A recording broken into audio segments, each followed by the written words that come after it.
In a realm where cultivation determines fate, Yi Xian, deemed a failure with abysmal talents, faces expulsion from the Tianyin sect.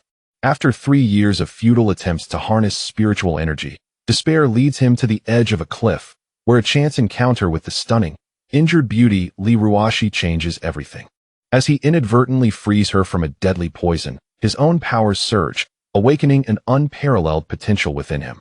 With Ruoxi, a formidable Xuan cultivator, by his side, Yi Xian embarks on an extraordinary journey filled with danger, romance, and the pursuit of greatness. Can he rise from obscurity to become a legend, or will the shadows of his past drag him down? Prepare for a tale of unexpected alliances, fierce battles, and the awakening of true power as Yi Xian discovers the secrets of his destiny. Yi Xian, if you fail to reach the first level of qi refinement within 3 days, you shall be expelled from Tianyin sect. The voice of Elder Wang, a prominent figure within the outer sect, resonated through the grand hall. Yi Xian had been at Tianyin sect for 3 years, and throughout this duration, despite employing every conceivable method, he was unable to draw the celestial spiritual energy into his body. This predicament stemmed from his status as a mixed spirit root, rendering his aptitude woefully inadequate. According to the rules of Tianyin sect, those who cannot attain the first level of qi refinement in 3 years face expulsion. He vividly recalled the excitement that enveloped his village when he was selected by the sect, his parents' faces aglow with joy. A celestial being had emerged from Xuan village. Now, was he to return in disgrace? Yi Xian felt a surge of indignation. To return in such shame would surely render me the laughingstock of the villagers. What would the village chief's plump son and my neighbor's ergo think of me? I might as well be dead. With such thoughts swirling in his mind, Yi Xian made his way to the secluded rear mountain of Tianyin sect. The sect occupied an expansive territory, spanning several thousand miles, yet the rear mountain remained a desolate haven. Standing on a massive rock at the edge of a precipice, he gazed at the clouds gathering on the horizon, overwhelmed by a torrent of emotions. 3 years had slipped by, and he had achieved nothing in his cultivation. If expelled from the sect, what path lay ahead for him, returning home to farm? Just as he was lost in contemplation, the piercing cry of a predatory bird echoed through the skies. Oh no, it's a Xuan Tianying. A wave of terror washed over Yi Xian. The Xuan Tianying was a first-tier demonic beast, its strength comparable to a human cultivator at the pinnacle of qi refinement. Should it set its sights on him, his fate would be sealed. Yi Xian quickly dropped to the ground, silently praying not to attract the beast's attention. However, fate was unkind. The Xuan Tianying swooped directly toward him. What to do? What to do? Panic surged within him, and in a moment of distraction, his foot slipped, sending him careening toward the cliff's edge. He was perilously close to the precipice, and with that slip, he was on the verge of plummeting into the abyss. In a desperate bid, Yi Xian grasped a dry vine, only for it to snap suddenly. With a cry, he fell into the chasm. Is this how my life ends? I cannot accept this. I refuse to. Yi Xian lamented inwardly as he closed his eyes. His body plummeted rapidly, the wind howling past him, stinging his face. The cliff was deep. Falling from such a height would surely reduce him to a mangled heap. Contemplating his failure in cultivation, only to meet such a gruesome end, despair consumed him. Father, mother, I have been unfilial. May we meet again in the next life. You fat fool, ergo, and Suehua, see you in the next life. As Yi Xian pondered further words of farewell, he suddenly felt a chilling sensation and splashed into a body of water. He had landed in a pond at the base of the cliff. I'm alive. Huh. I'm not dead. The thrill of having escaped death nearly made Yi Xian leap for joy. Upon inspecting his body, he found only a slight dizziness, with no other injuries. Surviving this calamity must surely bring future blessings, Yi Xian thought blissfully, preparing to swim out of the pond. Suddenly, he noticed a breathtakingly beautiful woman floating motionless in the water about 10 feet away, her eyes closed. Her garments clung to her form, accentuating her exquisite figure, while a low neckline revealed glimpses of her flawless skin. The sight of her alluring curves made Yi Xian's heart race. What has happened to her? Is she injured? Ever the compassionate soul, Yi Xian could not bear to see such a beauty submerged in the cold water, and without a second thought, he swam towards her. His intuition proved correct. The enchanting woman, named Ruoxi, was indeed poisoned.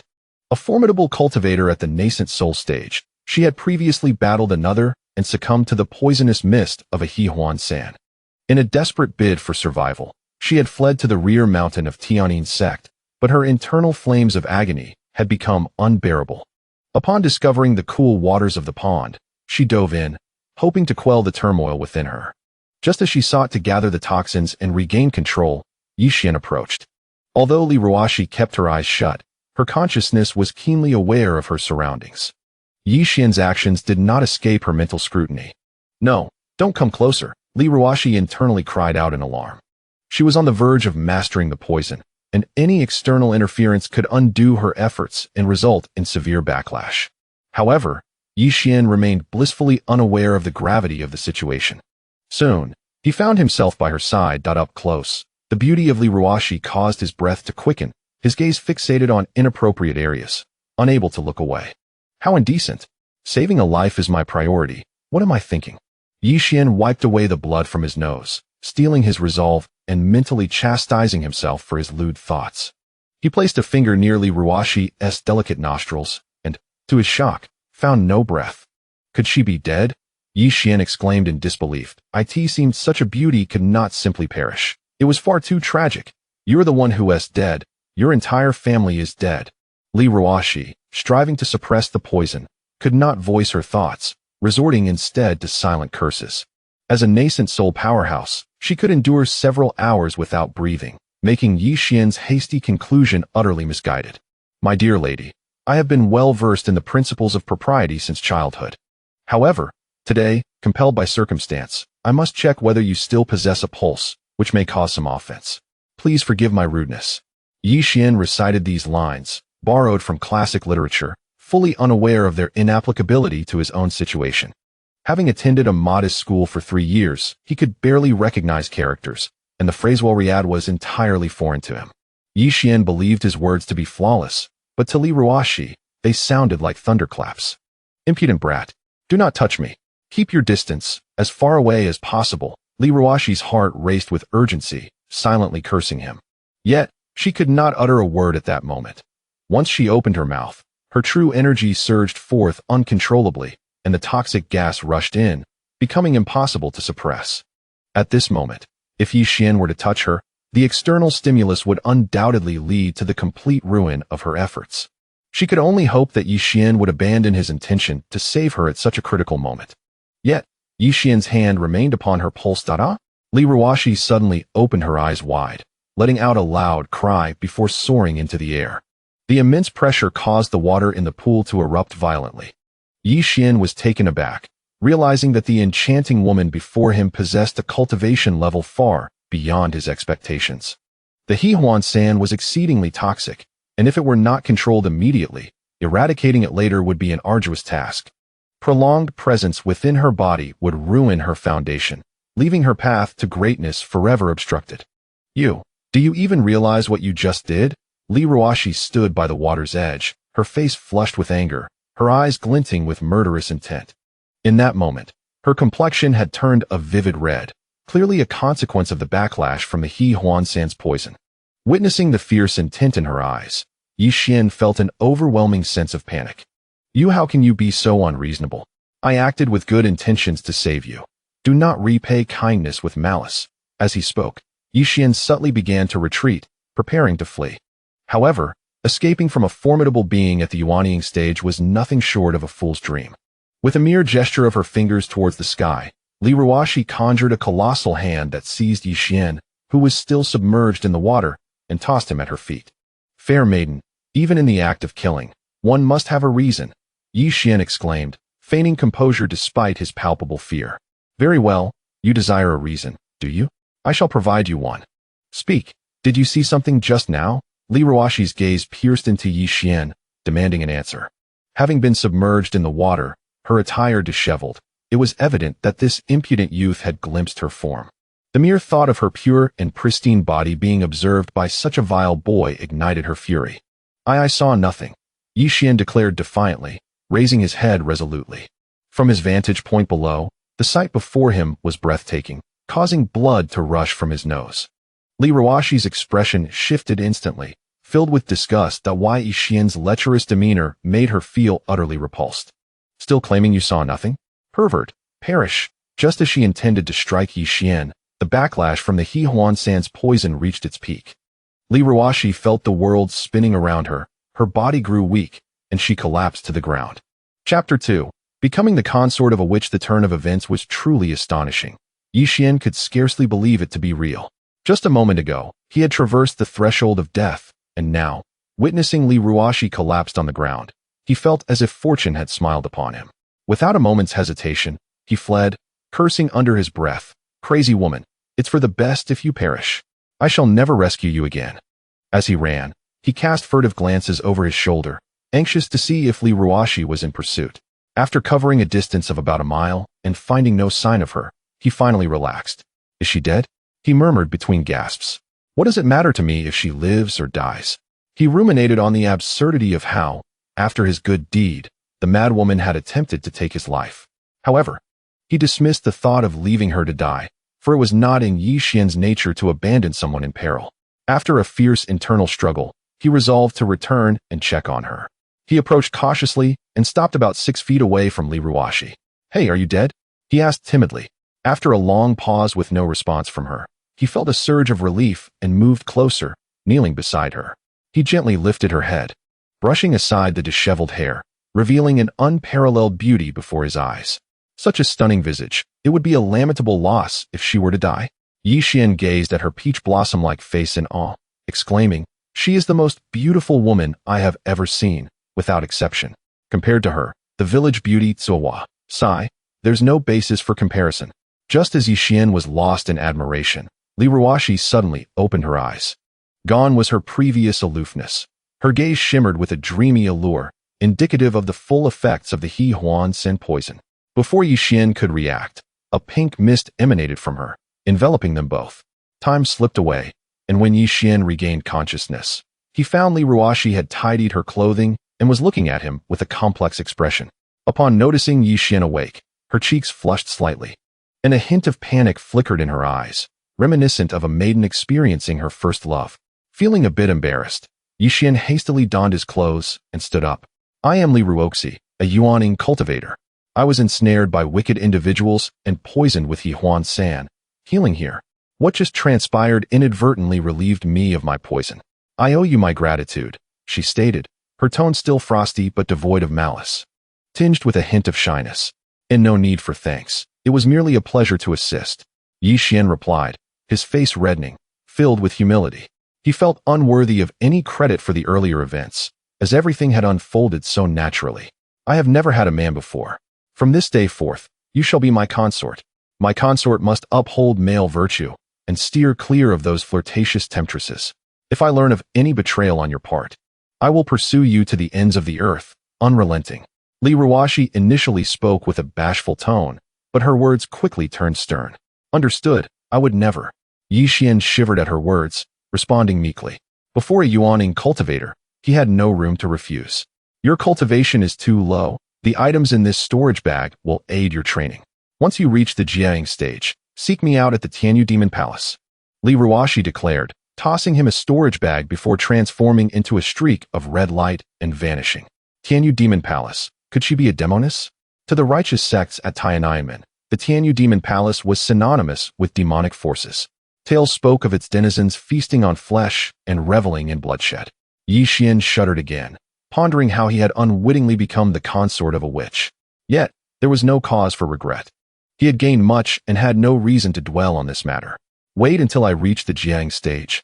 With my current cultivation at barely the first layer of qi refining, he thought, only to be interrupted by a sudden realization. Wait, what is this? Spiritual energy, Yi Xian exclaimed. In his earlier tension, he had failed to notice the changes within his body. Now, with Li Ruoxi gone, he felt an abundance of spiritual energy coursing through him. Could it be that his union with Li Ruoxi had shattered his cultivation barriers? Indeed, that must be the case. Elated, Yi Xian reveled in his newfound fortune. This meant he could remain at Tiananmen after all. What a tremendous gain. Curious about his current level of cultivation, he gathered the spiritual energy in his palm and unleashed it with a swift motion. A nearby boulder shattered into fragments. Judging by this newfound power, Yi Xian surmised that he had reached the fourth layer of qi refining. Overjoyed, he leapt in celebration. After 3 years of stagnation in his training, he had unexpectedly broken through to the 4th layer following a mere exchange with Ruoxi. However, it was not entirely surprising. As a Yuaning cultivator, Ruoxi possessed formidable Xianin power. This energy could help cultivators surpass their bottlenecks, possessing extraordinary effects. Yi Xian felt an exhilarating thrill at his unexpected fortune. Realizing that time was slipping away, Yi Xian set out to find his way back. However, after a thorough search, he discovered that he was surrounded by steep cliffs. To escape, he would have to climb. The cliffs were exceptionally sheer, and previously he would have struggled to ascend them. But now, with his newfound 4th layer qi refining cultivation, he felt as light as a feather, capable of leaping several yards with ease.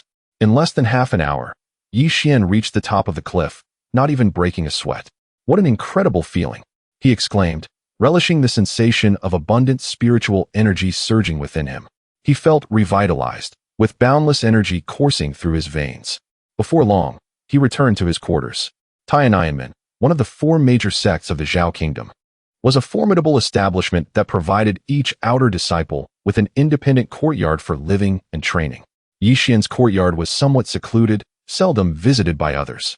Upon opening the storage bag gifted by Ruoxi, he was left astounded by the treasures it contained. Before him lay a myriad of spiritual stones, an array of diverse refining materials, and a plethora of magical artifacts and talismans.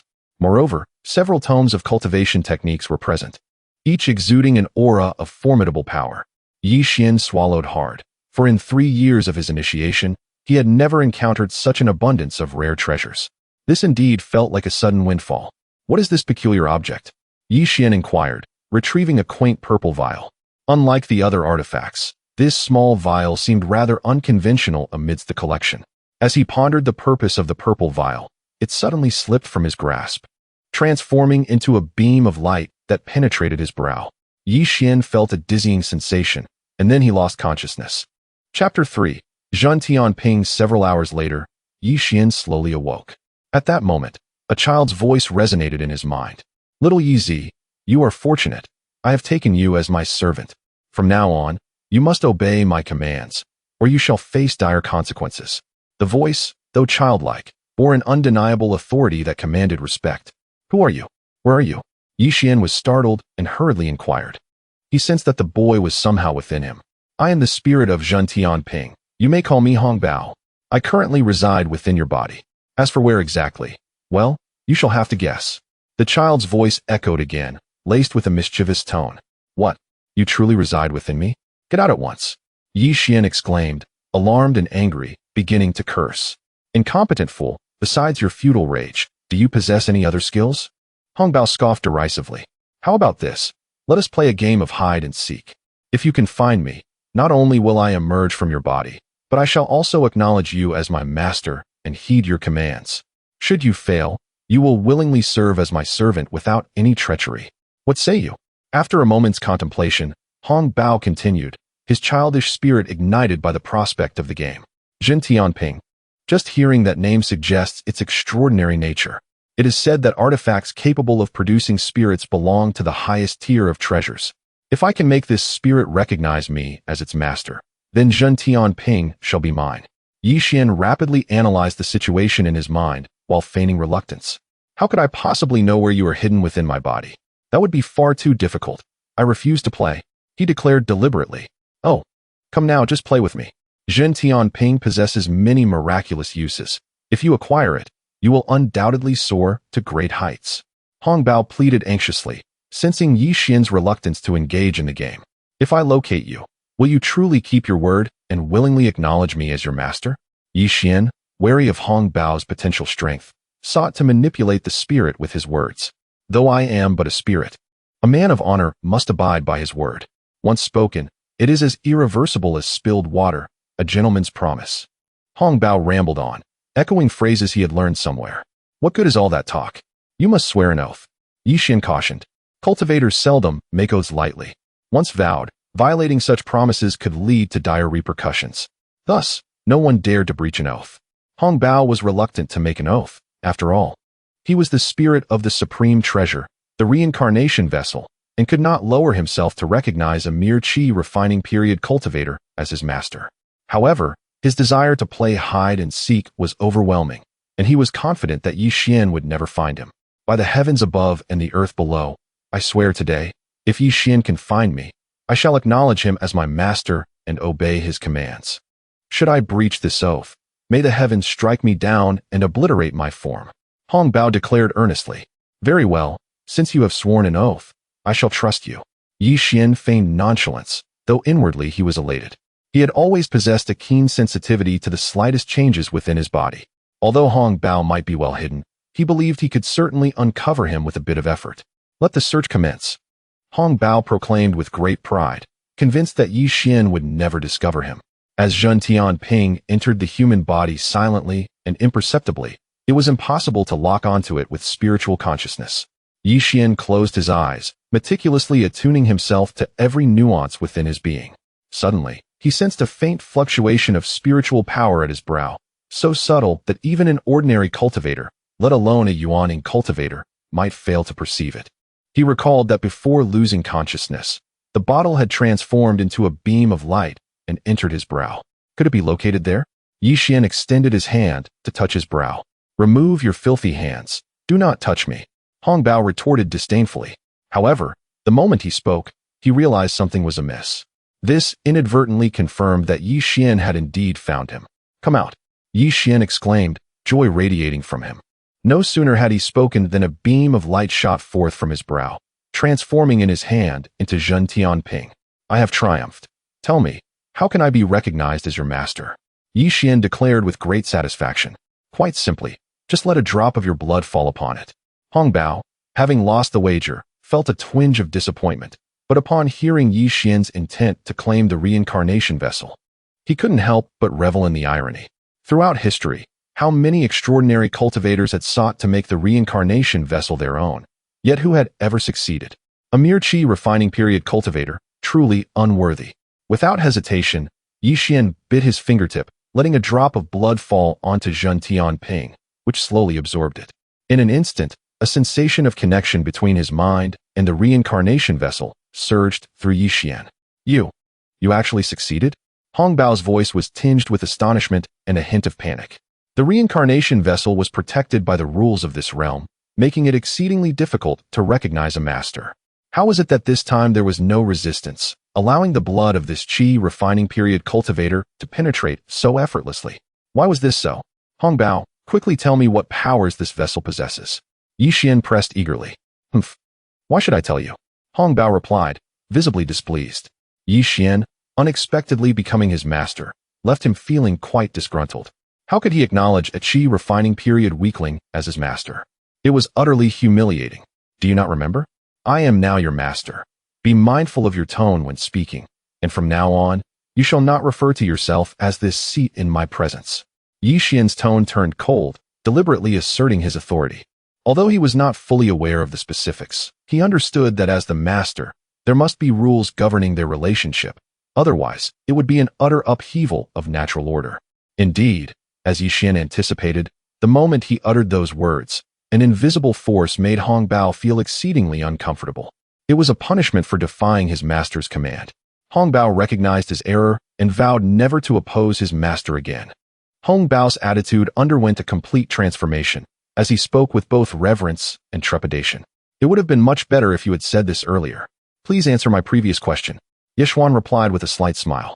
A little brat like Hong Bao certainly deserves a reprimand. The function of the Zhen Tianping varies according to the cultivation level of its possessor. Given your current cultivation level, my lord, the Zhen Tianping can only assist in alchemy, Hong Bao said with great caution, fearing that any misstep could provoke the wrath of this formidable individual. Alchemy? How does one conduct it? Xuan inquired eagerly, his eyes gleaming with curiosity. Chapter 4. The Red Ball in the Realm of Alchemy. One merely needs to place the requisite materials for a certain elixir into the Zhen Tianping, and soon after, a finished potion will soar forth. Regardless of the grade of the elixir, a success rate of 100% is guaranteed. Hong Bao spoke earnestly. Is it not necessary to stoke a fire? It can autonomously concoct elixirs? A 100% success rate. Nonsense. That is utterly impossible. Do not attempt to deceive me. Yi Xian initially reacted with astonishment, only to subsequently express his disdain. His skepticism was not unfounded. For one, Alchemical processes inherently require fire to aid in transforming various spiritual herbs into elixir liquid, purging impurities before coalescing into pill form. Furthermore, the Zhentian Ping was merely the size of a palm, yet the spiritual herbs needed for alchemy could number from a mere dozen to hundreds. How could they possibly fit? What struck Yi Xian as particularly absurd was the claim of a 100% success rate for any grade of elixir. Even the most skilled alchemists faced dishearteningly low success rates for higher-grade potions. The notion of a flawless success rate was simply ludicrous. Despite his stagnant cultivation over the past 3 years, Yi Xian was still well-versed in such common knowledge. I assure you, I speak the truth. If you do not believe me, you may attempt it. Hong Bao insisted, perceiving Yi Xian's disbelief. I possess neither the recipe nor the materials for alchemy, Yi Xian retorted. However, he soon recalled the storage bag that Li Ruoxi had bestowed upon him. He rummaged through it and unearthed a recipe for the Pei Yuan Dan, along with the necessary materials for its concoction. Behold, Hong Bao declared, and a beam of light emanated from the Zhentian Ping, enveloping all the alchemical materials within. Is it truly capable of this? Yi Xian exclaimed, somewhat astonished. An hour later, 10 milky white pills floated out of the bottle, instantly filling the room with an intoxicating aroma. Yi Xian picked one up, examined it, and swallowed it whole. As the elixir settled within him, a warm and continuous stream of spiritual power unfurled throughout his being, nourishing every fiber of his flesh and blood. By the time this surge of energy dissipated, his cultivation had ascended from the 4th level of qi refinement to the 5th. How astonishing! Why did the Pei Yuan Dan I consumed previously not yield such an effect? Yi Xian pondered, his eyes wide with confusion. Over the past 3 years, Tianyin men had distributed a Pei Yuan Dan to external disciples each month to aid their breakthroughs to the 1st level of qi refinement. Yet, despite consuming numerous Pei Yuan Dan, Yi Xian had experienced no discernible benefits. Today, however, a single Pei Yuan Dan had facilitated a significant leap in his cultivation. Do you still dare to compare the inferior Pei Yuan Dan from Tianyin men with those produced by the Zhentian Ping? Let me clarify. The spiritual energy contained in the Pei Yuan Dan you just ingested is no less than 1,000 times greater than that of a regular Pei Yuan Dan. Hong Bao scoffed. Is the disparity truly so vast? Yi Xian was once again taken aback. However, this surprise quickly morphed into elation. With this bottle in his possession, his future path of cultivation would undoubtedly be much smoother, and the worry over elixirs was now alleviated. Yet, he could not help but reflect on the fact that his cultivation had only improved by 1 level from a single Pei Yuan Dan, rendering him rather ineffective. To think that a single Pei Yuan Dan could only elevate your cultivation by 1 level. You truly are a waste of potential. Hong Bao continued, his tone rife with mockery, entirely oblivious to the fact that Yi Xian was his master. Hong Bao, mind your tone. Show yourself, lest I strike you down. Yi Xian retorted, simmering with indignation. As his anger surged, an invisible force began to afflict Hong Bao. Master, I apologize. Please do not be angry. I shall never speak so again. Hong Bao hastily pleaded for forgiveness. That is more like it. By the way, Hong Bao, can you manifest your true form now? I am curious to see what you look like. Yi Xian inquired. I could before, but after sustaining severe injuries and falling unconscious, I can no longer take form. I can only reside within the Zhentian Ping for now, Hong Bao explained. How did you sustain such injuries? Who was responsible for harming you? Yi Xian asked, intrigued. Unfortunately, I have no recollection. The injuries were quite grave, and my cultivation was severely diminished, resulting in significant memory loss, Hong Bao replied with a hint of despondency. What is your current level of cultivation? Yi Xian inquired further, his curiosity piqued. Do not even mention it. I am currently at a level that is quite embarrassing. Hong Bao sighed. And what might that embarrassing level be? Are you at the qi refinement stage like me? Yi Xian speculated. Do not jest. If I were truly at the qi refinement stage, I might as well end my existence by crashing into a wall. I am at the transformation stage. Hong Bao declared with a sense of pride. Transformation stage? That exceeds even Li Ruoxi's cultivation. Yi Xian was once again flabbergasted. The transformation stage was the legendary realm of terrestrial immortals. Even the esteemed elders of Tianyin men barely reached the initial stage of Yuaning. In light of this revelation, Yi Xian could not help but feel his own cultivation was woefully inadequate. Were it not for Hong Bao acknowledging him as a master, he would scarcely be regarded as more than an ant in Hong Bao's eyes. However, The stark contrast in their standings also filled Yi Xian with a sense of covert satisfaction. Yi Xian picked up another Pei Yuan Dan, preparing to consume it to further enhance his cultivation. Do not consume any more. You risk bursting from excess. Hong Bao urgently interjected. Why ever not? Yi Xian asked, perplexed. The spiritual energy generated by the elixir, if not guided by a cultivation method, will rampage within your body like a wild stallion, inevitably leading to an explosion. Hong Bao elucidated. Only then did Yi Xian remember that he had not practiced any cultivation method. Over the past 3 years, the entry-level technique from Tianyin Min, Yin Qi Ju, had failed to facilitate his advancement to the first level of qi refinement. He attributed this failure to the poor quality of the technique provided by Tianyin Min. Thus, it stood that he currently possessed no cultivation method at all. There should be some superior cultivation techniques in the storage bag given by Ruoxi. I shall search for them, Yi Xian declared, intent on rummaging through the storage bag. Do not bother searching. The Zhentian Ping contains a copy of the Changxing Jing, an unparalleled technique that surpasses any other. You should enter and cultivate it. Hong Bao suggested. How might I enter? Yi Xian inquired, puzzled. Given that the Zhentian Ping could accommodate so many alchemical materials, it should not be impossible for it to contain him as well. Yet the question remained. How could he enter? Just as he was filled with confusion, a beam of light shot forth from the bottle, enveloping him. When Yi Xian regained his senses, he found himself in an entirely unfamiliar realm. The atmosphere was shrouded in a gray mist, seemingly vast, with nothing but a solitary red orb suspended in the air. Hong Bao, where are you? Yi Xian called out. I am right before your eyes. The voice of Hong Bao resonated. Could it be that this red orb is you? Yi Xian exclaimed in astonishment. Indeed, I had mentioned before that I was gravely injured and have only just awakened.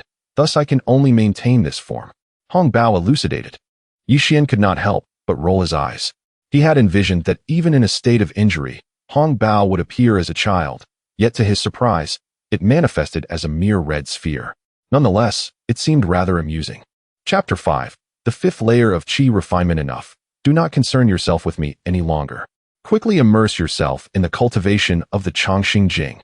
Upon the utterance of these words by Hong Bao, a cascade of golden characters surged forth and floated in the air. Yi Xian began to devote himself earnestly to his practice. Time passed, and Yi Xian felt it was time to emerge from the Zhentian Ping. With a thought, he exited the vessel. This bottle is truly remarkable. With its assistance, I, Yi Xian, shall undoubtedly become invincible, he exclaimed with excitement. He envisioned his future, where he would seek out his ethereal wife, Li Ruoxi, in the Tian Mo Palace. Despite her affiliation with the demonic sect, the thought of her filled Yi Xian with delight. Just as he basked in his joy, the door to the courtyard was forcefully kicked open. Yi Xian, pack your belongings and leave at once, came a menacing voice. Yi Xian turned to see Zhang Chengsong, a member of the outer sect. Although Zhang was merely at the third layer of qi refinement, he thrived in the outer sect due to familial connections, living a life of considerable luxury. What troubles you, senior brother Zhang? Yi Xian inquired politely. What troubles me? The deadline set by Elder Wang has arrived, and I am tasked with expelling you. Depart immediately. The Tianyin sect does not support idlers, Zhang Chengsong declared arrogantly, his hands clasped behind his back. He regarded Yi Xian, a mere novice who had yet to attain even the first layer of qi refinement, with disdain. That is not the case, senior brother Zhang. I have already. Yi Xian attempted to explain his progress, but Zhang interrupted him brusquely. You are ready to leave? Excellent. That saves me the trouble of urging you. Off you go to tend to the fields. But, senior brother Zhang, Yi Xian persisted. Is what you say not clear enough? Speak further, and I shall not hesitate to teach you a lesson. Zhang Chengsong's impatience was palpable. With his third layer cultivation, he possessed strength far superior to that of an ordinary person. A novice like Yi Xian, who had not yet harnessed qi, was no match for him. Yi Xian, feeling a surge of indignation, found Zhang Chengsong's haughty demeanor repugnant. He no longer wished to explain himself. Previously, he had been submissive, fearful of provoking others. However, he was now a practitioner at the fifth layer of qi refinement, no longer the easily bullied individual he once was. What can you do if I refuse to leave? Yi Xian retorted with a cold smile. How dare you speak to me in such a manner? You are courting death.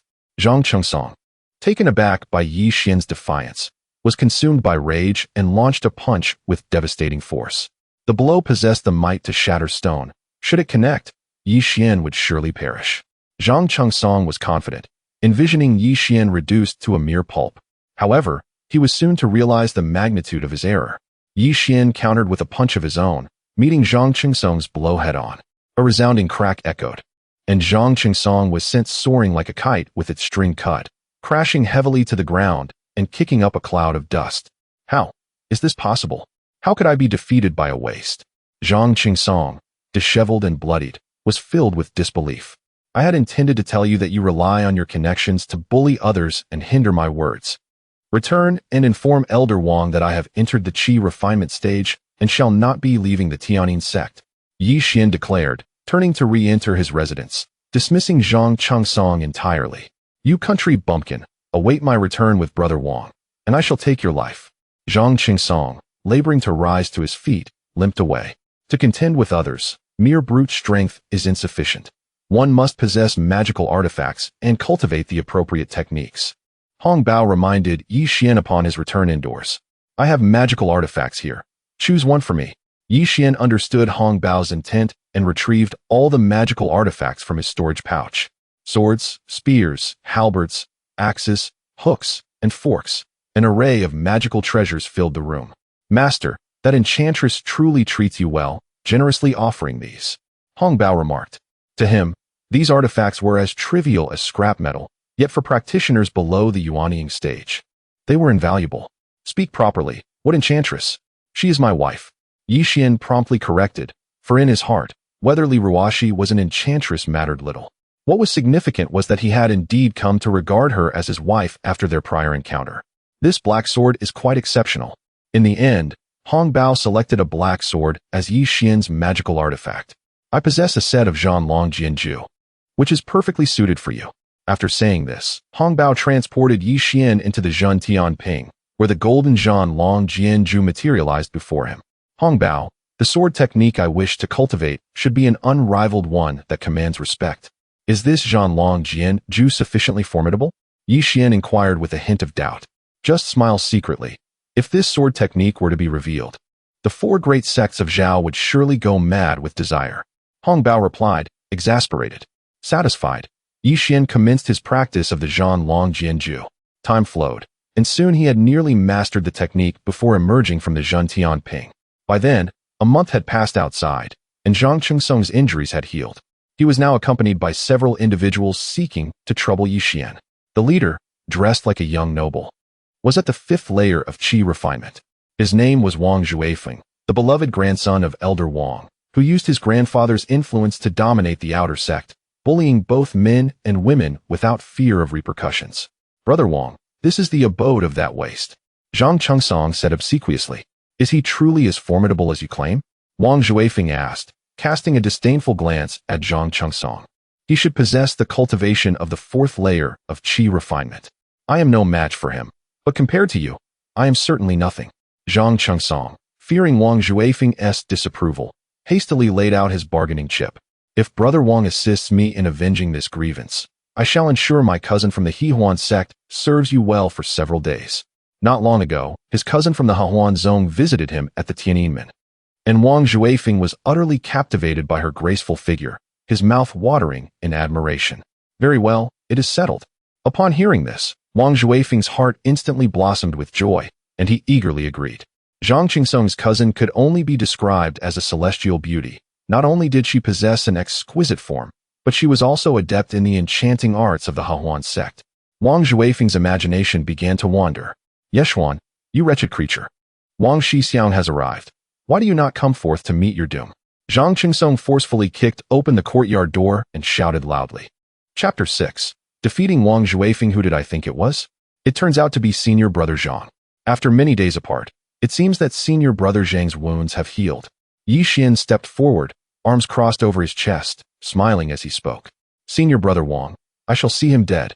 Zhang Chengsong glared fiercely at Yi Xian, gritting his teeth as he uttered those words. Very well, as you wish. Wang Zhuifeng replied with an air of nonchalance, as if slaying Yi Xian were as effortless as crushing an ant. Yi Xian furrowed his brow, remaining silent as he scrutinized Wang Zhuifeng. He had heard of Wang Zhuifeng's notorious reputation before, knowing he was the beloved grandson of Elder Wang. However, The outer sect was vast, and this was his first encounter with the man himself. Clutching a folding fan, adorned in opulent garments, with a jade pendant shimmering at his waist, Wang Juefeng exuded an air of flamboyance. Senior Brother Wang, this is a personal grievance between Zhang Chengsong and myself. Are you certain you wish to interfere? Yi Xian inquired, reluctant to make an enemy of Wang Juefeng, given his esteemed lineage. Offending Wang Juefeng would surely bring the wrath of Elder Wang upon him, leaving him with no refuge in the outer sect. I oversee all matters concerning the outer sect disciples. I see you have reached the 5th level of qi refinement. Cultivation is arduous, and I do not wish to make things difficult for you, Wang Juefeng proclaimed with haughty confidence. Upon hearing this, Yi Xian's face lit up with joy, and he promptly replied, Then I thank you, Senior Brother Wang. Senior Brother, we just agreed. Zhang Chengsong interjected anxiously. Before he could finish, Wang Juefeng covered his mouth with the fan. Do not rush to thank me.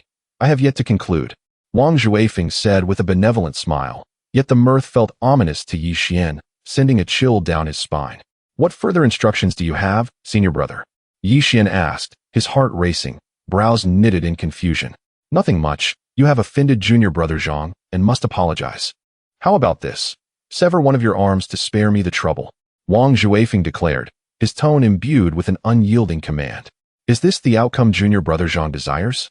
Wang Juefeng turned to Zhang Chengsong, querying. Indeed, Senior Brother's approach aligns perfectly with my wishes, Zhang Chengsong replied, grinning with malice. He glared at Yi Xian as though envisioning him in agony, writhing on the ground after dismembering himself.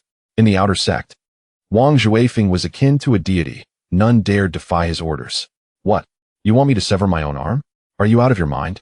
Yi Xian retorted, his fury ignited, abandoning his previously respectful demeanor toward Wang Juefeng, his voice cold and mocking.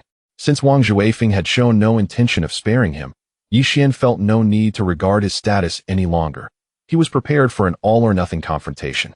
You dare speak to Senior Brother in such a manner? Your demise is imminent. Do you even know who Senior Brother is? Zhang Chengsong scolded, pointing an accusing finger at Yi Xian. Indeed, I know him well. He is merely a tyrant who uses his grandfather's status as an elder to bully others, Yi Xian declared boldly, having resolved to no longer grant any semblance of dignity to the one who sought to trample him. In an instant, Wang Juefeng's face turned a shade of deep crimson. He had not anticipated Yi Xian would dare to speak to him thus. In the outer sect, he was the top dog, and he would not tolerate such blatant disrespect. His authority felt severely provoked, and his rage surged uncontrollably. I have changed my mind. You need not sever your arm, for I shall see you dead. Wang Juefeng's eyes glinted with venom as he spoke each word with deliberate ferocity. Seeing Yi Xian successfully provoke Wang Zufeng into fury filled Zhang Chengsong with delight. He knew Yi Xian's fate was sealed. Very well, if you wish for my death, let us see if you possess the capability. Yi Xian remained unyielding, his composure unwavering as he spoke. The 5th level of qi refinement Wang Juefeng would serve as an excellent opportunity to test the power of Zhan Long Jianju. Yi Xian mused inwardly. Today, I shall ensure you perish comprehensively. Wang Juefeng, nearly driven mad by Yi Xian's defiance, unsheathed a long sword. The blade shimmered with ethereal light, radiating spiritual energy, and the resulting gust of wind left Zhang Chengsong and the others slightly unsteady. This sword had been forged at great expense by Elder Wang, possessing tremendous power. Wang Juefeng was confident that Yi Xian would undoubtedly fall beneath its might. Go! Wang Juefeng bellowed, eager to claim Yi Xian's life. The sword transformed into a streak of white light, swiftly descending upon Yi Xian's position. Yi Xian, sensing the imminent threat, did not dare to underestimate the situation and promptly summoned his black sword for defense. The clash of swords produced a resounding clang, and Wang Juefeng's flying sword was struck down, shattering into 2 pieces. What? How could this happen? Wang Juefeng gasped in astonishment, his eyes wide with disbelief as he stared at the severed artifact. This weapon was not only immensely powerful, but had also been specially crafted for him by a master at his grandfather's behest, making it of profound significance. Now, shattered by Yi Xian, his heart ached as though it were bleeding. There is nothing to be perplexed about. Your worthless artifact simply could not withstand the blow. Yi Xian mocked, a smirk adorning his face. You. Wang Juefeng was so enraged he nearly spat blood. Yet he refrained from attacking again. Though he had other artifacts within his storage bag, They paled in comparison to the recently broken sword and would be no match for the black sword. A wise man does not provoke unnecessary conflict. It was unwise to engage this peasant in a direct confrontation. I shall return and inform my grandfather, urging him to retrieve this black sword for my own use. With this thought, Wang Xuefeng's anger began to dissipate, replaced with a glimmer of satisfaction. This black sword was extraordinary. Once he possessed it, his strength would ascend to new heights, and he would assuredly triumph in the upcoming Outer Sect Disciples Promotion Competition.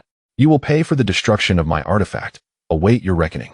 Wang Xuefeng proclaimed before departing without further ado, escorting Zhang Chengsong and the others away. I never anticipated Wang Xuefeng's artifact to be so feeble. I did not even have the chance to utilize Zhan Long Jianju. Wang Xuefeng shook his head in disbelief. It is not that his artifact was weak. Rather, the black sword in your possession is a rare treasure. The enchantress must indeed hold you in high regard to bestow such a marvelous item upon you. Hong Bao remarked. I have told you countless times, she is my wife. Do not refer to her as the enchantress again. Yi Xian, while reproaching Hong Bao, silently expressed his gratitude towards Li Ruoxi. Were it not for Li Ruoxi, he would have already been expelled from Tianyin sect. Furthermore, Li Ruoxi had bestowed upon him numerous gifts. Truly, she was an exceptional wife. As he reminisced about that wild encounter with Li Ruoxi, Yi Xian found himself lost in reverie. Master, what are you pondering? Hong Bao inquired, somewhat perplexed by Yi Xian's sudden, foolish grin, nearly drooling in the process. And nothing. Is this black sword truly that formidable? Yi Xian awkwardly wiped away the drool and shifted the conversation. This black sword is the most powerful treasure in the storage pouch your wife gifted you. The rest are rather mediocre. Hong Bao declared with great pride. Having witnessed numerous formidable treasures, he deemed ordinary items unworthy of his attention. Wang Xuefeng will undoubtedly go to his grandfather to complain. Elder Wang is notoriously protective. Yet he is a foundational stage expert. I cannot confront him directly. What should I do now? Yi Xian furrowed his brow, voicing his concern. Although he had managed to drive away Wang Xuefeng, should Elder Wang arrive, he lacked the strength to contend with him. A confrontation between the Qi refinement stage and the foundation establishment stage would be fatal. Chapter 7. The Crimson Demon Serpent. It is merely the foundational stage. If I were to intervene, he would be reduced to ashes. However, I cannot take action. Hong Bao stated with resolute clarity. Why not? Yi Xian inquired, his dissatisfaction evident. He had boldly offended Wang Xuefeng, relying on Hong Bao's support, only to find that this fellow was now shirking responsibility. I am still quite weak. If I act now, I will inevitably fall into a deep slumber once more. When I awaken next, who knows when that will be? Hong Bao explained helplessly. This left Yi Xian in a quandary. Hong Bao, with his vast knowledge, could provide invaluable advice, and he must not be allowed to fall into slumber. But if you do not act, how shall I face Elder Wang's retaliation? Yi Xian furrowed his brows and asked. No worries, I have a plan. Hong Bao replied. What plan? Speak quickly.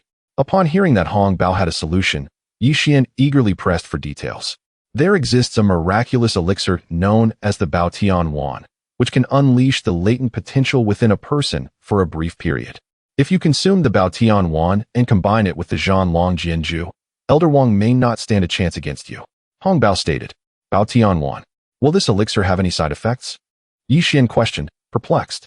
He had heard of similar pills that could induce a temporary surge of power, but invariably, they left behind deadly repercussions that damaged one's foundation. This was a consequence Yi Xian was unwilling to endure. If crafted through conventional means, the side effects would indeed be significant. However, if created using the Zhentian Ping, there will be virtually no adverse effects. Hong Bao asserted with utmost confidence. Upon hearing such promising news, Yi Xian resolved to forge the Baotian Wan. Hong Bao provided the necessary materials for its creation, and Yi Xian began to rummage through his storage bag. After half an hour, he had gathered all the auxiliary ingredients for the elixir, but he was still missing a crucial main ingredient. Tian Ling Chao grows on the Hong Wushan. It seems I must make a journey there. Yi Xian muttered to himself.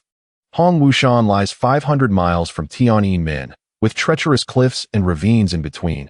Reaching it is no simple feat yet. Yi Xian had already attained the 5th layer of Qi refinement. Though he could not fly, his agility surpassed that of ordinary individuals. In less than 3 days, Yi Xian found himself at Hong Wushan. The mountain earned its name due to its perpetual shroud of crimson mist. The mist is highly toxic, and most cultivators shun it. Undeterred by the vast expanse of red mist before him, Yixian placed an antidote pill beneath his tongue. This antidote, crafted with the Zhun Tian Ping, was over 1,000 times more effective than ordinary ones.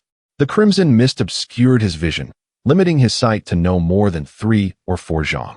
In such an environment, locating Tianling Chao was akin to searching for a needle in a haystack. Yixian could not help but jest. Just as he pondered this, he suddenly heard something rapidly approaching from behind. Turning around, he saw a massive red serpent, as thick as a water barrel and several zhang long. The serpent flicked its tongue, droplets of venom dripping from its mouth, corroding the ground and producing wisps of white smoke. Clearly, this red serpent was highly toxic. Indeed, it is the red demon serpent of the 5th layer of qi refinement. Hong Bao exclaimed, his tone tinged with excitement. Yixian, however, did not share that sentiment. The pressure emanating from the serpent was immense. Although it belonged to the same cultivation realm, the beast's tough hide and resilient flesh meant that if a confrontation ensued, it would be the human cultivator who would suffer. Quickly subdue it. The serpent's skin is an excellent material for crafting soft armor, capable of withstanding a strike from a perfected qi refinement master. Hong Bao urged enthusiastically, "Can I truly defeat it?" A cold sweat broke out on Yixian's back as he fixed his gaze on the red demon serpent and spoke to Hong Bao. "You can do it. Act swiftly and take the initiative," Hong Bao urged. Before Yixian could make a move, the serpent seemed to lose patience, swinging its tail towards him in a sweeping motion. The force of the wind produced by the strike stung Yixian's face. If he were struck, he would surely suffer severe injury, if not death. Yixian hastily dodged. The serpent's tail missed its target, toppling a multitude of nearby trees. Those sturdy trunks splintered into wood shavings, a testament to the ferocity of the blow. Yixian wiped the cold sweat from his forehead and summoned his black sword, infusing it with his spiritual energy. The black sword shot forth like an arrow, transforming into a streak of darkness aimed at the serpent's tail. The hardened skin of the red demon serpent was impervious to the black sword, which not only failed to evade but instead pressed forward. "Do you not know the principle of striking at the serpent's weakest point?" Hong Bao chided. Yixian felt a wave of frustration at his own lack of insight.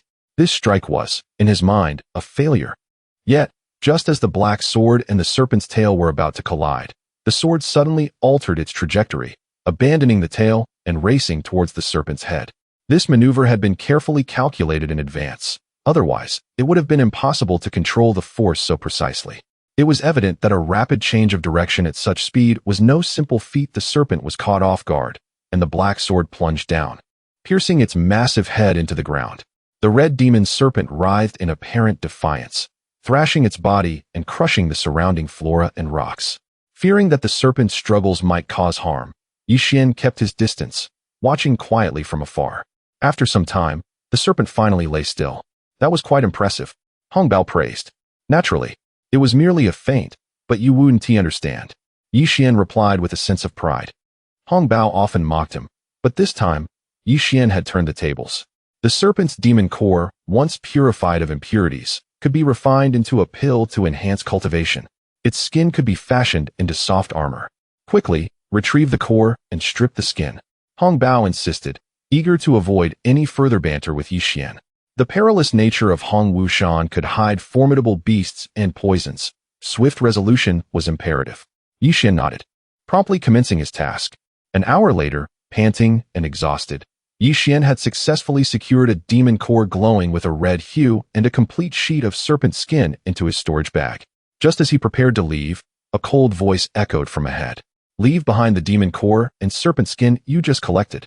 The voice was imbued with an irresistible command. Soon, 2 men clad in black appeared before Yixian.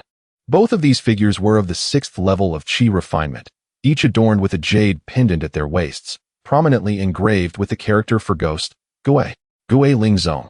Yixian's heart sank. Within the borders of Zhao Kingdom, numerous cultivation sects existed, yet only 4 were truly formidable: Shunjian Gu, Gui Ling Zong, Tianyin Men, and He Huan Pai. In terms of power, Shunjian Gu reigned supreme, while Gui Ling Zong and Tianyin Men were nearly equal, with He Huan Pai trailing behind these sects in strength. "What, are you deaf? Did you not comprehend my senior brother Qian's words just now? Hand over the demon core and snake skin immediately, or I shall send you to the afterlife." exclaimed a man with dark skin, his voice tinged with a hint of anger. Junior brother Zhong. When have I ever only sought the demon core and snake skin? Everything on him must remain. Senior brother Qian retorted, a cold smile playing on his lips. Chapter 8. The slaying of two. Indeed, Xixiang Qian is correct. Everything must be retained. Shidi Zhong promptly corrected. With their cultivation at the 6th level of qi refinement, how could I possibly contend with them? Yi Xian communicated with Hong Bao through his divine sense. You can do it, no problem. The Zhanlong Jianzhu I transmitted to you is certainly not mere trinket. Those two individuals at the 6th level of qi refinement are just the right opponents to test the might of the Zhanlong Jianzhu. Hong Bao replied with considerable confidence. Do not exaggerate. They are both cultivators at the 6th level of qi refinement. Is the Zhanlong Jianzhu truly that formidable? Yi Xian expressed skepticism towards Hong Bao's words. How could I, the spirit of the Zhen Tian Ping, utter falsehoods? You will know the power of the Zhanlong Jianzhu once you try it. Hong Bao stated. Noticing Yi Xian's indifference, the two opponents began to grow impatient. Xixiang Qian, could it be that this fellow is truly deaf? Shidi Zhong inquired in confusion. Regardless of whether he is deaf or mute, we shall kill him. Xixiang Qian said impatiently. He had witnessed Yi Xian collecting the red demon snake monster Dan and its skin earlier, which were exceedingly precious items. Since he had seen them, they rightfully belonged to him. Very well, Xixiang, please wait. I shall slay him. A cold glint flashed in Shidi Zhong's eyes as he summoned a soul banner. The soul banner surged in the wind, expanding to several zhang in size, with wisps of black mist emanating from it. Subsequently, apparitions of clawing and gnashing ghosts materialized in the sky. The number of ghosts exceeded several dozen, with green faces and sharp fangs, eager to devour. Although Yi Xian had been cultivating for 3 years, he had never encountered ghosts before.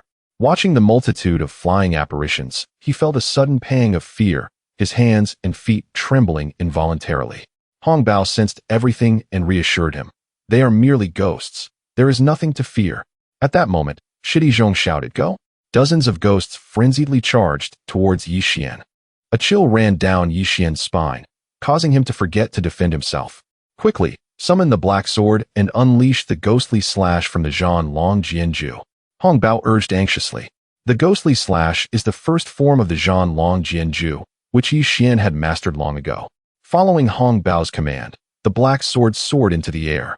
Yi Xian formed hand seals, and a beam of black light shot forth from the black sword. The previously clawing and gnashing ghosts were instantly reduced to ashes in the black light. But that was not sufficient. After obliterating the ghosts, the black light struck directly at the soul banner. The soul banner, crafted from special materials, was originally extremely hard, yet it shattered into several pieces under the impact of the black light. What? Shidi Zhong's eyes widened in disbelief, and a mouthful of blood erupted from him. This soul banner was his life treasure, painstakingly crafted through countless efforts. With its destruction, his heart bled. The life treasure was connected to his very spirit. Now that it was destroyed, Shidi Zhong suffered a grievous wound, losing all combat capability. Qian Xixiang, witnessing this, was equally astonished, staring intently at Yi Xian. Though Shidi Zhong was slightly inferior to him in strength, it was only a fraction. How could Yi Xian, merely at the 5th level of qi refinement, possess such formidable power? He could not believe it. The earlier strike from the black sword was so powerful that it must have drained Yi Xian's magical energy. He was merely feigning calmness. I could easily take his life with a casual strike. Qian Xixiang thought to himself. Take your shitty and leave. I do not wish to kill. Yi Xian said coolly. Although these two sought to kill him and seize his treasures, he did not desire to eradicate them completely. Kill. Do you have the ability to do so? Qian Xixiang glared at Yi Xian with a fierce light. At that moment, he resembled a beast eyeing its prey. Yi Xian's words only reaffirmed his suspicions. In his view, if Yi Xian still possessed the capability to unleash an attack like before, he would never let him go easily. The fact that he said this only indicated that Yi Xian's magical energy was exhausted. With this thought, Qian Xixiang had no desire for further conversation, summoning a black chain. The chain was enveloped in thick, ghostly energy. Any living being it touched would either perish or suffer grievous harm. This chain was formidable. Even foundation-building cultivators would retreat in its presence. To die beneath my prison soul chain is indeed a stroke of fortune, Qian Xixiang declared. And the chain shot forth like a venomous serpent, rapidly lunging at Yi Xian. A chilling wind swept through, causing Yi Xian's scalp to tingle, but he had no time to dwell on it. He began to form hand seals again, channeling all remaining spiritual energy into the black sword, unleashing a beam of black light several times thicker than before. When the prison soul chain collided with the black light, it was instantly shattered, hurtling back towards Qian Shixiao. His pupils dilated rapidly. The speed of the chain's return was too swift, leaving him no time to react. With a scream, the chain pierced through his head, and he collapsed lifelessly to the ground. You actually killed Shixiao Qian. Shixiao Qian is the son of the sect leader. You are doomed. Shidi Zhong's face was filled with terror. This was Yi Xian's first act of killing. A tempest of emotions surged within him. He had never intended to slay Shixiao Qian. Who could have anticipated the Zhanlong Jianju to be so potent? Kill or be killed. If I do not slay him, he will slay me. Should I merely extend my neck for him to strike? Skill or not? Even if he is the son of the ghost spirit sect's leader, what of it? Yi Xian took a deep breath, his expression devoid of emotion. Prepare for the furious retribution of the sect leader. Shidi Zhong glared venomously at Yi Xian, his eyes filled with malice. If I were to kill you as well, who would know of today's events? Yi Xian replied coolly. He had made up his mind. There could be no witnesses. Though he was reluctant to act in such a manner, the circumstances compelled him to do so. You intend to kill me too? Shidi Zhong's voice trembled as he spoke. He finally realized that they were not within the confines of the ghost spirit sect, but rather in a desolate wilderness. Having spent so long alongside Shixiao Qian, he had grown accustomed to issuing commands, oblivious to the changes in his surroundings. Yi Xian remained silent, the black sword encircling the neck of Zhong Shidi. After accomplishing this grim task, Yi Xian cast a flame talisman, reducing both corpses to ashes. In an instant, the act of slaying two individuals unsettled Yi Xian's state of mind. His sole aspiration had been the pursuit of immortality, never once contemplating the taking of life. Yet, in the face of today's circumstances, if he refrained from striking down others, it would inevitably lead to his own demise. Allowing Zhong Shidi to escape would only invite calamity upon himself. All was dictated by the exigencies of the moment. What is the matter? Is it so disconcerting to have slain merely two individuals? How cowardly! Hongbao scoffed disdainfully. Dare to utter another word, and see what transpires. Yi Xian's mood darkened, his voice laden with fury. Upon hearing this, Hongbao was immediately filled with trepidation. Having already acknowledged Yi Xian as its master, it could not bear the weight of its master's wrath. Master, Hongbao acknowledges its error. The realm of cultivation is no sanctuary. The acts of murder and the seizing of treasures are commonplace. Your kindness is commendable, but mercy toward foes equates to cruelty toward oneself. With time, you shall grow accustomed to these trials. Hongbao hastily offered its consolation. Chapter 9. The brave rescue of the fair maiden in the following days. Yi Xian traversed through the red mist mountain incessantly, yet he remained unable to catch a glimpse of the elusive Tian Ling Chao. It appeared that even within the confines of Red Mist Mountain, this herb was an exceedingly rare gem. Yi Xian wiped the sweat from his brow and mused, if I search slowly, I shall surely find it. Hongbao encouraged him. Just as Yi Xian was about to voice another complaint, a sudden cacophony of clashing magical artifacts echoed from ahead. Following the sound, he advanced and discovered a confrontation between a man and a woman. The man was corpulent, resembling a bloated barrel, with a face marred by lasciviousness, clearly indicating his nefarious nature. In stark contrast, the woman possessed a striking beauty, her figure gracefully undulating and undeniably alluring. The man wielded a long sword with a fierce momentum, forcing the woman to retreat under the relentless assault of his blade. It seemed as though she could not withstand much longer. Zhao Qian, you are no match for me. It would be wise for you to submit, and perhaps you will find a path to survival. The rotund man proclaimed, a sinister grin plastered across his face. Despite his taunts, his swordsmanship showed no signs of faltering. Qin Feng, you vile scoundrel. I would rather perish than allow you to take advantage of me. The woman retorted fiercely while desperately fending off the blade's onslaught. You disciples of the Hehuan sect are skilled only in seducing men. Do not pretend to be virtuous. Qin Feng hissed, casting a lecherous gaze over Zhao Qian, who trembled under the strain of her efforts. Zhao Qian fell silent, exerting every ounce of strength to withstand Qin Feng's attack. His cultivation was at the 7th level of qi refinement, and he held considerable notoriety within the Shunjian sect. As his long sword danced with intricate patterns, Zhao Qian found herself in perilous circumstances.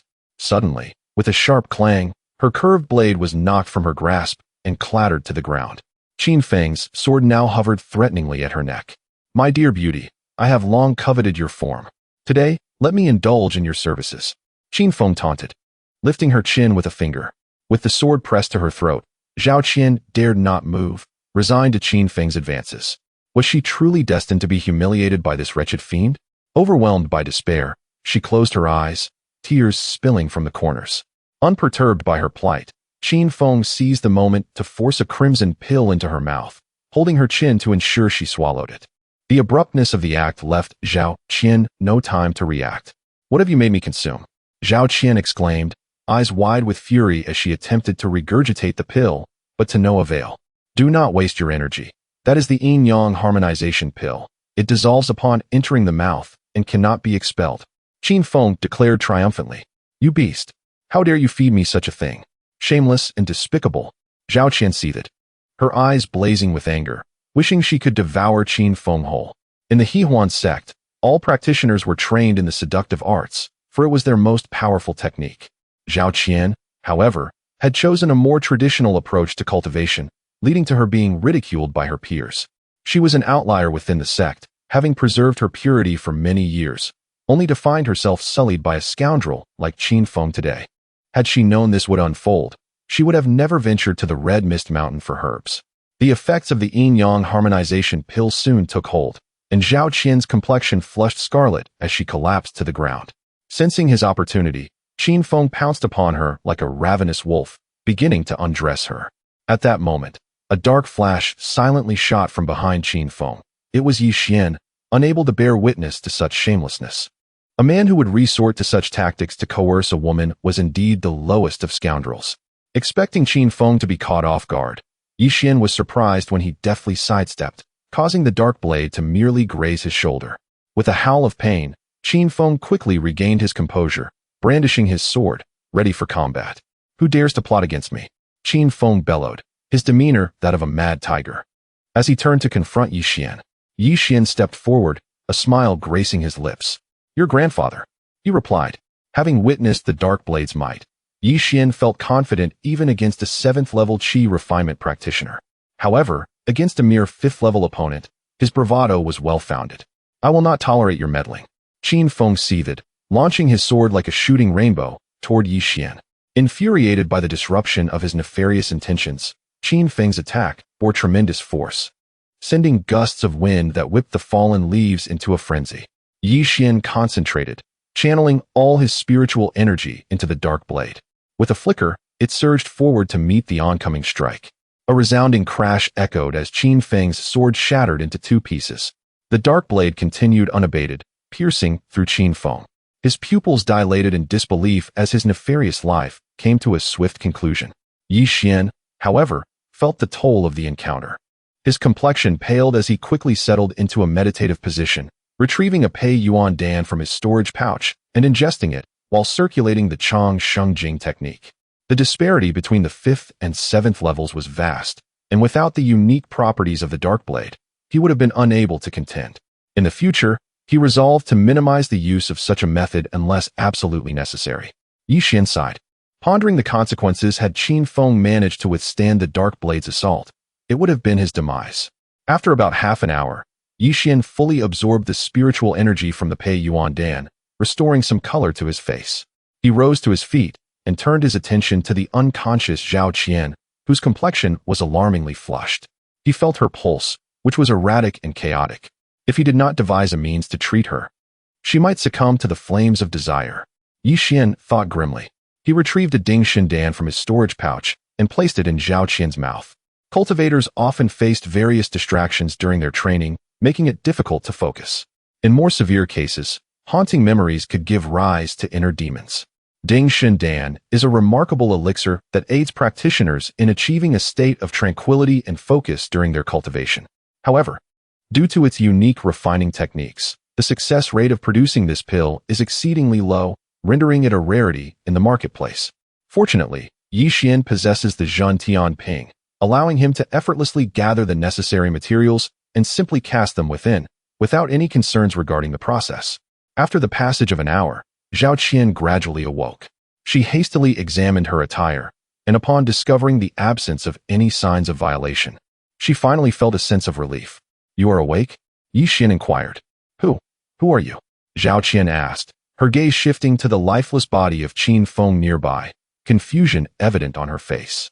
Chapter 10. The Promotion Contest at Tainanmen.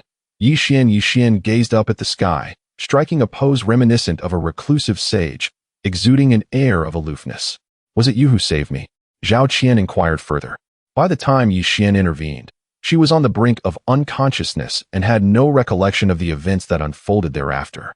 "Besides me, could there be anyone else?" Yi Xian countered. Zhao Qian glanced around. Apart from herself and Yi Xian, there was no shadow of a ghost. The thought of Yi Xian witnessing her embarrassing consumption of the yin-yang he dan made her cheeks flush crimson, extending to the nape of her neck. "How do you intend to thank me?"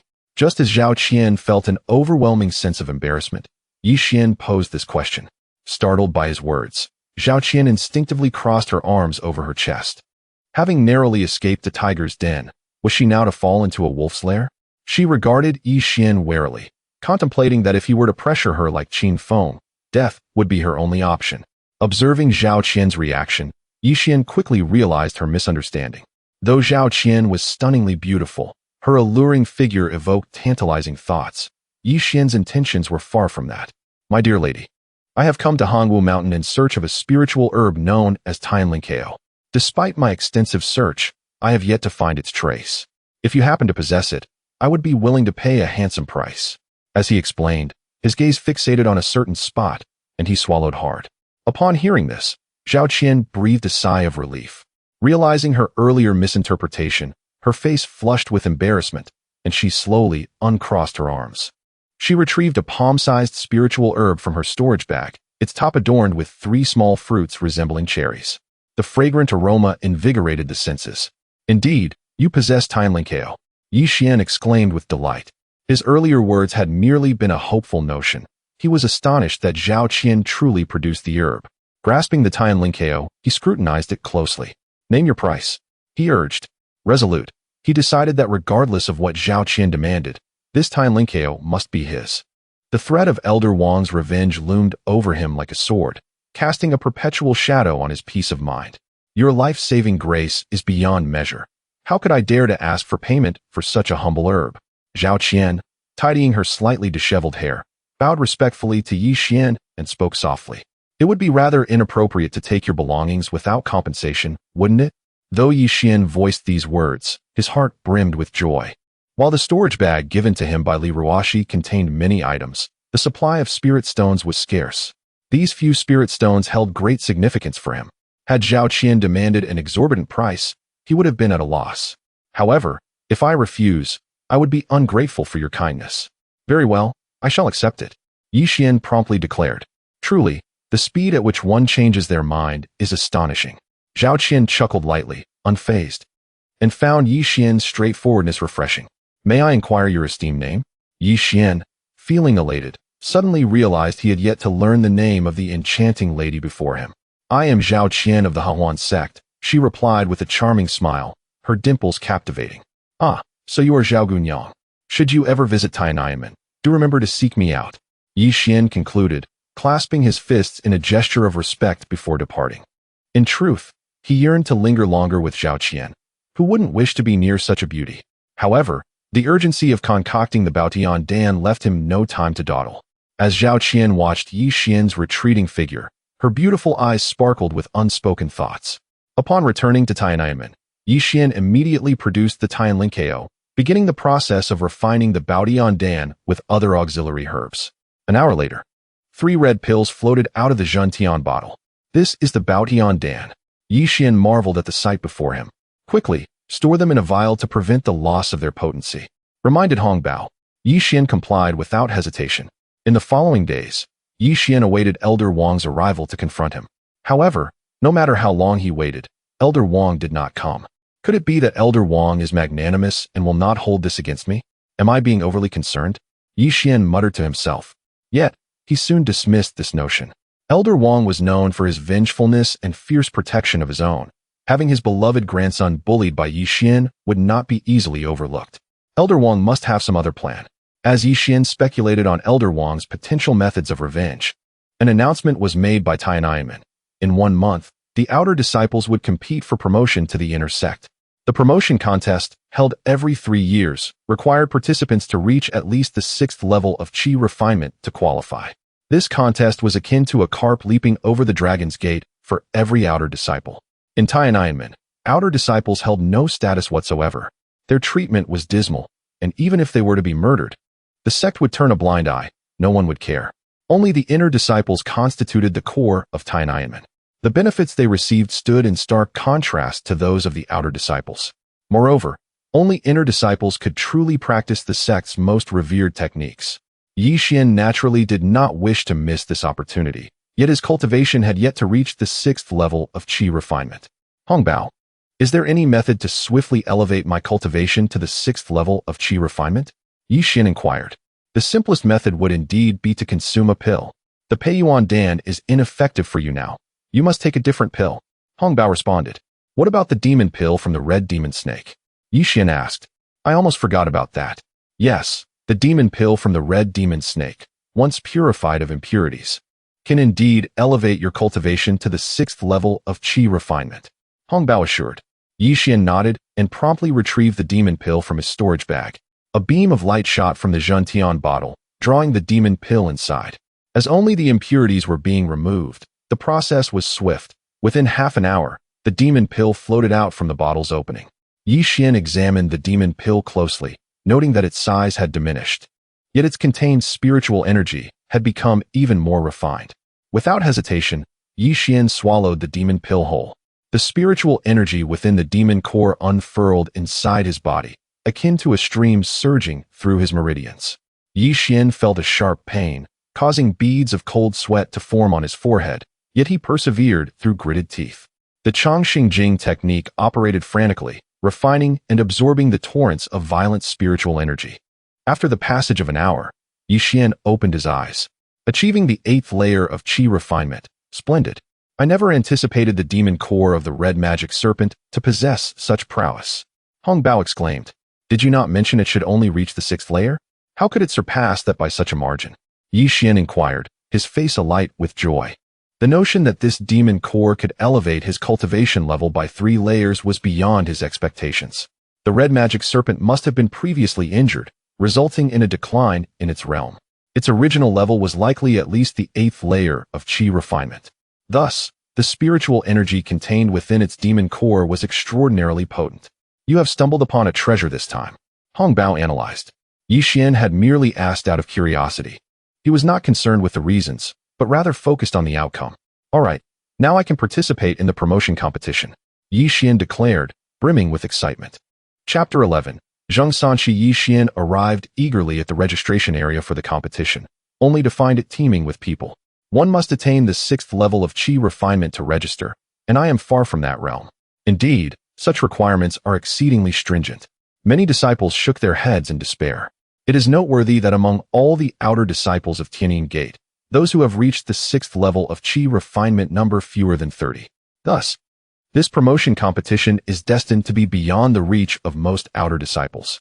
However, this does not deter them from joining the commotion. It is rumored that only the top 10 in this competition will gain entry into the inner sect, with the top 3 receiving substantial rewards, including the famed Xuan Yujian. The Xuan Yujian is a 2nd-tier magical weapon.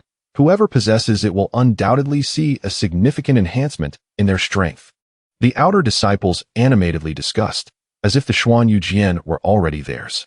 For most outer disciples, let alone 2nd-tier magical weapons, even 1st-tier ones are a rarity.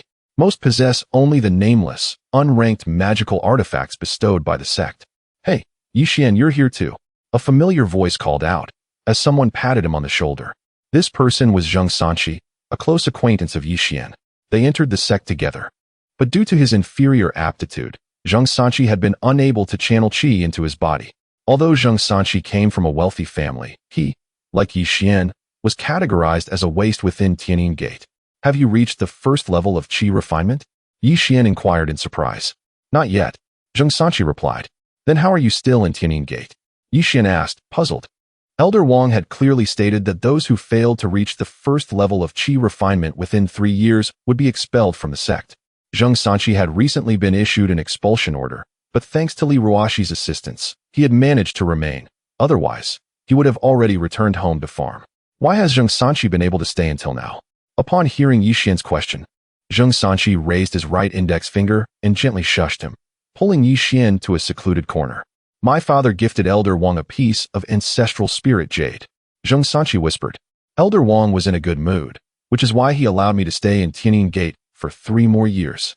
If I can successfully channel qi into my body in 3 years, I will be able to remain in the sect. Given time, I will surely reach the first level of qi refinement, and then you can enjoy a life of luxury following me. Zheng Sanqi spoke with great pride. In the outer sect of Tianyin Gate, being able to connect with Elder Wang is indeed a matter of pride. However, the ancestral spirit jade that Zheng Sanqi's family possesses must be of considerable quality, or else Elder Wang would not have taken notice. Upon hearing this, Yi Xian's face darkened with anger. His ire was not directed at Zheng Sangzi, but rather at Elder Wang. It became apparent that all the rules were crafted for those without connections. Hey, didn't you just get expelled from Tianyin Gate? How did you return? Zheng Sanqi asked. His inquiry was merely out of curiosity. Yi Xian was about to mention that he could now enter the qi refinement stage when Wang Zhuifeng approached from a distance. Look, it's senior brother Wang. Zheng Sanqi exclaimed with admiration. I heard senior brother Wang is already at the 5th level of qi refinement. When will I ever reach his level? He continued. Come on, let me introduce you to senior brother Wang. Without waiting for a response, Zheng Sanqi seized Yi Xian's arm and led him toward Wang Zhuifeng. Let go of me. Yi Xian protested weakly. Oh, don't be shy. Getting to know senior brother Wang is a privilege. Yi Xian attempted to break free, but Zheng Sanqi would not relent. Out of loyalty to an old friend, Yi Xian refrained from using his cultivation power and was thus dragged before Wang Zhuifeng. Greetings, senior brother Wang. I am Zheng Sanqi.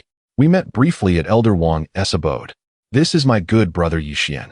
He wishes to meet senior brother Wang and hopes you can look after him in the future.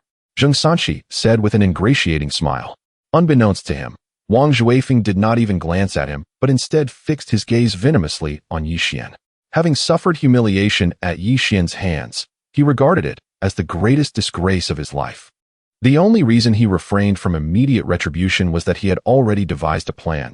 He intended to obliterate Yi Xian completely, for he could not swallow this humiliation. Wang Zhuifeng stared at Yi Xian for an extended period before finally shifting his gaze to Zheng Sanqi. What are you? How dare you call me senior brother? Wang Zhuifeng said coldly. That is not true. Senior brother Wang, we really have met at Elder Wang's abode. Zheng Sangzi stammered, his face flushed with embarrassment as he tried to explain. Silence. My grandfather is a figure of great stature. How could he allow a pest like you into his abode? Speak again, and I will ruin you. Wang Zhuifeng barked. Senior brother Wang, perhaps you have forgotten. Elder Wang accepted a piece of our family's ancestral spirit jade. Zheng Sanqi thought Wang Zhuifeng had genuinely forgotten and attempted to clarify. However, the moment those words left his lips, Wang Zhuifeng's expression shifted from anger to a dark, ominous fury. Did you just say my grandfather accepted your family's spirit jade? Wang Zhuifeng's face darkened to an almost menacing degree. Yes, it was that red. Zheng Sanqi hurriedly replied, oblivious to the change in Wang Zhuifeng's demeanor. You vile creature, how dare you tarnish my grandfather's name? Cheng Song, break his legs. Wang Zhuifeng commanded. Upon hearing this, Zhang Chengsong leapt from behind Wang Zhuifeng and, with a single kick, sent Zheng Sanqi flying 3 zhong, crashing heavily to the ground. Having no cultivation, Zheng Sanqi's ribs were shattered in multiple places, and he lay motionless on the ground. The entire event transpired too swiftly for Yi Xian to offer any assistance. He rushed to Zheng Sanqi, propping his head up and checking for a pulse, finally allowing himself a sigh of relief. Wang Zhuifeng, you shall pay for this. Yi Xian glared fiercely at Wang Zhuifeng, his teeth clenched in fury. You are the first to speak to me in such a manner within the outer sect of Tianyin Gate. However, I can't be bothered with you now. After all, you won't live much longer. Wang Zhuifeng spoke disdainfully, as if the fate of Yi Xian lay firmly within his grasp, easily crushable at his whim. Cheng Song, did you not hear me? I commanded you to break this cur's legs. Wang Zhuifeng directed at Zheng Sanqi. Understood, brother Wang. I shall comply immediately. Zhang Chengsong replied with a wicked grin, fixating his gaze on Zheng Sanqi. Though he could not prevail against Yi Xian, inflicting such a humiliation upon Zheng Sanqi would serve as a form of vengeance against Yi Xian. Chapter 12. The flame talisman Zhang Chengsong approached Zheng Sanqi, poised to strike, when Yi Xian unleashed a powerful punch. The tremendous force caused Zhang Chengsong's head to ring, and he collapsed to the ground. You have some audacity. You dare to lay hands on my people. Wang Zhuifeng pointed at Yi Xian, seething with rage. Not only did I strike him, but I would also dare to strike you. Would you like to test me? Yi Xian nonchalantly replied, while wiping the blood from Zheng Sanqi's mouth, never sparing a glance at Wang Zhuifeng. With the explosive pill in hand, he no longer feared Elder Wang's retaliation, and thus was even less concerned about Wang Zhuifeng. If Wang Zhuifeng insisted on bullying Zheng Sanqi, he would not hesitate to teach him a lesson. Wang Zhuifeng's forehead bulged with veins, nearly exploding with anger. To be publicly humiliated by Yi Xian was an unspeakable disgrace. He longed to tear Yi Xian to shreds immediately, but after his previous humiliating defeat, he understood that he was no match for Yi Xian. To confront him directly would only result in further embarrassment. You just wait. Wang Zhuifeng spat, leaving in a hasty retreat after declaring his name. So this person is Yi Xian? I recall he was on the list of those to be expelled not long ago. How has he become so formidable in such a short time? Indeed, even senior brother Zhang Chengsong is no match for him. Strong? Can he compare to senior brother Wang? He has surely made an enemy of senior brother Wang, and he won't have anything good to look forward to. You are correct. Senior brother Wang not only possesses profound cultivation, but also has Elder Wang as his backing. In the outer sect, he is unmatched. The crowd began to murmur and point at Yi Xian. They unanimously believed that Wang Zhuifeng refrained from attacking Yi Xian out of magnanimity. Unfazed by their discussions, Yi Xian retrieved a pill from his storage bag and fed it to Zheng Sanqi. Shortly after, Zheng Sanqi regained consciousness. Yi Xian, did I offend senior brother Wang this time? Zheng Sanqi asked anxiously, disregarding his injuries. Fear not, I will take care of everything. He dares not harm you. Yi Xian replied with unwavering confidence. In the world of cultivation, strength reigns supreme. As long as one possesses sufficient power, no one can threaten them. Soon, the competition for promotion to the inner sect commenced. The registered disciples drew lots, and Elder Wang announced the opponents corresponding to the different numbers. A total of 28 outer sect disciples, the cream of the crop, participated in the contest. The first round consisted of 14 matches, with victors advancing to the second round.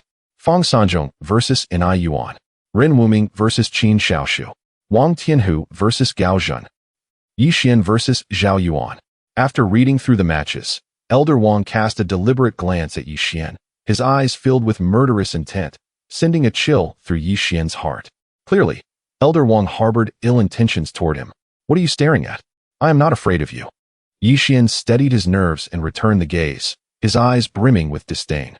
You have already harbored murderous intent toward me, and you expect me to show you respect? Old fossil, go choke on it. Elder Wang was taken aback on the high platform, which outer sect disciple did not treat him with utmost respect. This disciple not only bullied his grandson, but also showed him such disrespect. He truly deserved death. In that moment, Elder Wang's murderous aura surged forth, sending a bone-chilling wave through the gathered disciples. What happened? Why has it suddenly become so cold? One disciple remarked. Shoo, keep your voice down. It's Elder Wang's murderous intent. Someone must have angered him. Another disciple responded. Before long, the first round of matches began. For platforms hosted simultaneous contests. As it was not yet Yi Xian's turn, he watched from a lower viewing platform. On the upper platform, Wang Zhuifeng faced a young man with red hair. The red-haired youth, at the 6th level of qi refinement, was evenly matched with Wang Zhuifeng. The youth wielded a long knife, attacking Wang Zhuifeng relentlessly with great ferocity. This long knife was a first-grade magical artifact, making the onlooking disciples envious. In Tianyin sect, a first-grade magical artifact was the ultimate aspiration of all outer sect disciples. Wang Zhuifeng, meanwhile, utilized a black chain, which moved with the agility of a serpent, deftly countering the red-haired youth's onslaught. The power of this black chain seemed to surpass that of the flying sword that Yi Xian had previously destroyed, undoubtedly a superior first-grade magical artifact. For ordinary disciples, acquiring even a single first-grade magical artifact was an arduous task, yet those with backing could obtain them with ease. This world was devoid of true fairness. Yi Xian shook his head and continued to observe. The red-haired youth, frustrated by his inability to gain the upper hand, let out a furious roar, producing a short sword from his storage bag. The blade shimmered with spiritual light, also a first-grade magical artifact.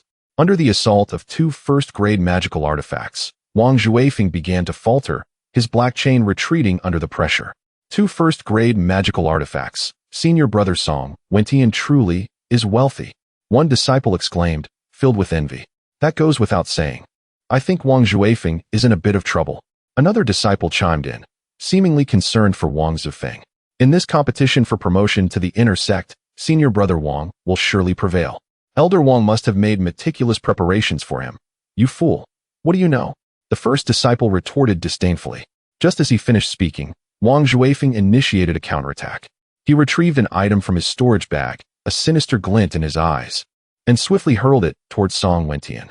As Song Wentian basked in his advantage, he noticed the object flying toward him and hurriedly commanded his short sword to block it.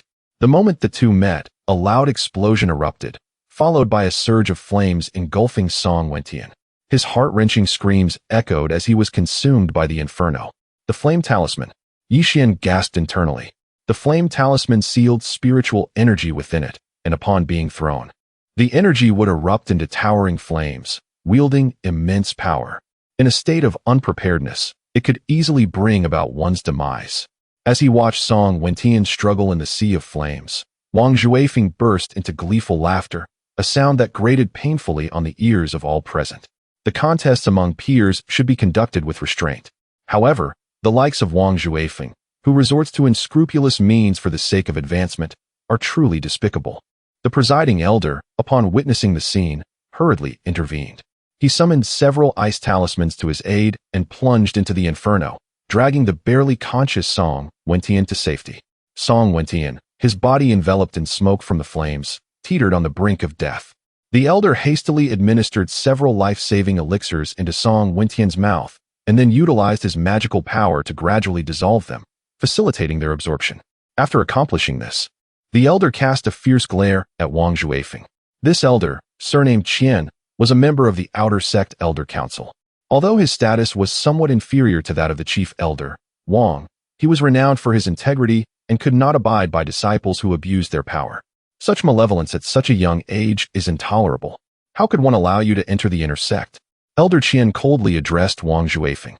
Chapter 13. The fire spirit sword. Wang Juefeng was reprimanded, yet his expression remained devoid of fear.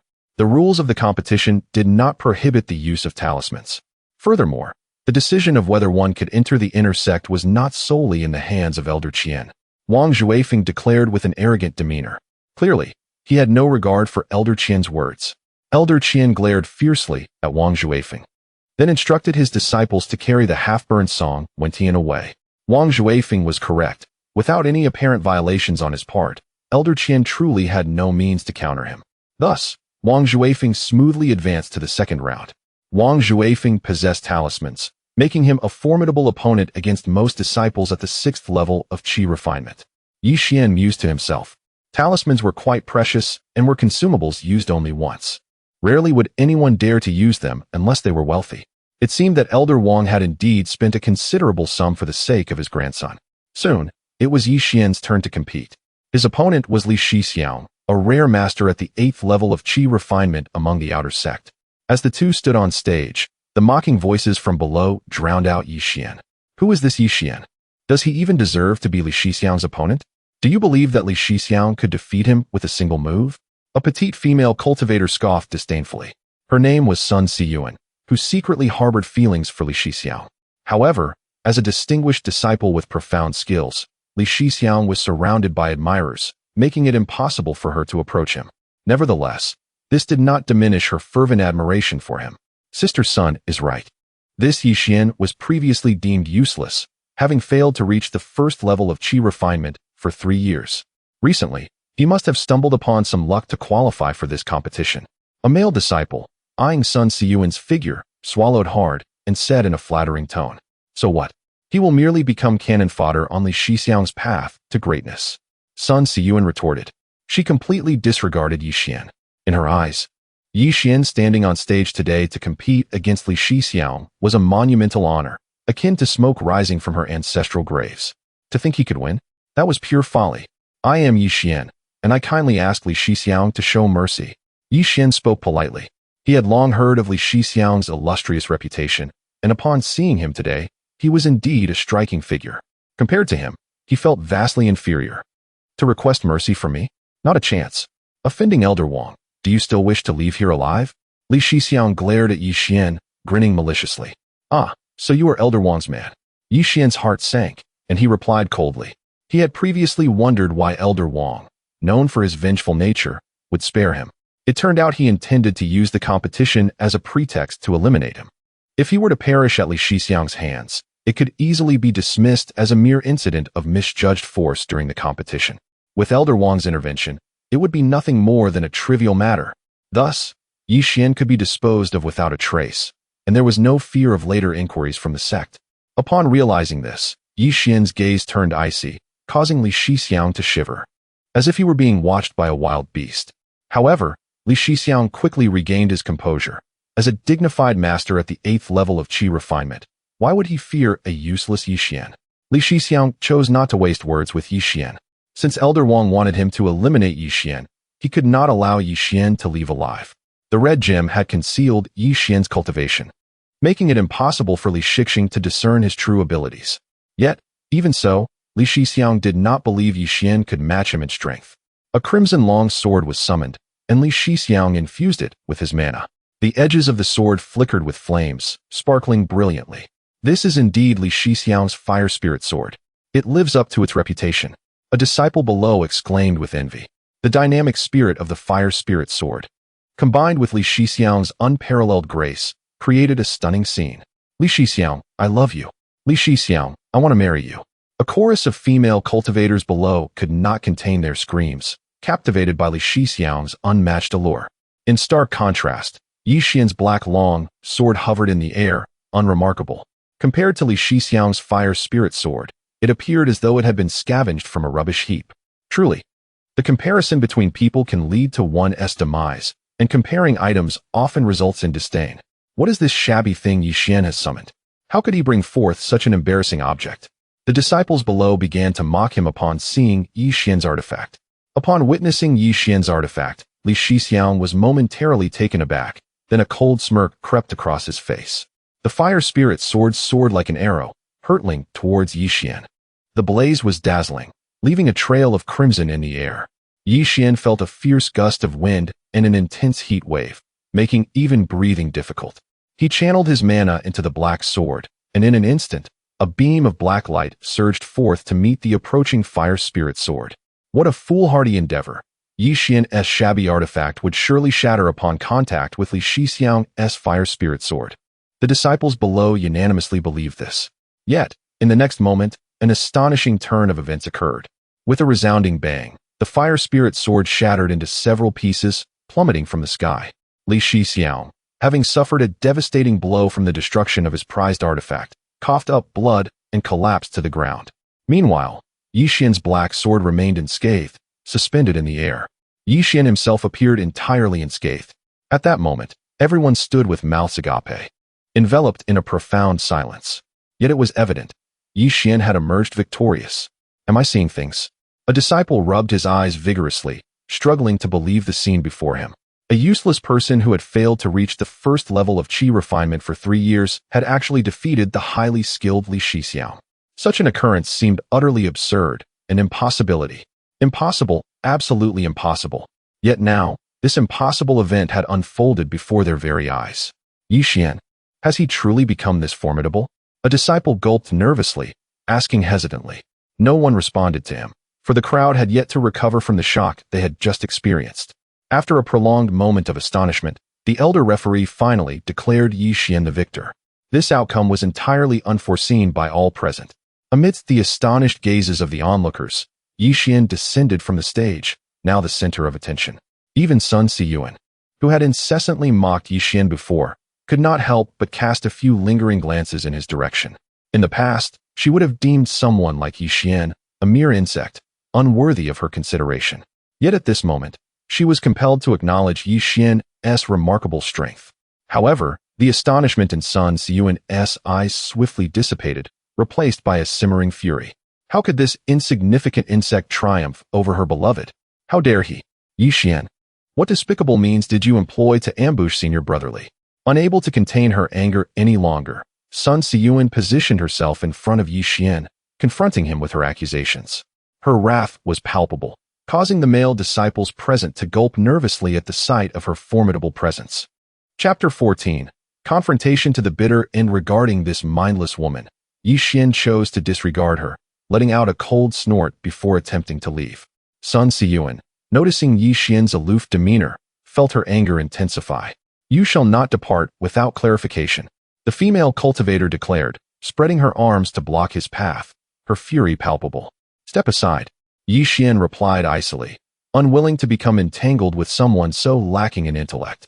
If I refuse, are you bold enough to strike me? Sun Siyuan retorted, summoning a crimson silk that cascaded like a heavenly waterfall, poised for action.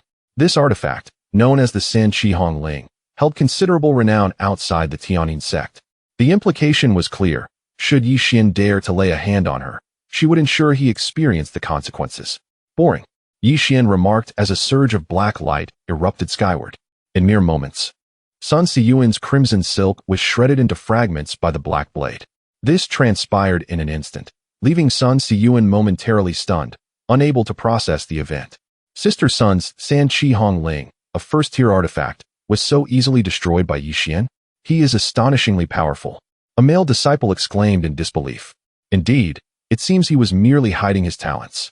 Another male disciple chimed in. Yi Xian's exhibited strength surpassed everyone's expectations, transforming him from an apparent weakling into an unexpected dark horse.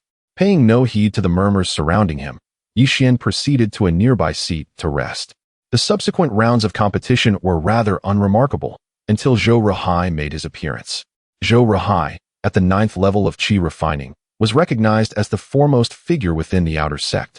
Even Wang Zhuifeng and Li Shixiang showed him the utmost respect, addressing him as Brother Zhou. The moment Zhou Ruoxi ascended the stage, the audience erupted in fervent cheers. Brother Zhou, Brother Zhou, the disciples chanted, their voices swelling like waves in a tempest. Particularly, the female disciples were so exhilarated that several fainted at the sight of him. Such adoration was not difficult to understand. After all, the admiration for the strong is an indelible mark of human nature. I concede, Zhou Ruoxi's opponent declared before the match even commenced. No one found this surprising. Rather, it was widely regarded as a wise decision. To face Zhou Ruoxi and hope for victory was a fool's dream. Better to concede than suffer defeat. Thus, Zhou Ruoxi won effortlessly. Zhou Ruoxi prevails. The elder referee announced loudly. Brother Zhou is magnificent. Brother Zhou is invincible. Brother Zhou, I adore you. Voices of adulation rose and fell like a tide. As Zhou Ruoxi walked toward the resting area amidst the admiration of the crowd, he cast a lingering gaze at Yi Xian. His penetrating look sent a shiver down Yi Xian's spine. What does this mean? Could he also be an ally of Elder Wang? Yi Xian pondered, alarmed. If that were the case, it was highly likely that Zhou Ruoxi would be his opponent in the second round. Although opponents were determined by drawing lots, Elder Wang had the means to manipulate such outcomes. A sense of foreboding washed over Yi Xian. With the first round of competition concluded, 15 individuals advanced. The drawing for the second round commenced, and unsurprisingly, Yi Xian found himself pitted against Zhou Ruoxi. With Zhou Ruoxi's profound cultivation and extraordinary strength, recognized as the undisputed #1 in the outer sect, Yi Xian felt a wave of uncertainty wash over him. According to Li Shixiang's earlier remarks, Elder Wang desired his demise. Thus, no matter how he pleaded for mercy, his opponent would show him no quarter. Zhou Ruoxi was certain to unleash his full power in the upcoming duel. Should I simply concede? Yet, doing so would forfeit his chance to enter the inner sect. The next opportunity for advancement would not arise for another 3 years. Remaining in the outer sect, which was Elder Wang's domain, would leave him susceptible to countless schemes leading to his demise. No, he must confront Zhou Ruoxi head-on. In the second round, each participant would battle the other 14, with victories determining rankings, and the top 10 would enter the inner sect. Yi Xian's first match was against a disciple at the 8th level of Qi refining, whom he dispatched with ease. The second match, however, was the anticipated confrontation with Zhou Ruoxi. No one held faith in Yi Xian's chances. Although he had previously displayed remarkable prowess, none believed he could stand against Zhou Ruoxi. Yi Xian, just concede. This way, Brother Zhou might spare your life. Sun Siyuan cackled from the sidelines, her excitement palpable. She was elated. After Yi Xian had humiliated her and destroyed her artifact, the swift retribution was almost poetic. Zhou Ruhai was a prodigious talent, hailing from a storied family of cultivators with immense influence. How could Yi Xian possibly contend with him? Indeed, concede to avoid being beaten into a pulp. The disciples who had been previously astonished by Yi Xian's strength echoed. A mere waste suddenly becoming so formidable was a concept they could hardly fathom. Their jealousy morphed into vehement resentment. Regardless of Yi Xian's strength, it would prove inconsequential against Zhou Ruhai's overwhelming might. Yet, Yi Xian remained unfazed by the crowd's taunts, focusing his energy on the formidable adversary before him. You should not have come here, Zhou Ruhai remarked coolly, exuding an air of refined elegance, yet his condescension towards Yi Xian was unmistakable. Politeness could be feigned, but one's innate arrogance could not be concealed. Why? Yi Xian inquired with a faint smile. Because someone approached me, wishing for your demise. Unfortunately, I agreed, Zhou Ruhai replied nonchalantly, as though discussing a trivial matter. Are you truly so confident? Yi Xian asked, a smile gracing his lips. Of course. Killing you is no more challenging than squashing an ant, Zhou Ruhai stated, his demeanor remarkably relaxed. Then let us dispense with the pleasantries and reveal our true capabilities, Yi Xian declared, unwilling to engage in further idle chatter. If you seek my life, we shall see if you possess the ability. Zhou Ruhai smiled, as if he had heard the most ludicrous of jokes. He is the foremost disciple of the outer sect, having commenced his cultivation journey at the tender age of 3, achieving the first layer of qi refinement in less than 6 months. By the age of 5, he entered Tiananmen, progressing at an astonishing rate, earning accolades from the higher echelons of the sect for his unparalleled talent. By 18, he had reached the 9th layer of qi refinement. This remarkable speed is indeed rare even in the illustrious millennium-long history of Tiananmen. Today, however, he is challenged by a mere wastrel. It appears that many have forgotten just how formidable the name Zhou Ruhai truly is. Unless he demonstrates his true prowess. A flying sword was summoned, swelling in size as it soared against the wind, stretching to several zhong in mere moments. The sword stood proudly in the air, emanating powerful spiritual energy waves. Its hue was nearly transparent, and upon closer inspection, one could barely discern its blade. This is indeed Senior Brother Zhou's Liulijian. A disciple in the audience exclaimed in astonishment. Chapter 15. Zhou Ruhai's defeat. The Liulijian is a second-tier magical artifact, renowned within the outer sect. Many disciples beheld it for the first time, eliciting waves of envy. Yi Xian, acutely aware of the stakes, summoned his black sword. The appearance of the black sword was met with derisive laughter from the spectators below, for in comparison to the Liulijian, it was undeniably unsightly. A cold smirk crept upon Zhou Ruhai's lips. How could such a wretched item dare to confront his illustrious Liulijian? With that thought, he channeled his spiritual energy into the Liulijian, which erupted in a dazzling white light, akin to an arrow released from its bow, swiftly slicing towards Yi Xian, determined to strike him down in one fell swoop. Yi Xian wielded the black sword to meet the attack. The clash of black and white shadows ignited a fierce battle in the air. After several exchanges, Zhou Ruhai found himself astonished. He had not anticipated Yi Xian's strength to be so formidable. Though merely at the 8th layer of qi refinement, Yi Xian managed to contend with Zhou Ruhai, who was at the 9th layer, without showing any signs of faltering. Particularly impressive was the unassuming black sword, which steadfastly countered the onslaught of the second-tier Liulijian. Yi Xian, too, felt a swell of surprise. Zhou Ruhai's prowess surpassed all his expectations. If he were merely an ordinary 9th layer practitioner, his profound magical power and the black sword would certainly have secured victory. However, Zhou Ruhai was far from an ordinary disciple at the 9th layer. Each strike of the Liulijian forced Yi Xian to exert himself to the utmost, truly deserving of the title of the outer sect's top disciple. Half an hour passed, and the duel continued, remaining evenly matched. The Liulijian radiated a blinding white light. Yet the black sword remained resolute, consistently neutralizing the relentless assaults. Zhou Ruhai perspired profusely, having exhausted all his strength, yet he could not subdue Yi Xian. A hushed silence enveloped the audience, as Yi Xian's performance exceeded all expectations. Especially those who had previously boasted of Zhou Ruhai now wore expressions of dismay. To engage Zhou Ruhai for half an hour, even in defeat, was a feat that would command respect within the outer sect.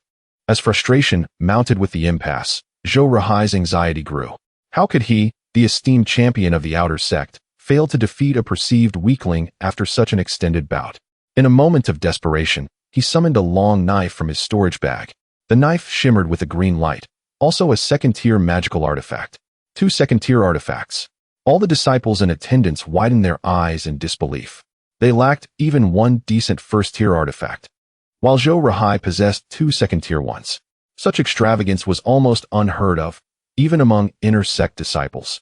With the long knife entering the fray, the tide of battle shifted dramatically. The black sword began to retreat under the onslaught of Zhou Ruhai's dual artifacts. See, I told you. Zhou Shixiang is truly formidable. No matter how strong Yi Xian is, he shall surely meet his demise at the hands of Zhou Shixiang's blade, boasted one disciple with pride, as if he were partaking in the duel himself. However, he spoke a harsh truth. Who could withstand the combined assault of 2 second-tier artifacts? Simultaneously controlling both artifacts intensified the drain on Zhou Ruhai's magical energy, which began to deplete swiftly. If he could not conclude the battle in short order, it was likely that he, rather than Yi Xian, would be the first to succumb to exhaustion. Zhou Ruhai poured the remainder of his magical energy into both blade and sword, unleashing a torrential barrage of attacks upon Yi Xian, seeking to end the conflict decisively. Yi Xian, already at a disadvantage, found himself increasingly beleaguered by the relentless onslaught, gasping for breath under the overwhelming pressure. The Liuli Jian ensnared the black sword, while the green knife came perilously close to severing his throat. Seeing this, Zhou Ruhai's lips curled into a cruel smile, and he intensified his assault. At this rate, in no more than 3 strikes, Yi Xian would surely fall. What to do, Hongbao? Think of something. Yi Xian exclaimed anxiously. The talismans, quickly throw the talismans. Hongbao responded. It dawned on Yi Xian that he had several talismans gifted by Li Ruoxi in his storage bag. He hastily retrieved one and hurled it towards Zhou Ruhai. As Zhou Ruhai envisioned victory, he instinctively raised his hand to block the incoming object. However, upon contact, an explosion of icy flames erupted, freezing Zhou Ruhai and the entire arena in an instant. Fortunately, Yi Xian managed to escape in time. Otherwise, he too would have been ensnared in the frost. Zhou Ruhai remained encased in ice, his expression one of bewildered triumph, creating a bizarre sight. The presiding elder, witnessing the scene, hurriedly descended to extricate him, using all his magical power to barely thaw Zhou Ruhai. This does not count. Let us continue. Zhou Ruhai roared in fury, his pride as the outer sect's champion shattered by the unexpected defeat. Though Yi Xian resorted to external means, you indeed lost. The elder replied, shaking his head in resignation. The rules of the contest did not prohibit the use of external power, as such distinctions were difficult to define. Was Zhou Ruhai's second-tier artifact not a form of external assistance? It was unreasonable to expect both contestants to engage without any means at their disposal. Thus, external power was merely another facet of strength. Thankfully, Yi Xian had utilized an ice talisman. Had it been a fire talisman, Zhou Ruhai might have found himself roasted. Zhou Ruhai felt a wave of dizziness wash over him. In a fit of rage and shock, he spat blood and collapsed heavily to the ground. Yi Xian wins, the elder declared. There were no cheers for Yi Xian. Instead, the crowd was rife with apprehension. The female disciples, in particular, wore expressions of indignation. Winning through talismans hardly makes one a hero. How shameless, scoffed one enchanting female disciple, rolling her eyes. Indeed, if it were based on true strength, he would be no match for Zhou Shixiang, echoed another equally lovely disciple. As ardent admirers of Zhou Ruhai, they were unwilling to accept their idol's defeat. Yi Xian paid no heed to the jeers, retreating to a nearby resting area to prepare for his next match. The upcoming round required the elimination of 5 participants, with the remaining 10 advancing to the inner sect. As long as he avoided being among the last 5, Yi Xian would secure his place. As for the second-tier artifacts awarded to the top 3, he held little interest, for Hong Bao had mentioned that his black sword far exceeded the value of any second-tier artifact.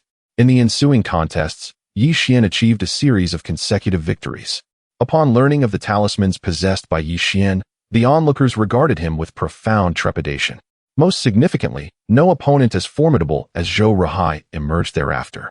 Among the remaining challengers, the highest cultivation level was merely the 8th layer of qi refinement, rendering Yi Xian's encounters with them rather effortless. In the final match, Yi Xian faced Wang Juefeng. Although Wang Juefeng himself was only at the 6th layer of qi refinement, the crowd refrained from exerting their full strength out of fear of Elder Wang's authority, thus showing him a degree of deference. Furthermore, with a fiery talisman in his possession, none dared to truly press him. Wang Juefeng glared at Yi Xian with venomous intent, for he had suffered a loss at Yi Xian's hands previously, and now sought to settle both old and new grievances in one fell swoop. Chapter 16. The Elder Wang's retribution. Yi Xian was acutely aware that the realm of Wang Juefeng was vastly superior to his own. However, the talismans in the opponent's possession warranted considerable caution. Should Wang Juefeng attempt to unleash a talisman, Yi Xian was prepared to retaliate immediately. Hong Bao had confirmed that the talismans left to him by Li Ruoxi were of high quality, incomparable to the low-grade talismans wielded by Wang Juefeng. With the commanding voice of the elder, the competition officially commenced. Wang Juefeng reached into his robe, seemingly to retrieve an object. Yi Xian was on high alert, ready to deploy his talismans at a moment's notice. Yet, he misjudged the situation. Wang Juefeng extracted a crimson pill and consumed it. As the pill took effect, Wang Juefeng's visage contorted, and his stature surged dramatically. Within moments, he transformed into a towering giant, enveloped in dark energy, exuding an aura of formidable menace. Yi Xian and the disciples below were left in utter astonishment, having never witnessed such a display. What on earth is happening, Hong Bao? Yi Xian inquired urgently. The pill Wang Juefeng ingested resembled a Baotian pill, albeit with decidedly less potency, and it would undoubtedly leave irreparable side effects. A grave miscalculation. Hong Bao elucidated. It appeared that Wang Juefeng was indeed desperate to eliminate him. Yi Xian murmured to himself, realizing that such a pill was typically reserved for life or death scenarios, yet Elder Wang had chosen to wield it against him. In a flash, the giant Wang Juefeng hurled a punch downwards. Yi Xian swiftly evaded. The impact created a deep crater in the ground. Such immense strength. Yi Xian gasped. Clearly, the transformed Wang Juefeng had attained at least the 9th level of qi refinement, surpassing Zhou Ruoxi and marking him as the most formidable opponent Yi Xian had ever faced in this competition. Wang Juefeng struck again, and though Yi Xian narrowly dodged, he was struck by flying debris, blood trickling from the corner of his eye. Realizing that evasion was futile, Yi Xian summoned his black sword, infusing it with his spiritual energy. The blade gleamed with a dark radiance as he lunged towards the giant. Wang Juefeng, having already witnessed the might of Yi Xian's black sword, was prepared. A mocking glimmer crossed his eyes as 3 flying swords emerged from his storage bag, their formidable energy sending ripples of fear through the onlookers. 3 second-grade flying swords. Am I mistaken? One disciple exclaimed. Brother Wang is excessively extravagant, possessing 3 second-grade flying swords. Another disciple remarked, envious. Alas, who could rival someone with a chief elder as a grandfather? The trio of second-grade flying swords swiftly encircled Yi Xian's black sword, preventing him from approaching Wang Juefeng. Yi Xian felt urgency rise within him. Although he possessed other magical artifacts in his storage bag, he had never refined them. Hong Bao had advised against attempting to wield too many at once.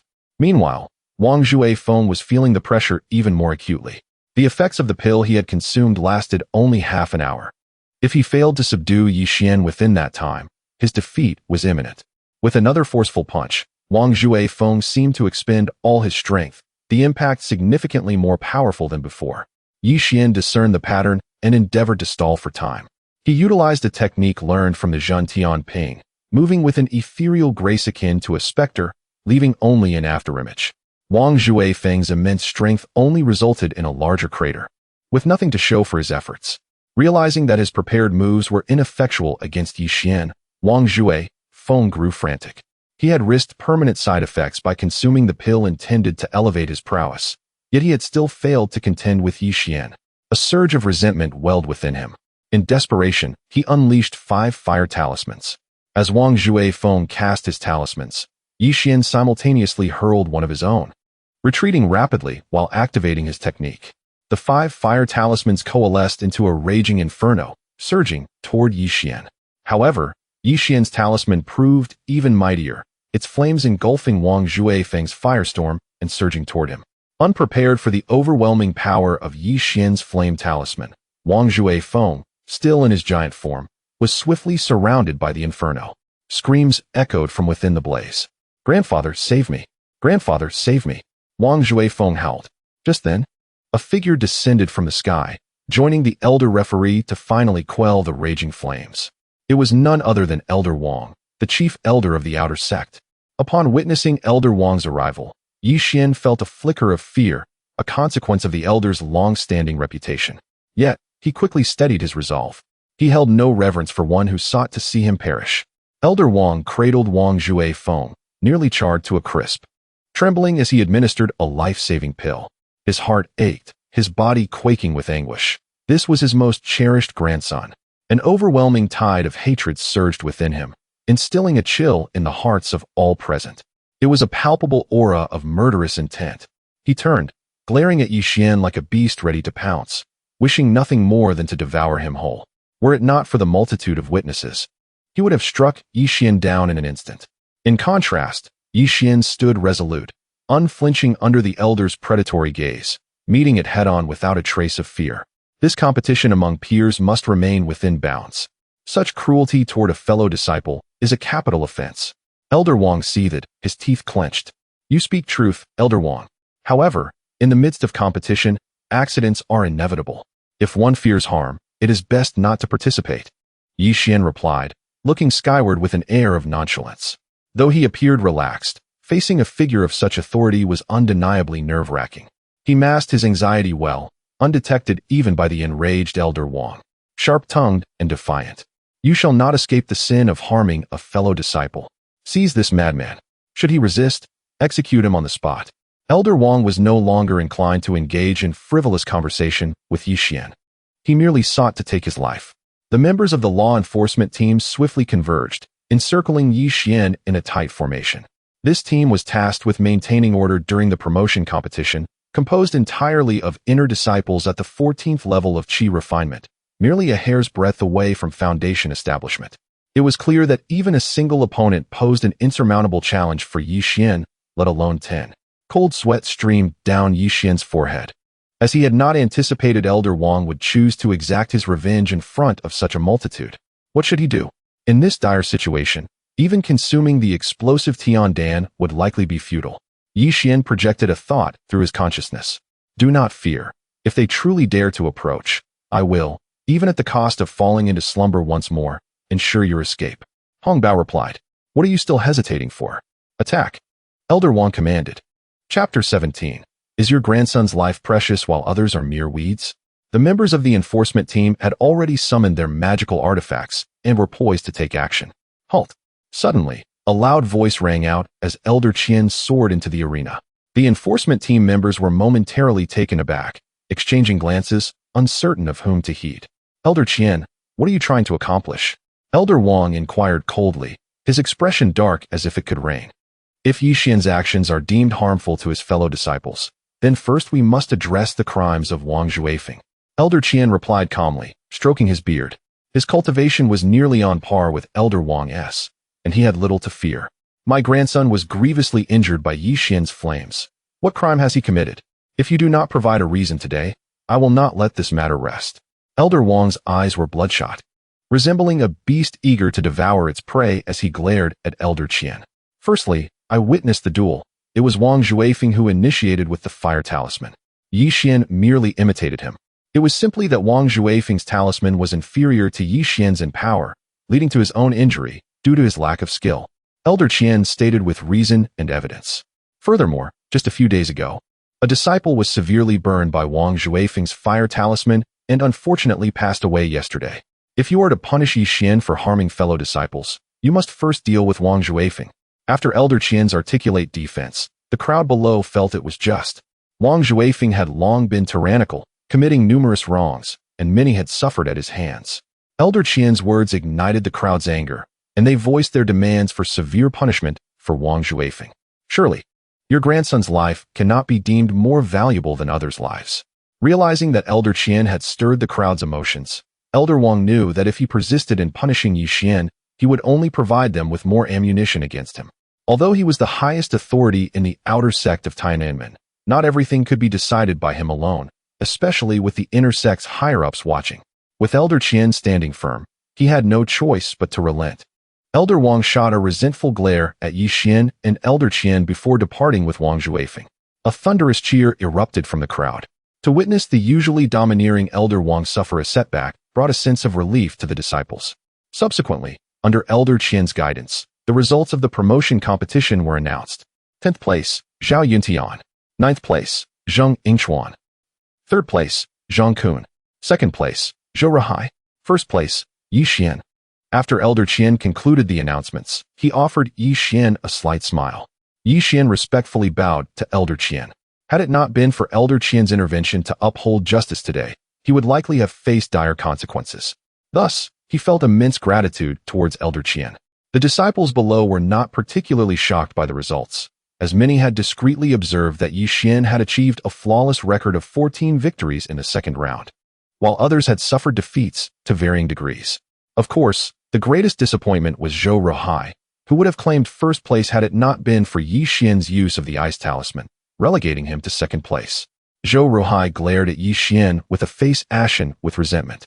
Yi Xian noticed Zhou Ruoxi's hostility and offered him a faint smile. To Zhou Ruoxi, this smile was filled with mockery, causing him to clench his fists with a crackling sound. Red treasure, my earlier smile was so warm. Why does Zhou Ruoxi still look like he wants to gnash his teeth? I have called upon the 10 disciples whose names I just mentioned to rest at their respective quarters tonight. Tomorrow, follow me to report to the inner sect.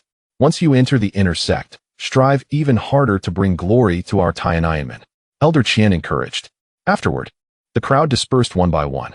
Yi Xian prepared to leave when a figure limped over from a distance. Yi Xian, Yi Xian, the person called out from afar, nearly stumbling in their excitement. It was Zheng Sanqi, who had just healed from his injuries. A few days prior, he had been severely injured by Zhang Qingsong's kick. Now that he had recovered, he rushed over to cheer for his good brother, only to find that the competition had concluded by the time he arrived. Fortunately, Yi Xian had not yet departed. Seeing Zheng Sanqi approach, Yi Xian felt warmth in his heart, knowing he had come to support him. Yi Xian, you are incredible. I have heard all about your feats. Even Zhou Ruoxi is no match for you. Zheng Sanqi exclaimed, excitedly patting Yi Xian on the shoulder. What is that? I almost turned Wang Juefeng into a charred corpse. Yi Xian replied nonchalantly. What? You injured Wang Juefeng? Zheng Sanqi's face suddenly drained of color, and his hand resting on Yi Xian's shoulder began to tremble. Not just injured, he was nearly burned to death. Yi Xian corrected him. You have landed yourself in serious trouble. Elder Wang will certainly not let this go. Zheng Sanqi said, his voice quaking. Never fear, I have my ways to handle this. But enough about that. How is your recovery? Yi Xian quickly shifted the topic. After taking the pills you gave me, I am nearly back to full health. But you? Zheng Sanqi was still worried about Yi Xian's confrontation with Wang Juefeng, but he was promptly interrupted by Yi Xian. Sanqi, you need not worry. I am now an inner sect disciple. My status is vastly different from before. Elder Wang is merely an outer sect elder. He dares not lay a finger on me. Yi Xian reassured him. Upon hearing this, Zheng Sanqi finally felt relieved. It made sense. The status of an inner sect disciple was indeed prestigious, and an outer sect elder would think twice before acting against him. After exchanging a few more words, Yi Xian bid farewell to Zheng Sanqi. Before parting, he gifted him several Peiyuan pills. These pills, refined in the Zhentian bottle, possessed exceptional healing properties for mortals. Additionally, he hoped that after taking the Peiyuan pills, Zheng Sanqi would successfully enter the first layer of qi refinement, and perhaps even gain entry into the inner sect in the future. In Tiananmen, the lives of outer sect disciples were of little concern to anyone, but inner sect disciples were different. Should any inner sect disciple encounter misfortune, the sect would immediately dispatch personnel to conduct a thorough investigation, ensuring that the perpetrator faced justice. Upholding the sect's regulations. Regardless of who it was, causing harm to an inner sect disciple without cause was punishable by death. This is precisely why the outer disciples strive fervently to ascend to the inner sect. Beyond the honor of status, it also provides an invaluable safeguard for their lives. However, Yi Xian finds himself in a precarious situation. Once he enters the inner sect tomorrow, he will no longer be under Elder Wang's control. In the inner sect, it is exceedingly difficult to take Yi Xian's life. He suspects that Elder Wang may resort to desperate measures tonight. If Elder Wang truly dares to act thus, Yi Xian will ensure that he regrets ever provoking him. Yi Xian swiftly returned to his quarters. After a series of intense battles, he needed to restore himself to peak condition. Chapter 18. Preparing for both outcomes, the demise of Elder Wang. 3 hours later, Yi Xian was brimming with vitality, his entire being radiating brilliance. He had restored himself to his peak condition. Should he seek Elder Qian for assistance? Yi Xian pondered internally. If he could secure Elder Qian's protection, Elder Wang would undoubtedly hesitate to act recklessly. However, he swiftly dismissed this notion.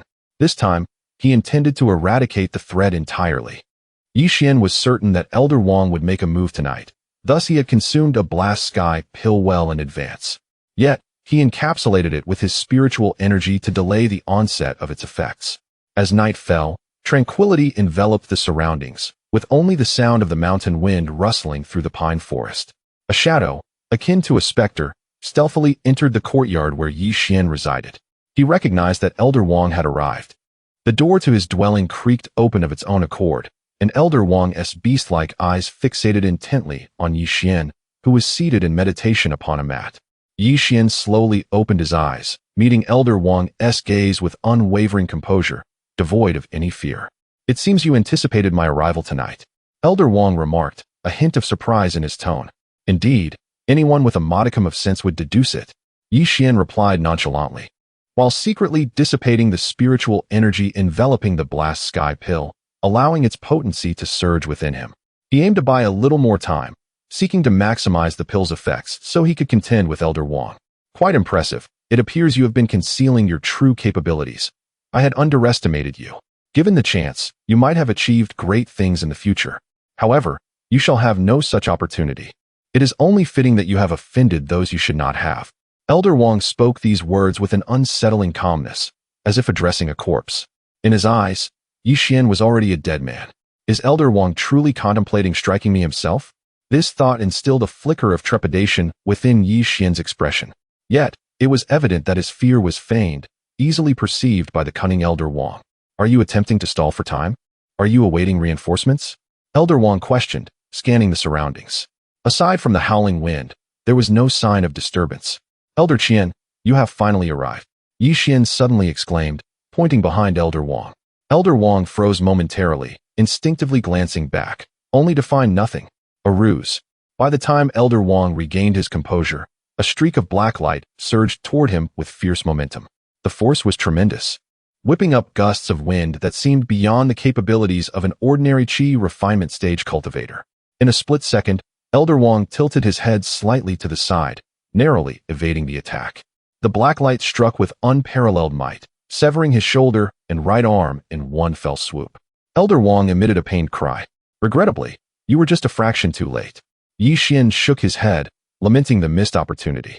This was his decisive strike. Yet Elder Wang had managed to evade it. Nevertheless, Elder Wang's combat prowess had been diminished by at least half. Having spent years in the Foundation establishment stage, he possessed extensive combat experience, swiftly staunching his wound and maintaining a vigilant stance against Yi Xian, prepared for another ambush. Yi Xian couldn't help but admire this resilience. Had it been an ordinary person, they would have lost their wits in such a situation. Elder Wang's ability to regain composure so swiftly demonstrated a cunning intelligence not easily matched. "Very well, you have impressed me. Alas, you were just a step short. Otherwise, you might have succeeded." Elder Wang spoke slowly, exuding an eerie calmness, entirely unlike a man who had just suffered a grievous injury. "Even with but one hand remaining, I am not someone you can contend with. Now, let me show you the chasm that exists between the qi refinement and Foundation establishment stages." Upon finishing his words, Elder Wang gathered a sphere of radiant energy in his left hand and thrust it forward with force. A powerful gust of wind uprooted the room behind Yi Xian, as a radiant sphere, akin to the sun, loomed to engulf him. Yi Xian summoned the black sword back into his grasp. At that moment, the full effects of the blast sky pill surged within him. His eyes turned crimson, and he was filled with an overwhelming strength. Gripping the black sword tightly with both hands, he swung it forward with tremendous force. Heavenly, immortal slash. The black light cascaded forth like a torrential waterfall, carrying with it the destructive power to obliterate all. Elder Wang's pupils dilated in terror, realizing that this was a force beyond the grasp of a qi refinement stage cultivator. Boom. A deafening explosion erupted, sending shockwaves rippling outward. Dust and debris were thrown into the air, engulfing everything in chaos. As the dust settled, Elder Wang staggered back several paces, clutching his chest with one hand, coughing incessantly. Meanwhile, Yixian knelt on one knee, blood pouring from his mouth. Clearly, he had sustained greater injuries from the recent shockwave. He felt as though his very organs were on the verge of rupturing. Overwhelmed by the might of the Foundation establishment stage. Such power is indeed formidable, far exceeding my expectations. No wonder even Zhou Ruoxi fell before your might. Given time to mature, you would undoubtedly become a formidable force. Yet, your opportunity is at an end. Elder Wang coughed as he spoke. He had already concluded that Yixian must have consumed a drug that unlocked hidden potential. However, that previous strike had likely drained Yixian's spiritual energy entirely. At this moment, Yixian was surely at his lowest ebb, left vulnerable to his foe. Yet, even so, Yixian's performance had instilled a sense of dread within Elder Wang. For the first time, he felt fear in the presence of a junior. As Elder Wang approached Yixian step by step, despite the immense losses he had incurred tonight, eliminating Yixian would make it all worthwhile. Yixian possessed limitless potential. Should he be allowed to grow unchecked, what future would there be for Elder Wang and his progeny? Thus, it seemed that any price paid to ensure this outcome was justified. Yixian continued to cough up blood, his left hand resting on his waist, while his right hand pressed against his chest, teetering on the brink of collapse. The sound of Elder Wang's footsteps echoed like a death knell as he drew nearer. Despite his injuries, Elder Wang felt an overwhelming sense of satisfaction. The prospect of slaying a yet-to-bloom prodigy filled him with exhilaration. He refrained from using spells or artifacts. He desired to personally behead Yixian, to exact a deep-seated vengeance for himself and his grandson. 1 step, 2 steps, 3 steps. As Elder Wang approached Yixian, closing the distance to approximately 5 paces, a surge of black light erupted. Anticipating Yixian's desperate struggle for survival, Elder Wang promptly summoned a shield to fend off the ominous glow. He was a cunning old fox, adept at such tactics, and Yixian was still far from his level. You underestimate me too much. A smirk of smugness was just beginning to grace Elder Wang's lips when, in an instant, he found himself confronted by a sight that sent chills down his spine. 5 fiery talismans detonated before him. He was too preoccupied with warding off the black light to retreat in time. The flames surged violently, engulfing Elder Wang in an inferno. Horrific cries echoed from within the blazing sea, sending shivers through the air. A quarter of an hour later, the flames subsided, leaving Elder Wang reduced to mere ashes. Yixian had unleashed 5 top-tier fiery talismans in a single throw. It was no exaggeration to state that even cultivators at the foundational stage, not to mention those at the core formation stage, would face imminent peril if caught unaware. In truth, Yixian's earlier bloodshed had been a mere ruse. While he had sustained injuries, they were not as grave as he had portrayed. It was all a facade to deceive Elder Wang. Yet, as Elder Wang had anticipated, after executing the formidable Tianxian slash, Yixian's spiritual energy had been entirely depleted. Seizing the moment amid the rising smoke and dust, Yixian consumed a Baotian pill, awaiting its potent effects to take hold. During this interval, he continued to feign blood loss, creating an illusion to mislead Elder Wang and buy himself time. When Elder Wang was within about 5 steps of him, the potency of the Baotian pill reached its peak, and Yixian finally launched his counterattack. To safeguard against any unforeseen circumstances, he had prepared a dual strategy. The fiery talismans were his trump card. Let us see if you can survive this. Yixian wiped the blood from the corner of his mouth and laughed heartily. Chapter 19. Wish to marry senior sister? A fool's dream. Yixian has finally eradicated a significant threat. However, as he regained his composure, an unsettling fear washed over him. Had he not been adequately prepared, it might have been his life at stake. The disparity between the refining chi stage and the foundation establishment stage is immense, akin to the difference between heaven and earth. I must establish my foundation as soon as possible, Yixian resolved inwardly. After exhausting his magical energy in battle, he managed to tidy up the battleground before falling into a deep slumber. Unbeknownst to him, a pair of eyes in the darkness observed everything intently. This young man possesses such extraordinary potential, truly a rare find. The figure in the shadows murmured to himself. A night passed without incident, and the next day, the outer sect elders gathered in the main hall. Where are Elder Li and Elder Wang? Elder Chen inquired. a hint of impatience in his voice.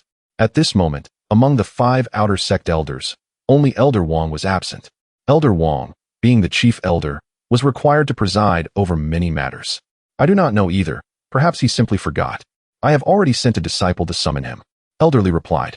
After a brief wait, the disciple dispatched to find Elder Wang returned. Report to the 4 elders. Elder Wang is not at his residence. The disciple announced. Very well, let us not wait any longer. Allow the 10 disciples to enter. Elder Qian commanded. As the second-ranking elder, he assumed the role of spokesperson in Elder Wang's absence. As the hall doors opened, the top 10 disciples from the advancement competition entered in single file. You are the victors of this advancement competition and are about to enter the inner sect. The road to immortality is long, and you must cultivate diligently without the slightest hint of negligence once you enter the inner sect. Elder Qian proclaimed. Xuan, please guide them into the inner sect. Upon concluding his statement, he addressed a beautiful young woman standing nearby. She was dispatched from the inner sect to welcome newly advanced disciples and was a formidable presence at the 14th level of the refining cheese stage. As you command. The young woman named Xuan bowed respectfully to the 4 elders before turning to the disciples. Follow me. Her voice was melodious and clear, enchanting to the ears. With that, Xuan took the lead. The outer sect of the Tianyin sect serves as the breeding ground and selection area for disciples destined for the inner sect. Outer sect disciples are strictly forbidden from entering the inner sect, lest they face severe punishment according to the sect's rules. Thus, Xuan had not stepped foot inside the inner sect for 3 years. Within the inner sect, pavilions and towers abound, adorned with numerous radiant magical arrays, and fields of spirit herbs radiating rich spiritual energy. Celestial cranes soared through the clouds, emitting melodious calls. It truly exuded an ethereal grandeur. Immersed in this atmosphere, Xuan felt an overwhelming sense of clarity, as though he were an immortal. This sensation captivated him, prompting him to close his eyes. Xuan, what are you doing? Hurry up, a disciple called out. His name was Zhang Guogua, a lively character who quickly bonded with Xuan, and soon they became inseparable friends. Country bumpkin. Zhou Ruoxi remarked disdainfully, harboring lingering resentment over being defeated by Xuan with a cold ice talisman. What did you say? Do you wish to be frozen by me once more? Xuan retorted, brandishing his talisman with confidence. You. Zhou Ruoxi was nearly livid. Having suffered defeat at Xuan's hands was already a sore point, and now Xuan dared to speak such provocative words. The Liuli sword materialized in an instant. Xuan did not back down, summoning his black sword in response. Tension mounted as the two faced off, causing other disciples to retreat in fear of being caught in the crossfire. One was the strongest disciple of the outer sect, Zhou Ruoxi, while the other was a rising star, Xuan, armed with talismans. Neither was someone the other could afford to provoke. What are you two doing? Planning a rebellion? The inner sect is not like the outer sect. Fighting is strictly prohibited, or you will face severe punishment. Xuan's gaze was icy as she addressed the two. Immediately, the temperature around them plummeted, and a thick layer of frost formed on the grass and buildings. So cold. Xuan and Zhou Ruoxi felt as if they had plunged into an ice cave, shivering uncontrollably. The inner sect possessed a technique known as the Tianhan Daidong Gong, which, once unleashed, felt like winter-esque chill, penetrating to the bone. Sister Xuan must be practicing this technique. Zhang Guogua exclaimed in astonishment. The name of this technique was well known, and both Xuan and Zhou Ruoxi had heard of it. If they did not heed her warning, the ensuing frost would be merciless and unstoppable. Given their current cultivation levels, without the aid of top-tier magical artifacts, they would stand no chance against it. Almost simultaneously, both of them stowed away their weapons with swiftness that surpassed their earlier summoning. In the presence of a powerful individual, refusing to bow would undoubtedly lead to a beating. Zhou Ruoxi understood this, and Xuan understood it even better. Once they ceased their hostilities, Xuan finally retracted her gaze and continued leading the group forward. Shortly thereafter, they arrived before a grand hall. Unlike any other structure, this hall floated in midair, its long staircase shrouded in swirling clouds. From below, the view was obscured by mist, adorned with flickering lights. The hall appeared and vanished amidst the clouds, imparting an aura of profound mystery. Indeed, it possessed the elegance of the immortal realm. Xuan mused silently. How many spirit stones must it require to sustain this? Zhang Guogua expressed his astonishment. Zhou Ruhai cast a sidelong glance at the two, remaining silent, though the derision in his gaze was unmistakable, as if to say, "Country bumpkins, you have seen nothing. This is the sacred hall of the Tianyin sect." Xuan's face flashed with a hint of pride. The sacred hall is the most sacred place within the Tianyin sect, and all disciples speak of it with a sense of pride. "Sister Xuan, how do we ascend?" Yixin inquired. All 10 of them, including Xuan, were at the refining qi stage, which precluded them from flying. Disciple Xuan, leading 10 newly advanced disciples from the outer sect to report. Xuan bowed respectfully and announced loudly. No sooner had she finished speaking than a rainbow stretched forth from the sky, extending to the feet of the group. Stepping upon the divine rainbow would allow them to reach the hall directly. Xuan flashed a charming smile at everyone, saying, with this smile, like the flowers of spring, so radiant.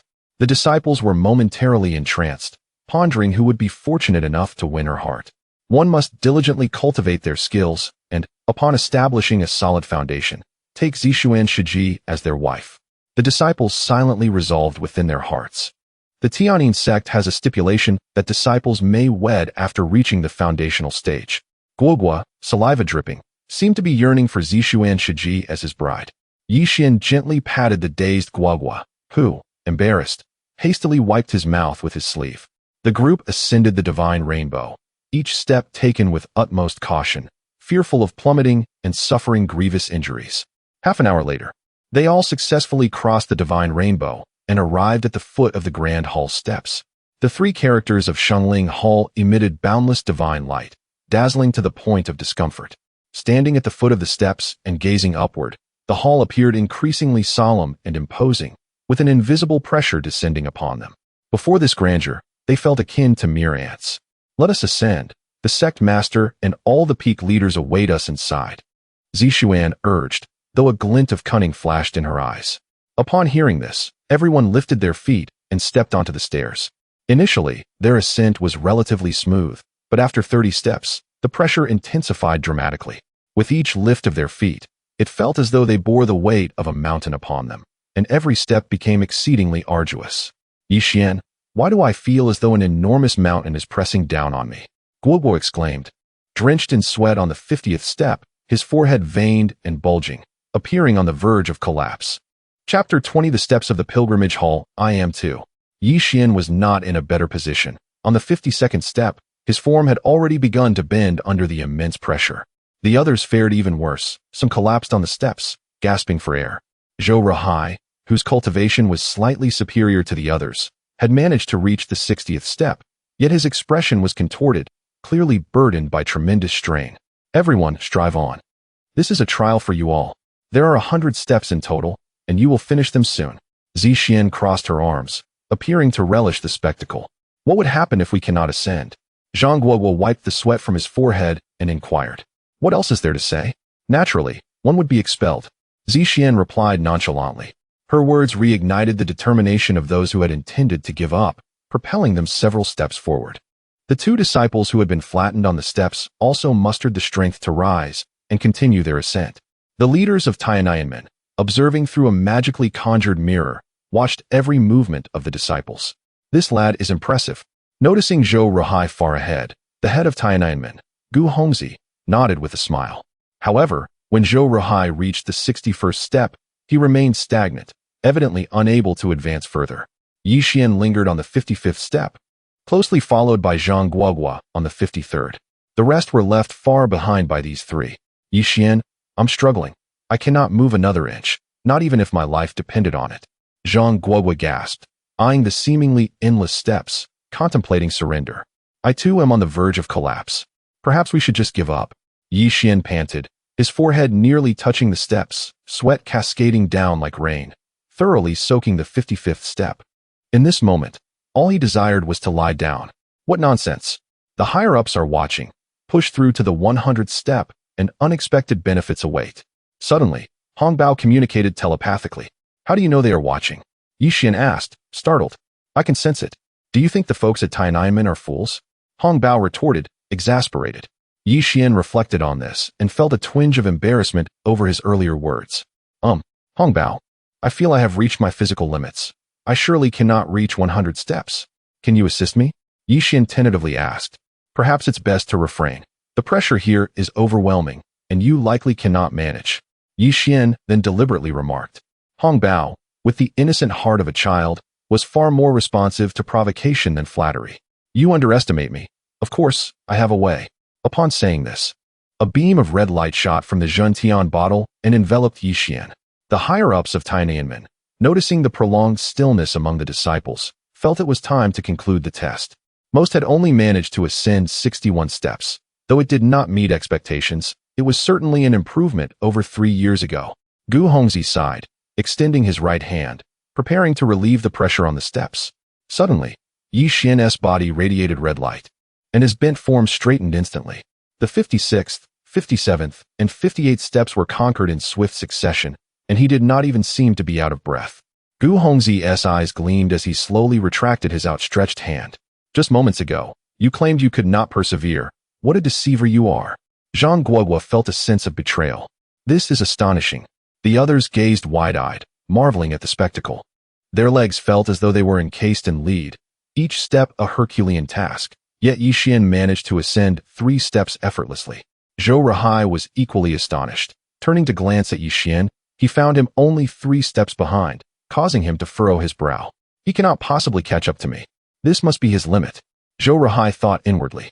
At this juncture, each step required him to endure several times the pressure he had previously faced. He doubted Yi Xian could continue.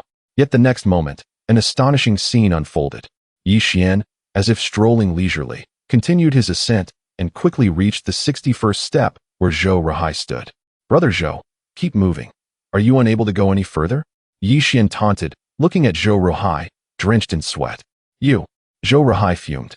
Previously, he had been ambushed by Yi Xian's ice symbol, leading to his failure. Now, Yi Xian's mockery felt utterly intolerable. Before he could react, Yi Xian ascended to the 70th step in the blink of an eye. Is this even human? The crowd was astonished, suddenly feeling as though they were on entirely different planes from Yi Xian. Even Zi Xian's eyes widened in disbelief. The atmosphere within the pilgrimage hall ignited with excitement. Ascending to the 70th step indicated that this individual possessed extraordinary talent, a rarity to behold in a century.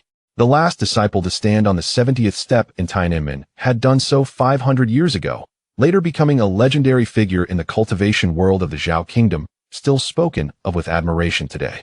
Could it be that another such prodigy is emerging today? As this thought crossed their minds, Gu Hongzi and the other leaders of Tiananmen could no longer conceal their exhilaration. This young man is exceptional, yet reaching the 70th step should be his limit. Gu Hongzi remarked with a smile. Yi Xian reaching the 70th step was unexpected for him. Nevertheless, he did not believe Yi Xian could ascend further, for the pressure beyond the 70th step was nothing short of terrifying. Then, Yi Xian took another step. He lifted his left foot high, poised to step onto the 71st step. However, it seemed an invisible barrier obstructed him. His foot hovered in midair, refusing to descend.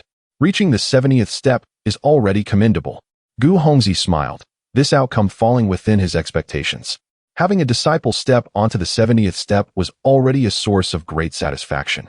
However, the next moment, no one could maintain their composure. With a firm step, Yi Xian ascended effortlessly, climbing 9 steps in succession until he stood upon the 80th step. Gu Hongzi, astonished, rose from his seat, his previously impassive visage now etched with shock. The other senior members also found their breaths quickening. This young man is truly remarkable. Could it be that our Tiananmen is destined for resurgence? The high-ranking officials could no longer conceal their inner excitement, their voices trembling as they spoke. 5 centuries prior, the emergence of that individual propelled Tiananmen to surpass Xinjiang Pavilion in a remarkably brief period, achieving unparalleled dominance. However, subsequent events led to a dramatic decline in Tiananmen's strength, rendering it unable to compete with Xinjiang Pavilion ever again. Should another disciple akin to that legendary figure from the past arise today, it is not inconceivable that the former glory of Tiananmen could once again be rekindled. Chapter 21. The 5-colored mixed spiritual root, level 80, should indeed be the limit. Gu Hongzi suppressed the excitement within him and spoke. After all, that person had only reached the 81st step many years ago. Nevertheless, he still harbored a glimmer of hope for Yi Xian's further advancement. The other high-ranking members shared the same sentiment. In the next moment, Xian moved, taking another step forward. This time, without any pause, he ascended 20 steps in one breath. Standing at the 100th step, the sacred hall was enveloped in a profound silence, an eerie stillness.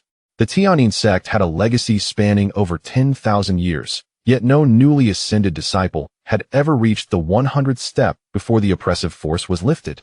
In contrast, Xian appeared utterly unfazed, seemingly far from reaching his limits. Could there be something amiss? Gu Hongzi was the first to entertain the thought. If not, then Xian's actions today were nothing short of earth-shattering. But he quickly dismissed this notion, for the others remained rooted in place, unable to take another step forward. Gu Hongzi's mind buzzed with astonishment, nearly causing him to topple over.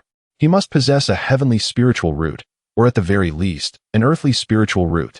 Quickly, summon him. Let them all come in. Gu Hongzi was eager to meet Xian, his speech becoming somewhat incoherent. The disciples felt the pressure on the steps dissipate, and soon they all reached the 100th step. Xian, I never imagined you were this formidable.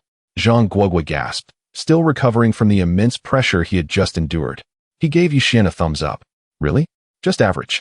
Xian replied nonchalantly, casting a glance at Zhou Ruoxi. Humph. Zhou Ruoxi snorted, choosing to ignore Xian, although he feigned indifference. Xian's performance today had stirred tumultuous waves within his heart, prompting him to regard Xian as a worthy opponent for the first time. After a brief moment to recover, and as everyone's breathing gradually returned to normal, they entered the sacred hall under the guidance of Xian. The hall was vast, imbued with a rich concentration of spiritual energy. A deep breath brought a refreshing clarity of mind. Shennan. It is all made of Shennan wood. Xian gasped in astonishment. Shennan wood is an exceedingly precious spiritual timber, worth its weight in gold, nearly impossible to find. Yet, this grand hall was entirely constructed from it. It was simply unimaginable. Such extravagance, it was far too lavish. The ceiling of the hall was magically transformed into a vast sky, adorned with gemstones that twinkled like stars. Xian and his companions were profoundly shaken by this display of grandeur. Esteemed sect leader and esteemed peak masters, I have brought the 4 newly ascended inner disciples. Xian bowed respectfully. It was only then that the disciples noticed the 7 high seats within the hall. Sect leader Gu Hongzi sat at the center, flanked by 6 others on either side. The Tianyin sect comprises 7 grand peaks: Xinyu, Huanyun, Ao Shao, Ningchui, Yaoxing, Yuing, and Qinglan. Each peak has its own master, with Gu Hongzi also serving as the master of one peak. The sacred hall was situated on Gu Hongzi's Xinyu peak. We pay our respects to the sect leader and esteemed peak masters. The disciples bowed deeply. Congratulations on your successful ascension to the inner sect. You are all elites of the Tianyin sect. Henceforth, you must diligently cultivate and bring honor to our sect. Gu Hongzi spoke in a gentle tone, yet his gaze remained fixed on Xian. Xian noticed this as well. Not only Gu Hongzi, but the eyes of others were also focused intently on him. Next, we shall assign these disciples to their respective peaks. Gu Hongzi directed this remark towards the 6 peak masters. What is your name? Gu Hongzi inquired, his smile warm as he looked at Xian, reporting to the sect leader. I am Xian. Xian responded with utmost respect. You are quite impressive. Are you of the heavenly spiritual root or the earthly spiritual root? Gu Hongzi's voice trembled slightly as he asked. In addition to the 5 elemental spiritual roots, metal, wood, water, fire, and earth, there are also the rare lightning and wind spiritual roots, where any singular spiritual root qualifies as superior. However, above these roots lie the heavenly and earthly spiritual roots, which are exceedingly rare and can be encountered only once in a millennium. Each appearance leads to fierce competition among the major sects, for such individuals often bring profound transformation to their sects, propelling them to rapid prominence. I possess a 5-colored mixed spiritual root. Xian replied somewhat awkwardly. A sudden silence enveloped the hall as the senior members of the Tianyin sect displayed expressions of disbelief. What? Gu Hongzi could not fathom this. He swiftly moved to Xian's side and reached out his right hand, pressing it against Xian's crown. A burst of radiance enveloped Xian. Understanding that the sect leader was testing his spiritual root, Xian offered no resistance. After a brief moment, Gu Hongzi slowly withdrew his hand, his eyes filled with disappointment. How is it, sect leader? Could it truly be a mixed spiritual root? The other peak masters approached, their expressions tense with concern. Gu Hongzi remained silent, merely nodding slowly. The excitement that had previously surged was now replaced with profound despondency. Such an exceptional disciple, yet he is a mixed spiritual root? I refuse to believe it. Zheng Tianyu, the master of Ao Shao Peak, declared his disbelief and proceeded to conduct his own test. Not only is it a mixed spiritual root, but the worst kind, a 5-colored mixed spiritual root. After a moment, Zheng Tianyu sighed heavily. At this moment, the other peak masters of Tianyin sect were devoid of doubt. Since both the sect leader and Zheng Tianyu asserted that it was a mixed spiritual root, it could not be mistaken. Individuals with a singular spiritual root are exceedingly rare, and whenever one appears, they become the focus of contention among the major sections. Those who are well-nurtured often rise to prominence as formidable forces in the future. Those with dual attributes are likewise scarce. Their potential futures virtually limitless. However, the majority possess 3 or 4 attributes of mixed spiritual roots, and such individuals, even if they embark on the path of immortality, find it challenging to achieve great accomplishments. Yi Xian's spiritual root attribute was the least favorable, a 5-colored mixed root. This type of root is limited to the qi refinement stage at best, and is utterly incapable of establishing a foundation. The atmosphere in the hall grew heavy, with the expressions of the senior members darkening ominously. Let us disperse these disciples, shall we? Gu Hongzi spoke feebly, utterly devoid of enthusiasm. He had anticipated that Tiananmen had stumbled upon a treasure, ready to soar to new heights, only to discover that it was, in fact, a complete failure. Yi Xian himself felt an overwhelming sense of embarrassment. Had he known things would unfold this way, he would not have made such a commotion. Hong Bao, you scoundrel! If it weren't for your reckless suggestions, I would not have found myself in such a predicament, Yi Xian retorted with irritation. Their communication was conducted through spiritual thoughts, ensuring that none could overhear. How can you blame me? I had no inkling that matters would escalate to this extent. Hong Bao replied, feeling quite aggrieved. Initially, he had hoped that Yi Xian would outshine the other disciples, basking in glory, yet this was the outcome that ensued. Chapter 22. The unwanted waste. The disciple named Zhou Ruoxi possesses a rare affinity with the master, and I, as the leader of Aoxia Feng, shall take him. Zheng Tianyu, the head of Aoxia Feng, declared at once. Zhou Ruoxi, endowed with both gold and with dual spiritual roots, exhibits exceptional talent, ranking just beneath Yi Xian in terms of achievements. Securing such a disciple would significantly enhance the strength of any peak, rendering him a coveted prize among several peak leaders. I, Yao Weiyuan, of Huanyun Peak, demand Zhou Ruoxi. No one shall contest me. Yao Weiyuan, the leader of Huanyun Peak, proclaimed with an air of authority and few words. Within Tianyin sect, aside from the Xianyu Peak under the control of the sect leader Gu Hongzi, it is Aoxia Feng and Huanyun Peak that wield substantial power, while the other peaks lack the capacity to contend with them. Zhang Guogua possesses commendable talent. My Yaoxing Peak is in dire need of such a disciple. Tian Xuanqing, the leader of Yaoxing Peak, recognizing the futility of competing with Aoxia Feng and Huanyun Peak, shifted his focus to the third-ranked Zhang Guogua. This decision opened the eyes of the other peak leaders, prompting them to abandon their singular fixation on Zhou Ruoxi and instead consider other highly ranked disciples. After several rounds of contention, aside from the fierce dispute between Aoxia Feng and Huanyun Peak over Zhou Ruoxi, each of the other 4 peaks secured 1 disciple, leaving 5 disciples, including Yi Xian, overlooked. Very well, Zhou Ruoxi shall go to Zheng Shidi's Aoxia Feng, and the remaining 5 disciples will all belong to Yao Shidi. How does that sound? Gu Hongzi inquired impatiently. The sight of the peak leaders squabbling over talented disciples in the great hall vexed him greatly. Master, this is unjust. Talent cannot be compensated for by numbers. If we cannot recruit disciples of good quality, Huanyun Peak would rather not take any new apprentices this year. Yao Weiyuan retorted, casting a disgruntled glance at Zheng Tianyu, who wore a smile. Yao Shidi, do you dare disregard my words? Gu Hongzi's demeanor shifted to one of seriousness, an overwhelming pressure emanating from him, causing all present in the hall to feel a chill. Not at all. I mean no offense to the sect leader. How about this? Among the remaining 5, we will take the 4 except the one named Yi Xian. Yao Weiyuan, sensing Gu Hongzi's anger, softened his tone, unwilling to provoke further ire. He had already made a considerable concession. Seeing this, Gu Hongzi refrained from pressing further, as Huanyun Peak had already claimed for disciples.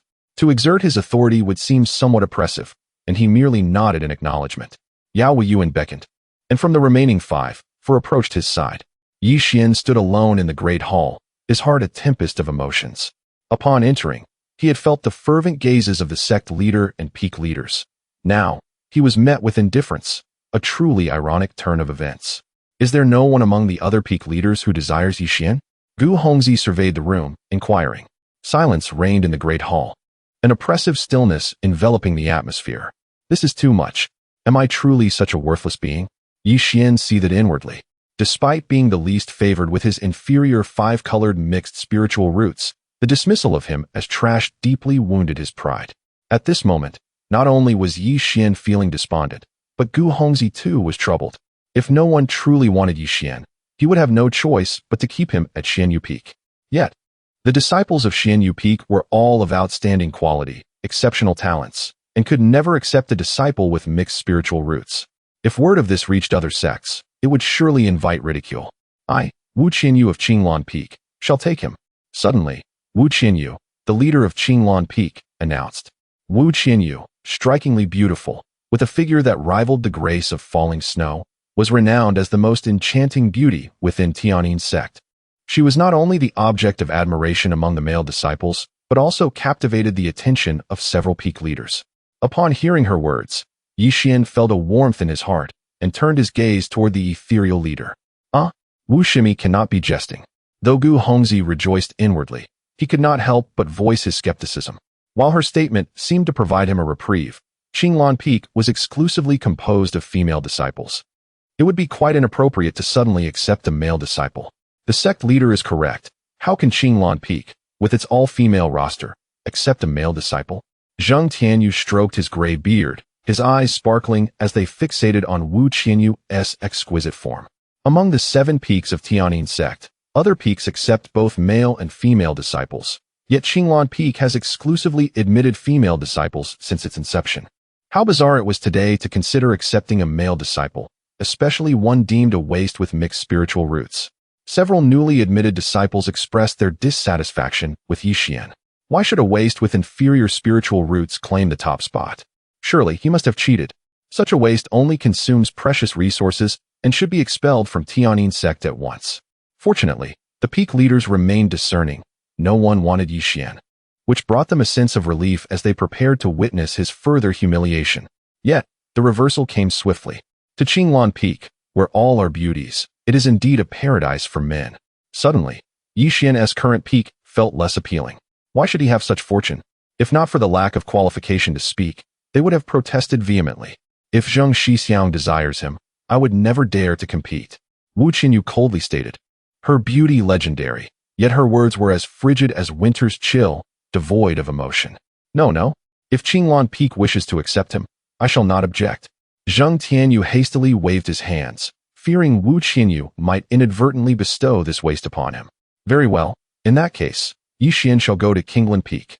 The meeting is dismissed, Gu Hongzi declared, rising from his seat. The other peak leaders followed suit, departing the grand hall. Wu Qianyu waved her hand, and a brilliant azure light flickered, revealing a flying sword several meters long. Come, let us return to Qinglan Peak, Wu Qianyu stated, ascending first and beckoning to Yi Xian. Yi Xian found himself involuntarily rising into the air, landing steadily upon the giant sword. This was his first experience at such a height, and his legs trembled slightly. Steady now, we shall depart. Wu Qianyu executed a spell, and the giant sword surged forward. Yi Xian, momentarily unsteady, leaned forward, teetering on the brink of falling. Should he tumble down, it would undoubtedly result in a gruesome splatter. In a fleeting moment, Yi Xian flailed his arms and grasped Wu Qianyu's waist, finally stabilizing his stance. Her waist was delicately held. Wu Qianyu furrowed her brow slightly, yet refrained from uttering a word. The colossal sword danced through the mist, while the wind howled fiercely by his ears. After a brief interval, Yi Xian acclimatized to this exhilarating sensation. The thrill of soaring through the skies and traversing the earth was utterly delightful. With diligent practice, there will come a day when I too shall wield such prowess like my master. Yi Xian gazed at Wu Qianyu's back, silently expressing his gratitude. He held deep appreciation for her, for when others deemed him worthless, she steadfastly chose to accept him. This kindness was one that he vowed to repay for a lifetime. Chapter 23. Gathering Spirit Pill in less than an hour. Qinglan Peak came into view, its verdant summits clustered together, cascading torrents resembling a celestial paradise. The 7 peak masters of the Tianyin sect all possess the cultivation of the Yuaning stage, with each peak's disciples personally instructed by their respective masters. The lectures take place in the martial arts hall. Upon arriving at the hall, the guarding disciple immediately bowed and greeted, "Master, you have returned." This disciple, named Shui Ling, is the eldest disciple of Qinglan Peak, held in high regard by Wu Qinyu. Shui Ling, gather all the disciples. I have an announcement to make. Wu Qinyu nodded, her voice steady. Shui Ling cast a glance at Yi Xian, then proceeded to strike the large bell. After 3 resounding chimes, all disciples of Qinglan Peak gathered at the martial arts hall. After a quarter of an hour, 20 female disciples had assembled. Who is this? How can a man be present at Qinglan Peak? The female disciples were astonished upon seeing Yi Xian and whispered amongst themselves. It is known that male disciples are forbidden from approaching Qinglan Peak under normal circumstances. Why would the master allow Yi Xian to appear in the martial arts hall today? Though their voices were hushed, Yi Xian could still hear their murmurs, leaving him feeling quite uneasy under their scrutiny. Enough with the chatter. I have something to announce. This is our new inner sect disciple, Yi Xian. From now on, he will be your junior brother. Wu Qinyu's voice carried a celestial authority. Yi Xian has just arrived at Qinglan Peak. I hope everyone will take good care of him. Shui Ling, please arrange suitable accommodations for him. Understood, master, Shui Ling replied, though her beautiful eyes were still filled with confusion. Upon hearing this, the other disciples erupted in disbelief. Qinglan Peak has never accepted male disciples. What is the master thinking today? It will be quite inconvenient for him to stay here. They exclaimed. It seems we will need to lock the doors at night. The disciples were taken aback by Wu Qinyu's declaration. That is enough. This matter should no longer be discussed. If there are no questions regarding cultivation, I shall take my leave. Wu Qinyu, seeing that no one had inquiries pertaining to their training, stood and departed towards her cave dwelling. Junior brother Yi, please follow me.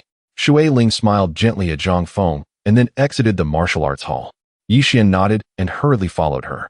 At Qinglan Peak, we previously had 20 disciples, and with you, we now have 21. Each sister has her own residence scattered throughout the peak. We usually cultivate separately and only gather at the martial arts hall when summoned by the master. Our esteemed master spends most of her time in secluded meditation.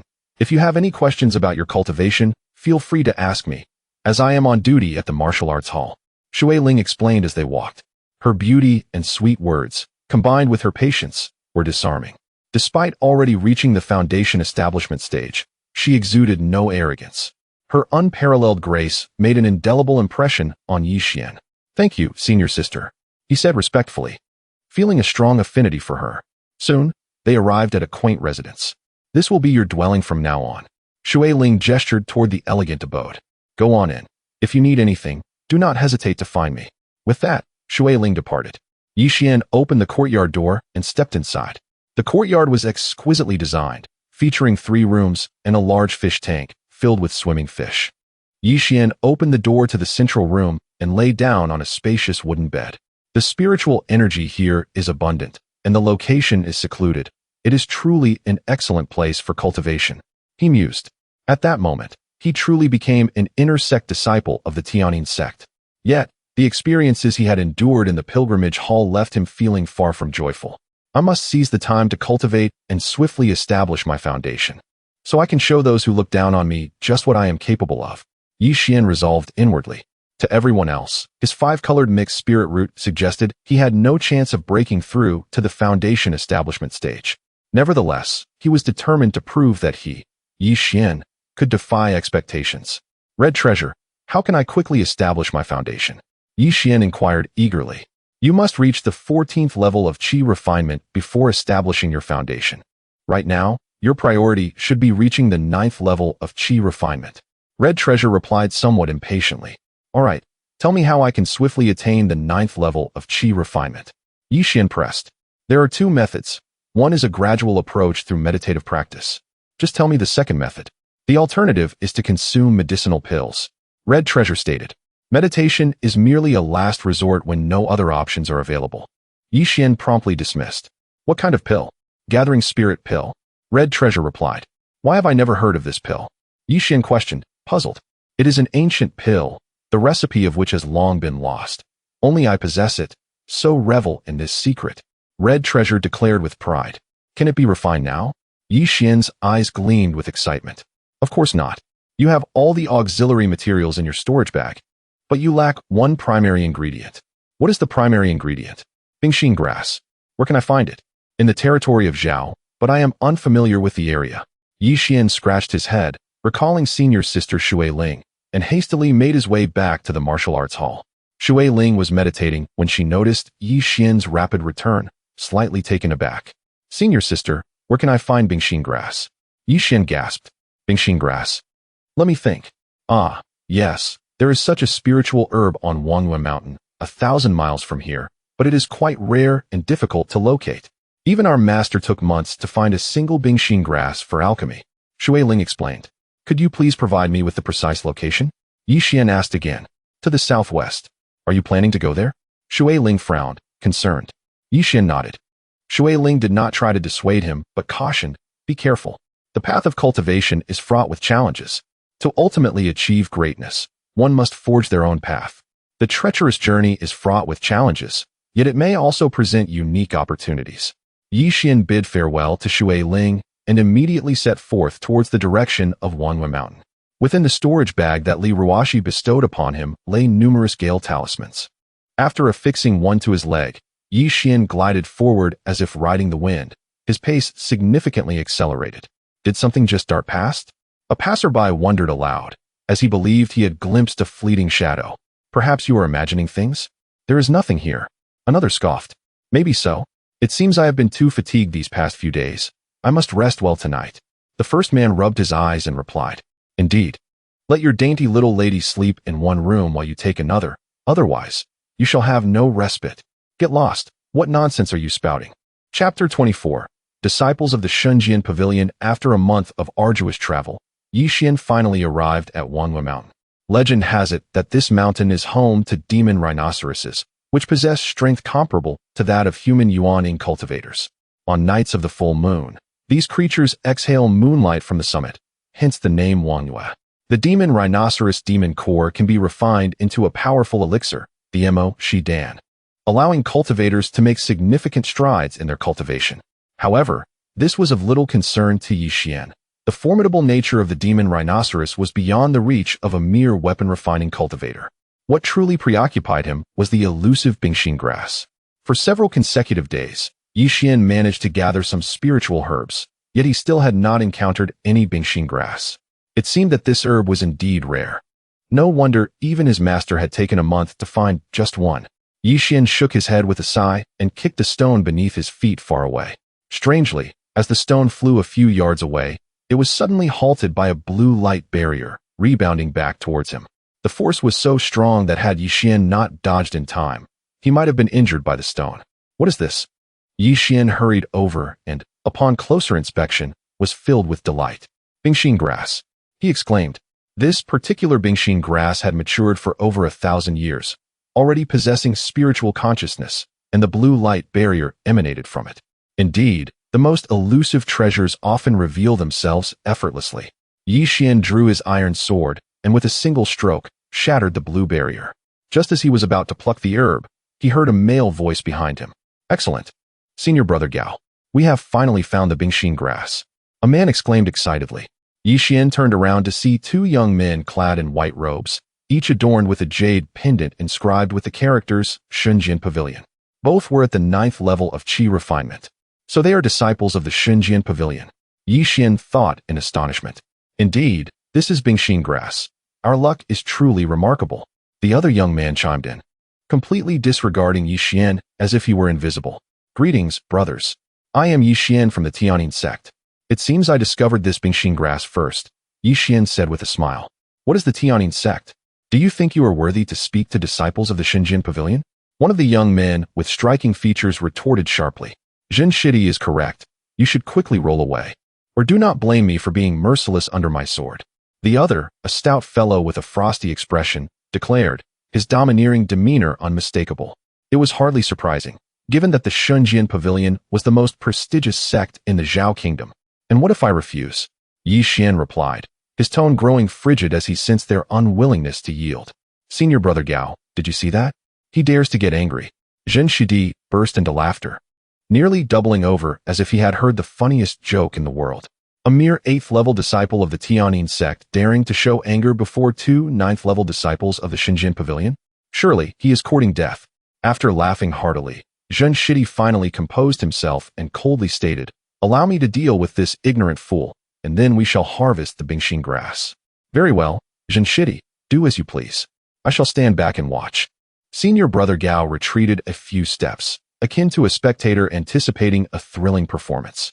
A mere 8th-level disciple of the Tianyin sect dares to offend disciples of the Xinjiang Pavilion? Truly, he must have a death wish. Zhen Shidi summoned his treasured sword, a blade glimmering with cold light. Most disciples of the Xinjiang Pavilion wield long swords, renowned for their immense power, and are rarely bested within the same realm. Seeing this, Yixian had no intention of standing his ground. He turned and fled. "So, you are a coward. Trying to escape? It won't be that easy," Zhen Shidi shouted as he pursued him. After running for a while, Yixian suddenly halted. "What happened? Why have you stopped running?" Zhen Shidi taunted, akin to a cat playing with a mouse. "I've run far enough. It's time to settle this," Yixian replied calmly. "Settle this? Are you dreaming?" Zhen Shidi mocked. "You will know whether I am dreaming soon enough." With that, Yixian swiftly summoned his black sword, aiming to catch Zhen Shidi off guard. True to his training, Zhen Shidi maintained his composure in the face of danger, deftly tilting his head to the side just in time to avoid a fatal blow. Yixian's black sword left a faint scar on his cheek. "You seek death," Zhen Shidi exclaimed, touching the wound on his face, his long sword slicing through the air like an enraged dragon, intent on cleaving Yixian in two. Empowered by his 9th-level qi refinement, Zhen Shidi's strike was formidable, clearly aimed to vanquish Yixian. Yet Yixian had no intention of waiting to die. He met the attack head-on with his black sword. "Such a shabby weapon dares to contend with my treasure?" Zhen Shidi thought disdainfully, a smirk crossing his lips. His sword was once wielded by an elder of the sect in their youth, capable of severing hair and cutting through flesh with great might, far surpassing ordinary treasures. However, to his astonishment, Yixian's black sword actually withstood his fierce blow. The two treasures clashed in the air, engaging in a fierce struggle, neither willing to yield. "What? How is this possible?" Zhen Shidi said, eyes wide in disbelief. He was hailed as a prodigy among the younger generation of the Xinjiang Pavilion, possessing exceptional talent. In past encounters, the mere appearance of his long sword would determine the outcome.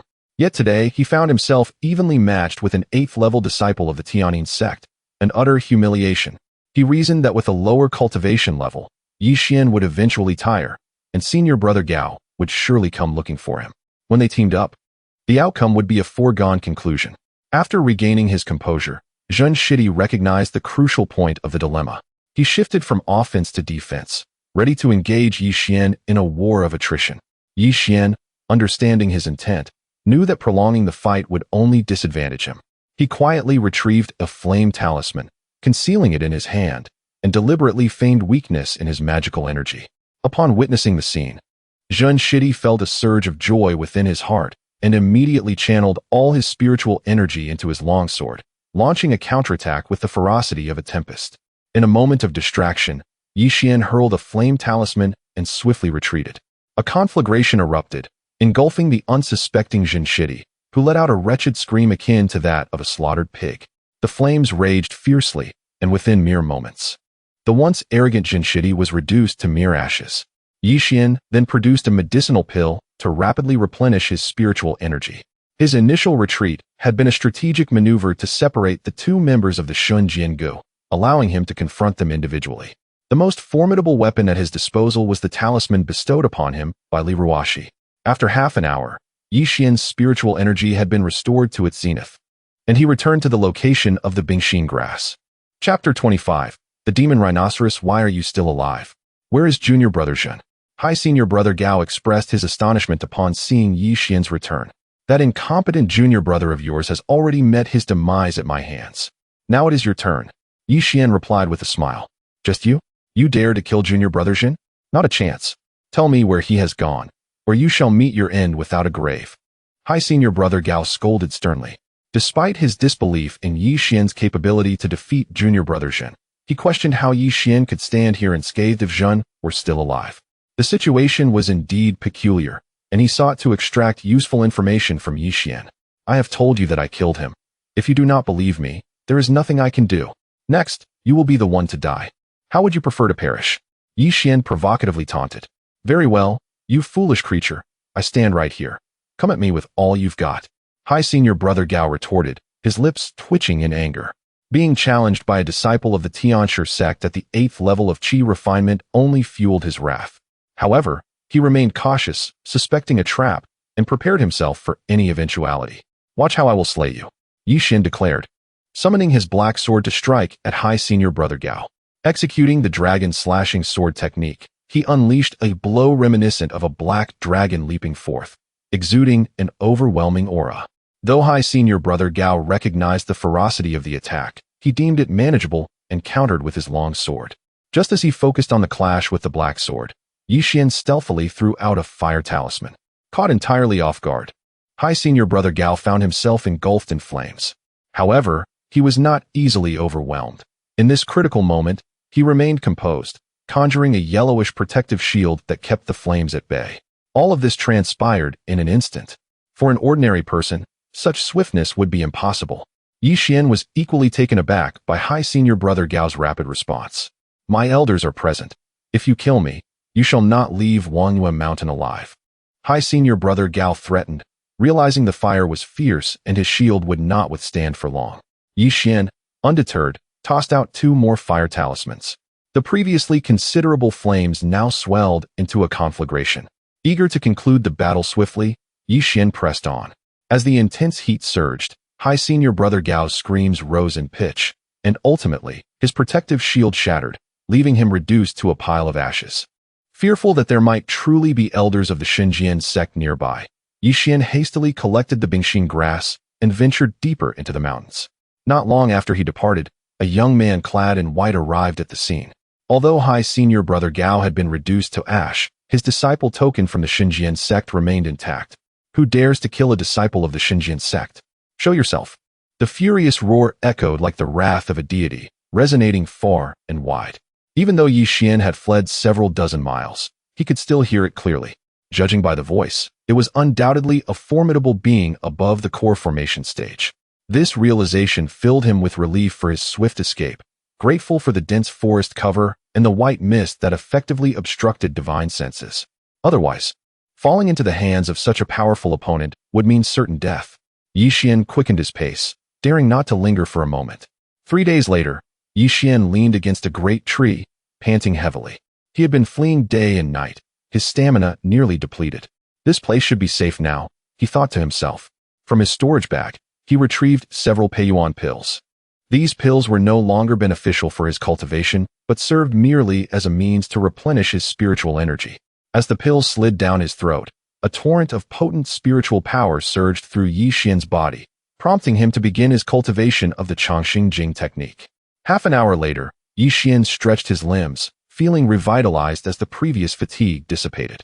He had successfully harvested the Bingxin grass, and it was imperative to return to Qinglan Peak to concoct the Gathering Spirit pill.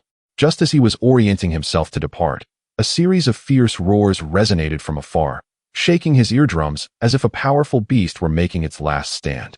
Could it be that someone is hunting the beasts? Yi Xian deduced, recognizing that it would be best to distance himself from the source of the noise, especially given the formidable nature of the creature implied by the roars. Yet, curiosity compelled him to move toward the source of the sounds. Upon nearing the location, he discovered 10 individuals in white, ensnaring a colossal beast using a formation. The beast was entirely black and towering, standing several dozen feet high, its head crowned with a massive white horn that shimmered ominously. A demon rhinoceros. This was indeed the legendary creature. Yi Xian's heart raced in astonishment. It was a being that could rival a human cultivator at the Nascent Soul stage. Should it become enraged, it could shatter mountains. How reckless of them to dare hunt a demon rhinoceros. Upon closer inspection, he realized these individuals were all from the Xinjiang sect, each possessing cultivation at the core formation stage or higher. Even more astonishingly, one among them was a Nascent Soul cultivator. With a Nascent Soul cultivator present, it was no wonder they had the audacity to target the demon rhinoceros. Yi Xian nodded discreetly. Each of the 10 wielded a formation flag that emitted crimson light. The 10 beams converged in the sky, casting a red hue that enveloped the demon rhinoceros, gradually constricting around it. The beast, sensing the impending danger, repeatedly charged against the red barrier. Its massive form collided with the shield, producing earth-shattering sounds. The surface of the barrier dimmed rapidly. And except for the Nascent Soul cultivator, the other 9 were left spitting blood from the violent impact. The Nascent Soul cultivator's face turned pale. Although he did not cough up blood, he felt the strain. Everyone, hold on a little longer. The demon rhinoceros is nearly out of strength. He urged loudly. This sentiment, however, had already been expressed several times, and even he seemed to struggle to believe it.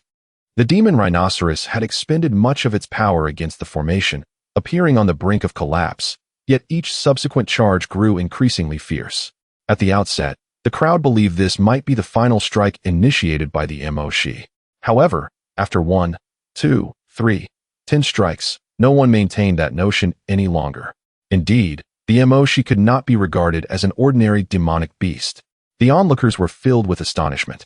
The Mo-Shi is exceedingly rare, and its demon core is invaluable. The Mo-Shi Dan, crafted primarily from this core, can aid cultivators in breaking through their cultivation bottlenecks and directly accessing the Great Tao, making it an object of desire for all practitioners.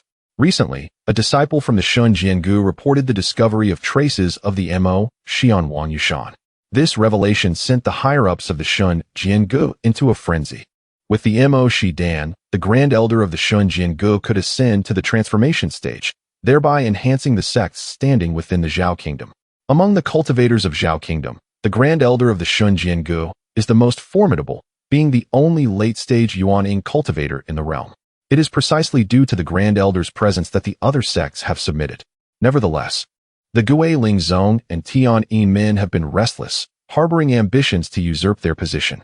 If the Grand Elder could harness the power of the Mo-Shi Dan to ascend to the transformation stage, who would dare to challenge the authority of the Shun Jiangu?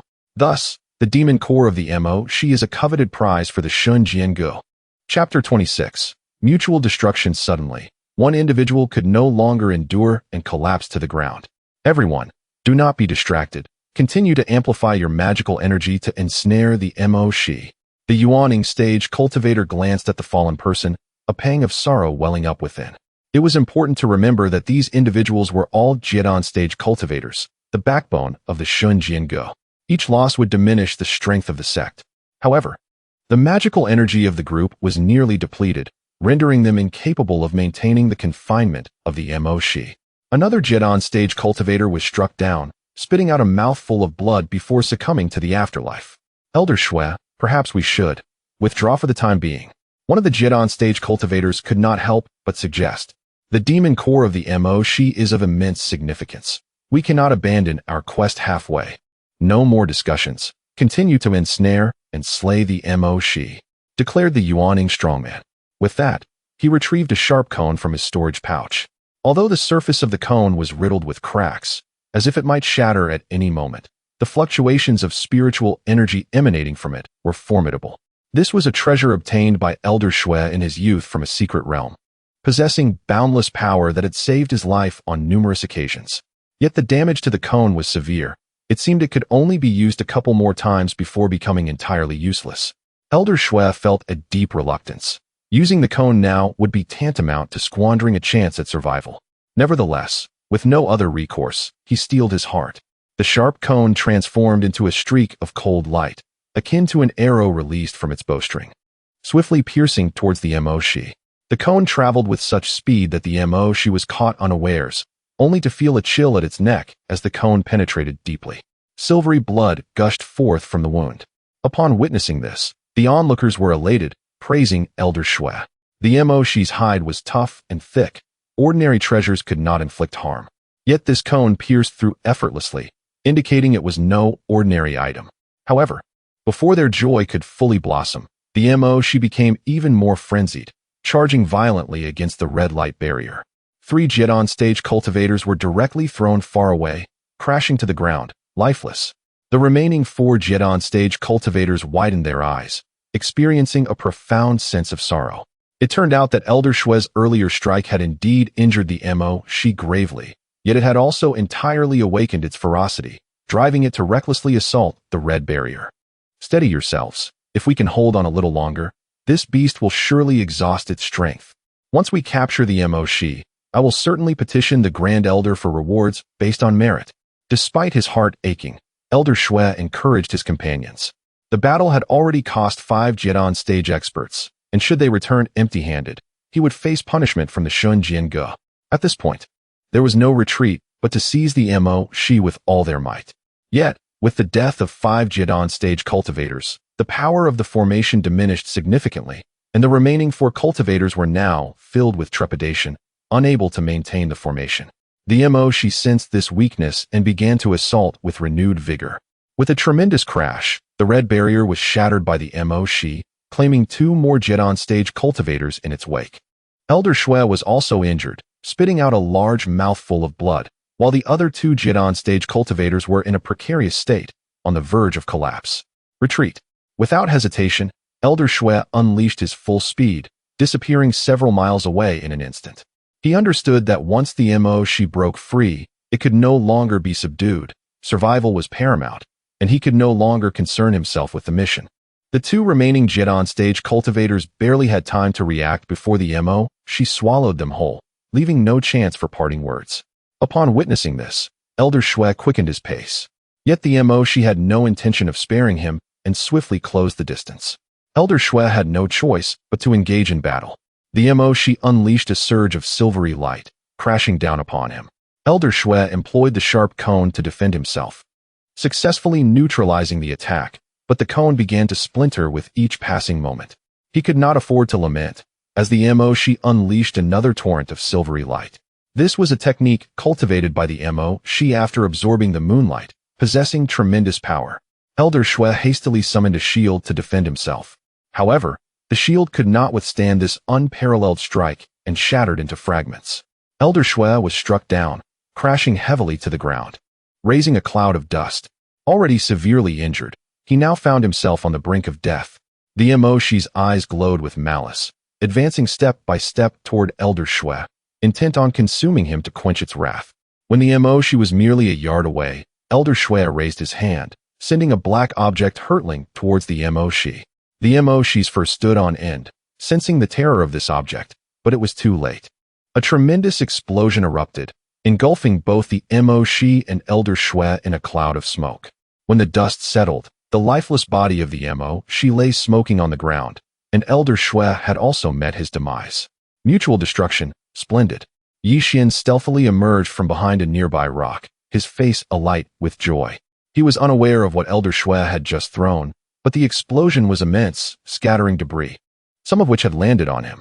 Once the Mo Shi had broken free, he had quickly held his breath and concealed himself.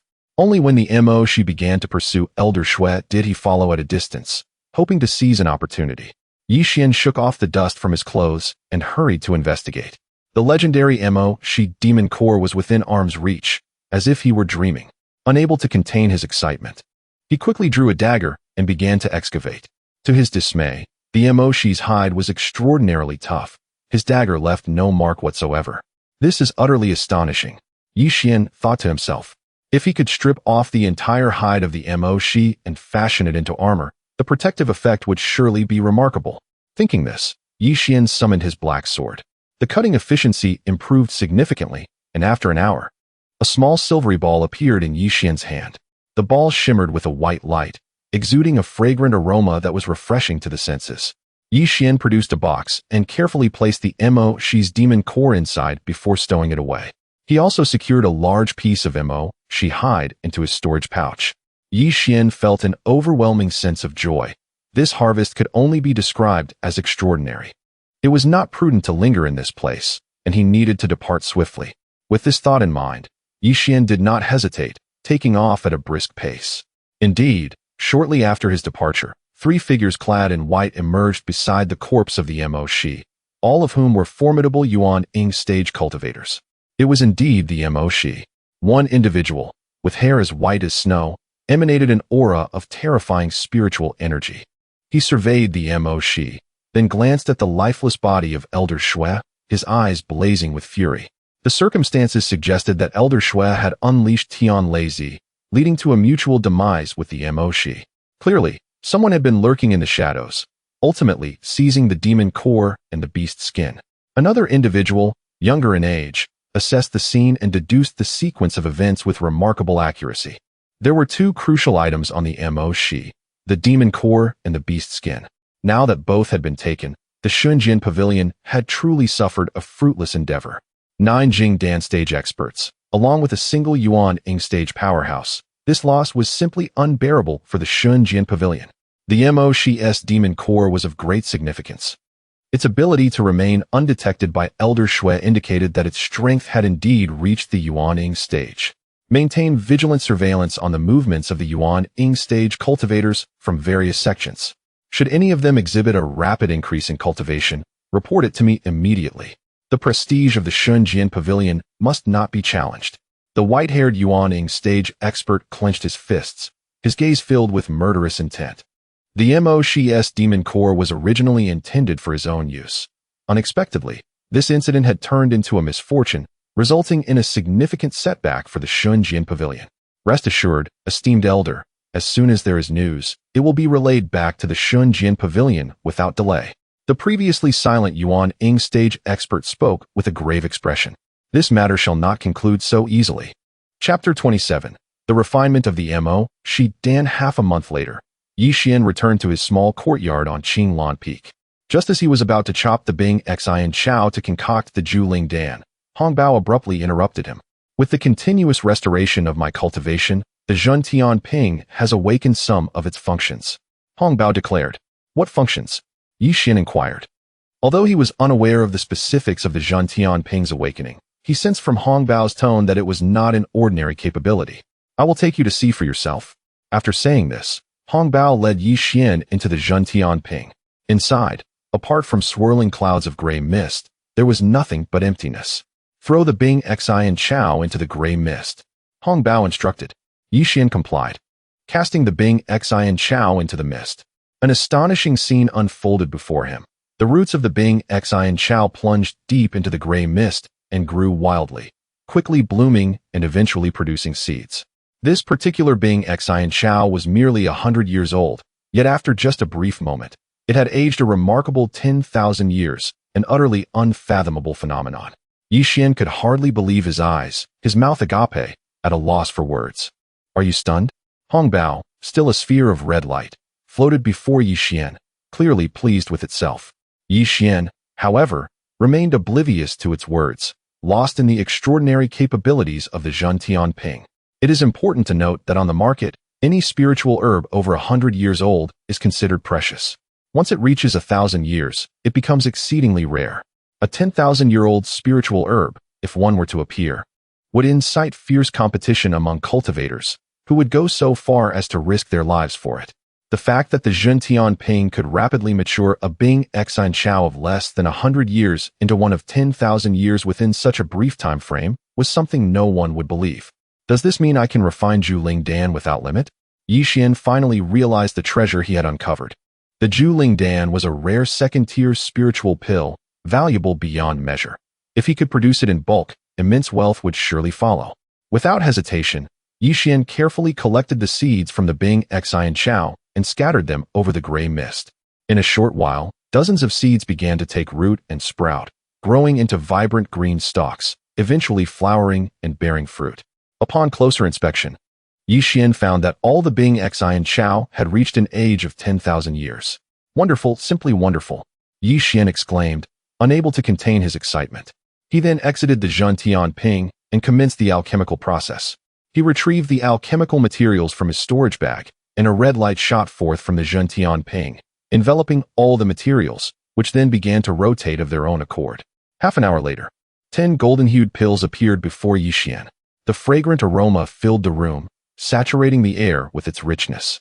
Without a moment's pause, Yi Xian seized a pill and swallowed it. As the pill descended into his throat, powerful spiritual energy converged into a torrent, surging wildly within him and cleansing every inch of his flesh and blood. The intense pain caused the veins in Yi Xian's forehead to bulge, yet he remained silent, diligently refining the overwhelming energy within. After half an hour, The pain subsided, and he had absorbed nearly all the spiritual energy, fully refining it into his own magical power. Ninth layer of Qi refinement. Yixian clenched his fist, feeling invigorated. One Zhuling Dan had propelled him to the ninth layer of Qi refinement, and he was filled with joy. Alas, Hongbao interjected with an untimely sigh. What is it? Yixian asked, puzzled. This Zhuling Dan, crafted from 10,000-year-old Bing Xian Chao, has only elevated you by a single layer. It is a sheer waste of the pill. If it were taken by someone with ordinary 3 spirit roots, they would at least break through 3 layers. Your aptitude is truly lamentable. Hongbao lamented. Yixian had long grown accustomed to Hongbao's sarcastic remarks and paid no heed, focusing instead on swallowing another Zhuling Dan. It seems you intend to consume these like meals, Hongbao remarked, somewhat pained. Yixian feigned ignorance, concentrating on refining the immense spiritual energy within the pill.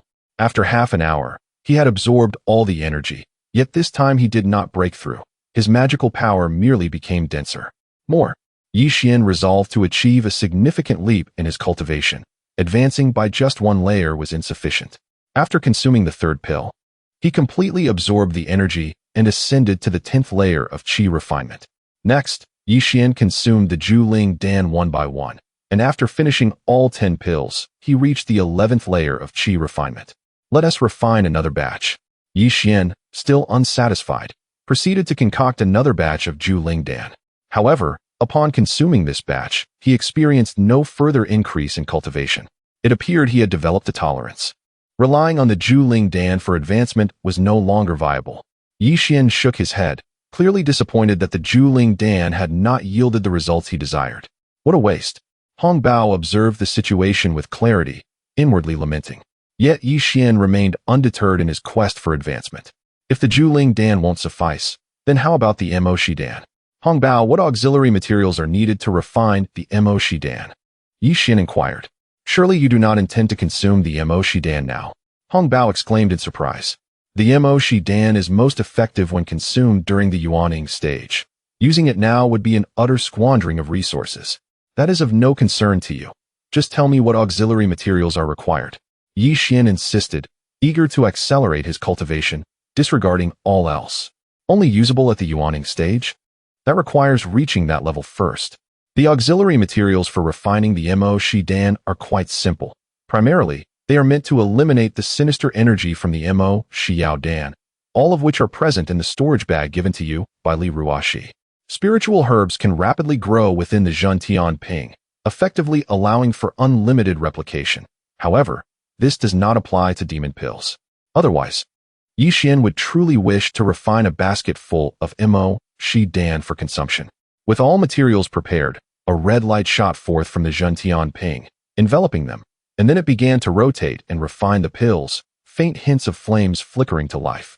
By the way, Hongbao, isn't it hot in there while refining pills? Will you not be roasted? Yixian jested. Nonsense. There are several spaces within the Zhentian Ping.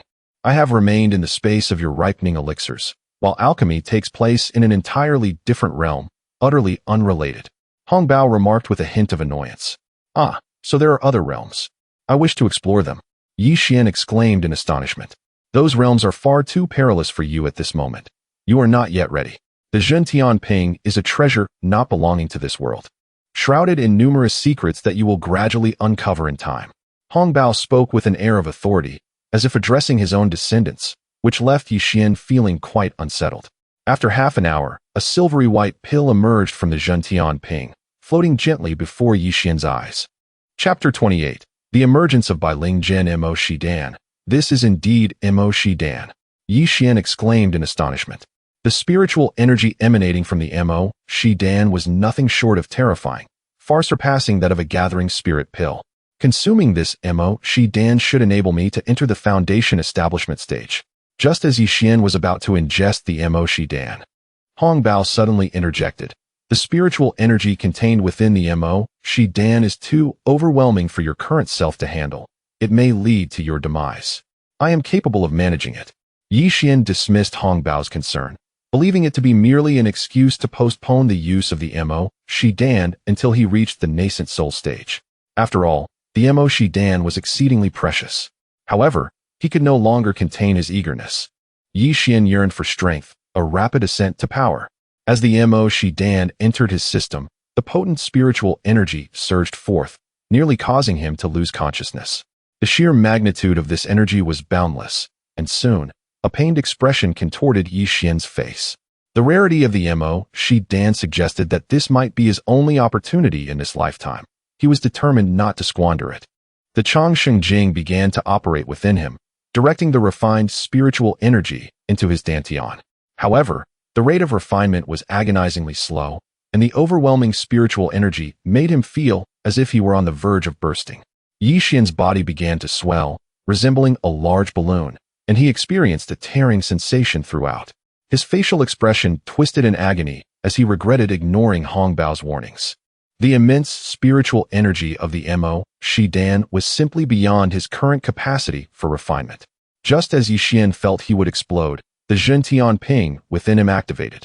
A powerful suction emerged from the bottle's mouth, drawing in the torrents of spiritual energy like a great whale siphoning water. The immense ocean of spiritual energy found its escape, flowing entirely towards the Zhentian Ping. Yi Xian's body gradually returned to its original size, the pain subsiding completely.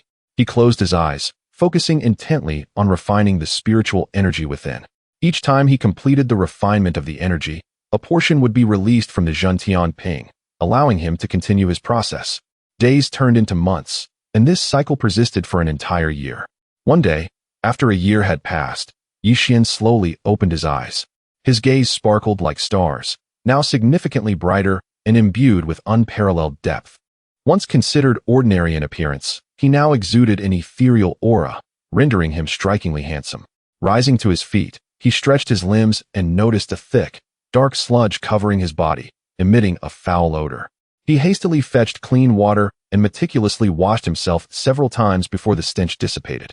Feeling refreshed and clad in new garments, Yi Xian began to assess his own condition. Hong Bao, have I reached the 14th layer of qi refining? Or have I entered the foundation establishment stage? Yi Xian realized he was uncertain about his current cultivation level. Allow me to examine closely. After a moment of silence, Hong Bao responded, bewildered. How peculiar. I have never encountered such an extraordinary phenomenon. What is so strange? Yi Xian inquired, puzzled. Setting aside your cultivation for the moment, what intrigues me is the transformation of your spiritual root. Hong Bao remarked. Spiritual root? Is it possible for my 5-colored mixed spiritual root to evolve into a 6-colored one? The mere mention of his spiritual root left Yi Xian speechless. It was precisely due to his 5-colored mixed spiritual root that he had felt so embarrassed in the sacred hall. No. Your 5-colored mixed spiritual root has fused and purified into an extraordinarily pure white spiritual root. Yes, I remember now, Bai Ling Jin, the elusive Bai Ling Jin, seldom seen in a million years. Hong Bao exclaimed in astonishment. It was utterly incredulous. It had encountered the Bai Ling Jin, a rarity not seen in a million years. It is well known that the heavenly and earthly spiritual roots are the finest. However, ancient texts also speak of a legendary root, the Bai Ling Jin. Those who possess the Bai Ling Jin, if they pursue cultivation, will find their path unobstructed, free from tribulations. They are favored by the Tao. Such individuals, if they do not meet an untimely demise, will undoubtedly shake the world and ascend in broad daylight. Hong Bao realized it had gravely misjudged Yi Xian, who had originally seemed a mere waste, now revealed to be a figure destined for greatness. What of the Bai Ling Jin? Is it inferior to the 5-colored mixed spiritual root?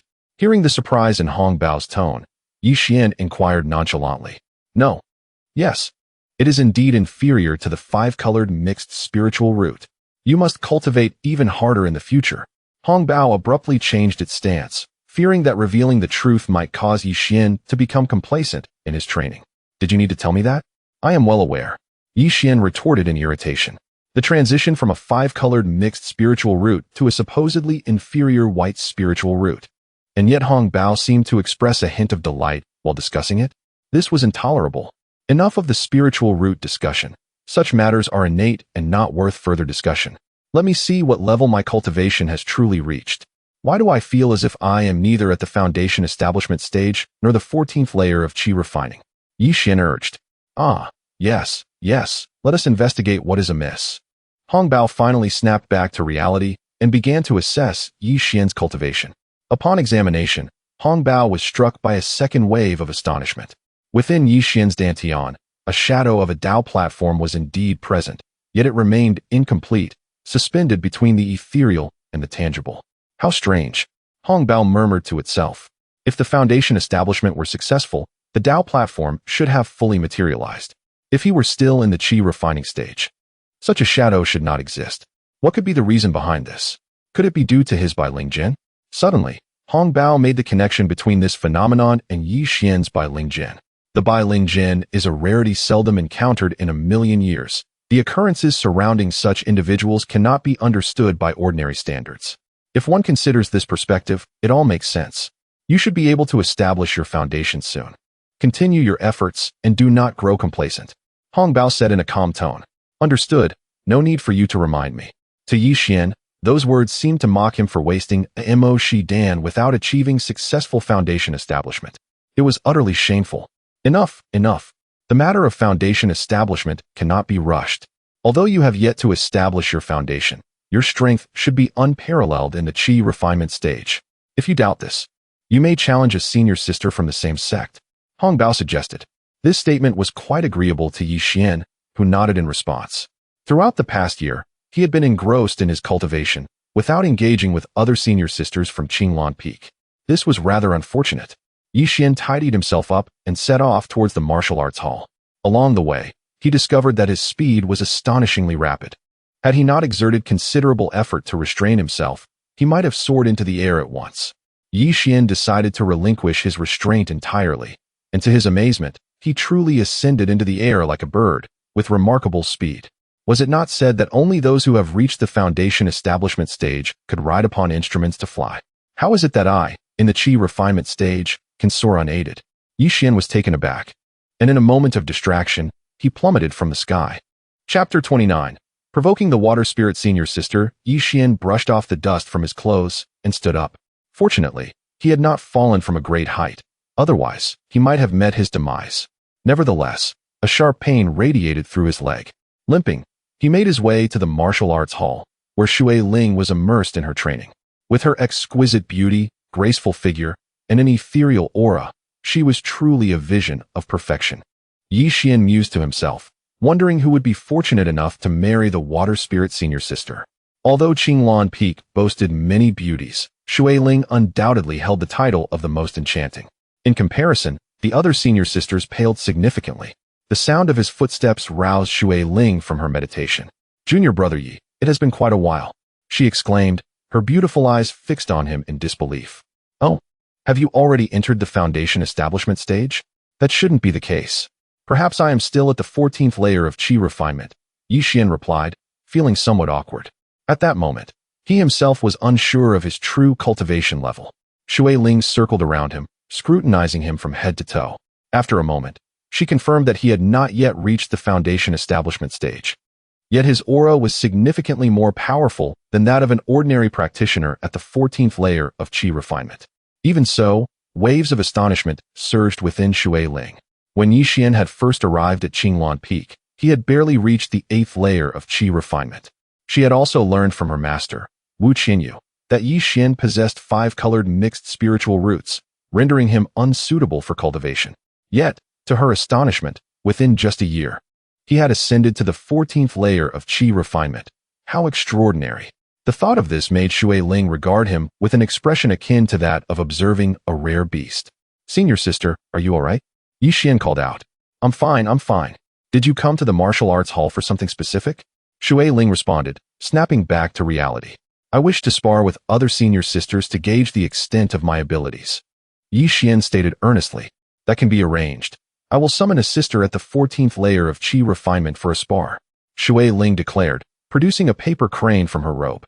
After whispering a few words, the paper crane took flight with surprising speed. Before long, a senior sister at the 14th layer of Qi refinement appeared before Yi Xian. This sister was strikingly beautiful, her figure exquisite, prompting Yi Xian to steal a few glances. She possessed a blend of beauty and martial prowess that was utterly captivating. Sister, what brings you here? The beautiful woman asked, casting a glance at Zhang Feng before addressing Xue Ling Jr. Sister Lu. Junior brother, Yi wishes to engage in a spar. Please accompany him for a few rounds. Shui Ling replied with a gentle smile, her tone consistently warm. She treated everyone with the same kindness, seemingly never prone to anger. Junior brother Yi is merely at the 8th layer of qi refinement. Oh? You have actually reached the 14th layer? Lu Ruyu exclaimed, placing her hand delicately over her mouth as she observed Yi Xian. I am merely fortunate, just fortunate, Yi Xian said, feeling somewhat bashful under the gaze of such a lovely woman. Could it be that my master was mistaken? Has junior brother Yi turned out to be a cultivation genius? Lu Ruyu pondered privately. All right, junior sister Lu, you may spar with him here. Remember, take it easy, Shui Ling instructed. Upon hearing this, Lu Ruyu nodded. She summoned a long sword, which shimmered with a watery luster. Zhang Feng also drew forth his black sword, which appeared rather unremarkable in comparison to Lu Ruyu's elegant blade. Junior brother Yi, be careful, Lu Ruyu warned as her sword gleamed brightly, charging toward Yi Xian. Seeing this, Yi Xian summoned his black sword to meet the attack. Observing Lu Ruyu's strike, Shui Ling surmised that her skills had indeed progressed. She had been at the 14th layer of qi refinement for several years, merely awaiting the right opportunity to establish her foundation. Junior brother Yi had only just entered the 14th layer of qi refinement. He would likely be defeated within 3 moves. Yet, this was inconsequential, as cultivation inherently relied on gradual accumulation. A loss could serve as motivation for junior brother Yi to forge ahead. Just as Shui Ling contemplated this, the ensuing scene left her utterly astounded. The clash between Lu Ruyu's sword and Zhang Feng's black sword produced a resounding impact. Following the noise, Lu Ruyu's sword fell to the ground, while Zhang Feng's black sword remained unscathed. This, Shui Ling's eyes widened in disbelief. She was at a loss for words. Junior brother Yi, you are far too formidable. After a moment, Shui Ling regained her composure, but the astonishment in her gaze only deepened. Lu Ruyu stood frozen, speechless. At Qinglan Peak, aside from Shui Ling, who was an established master at the foundation establishment stage, Lu Ruyu had prided herself on being the strongest among the disciples. The fact that she had been bested by a novice like Yi Xian was simply unacceptable. After a lengthy pause, Lu Ruyu finally retrieved her sword and departed in silence. Senior sister, is Lu senior sister, all right? Yi Xian intended to offer some words of comfort, but he was unsure of what to say. Should he express that it was an honor to be defeated by him? That would be utterly inappropriate. She's fine. Junior sister Lu just needs time to process her defeat. In a few days, she will come to terms with it. Shui Ling reassured him. What has happened in this past year to make you so formidable? Shui Ling gazed intently at Yi Xian, as if attempting to see through him. I haven't done anything special, just secluded myself in rigorous training, and somehow managed to break through to the 14th layer of qi refinement. Yi Xian replied, of course omitting the fact that he had consumed the Mo Shidan, as everyone has their secrets. After Shui Ling regarded him with a mixture of skepticism and curiosity, she chose not to press further. By the way, in a few days, the Tianning 7 Peaks will host the triannual competition for qi refinement practitioners. Qinglan Peak is sending 3 representatives. I will speak to my master and propose that you compete this year. Shui Ling's voice was as melodious as a lark, utterly enchanting. Yi Xian found himself somewhat entranced, inadvertently gazing at places he should not have. Junior brother Yi, I am speaking to you. Are you listening? Shui Ling noticed Yi Xian's rapt attention on her alluring features, nearly drooling. This incited her ire, her expression shifting to one of icy disdain. She felt as if she had been disrespected. Did you hear that? What did senior sister just say? Yi Xian snapped back to reality and spoke hurriedly. Shui Ling, feeling exasperated, thought to herself that all men are the same. When faced with beauty, they become utterly entranced. Although her junior brother appeared to be quite innocent at first glance, he was, in fact, a lecher. She reiterated her previous statement, but this time her tone was noticeably frigid, and Yi Xian could sense the shift. After finishing her words, Shui Ling turned on her heel and walked away, unwilling to remain in the company of this lascivious junior. A strong disdain was evident on her face. Was it only individuals like senior brother Qin who could be considered true heroes? The thought of Qin Zhengxian from Huanyun Peak brought a flush to Shui Ling's cheeks and a sweet sensation to her heart. Qin Zhengxian was the foremost among the younger generation of Tianning sect, possessing profound cultivation at the late foundation establishment stage. He was strikingly handsome, capturing the admiration of numerous female disciples who secretly harbored affections for him. Among these admirers, Shui Ling was one. Chapter 30. The best of the younger generation 10 days later, Shui Ling, Lu Ruyu, and Yi Xian stood before the martial arts hall. Following the previous devastating defeat, Lu Ruyu had developed a keen interest in Yi Xian. Her straightforward nature prompted her to grasp Yi Xian's hand, inquiring eagerly about various matters, devoid of any hint of romantic implications. Lu Ruyu's hand was remarkably soft, leaving Yi Xian feeling as though he had been struck by lightning, a wave of dizziness washing over him, causing his cheeks to flush. However, Lu Ruyu showed no signs of restraint, persistently asking, "Yi Shidi, how have you trained this past year? Teach me." Her curiosity stemmed from Yi Xian's remarkable progress over the course of a single year. Lu Shimi, even among fellow disciples, one must understand the propriety of male and female interactions. Xueling finally could no longer bear it, frowning as she spoke. "Oh, sister, he is just a little fellow. What does he know of propriety?" Lu Ruyu pouted in response to Xueling, then turned her gaze back to Yi Xian. Caught between Lu Ruyu's grip and her beautiful eyes, Yi Xian found himself at a loss for words. Male and female. His heart raced, his blood pressure surged. And despite his stammering, he could not articulate a single coherent sentence. "See, I knew he knows nothing." Lu Ruyu laughed so hard she nearly doubled over, her laughter sending petals of joy dancing through the air. The delightful scene left Yi Xian entranced. Observing Yi Xian's almost drooling expression, Shui Ling's face twisted in distaste. These two, one she wished to ignore, the other she could not control. Since this was the case, she resolved to simply disregard them. With a glare at Yi Xian, she looked up at the sky, lost in thought. This glance, as cold as frost, jolted Yi Xian back to reality. What have I done to offend senior sister, causing her such disdain? Could it be she resents me for defeating Lu Shija? Yi Xian mused, puzzled. Previously, senior sister had treated him kindly, like an elder sister. However, since the last match with Lu Ruyu, Shui Ling's demeanor had turned notably frosty. Before long, Wu Qianyu arrived. "We are heading to Xianyu Peak to participate in the Tianyin sect's triannual 7 Peaks competition. Shui Ling should have already informed you all," she declared. Qingluan Peak is small and weak, historically ranking at the bottom in previous competitions. This time, let us do our best. Wu Qianyu intended to offer some encouraging words, but upon noticing that only Shui Ling among the three was at the foundation establishment stage, and merely at the initial phase, she shook her head. With such a lineup, securing a respectable position would be utterly impossible. In the 7 peaks of Tianyin sect, aside from the 7 peak masters at the Nascent Soul stage, the highest cultivation among the younger disciples barely reached the late foundation establishment stage. Only a few elders, of the same generation as the 7 peak masters, were at the core formation stage, creating a rather disjointed atmosphere. Thus, in the 7 peaks competition, disciples of the foundation establishment stage were deemed the elite. This meant that the peak with a greater number of foundation establishment disciples would have a higher chance of victory. "Let us hope we do not finish last this time," Wu Qianyu concluded. Summoning a celestial sword and soaring towards the direction of Xianyu Peak with several disciples in tow. In less than an hour, they arrived at Xianyu Peak Square, where the competition venue had been established and a considerable crowd had gathered. The sect master and other peak masters had been waiting in the sacred hall for some time. "Please, Wu Peak Master, let us proceed to the sacred hall for a discussion." A stunning woman approached Wu Qianyu, bowing respectfully. Yi Xian recognized her as Zi Xian, the one who had previously guided him into the inner sect.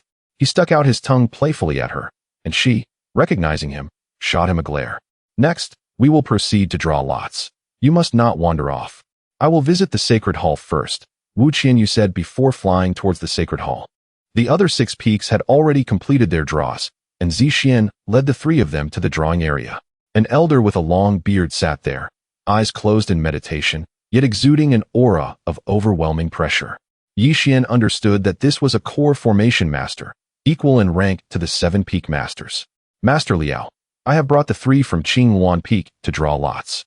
Zi Xian bowed to the elder, then added, "Hurry, the other peaks have finished drawing. Do not delay my announcement of the matchups." Having arrived late, Qingluan Peak seemed to have displeased the elder. The 3 drew their lots in turn and registered their names. Soon after, several disciples, including Zi Xian, began compiling the list of matchups. In this competition, each peak would send 3 representatives, totaling 21 participants. The contest would be divided into 3 rounds, with the first 2 being elimination rounds. Each round would consist of a single match. Once defeated, a competitor would be eliminated, while the victor would advance. Consequently, there would be buys in the first and second rounds, allowing some to advance directly. By the third round, only 7 would remain to compete in a ranking match, each facing the other 6, with final standings determined by the number of victories. Before long, the list of matchups for the first round was announced. Xian Yu Peaks Lu Chongfeng vs Huan Yun Peaks Qin Zhengxian. Ao Xiao Peaks Wang Ping vs Yuing Peaks Bao Xitong. Yaoxing Peaks Su Jian vs Ning Chui Peaks Lan Shiji. Qingwan Peaks Shui Ling vs Huan Yun Peaks Zhao Tian Yuan. Qingwan Peaks Lu Ruyu vs Yaoxing Peaks Chui Jun. Qingwan Peaks Yixian Bai? One disciple proclaimed loudly. Yixian? Who is Yixian? This fellow actually got lucky and advanced directly. How infuriating. A disciple's face displayed a complex mix of envy and resentment. Shidi Chu, do not be overly envious. How far can one go relying on luck? Such a person will be swiftly eliminated in the second round. Another disciple said with a sour tone. Yixian, however, wore an expression of excitement.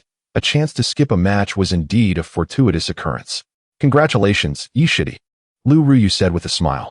Shui Ling, on the other hand, appeared somewhat distracted, repeatedly glancing at one spot, her face flushed. Following her gaze, Yixian saw a strikingly handsome man clad in a black robe, standing out with an air of elegance that made him appear like a crane among chickens. The elegant and carefree demeanor was unmatched by anyone. A sudden wave of jealousy surged within Yixian, and his expression darkened. Although Qinglan Peak was home to many beautiful female disciples, Shui Ling held a unique significance for him. She was a disciple of Qin Zhengxian from Huanyun Peak, the most favored disciple of Master Yao, and a prominent figure among the younger generation, deserving of the title of the best. Despite the numerous talented disciples of Xianyu Peak, they were overshadowed by Qin's stature. Lu Ruyu elucidated. It turned out that senior sister Shui Ling had already captured someone's heart, and that someone was none other than the foremost individual of the younger generation. An immediate pang of sorrow washed over Yixian. Chapter 31. Shui Ling's regrettable defeat. The competition commenced swiftly. The Xianyu Peak Square was expansive, adorned with numerous elevated platforms, allowing multiple contests to unfold simultaneously. The first to take the stage was Shui Ling, whose opponent was Zhao Tianyuan from Huanyun Peak. Zhao Tianyuan's cultivation was also at the initial stage of foundation establishment, making him Shui Ling's equal. However, his complexion was a deep shade of ebony, resembling a piece of charcoal, which starkly contrasted with Shui Ling's fair skin. The juxtaposition of the dark and light figures standing side by side resembled a Beauty and the Beast scenario, instantly sparking a multitude of discussions. Zhao Shixiang doesn't usually appear this dark, does he? The contrast with this beauty from Qinglan Peak is quite striking, murmured a male disciple from Huanyun Peak. Such nonsense. It's a man's strength that counts. Why worry about looks? Another disciple retorted. Yet, this sister from Qinglan Peak is undeniably stunning. What is her name? Her name is Shui Ling, the foremost disciple under Master Wu, and the unrivaled beauty of Qinglan Peak, boasted a rather rotund disciple with a proud expression. Isn't Master Wu the first beauty of Qinglan Peak? Interrupted the previous speaker from Huanyun Peak. Speak not such blasphemy. To show disrespect to Master Wu is to invite calamity. Should she hear you, she might send you back to Huanyun Peak with a single slap, warned the plump disciple with a sharp gaze. Each of the 7 peak masters possessed extraordinary strength and should not be trifled with. In particular, Master Wu was known for her aloof demeanor, earning her the title of the Ice Beauty. A few foolish individuals had once spoken ill of her behind her back and were fortunate to escape with their lives. Oh, so this is Shui Ling. Truly, her reputation is well-deserved, thought Qin Zhengxian, who had yet to take the stage, marveling at Shui Ling's exquisite beauty. He had heard tales of her beauty but had never encountered her until today. Despite his heart being resolute against the allure of women, it now fluttered unexpectedly. You see, even our Qin Shixiang has been captivated by Shui Ling's beauty, whispered a disciple from Huanyun Peak. Do not speak of such things. If Qin Shixiang hears you, you will certainly be in for a beating. Another disciple cautioned. Yixian and Lu Ruyu stood side by side, cheering for Shui Ling from the audience. Yixian absorbed the whispers around him, simultaneously noticing the hostile glare directed at him by Qin Zhengxian from a few paces away. While the disciples were engrossed in their discussions, the duel between the two competitors escalated fiercely. Zhao Tianyuan wielded a long knife, its blade shimmering like water, with faint ripples of spiritual energy coursing over its surface. Shui Ling, on the other hand, employed a sword that emitted a soft radiance. The clash of blades filled the air, with neither side gaining the upper hand. Shui Ling's swordplay was predominantly offensive, exuding agility akin to a serpent, while Zhao Tianyuan's defense was as steadfast as a mountain, unwavering and robust. As Zhao Tianyuan became frustrated by his inability to break through, he began to emit a mist that obscured his opponent's vision while not hindering his own. Shui Ling, caught off guard, found the maneuver hampering the agility of her flying sword. Seizing the opportunity, Zhao Tianyuan transitioned from defense to offense, channeling a surge of power into a formidable downward strike aimed at Shui Ling's sword. With a mournful cry, her sword was sent flying, plummeting to the ground, while Zhao Tianyuan's knife loomed ominously above her head. Shui Ling, still reeling from her earlier defeat, appeared lost and bewildered, clearly aware that her opponent had held back. Had Zhao Tianyuan applied more force, she would have faced severe injury or worse. Huan Yunpeak's Zhao Tianyuan is victorious, declared the elder referee with a booming voice. Each arena was overseen by an elder in the core formation stage to prevent any unforeseen incidents, and the elder in charge of this particular match was the long-bearded elder Liao. Zhao Tianyuan wore a jubilant expression, having won a challenging contest. Shui Ling's strength was on par with his own, and had he not resorted to the Huan Yunpeak's ultimate technique, the Huan Yunju, the outcome may have been uncertain. Meanwhile, Shui Ling's face turned ashen, guilt weighing heavily upon her. As the sole disciple of Qing Lan Peak in the foundation establishment stage, being eliminated in the first round felt like a profound disappointment to her master's expectations. It seemed that once again, no one from Qing Lan Peak would advance to the third round. Elder Liao shook his head and sighed softly. Though Qing Lan Peak is the dream destination for every male disciple of Tianyuan sect, its overall strength is indeed the weakest. Although Master Wu possesses profound cultivation, she lacks the ability to teach her disciples effectively. He added. These words pierced Shui Ling's heart like daggers, causing her beautiful eyes to well with tears. Do not fret, senior sister. You still have me and Yi Shidi. Lu Ryu comforted her. Yet, such words offered little solace. In this competition, aside from a few exceptions, most participants were foundation establishment disciples. With Lu Ryu and Yi Xian at the 14th layer of Qi refinement facing off against foundation establishment disciples, what chance did they have? Before long, it was Lu Ruyu's turn to compete. Her opponent was Cui Jun from Yaoxing Peak, a formidable opponent at the initial stage of foundation establishment. Although he fell short of Qin Jingxian's prowess, he was certainly beyond the reach of Lu Ruyu's Qi refinement level. Yi Xian, anxiously watching from the sidelines, couldn't help but feel a pang of worry for Lu Ryu. Shui Ling sighed softly, shaking her head. With such a vast disparity in strength, how can one fight? Cui Jun wielded a heavy hammer, while Lu Ryu faced him with her long sword. Initially, they exchanged blows evenly. Yi Xian, you are here as well? Just as Yi Xian wore a troubled expression, someone approached and patted him on the shoulder. Turning around, he found it was Zhang Qiuaqiu, who had just joined Yaoxing Peak. At that moment in the pilgrimage hall, amidst the heated dispute between Yao Yuan of Huanyun Peak and Zheng Tianyu of Aoxiao Peak over the coveted Zhou Rohai, the master of Yaoxing Peak, Tian Shuang, decisively decided to take in Zhang Guogua. Upon arriving at Yaoxing Peak, Zhang Guogua was designated as a key cultivation prospect, receiving an extensive allocation of resources. Within a mere year, Zhang Guogua's cultivation soared to remarkable heights. Have you reached the 11th level of Qi refining? Yi Xian exclaimed in astonishment. When he first entered the inner sect, Zhang Guogua was merely at the 8th level of Qi refining. His own advancement to the 14th level was attributed to the countless gathering spirit pills and the extraordinary magic rhinoceros pills. For Zhang Guogua to leap several levels within a year is indeed a marvel. You don't seem to lag behind me much. What level of Qi refining have you attained? Zhang Guogua inquired with a puzzled expression. He could not discern Yi Xian's current cultivation level. It should be the 14th level of Qi refining, Yi Xian replied. In truth, he himself was uncertain about his actual cultivation status. Chapter 32. The Moonlit Night and the Message from Qin Shixian. What? You're at the 14th level of Qi refinement? Aren't you supposed to be unsuitable for cultivation due to your mixed spiritual roots? Zhang Guogua exclaimed in astonishment, perplexed by the rapid advancement. It may be that the initial test of spiritual roots was inaccurate. By the way, what is the strength of this person named Cui Jun? Yi Xian inquired. Cui Shixiang is the second strongest among us at Yaoxing Peak. Your Shiji might just end up in tears. Zhang Guogua shook her head and replied.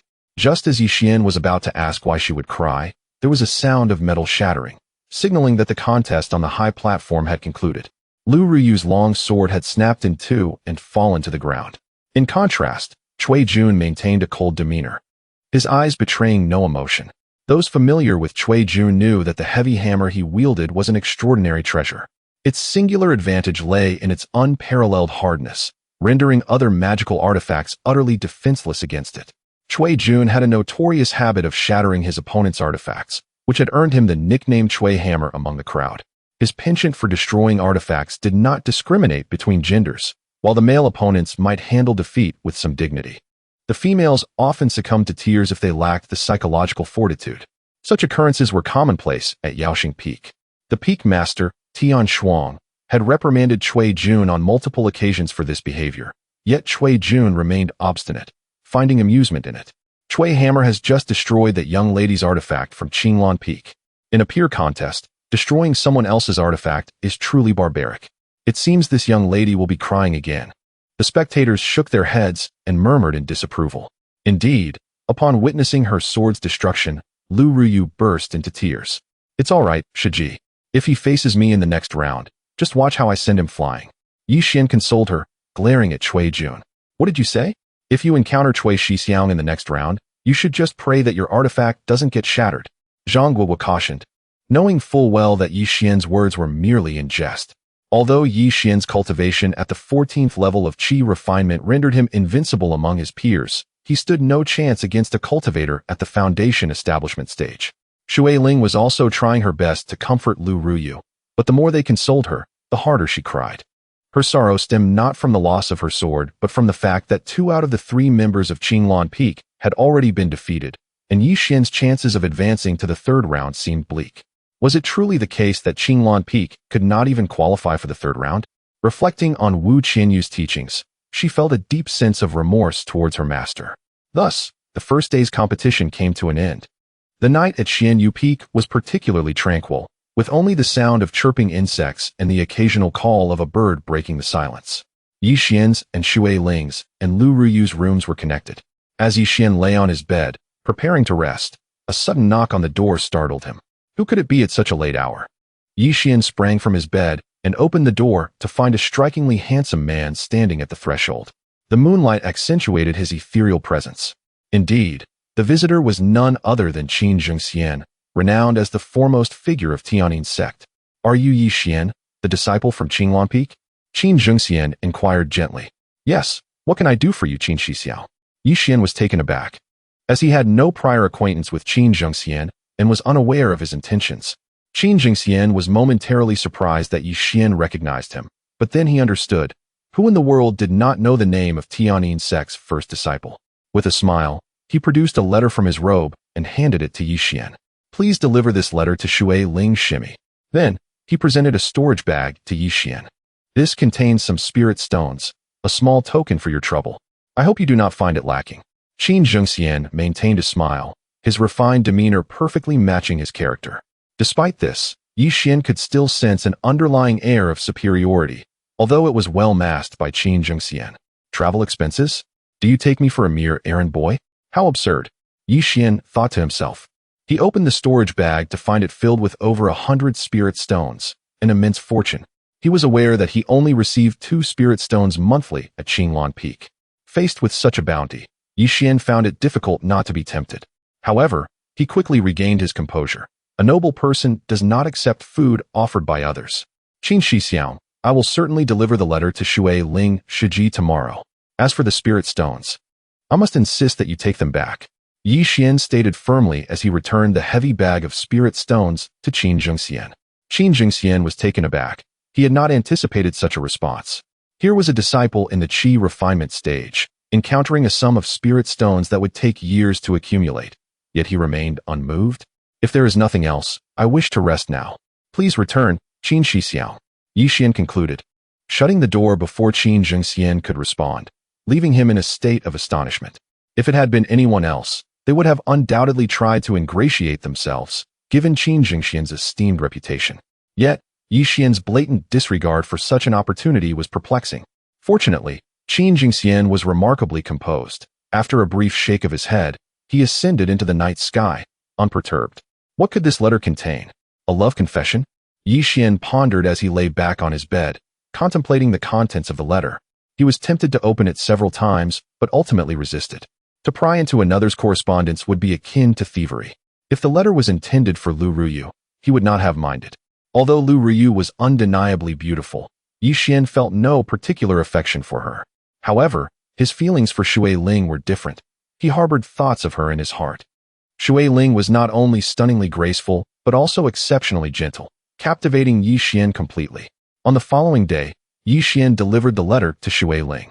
Upon learning that it had been sent by Qin Jingxian the previous night, her eyes widened in shock, followed by a profound delight, as she reproached Yi Xian, "Why didn't you give it to me last night?" Fearing that Shiji had already succumbed to slumber, Yi Xian hesitated. He wished to elucidate his thoughts, yet at that moment, Shui Ling was overflowing with joy, unconcerned with his turmoil, and she dashed aside to unveil the letter. "Yi Shidi, what do you think the letter from Qin Shixiang contains?" Lu Ruyu inquired with a teasing smile. "Pursue whatever you desire. What does it matter to me?" Yi Xian retorted, his displeasure evident. Witnessing Shui Ling in such a state of bliss pierced his heart like a dagger. "Why are you still upset? I never claimed it had anything to do with you. Did something trouble you when Qin Shixiang delivered the letter last night?" Lu Ruyu asked, perplexed. Chapter 33.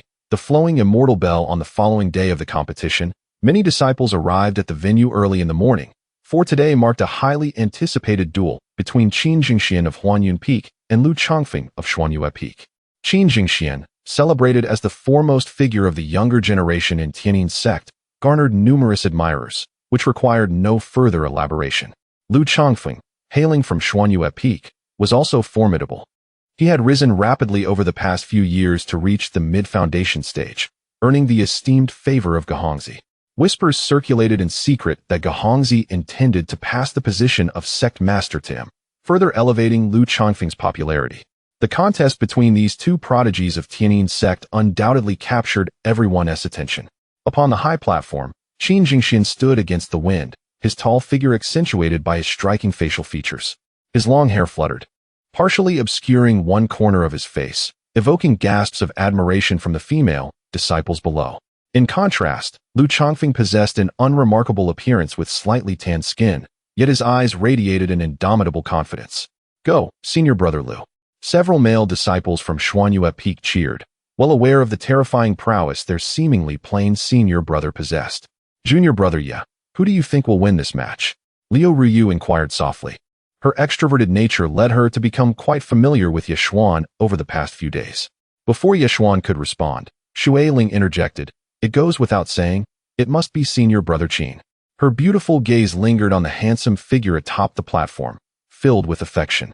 This caused a pang in Xuan's heart, prompting him to raise his voice. "Not necessarily. I have heard that senior brother Lu is extraordinarily gifted, progressing rapidly in his cultivation to reach mid-foundation in just about a decade. The sect master holds him in high regard, so I believe senior brother Lu will prevail." Xuan's words were loud enough to draw the ire of the female disciples supporting Qin Jingxian, and Shui Ling frowned slightly, feeling a flicker of annoyance towards him. This junior brother truly possesses discerning insight. Senior brother Lu's talent is exceptional. He will surely soar to greatness today.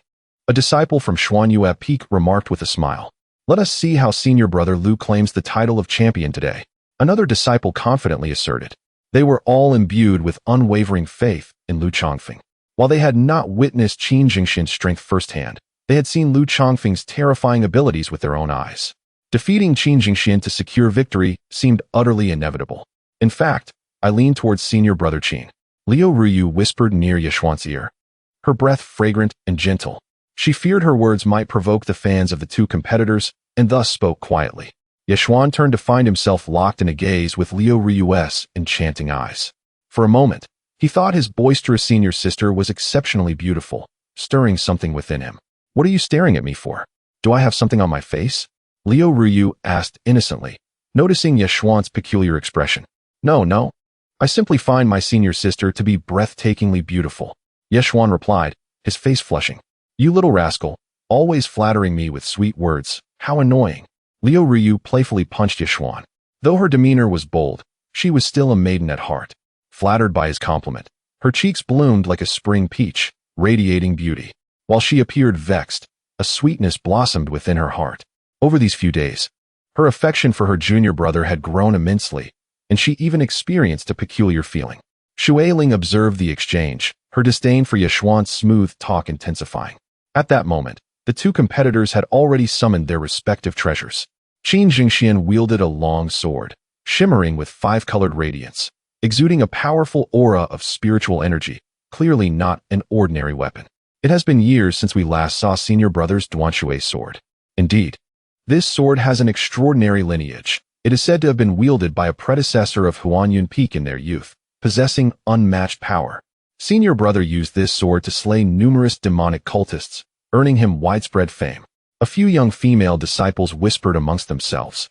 Lu Changfeng, on the other hand, wielded a massive bell that hung in the air, seemingly unremarkable, yet emanating a palpable oppressive force. In the realm of cultivation, weapons like swords and spears were the most common artifacts, upgrades from mundane weapons, merely possessing greater power. Few would choose to use a bell as their magical artifact.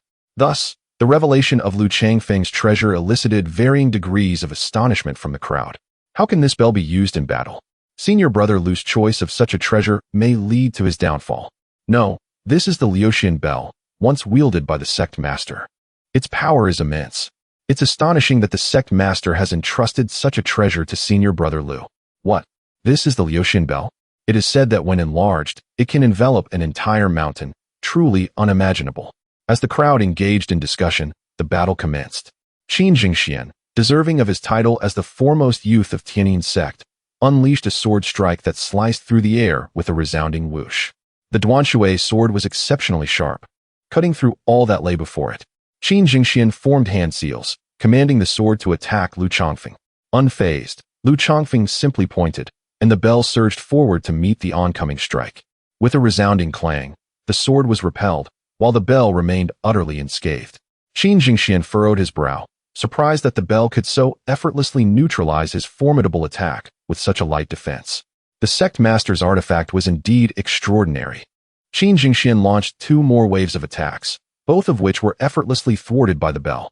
If senior brother Lu continues to rely on this bell for defense, no matter how Qin Jingxian strikes, it will be futile. Even if senior brother Lu does not actively attack, he has already secured an invincible position. How can this match continue? Senior brother Lu is undoubtedly reaping the benefits of his artifact. His innate strength pales in comparison to senior brother Qin's. In the midst of battle, true strength is revealed, encompassing artifacts, divine abilities, and various techniques. Therefore, artifacts are indeed a part of one's power. With such limited means, how can he dare to call himself the foremost of the younger generation? Xuan remarked deliberately. His words were directed at Shui Ling Yishidi. Why do I feel that you seem to harbor some grievances against Qin Shixiao? Did he offend you? Lu Riyue inquired, her beautiful eyes fixed on Yixian. Offend? He certainly has offended me. Why send a message in the middle of the night, causing me to lose sleep all night? Yixian's face flushed, and he quickly fabricated an excuse. In truth, not only did he have grievances against Qin Zhengxian, but they were also quite substantial. Chapter 34. Stunned like a wooden chicken, Shui Ling paid no attention to Yixian this time. She was entirely focused on the duel taking place on stage, completely oblivious to Yixian's words. Qin Zhengxian, after 3 fruitless strikes, could not help but feel anxious. He had not anticipated that the Lucian bell could be employed so ingeniously for defense. Qin Zhengxian positioned the Duanshui sword before him and silently recited an incantation, causing several illusory sword images to suddenly emerge from the sword's body. That was the Huanyun Ju.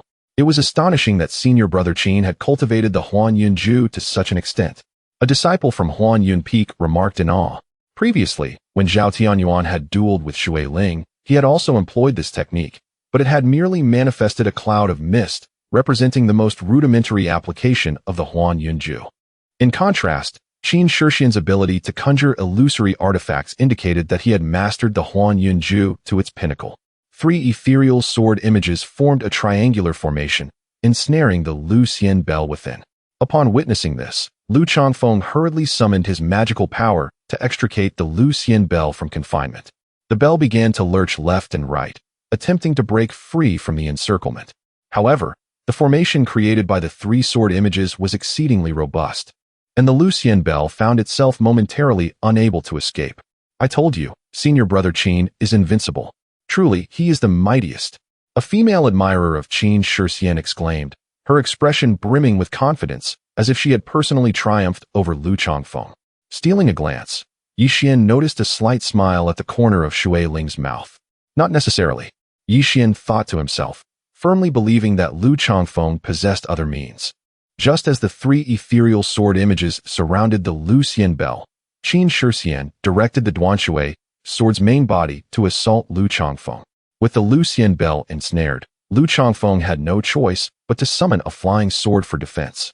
This flying sword shimmered with a blue light, appearing quite extraordinary. The two swords began to engage in a fierce aerial duel.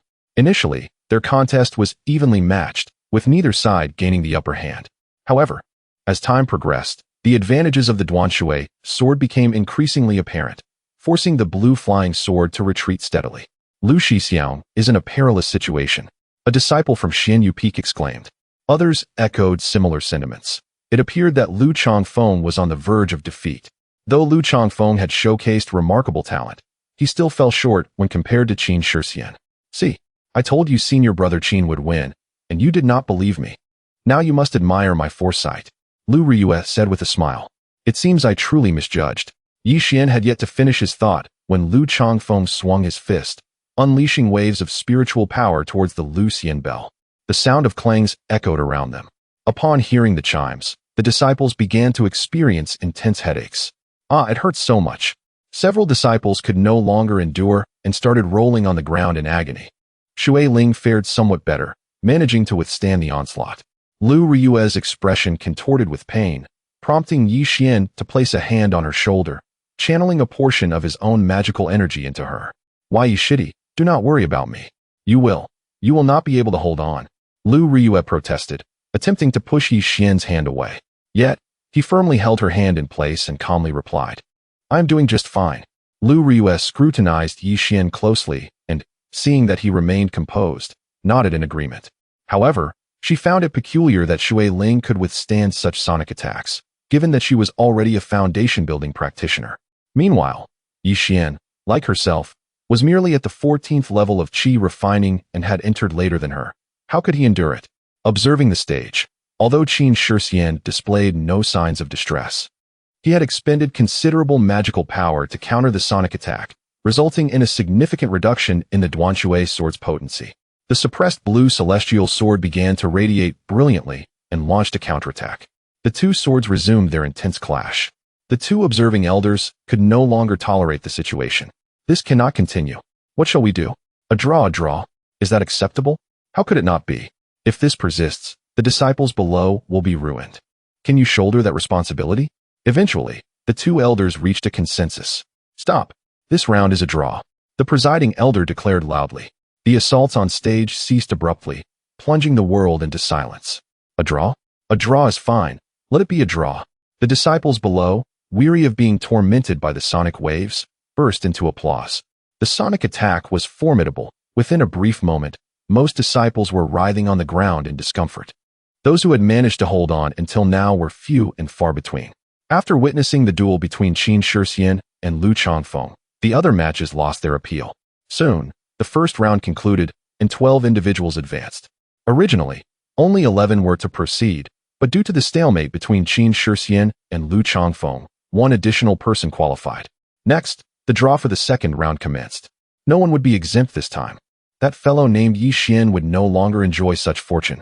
The list of opponents for the second round was promptly revealed, and Yixian's adversary was Cui Jun of Yaoxing Peak. Yet more astonishing was the fact that Qin Shixian's opponent in the second round remained Lu Chongfeng.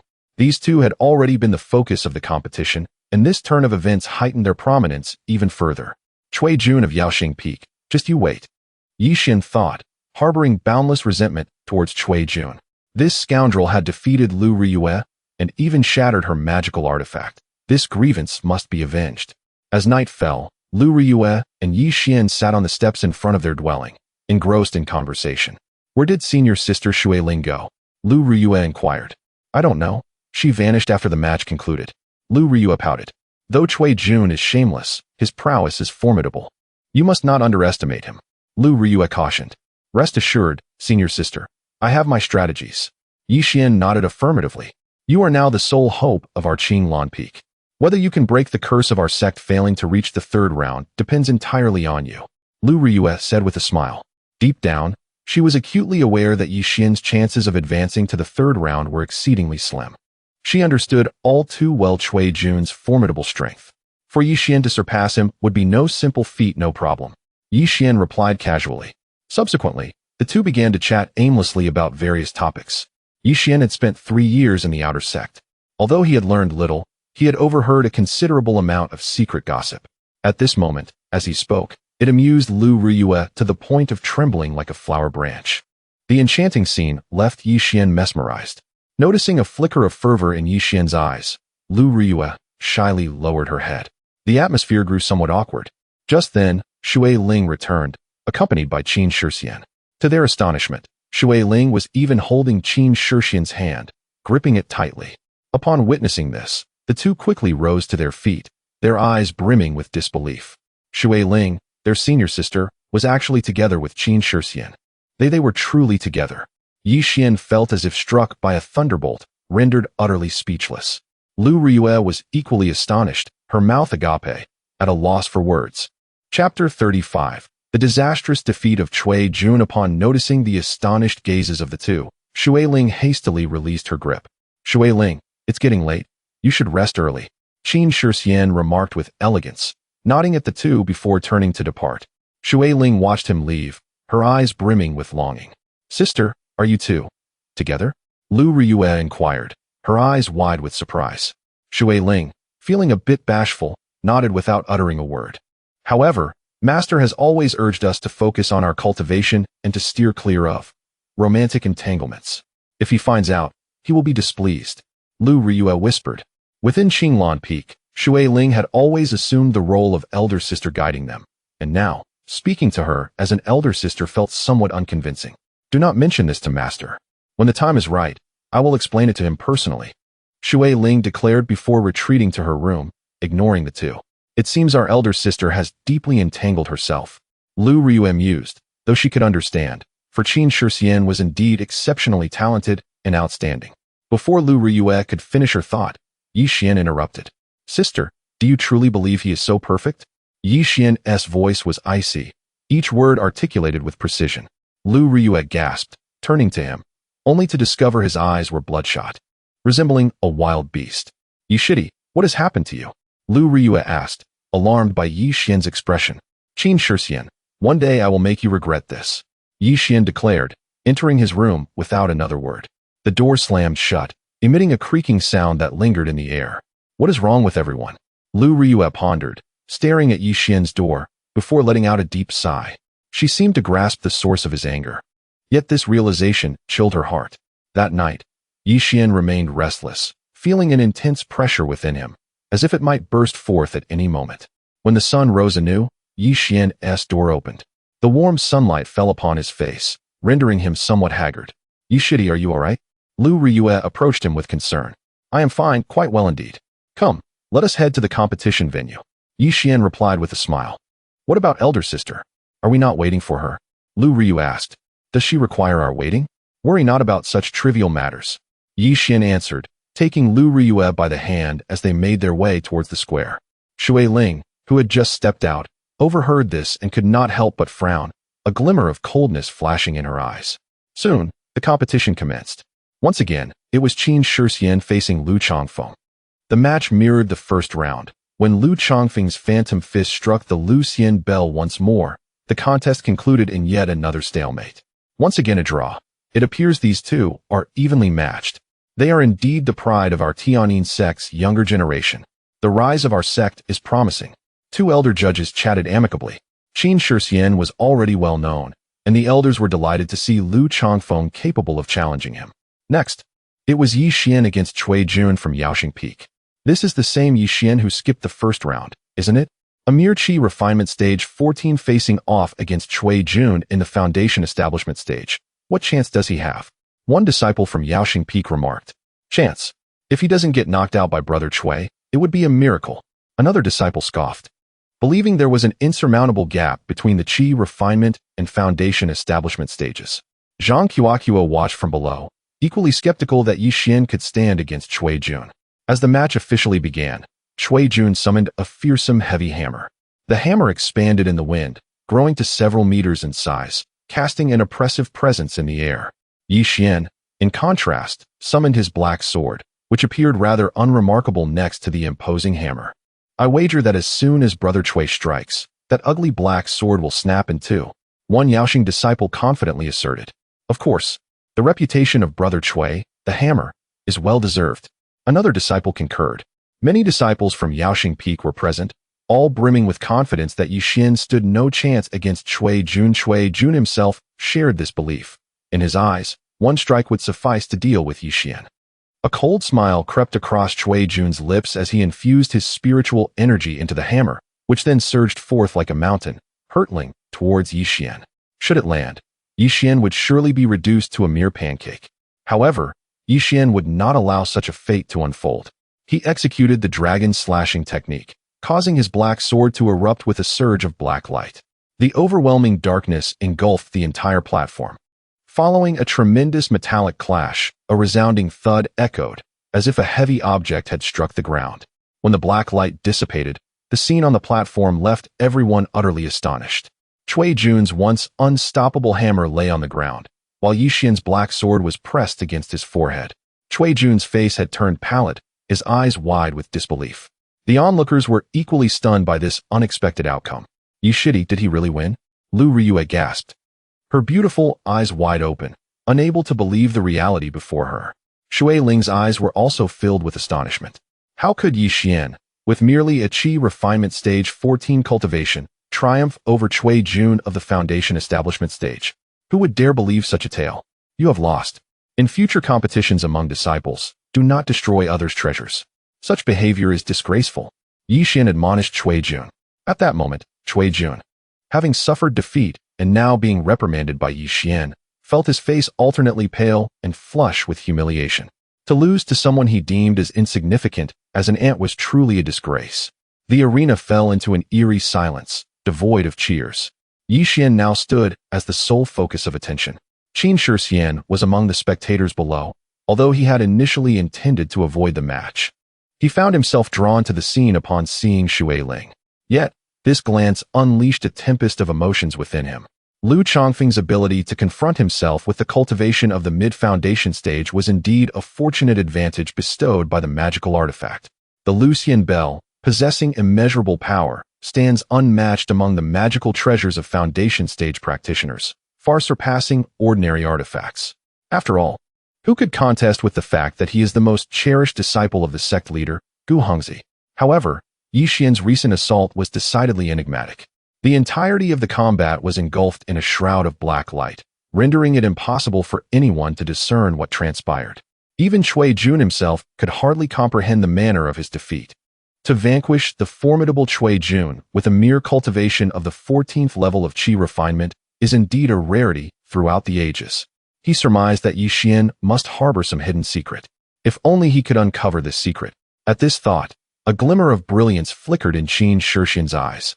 Chapter 36. Inquiring about secrets. To my astonishment, you are indeed formidable. Even Cui Jun is no match for you. At last, there is someone from Qinglan Peak who can advance to the third round. Lu Riyue exclaimed, her eyes brimming with delight. It was evident that she was genuinely pleased. She had come to realize that Yi Xian was truly a dark horse of Qinglan Peak. Sister, do you think Yi Xian is impressive? Lu Riyue asked, almost boastfully. She anticipated that Shui Ling would surely praise Yi Xian for his remarkable prowess. Well, he is acceptable, Shui Ling replied nonchalantly, her face devoid of any expression of joy. With that, she turned and left. Her growing disdain for Yi Xian was unmistakable, particularly due to the way he gazed at Qin Shixian, which only intensified her irritation. No matter how remarkable Yi Xian might be, could he possibly compare to Qin Shixian? In comparison to Qin Shixian, Yi Xian was insignificant. Have you noticed that the senior sister's attitude towards you has been rather peculiar lately? Lu Riyue inquired, watching Shui Ling's retreating figure with curiosity. What is there to find peculiar? She has Qin Shixian now, Why would she care about a junior like me? Yixian replied with a bitter smile. Ever since he had entered Qinglan Peak, Shui Ling was the first woman who had captured his heart. Not only was she beautiful, but her gentle demeanor made her seem like an older sister, fostering a desire for closeness. However, for reasons unknown, Shui Ling had recently treated him with increasing coldness, particularly after she began associating with Qin Shixian. Upon returning to his room, Yixian found no joy in his victory. Instead, he was enveloped in gloom. Hongbao, do you think I have been harboring delusions? I wouldn't call it delusion. I'd call it being a sycophant. You. Get lost. Don't you already have Li Ruoxi? If she finds out that you still have feelings for someone else, she might just skin you alive. Hongbao's remark reminded Yixian of what Li Ruoxi had said before she left, sending a chill down his spine. However, he quickly considered that Li Ruoxi was a formidable figure in the Yuaning stage, and her words might have been in jest. The disparity between himself and Li Ruoxi was vast. The notion of having Li Ruoxi as his wife was as absurd as a toad dreaming of eating swan meat. It was a fantasy. He sat at the table, resting his chin on his palms, lost in thought. Knock, knock, knock. Someone knocked on the door, jolting Yixian from his reverie. Who is it? Yixian queried. It's me, Yishidi. Are you asleep? Shui Ling's ethereal voice drifted from outside. Upon realizing it was Shui Ling, Yixian hurriedly rose to open the door. Shui Ling stood at the threshold, radiant with a smile directed at him. The moonlight bathed her face, accentuating her gentle beauty. She resembled a rare orchid in a secluded valley, captivating Yixian utterly. It's quite late. Is there something you need, sister? Although Yixian appeared composed, his heart raced with joy. For days, Shui Ling had either ignored him or treated him with indifference, causing him considerable distress. Could it be that Shui Ling had come to mend their rift? The thought warmed his heart. Aren't you going to invite me in to talk, Yishidi? Shui Ling chided playfully, feigning anger, her beauty breathtaking. Yixian's defenses had long since crumbled. In that moment, even if Shui Ling asked him to do anything, he would not hesitate. Sister, please come in. Yixian quickly stepped aside, ushering Shui Ling inside, and fetched a cup to pour her some tea. Yishidi, you defeated Cui Jun today and advanced to the third round. That is quite an impressive achievement, Shui Ling remarked after taking a sip of tea. It was merely good fortune, Yixian humbly replied, yet inwardly he was elated. Regardless of the circumstances, it was clear that Shui Ling acknowledged his performance today. Yishidi, how do you perceive my treatment of you? Shui Ling suddenly shifted the topic, posing a surprising question. Ever since I arrived at Qinglan Peak, you have always treated me kindly. I have always regarded you as my older sister. Yixian answered earnestly. Come now, you've been leering at places you shouldn't be looking at. Do you think I'm unaware? Shui Ling teased. No, it's all a misunderstanding. Yixian felt a wave of embarrassment wash over him, wishing he could vanish into the ground. All right. It's natural for a young man to have feelings for girls, and I won't hold it against you. I came today to ask you something, and you must not conceal anything from me. Shui Ling stated firmly. Whatever you ask, I will answer truthfully. I would never dare to hide anything. Yixian responded decisively. How did your cultivation level rise from the 8th layer of Qi refinement to the 14th layer in just 1 year? Shui Ling inquired. At her question, Yixian was taken aback. This was his secret, and ordinarily, Shui Ling would not pry into others' secrets so easily. What was different today? In the realm of cultivation, inquiring into another's secrets is deemed a grave taboo. However, Yixian thought, if revealing a portion of his secret could help mend their relationship, perhaps it would not be so bad. To leap several levels within a year through normal cultivation was impossible. If he claimed there was nothing extraordinary about it, no one would believe him. Yet, he could not divulge the matter regarding the Zhentian Ping. How should he address this? What is the matter, Shidi? If you truly have something difficult to share, I want to press further. Seeing Yixian hesitating, Shui Ling prepared to leave. Wait, sister, I'll tell you. Yixian hastily called out. All right then, please explain in detail. Shui Ling resumed her seat. I consumed a type of elixir. What kind of elixir? Juling Dan. Where did you obtain it? I refined it myself. Yixian replied, retrieving a vial from his storage bag, containing the remnants of the pill he had consumed. He uncorked the bottle and poured the Juling Dan into Shui Ling's palm. Instantly, the fragrance of the elixir filled the room. Shui Ling took a gentle whiff, feeling her spiritual energy increase slightly. If she were to swallow this pill, she would surely advance to the mid-stage of foundation establishment. Shui Ling's eyes widened as she gazed at Yixian. with such a precious elixir to assist him. It is no wonder that Yi Xian could ascend several levels within a year. Junior brother Yi, might you consider gifting me this elixir? Water Ling inquired, her face flushed with embarrassment at the thought of asking for someone else's treasured possession. If my senior sister desires it, she need only take it. Once I find the time, I shall concoct a few more vials for her. Yi Xian replied, pressing the vial into Water Ling's hands. How invaluable are these elixirs? Within Tianyin sect, common disciples have access only to Peiyuan Dan, with little opportunity to encounter other potions. The Juling Dan that Yi Xian mentioned is clearly no ordinary elixir. Water Ling was taken aback. She had not anticipated Yi Xian's generosity.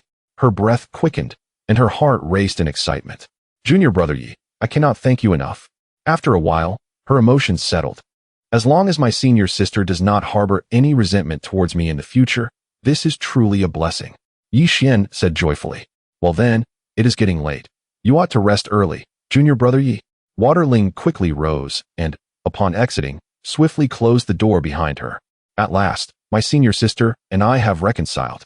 Yi Xian felt elated and wished to catch another glimpse of Water Ling's beautiful silhouette. He gently pushed the door open, only to find that Water Ling was not heading towards her own room. What could my senior sister be up to at this hour?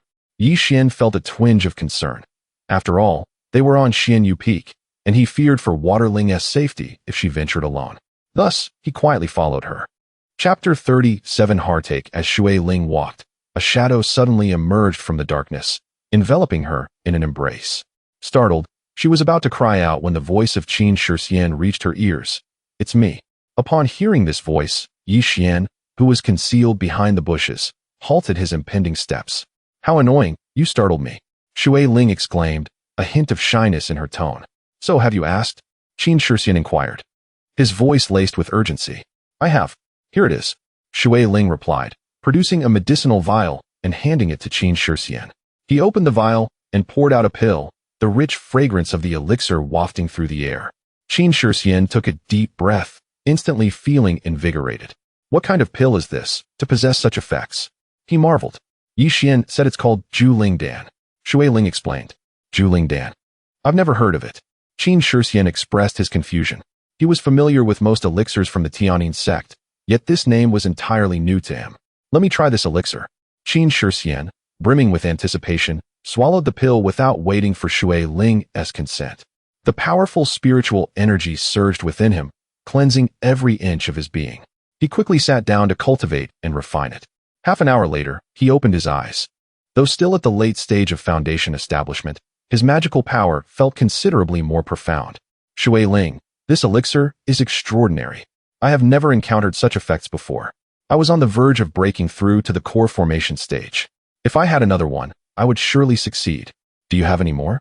Qin Shixian spoke with fervor, his eloquence faltering as he lost his usual composure. It was understandable.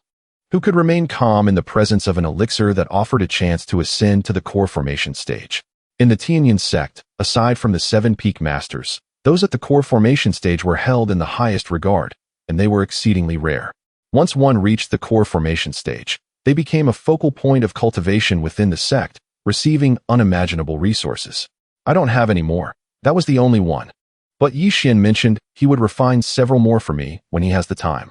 Shui Ling gazed at her beloved, her eyes filled with tenderness, unfazed by his consumption of the solitary elixir. He is deceiving you. Refining elixirs requires earth fire or Dan fire. Our Tianyin sect's only Dan fire pavilion is accessible only to a few peak masters, and Dan fire can only be produced after reaching the core formation stage. Yi Xian must have obtained this opportunity somewhere. He surely possesses more of such elixirs. Qin Shixian asserted with conviction. I dare say, such a miraculous elixir is unlikely to be found even within our Tianyin sect. That Yi Xian, a mere ant at the qi refinement stage, does not deserve to possess such divine pills. Therefore, I must acquire all his elixirs. Qin Shixian declared resolutely. Yi Xian said he would refine several for me.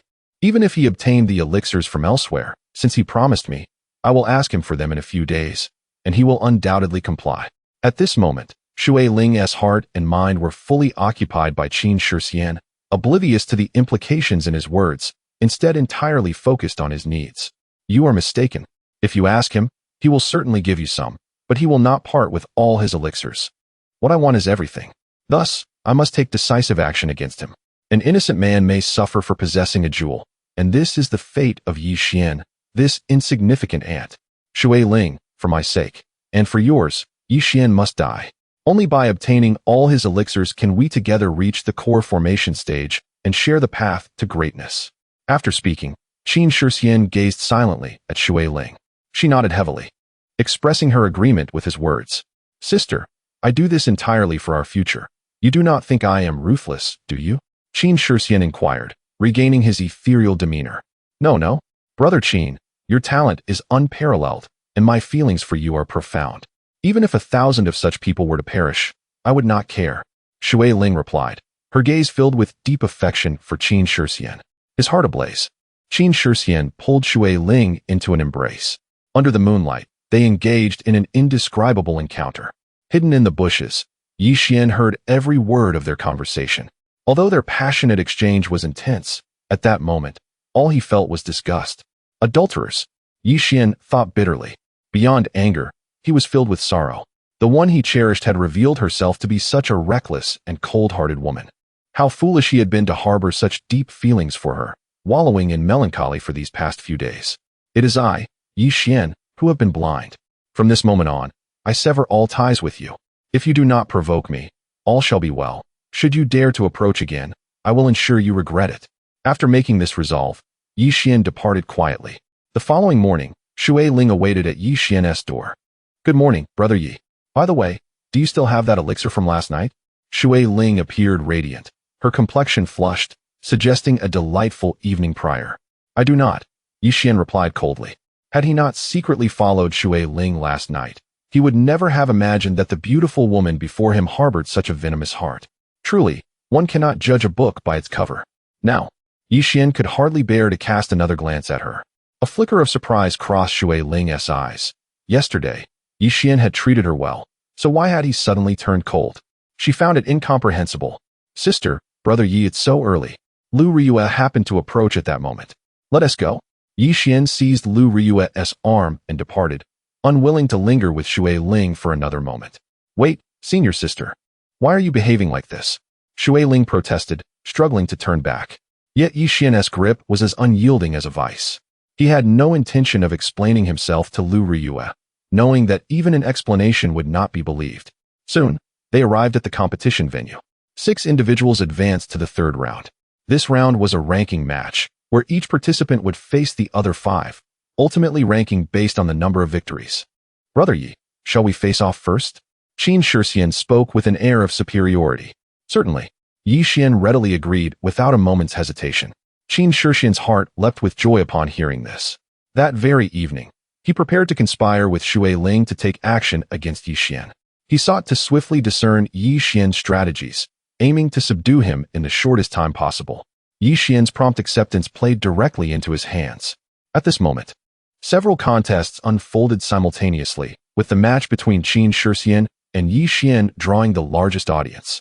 There was no need to mention Qin Shixian, who had a multitude of admirers. Yi Xian's remarkable performance the previous day had also captivated many, drawing numerous spectators eager to witness how long this dark horse could withstand Qin Shixian's onslaught. Chapter 38. Severing Qin Shixian's arm. Can you all guess how many moves the one named Yi Xian can withstand against Shi Xiangqin? A few moves? Perhaps he will not even endure a single one. Although he triumphed over Cui Jun, how could he possibly compare with Shi Xiangqin? Indeed, you are correct. Shi Xiangqin is not Cui Jun. This time, let Yi Xian experience the prowess of the foremost youth of Tiananmen, a mere insignificant insect. Shi Xiangqin could easily vanquish him with a mere smile. Below the platform, Qin Shixian's numerous female admirers were engaged in lively discussion. Qin Shixian summoned his flowing sword, which shimmered with an ethereal brilliance, dazzling to behold. Observing this, Yi Xian curled his lips into a cold smirk. His animosity towards Qin Shixian had reached a boiling point. With the black sword summoned, he offered no time for his opponent to react. As boundless black light enveloped the entire platform, a scream echoed from within. See, in just one move, Shi Xiangqin has been defeated. A tall female cultivator spoke with great satisfaction. Shi Xiangqin possesses unparalleled talent. How could Yi Xian be his match? Another beautiful female cultivator chimed in. While they often vied for Qin Shixian's attention, even engaging in fierce confrontations, they stood united in their support for him, for Qin Shixian was their idol, their only idol. However, as the black light dissipated, all present widened their eyes in astonishment. Qin Shixian lay on the ground, rolling in agony, his right arm severed, blood gushing from the wound. Meanwhile, Yi Xian stared coldly at Qin Shixian, as if observing an ant beneath his feet. Shui Ling, watching intently from below, glared at Yi Xian, her eyes filled with murderous intent. Yi Xian, how dare you injure Xiangqin? Quickly take your own life to atone for your sins, or I shall ensure you suffer beyond imagination. The tall female cultivator soared onto the platform, unleashing a tirade upon Yi Xian. Is it a problem that Qin Shixian was outmatched and wounded by me? Yi Xian replied nonchalantly. How can you be so ruthless in a contest among peers? You must have employed some despicable and shameless means to injure Xiangqin. Quickly take your own life to atone, or you shall face dire consequences. The tall female cultivator persisted, unyielding.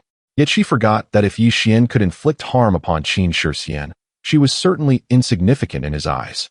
Ha ha!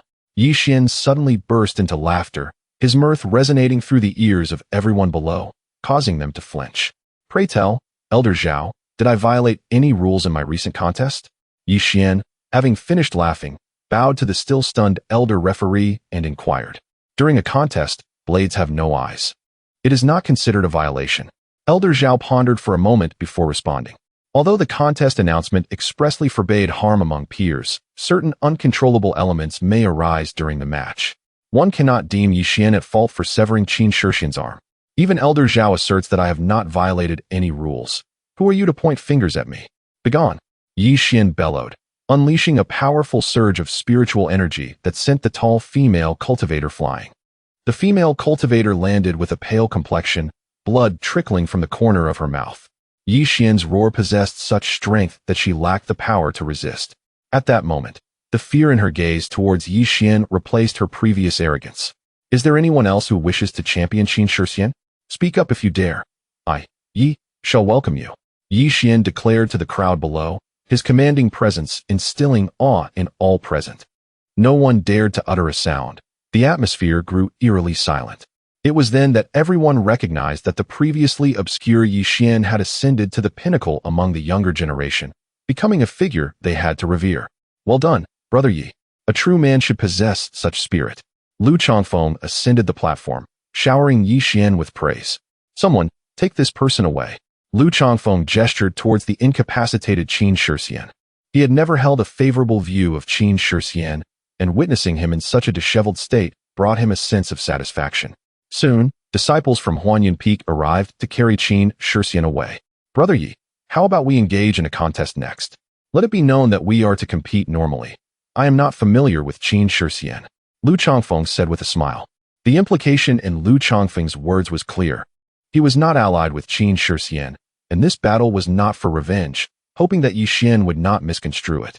Thus, this contest would be a true and measured engagement. I have long heard of Brother Lu's esteemed reputation. Please proceed. Yi Xian clasped his hands in greeting and replied.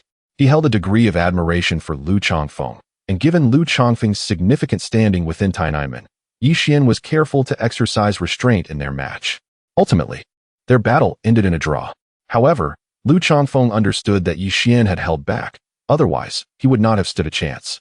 Brother Yi possesses unparalleled talent. He is indeed the foremost among the younger generation of Tainaimen. The favor that Brother Yi has shown by holding back will surely be repaid in the future. After the contest, Lu Changfeng whispered to Yi Xian. These few words were spoken softly, such that only the two could hear. The spectators below assumed they were sharing insights. In the subsequent contests, there was little suspense. Yi Xian and Lu Changfeng were tied for first place. The second place was taken by Wang Ping of Aoxia Peak, third by Lan Shiji of Ningxue Peak, and fourth by Zhao Tianyuan of Huanyan Peak. Due to the loss of an arm, Qin Shixian's combat power diminished significantly, leaving him in the last position, fifth. Before long, the results were delivered to the Hall of Pilgrimage. This disciple, named Yi Xian, could he truly possess a mixed five-colored spirit root? The sect leader, Gu Hongzi, gazed at the name on the list with confusion. Indeed, this is perplexing. Zheng Tianyu, the peak master of Aoxia Peak, shared the same bewilderment. Last time, Both the sect leader and peak master Zheng had personally assessed him. Could it possibly be a falsehood? Wu Qianyu remarked indifferently.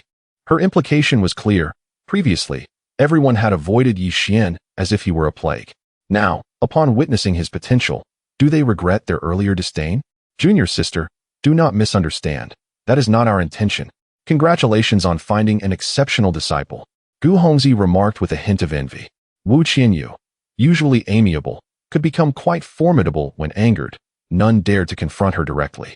At that moment, although her face remained impassive, her heart was filled with joy.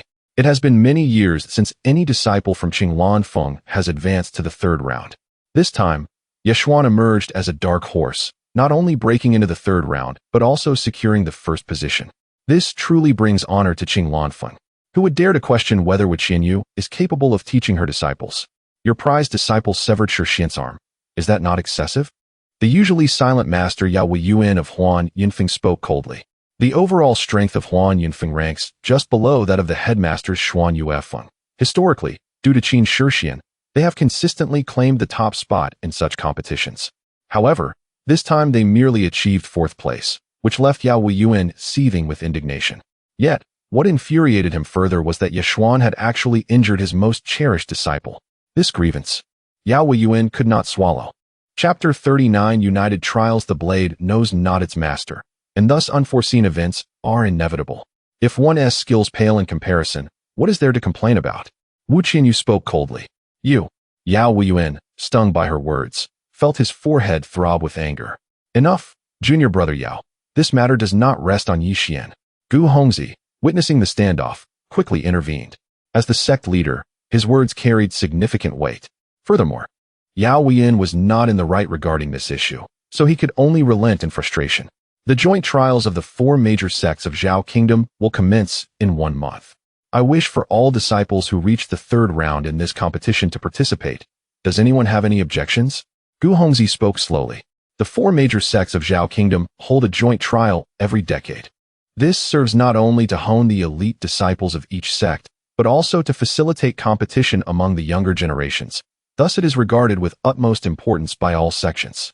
If there are no objections, let us prepare diligently. In the previous joint trials, my Tianyin sect did not fare well. This time, we must redeem ourselves and surpass the Guiling sect. Seeing no dissent, Gu Hongzi continued. The Xinjian Pavilion is widely acknowledged as the dominant force among the 4 major sects in Zhao Kingdom. The Guiling sect and Tianyin sect are closely matched, having fiercely contested for the second position in recent years. Particularly, in the last joint trials, the Guiling sect consistently outperformed the Tianyin sect, much to the dismay of sect leader Gu Hongzi. Thus, compared to the Xinjian Pavilion, the Guiling sect stands as Tianyin sect's foremost rival. The high-level decisions remained unknown to Yi Xian. After a day of fierce battles, as night fell, he felt an overwhelming fatigue and quickly fell into slumber. At that moment, Shui Ling stealthily slipped out of the room. She treaded lightly, fearful of disturbing Lu Riyue and Yi Xian. Senior brother Qin, are you all right? Shui Ling's voice trembled. Master has already used high-quality spirit medicine to stem my bleeding. It is nothing serious. What is that little brat, Yi Xian, up to now? Qin Shixian gritted his teeth. He had planned to eliminate Yi Xian tonight and claim all the gathering spirit pills from him, allowing himself to soar to new heights. However, he had not anticipated being left incapacitated by Yi Xian, which ignited a vow within the proud Qin Shixian to ensure Yi Xian would meet a dire fate. When I arrived, I heard sounds coming from his room. He must have already fallen asleep. Shui Ling whispered, careful not to provoke Qin Shixian. Upon hearing this, Qin Shixian's eyes reddened. His fists clenched tightly until his knuckles turned white. Shui Ling, during this year at Qinglan Peak, has Yi Xian visited any other places? After a moment, Qin Shixian, having calmed his emotions, inquired. He wished to ascertain where Yi Xian had acquired his opportunities. Since coming to Qinglan Peak, he has been in seclusion. Oh. He did visit Wangyue Mountain, claiming he sought to gather ice heart grass. After returning from Wangyue Mountain, he has remained in seclusion, emerging to ascend from the 8th layer of qi refinement to the 14th. Shui Ling responded. Wangyue Mountain. Not long ago, Elder Shui of Xinjian Pavilion was killed. Could it be related to him? Qin Shixian murmured to himself. Upon returning to Qinglan Peak, Wu Qianyu dismissed Shui Ling and Lu Riyue. leaving only Yi Xian in the martial arts hall. You performed admirably in this competition. This foundation-building pill is for you, Wu Qianyu said, handing a brocade box to Zhang Feng. A foundation-building pill? Zhang Feng's breath quickened, and his hands trembled uncontrollably while holding the box. Within the Tianyin sect, foundation-building pills are exceedingly precious. Although every disciple at the 14th layer of Qi refinement is granted one, a single pill does not guarantee success in foundation building. The sect distributes these pills every 3 years, and the time has not yet come. The pill given by Wu Qianyu is clearly an exception. This means Yi Xian will possess 2 foundation-building pills, significantly enhancing his chances of success. The joint trials of the top 10 sects in Zhao Kingdom will commence next month. Prepare accordingly. The joint trials are fraught with peril, so thorough preparation is essential. All participants who reach the 3rd round will take part in the joint trials. You have severed Qin Shixian's arm. Be cautious of his potential retaliatory actions, Wu Qianyu advised. The disciple will remember. Yi Xian replied respectfully before taking his leave. He had initially contemplated revealing Shui Ling's and Qin Shixian's schemes against him. However, reconsidering, he realized it would be unsubstantiated, and Wu Qianyu might not believe him, potentially alarming the adversaries and prompting them to take precautions. Given Qin Shixian's nature, he would not let the matter rest easily. Next time they showed any signs, he would catch them red-handed. As for Qin Shixian's retaliation, Yi Xian felt no concern, as he possessed the absolute strength to respond calmly. He had been at Qinglan Peak for 3 years, and he was well aware of the details surrounding the joint trials of the 4 major sects in Zhao Kingdom. The danger was relative, the greater the risk, the greater the reward. Wealth and honor are sought through peril. This is a principle Yi Xian has always adhered to. It seems I must prepare diligently, Yi Xian mused. At present, aside from the black sword and the dragon-slaying technique, he possessed little of worth. The storage bag given by Li Ruoxi contained few remaining talismans. The tasks before him were twofold: to hasten his foundation building and to find ways to acquire a sufficient number of talismans. Upon returning to his small courtyard, Yi Xian promptly began his attempts at foundation building. He took out the foundation building pill given by Wu Qianyu. A refreshing herbal aroma wafted forth, invigorating the senses at the mere hint of it. A second-grade spirit pill, the foundation building pill is undoubtedly a second-grade spirit pill, Yi Xian thought to himself. He had developed a basic understanding of elixirs by now. Yi Xian adjusted his state to its peak before swallowing the foundation building pill.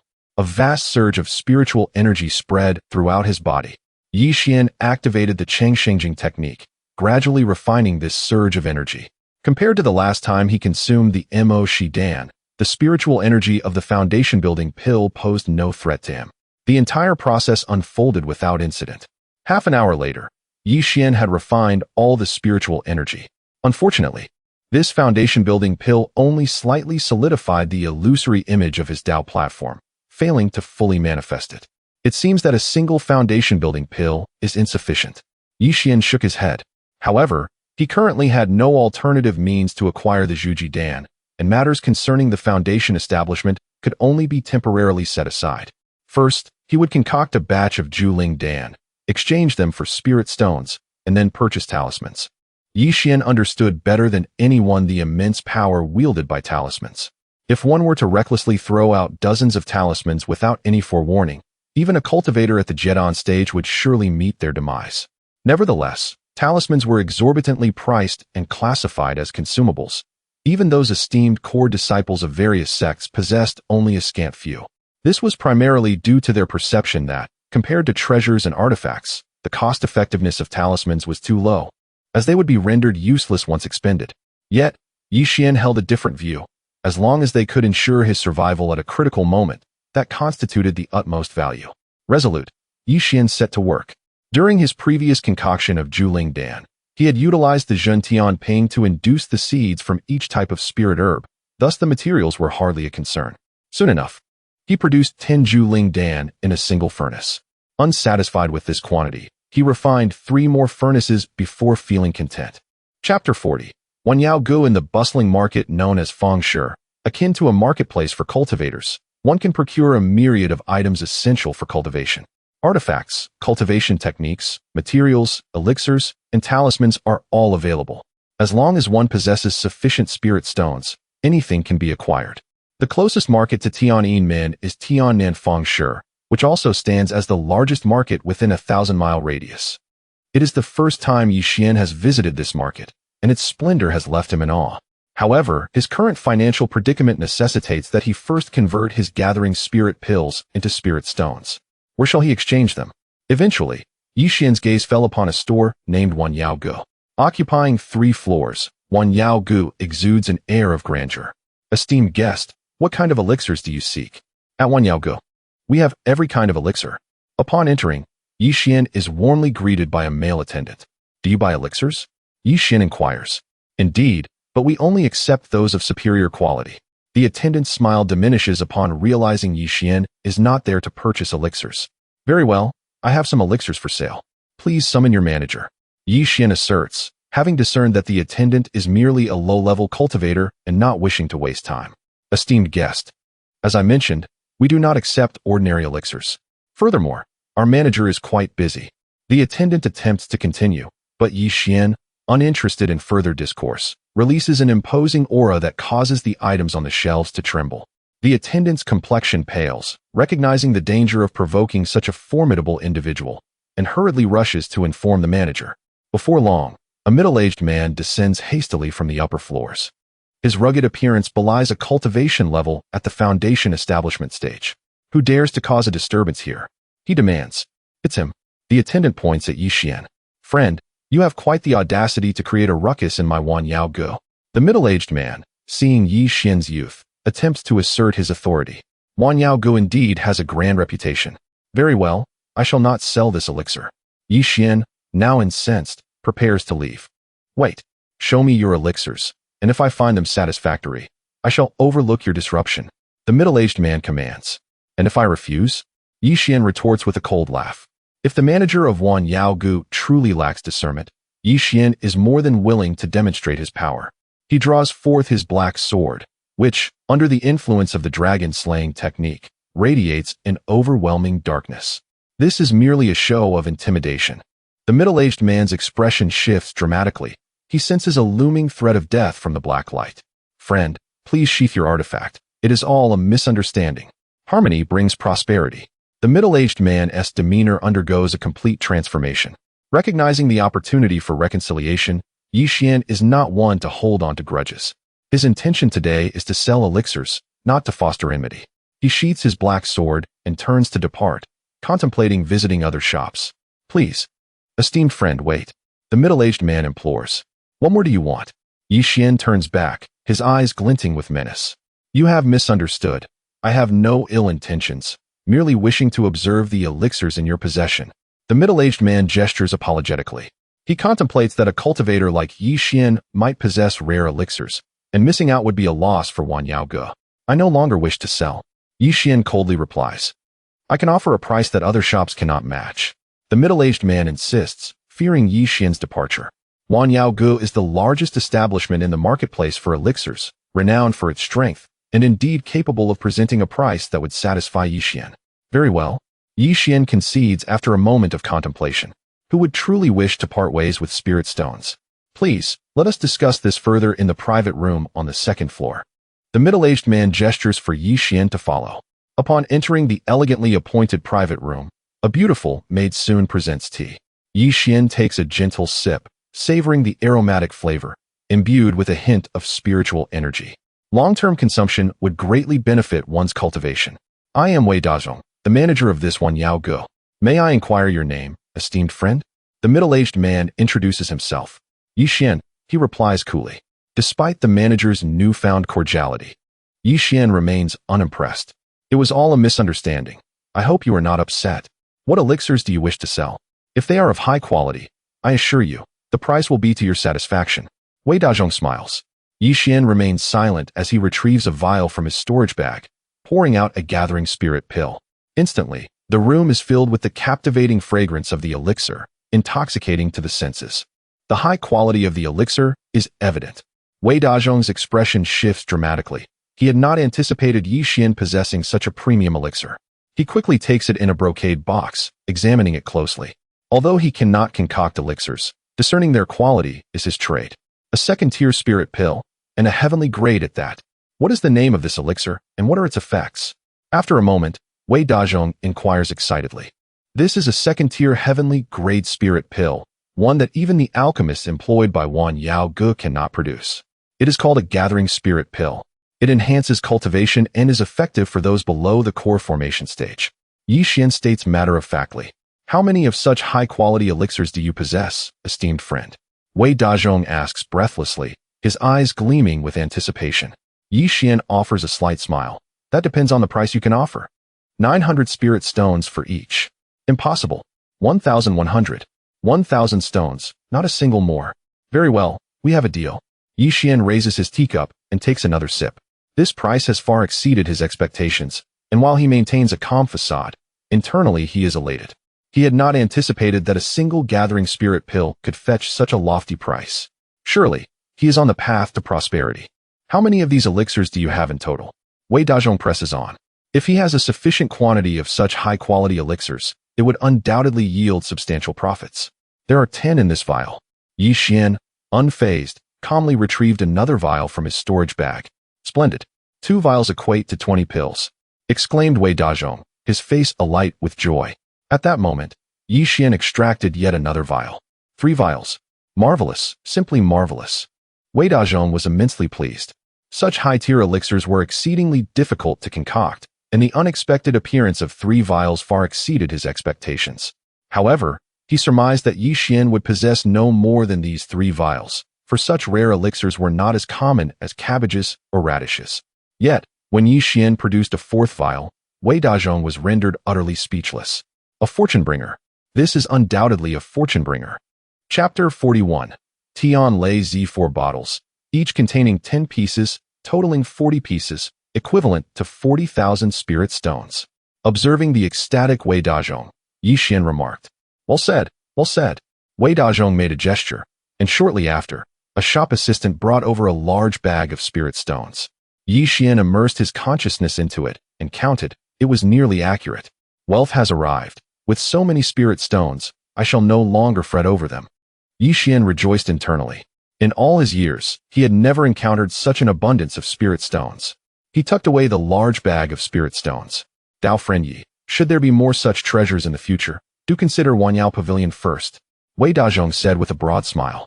By the way, does your Wanyao Pavilion only deal in medicinal pills, or do you accept other items as well? Yi Xian suddenly recalled that he had an entire piece of Mo-shi skin on him, and, adhering to the principle of not burdening 2 masters, inquired. If he could sell it at Wanyao Pavilion, he would avoid the hassle of visiting other stores. Though we are called Wanyao Pavilion, we actually engage in all kinds of business. Magical artifacts, techniques, materials, talismans, and more are all dealt with. The realm of medicinal pills is merely our forte. Wei Dazhong replied, his eyes gleaming with excitement. How could the items in Yi Xian's possession be anything but extraordinary? He was eager to discover what else Yi Xian had for sale. Just as Wei Dazhong was guessing, Yi Xian flicked his hand, and a piece of beast skin shimmering with a black luster appeared before him. This is Mo-shi skin? Wei Dazhong gasped, his breath quickening. His eyes wide in disbelief as he gazed at Yi Xian, as though he were staring at a marvel. It was no wonder that Wei Dazhong lost his composure.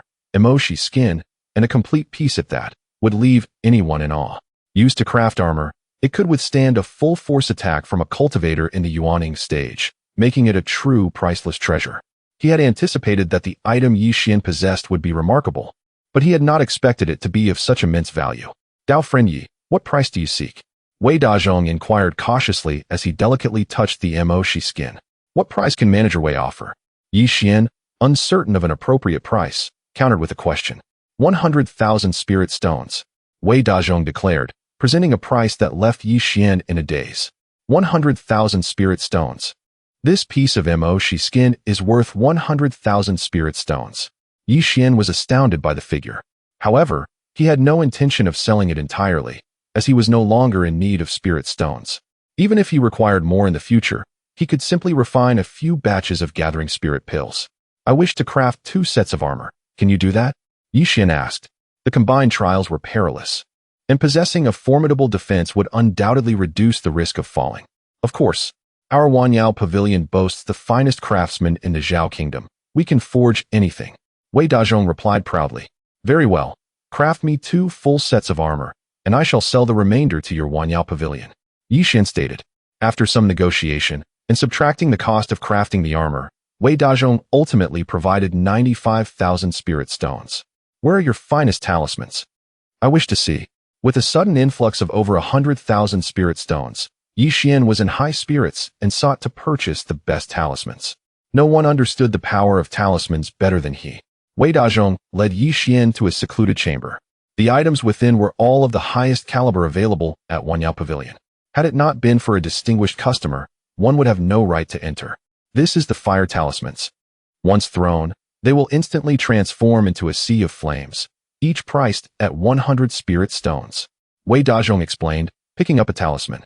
The talisman radiated with significant fluctuations of spiritual energy, flickering with hints of fire.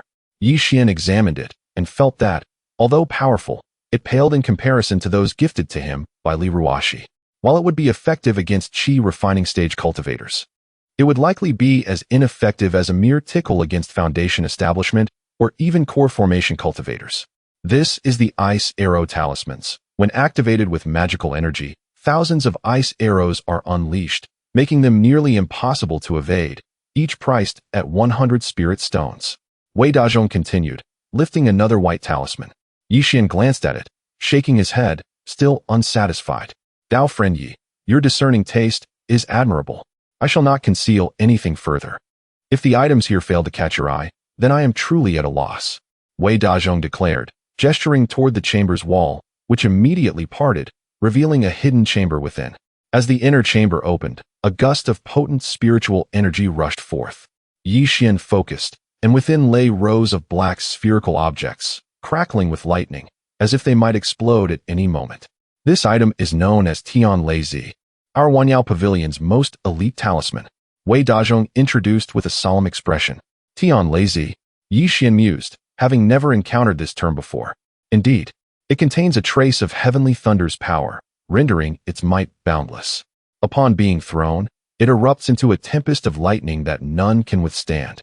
Wei Dazhong continued. Upon hearing this, Yi Xian was taken aback. If what Wei Dazhong claimed was true, the heavenly thunder sealed within the Tian Lei Zi was indeed beyond human capability to resist. He silently picked up a Tian Lei Zi, feeling his expression change dramatically. Despite being sealed with array formations, he could still sense the surging power of thunder within. A few strands of that thunderous energy even leaked out, causing a tingling sensation throughout his body. Is Dao friend you pleased? Wei Dazhong asked with a grin. Yi Xian's astonished expression spoke volumes. What is the price for these? Yi Xian inquired. 1,000 spirit stones each. Wei Dazhong replied. What? 1,000 spirit stones? So expensive? Yi Xian exclaimed in disbelief. Such fine goods are scarce at our Wanyao Pavilion. We have only 10 left. Once they are sold, no amount of money will procure more. Wei Dazhong added. The Tian Lei Zi was a consumable item, and due to its exorbitant price, it had often gone unnoticed. The esteemed creator of the Tian Lei Zi had hoped to profit greatly, only to find themselves unable to sell even a single piece, ultimately leading to their despair. Everyone was quite satisfied with the formidable power of the Tian Lei Zi, yet the exorbitant price deterred them. Today, encountering Yi Xian, who possessed over 100,000 ling shi, they naturally sought to persuade him. Ultimately, Yi Xian purchased 3 Tian Lei Zi as a precaution against unforeseen circumstances. He also acquired several hundred other talismans before departing with a sense of contentment. Shall we send someone to ambush him on the way? Inquired the shop assistant, observing Yi Xian's receding figure. Forget it. A person of his caliber undoubtedly has an extraordinary background, one we cannot afford to provoke, Wei Dazhong replied, waving his hand. Furthermore, he was reluctant to create enmity with Yi Xian. Chapter 42. The Primordial Secret Realm. A month passed in the blink of an eye. The 7 individuals who advanced to the 3rd round of the competition gathered in the Chaoxing Hall. The joint trial served as an excellent opportunity for honing skills, yet it was fraught with peril. Everyone must ensure their own safety while upholding the esteemed reputation of the Tianyin sect. This joint trial is led by Master Yao Feng, and all actions must strictly adhere to his command. No one is permitted to act independently. Gohongzi offered a few encouraging words, his gaze lingering on Yi Xian more than once. Subsequently, Yao Wuyuan led the group away from the Chaoxing Hall. Above the square at Xianyu Peak, A magnificent warship stood proudly against the sky, shimmering with golden light. The vessel, measuring dozens of zhang in length and several zhang in width, loomed in the air like an ancient behemoth, exuding an air of dominance. "Junior brother Yi, this is the warship of our Tianyin sect, a rare sight indeed," exclaimed Lu Changfeng, placing a hand on Yi Xian's shoulder and gesturing toward the ship. Since their last encounter in the third round, Lu Changfeng had come to greatly respect Yi Xian's prowess, and their reunion was particularly cordial. "How many such warships does our Tianyin sect possess?" Yi Xian inquired. Curiosity piqued. "I'm not entirely sure, but there should be dozens." Lu Changfeng scratched his head, revealing his limited knowledge of the sect's secrets despite being a core disciple of Xian Yupeak. Yao Wen was the first to leap aboard the ship, standing on the deck like a war god, radiating an intense martial spirit. "Everyone, come aboard," he commanded with a detached tone, his gaze lingering on Yi Xian for a moment. In the third round, there were 7 participants, and apart from Yi Xian, the others were all at the Foundation establishment stage. This meant that the remaining 6 could fly using their artifacts. The 6 summoned their respective treasures and ascended onto the warship. "Hey, why isn't Yi Xian coming up?" After the 6 had boarded, Yi Xian stood alone in the square. "Senior brother Qin, is Yi Xian waiting for something?" Zhao Tianyuan asked Qin Shixian, who was nearby. "He is merely at the Qi refinement level, unable to fly with an artifact, so how could he come up?" Qin Shixian replied with a sneer. Upon hearing this, the others suddenly understood. The warship was at least several dozen zhang off the ground, making it impossible for Yi Xian, still in the Qi refinement stage, to ascend. "I'll go help him." Lu Changfeng, unwilling to let Yi Xian suffer embarrassment, made to act, but was halted by Yao Weiyuan. "Let him come up on his own. It would be a joke if the first place in the competition couldn't even board a warship," Yao Weiyuan said with a forced smile, his irritation palpable. Since Yi Xian had severed Qin Shixian's arm in their last match, Yao Weiyuan was exceedingly vexed. Were it not for the fear of inciting Wu Qianyu's wrath, he would have relished the chance to exact revenge on his disciple's behalf. Now, he was quite pleased to make things difficult for Yi Xian. As Yao Weiyuan and his disciples awaited Yi Xian's embarrassment, Yi Xian unexpectedly took flight. He soared into the air without any artifact assistance. "What is happening?" Zhao Tianyuan stammered, astonished. A Qi refinement cultivator flying unaided? It defied all logic. The others were equally dumbfounded, their mouths agape. Qin Shixian's eyes gleamed with malice as he fixed his stare on Yi Xian. Yao Weiyuan, too, exhibited a look of disbelief. Yi Xian descended gracefully onto the deck, exclaiming, "I've never flown this high before." It was quite frightening. However, to the ears of the others, his words sounded like blatant boasting. All attention now turned to Yi Xian. Truly, he is the foremost of our younger generation in the Tianyin sect. Lu Changfeng gently patted Yi Xian on the shoulder, casting a glance at Qin Shixian. Qin Shixian snorted dismissively and turned away. Once the pride of the younger generation, he now found his glory overshadowed by Yi Xian. "Junior brother Yi, how did you manage that just now?" inquired a striking female cultivator, Lan Shiji, the top expert from Ningxue Peak. "Well, I'm not quite sure. It just happened." Yi Xian scratched his head, feeling perplexed. In truth, he had no understanding of his newfound ability, which had manifested since the appearance of the Dao platform's phantom within him. However, Lan Zizi did not believe him, suspecting he was being evasive, and chose not to press further. Seeing Yi Xian basking in the attention, Yao Weiyuan's irritation flared, and he declared, "Steady yourselves. We are about to depart." After issuing the command, Yao Weiyuan cast several spells toward the warship. The vessel began to turn slowly before rapidly accelerating. Despite its massive size, the warship moved with remarkable speed, weaving through the clouds. The sensation of traversing through the mist was exhilarating, and the group could not help but cheer in delight. It was their first experience of such grandeur. "Junior brother Yi, do you know where we are headed this time?" Lu Changfeng asked. "I have no idea. Do you?" Yi Xian replied, as no one had mentioned the location of the joint trial to him. However, given Lu Changfeng's esteemed status, he might possess knowledge. "It is the Taichu secret realm." Lu Changfeng whispered conspiratorially in Yi Xian's ear. The Taichu secret realm is the largest secret realm within the territory of the Zhao kingdom, teeming with spirit herbs that are thousands, even tens of thousands, of years old. Of course, the realm is also home to numerous ferocious beasts, and one misstep could lead to becoming their prey. The Taichu secret realm is jointly overseen by the 4 major sects of the Zhao kingdom. only opening during trials when masters from all 4 sects collaborate to unlock it. How is the performance of each sect's disciples ultimately assessed? Yi Xian inquired. Each sect will send 7 disciples into the realm, and the ranking is determined by the number of surviving disciples. Lu Changfeng glanced around to ensure no one was eavesdropping before speaking softly. What? Yi Xian exclaimed in shock. Does that mean there will be deadly battles among the disciples once we enter the secret realm? The killing and treasure seizing are inevitable. Yi Xian's outburst drew the attention of the others, who turned to look at him. Keep your voice down. This is a secret that few are privy to. Lu Changfeng shot Yi Xian a glare and continued. Had I known this, I would not have come. With a sigh, Yi Xian lamented, if I had known, I would have reconsidered my participation. Originally intending to seek opportunities, I never anticipated that I would have to fight for my life. The perilous nature of this joint trial evidently surpassed Yi Xian's earlier predictions. Do not lament, for within the Tai Chu Mi Jing, numerous celestial treasures abound. Simply extracting a few specimens will secure a steady supply of spirit stones for future cultivation. With your prowess, exercise caution, and you shall encounter no danger, Lu Changfeng continued. Yi Xian nodded in acknowledgement. Even if he had foreseen such events, what could he alter?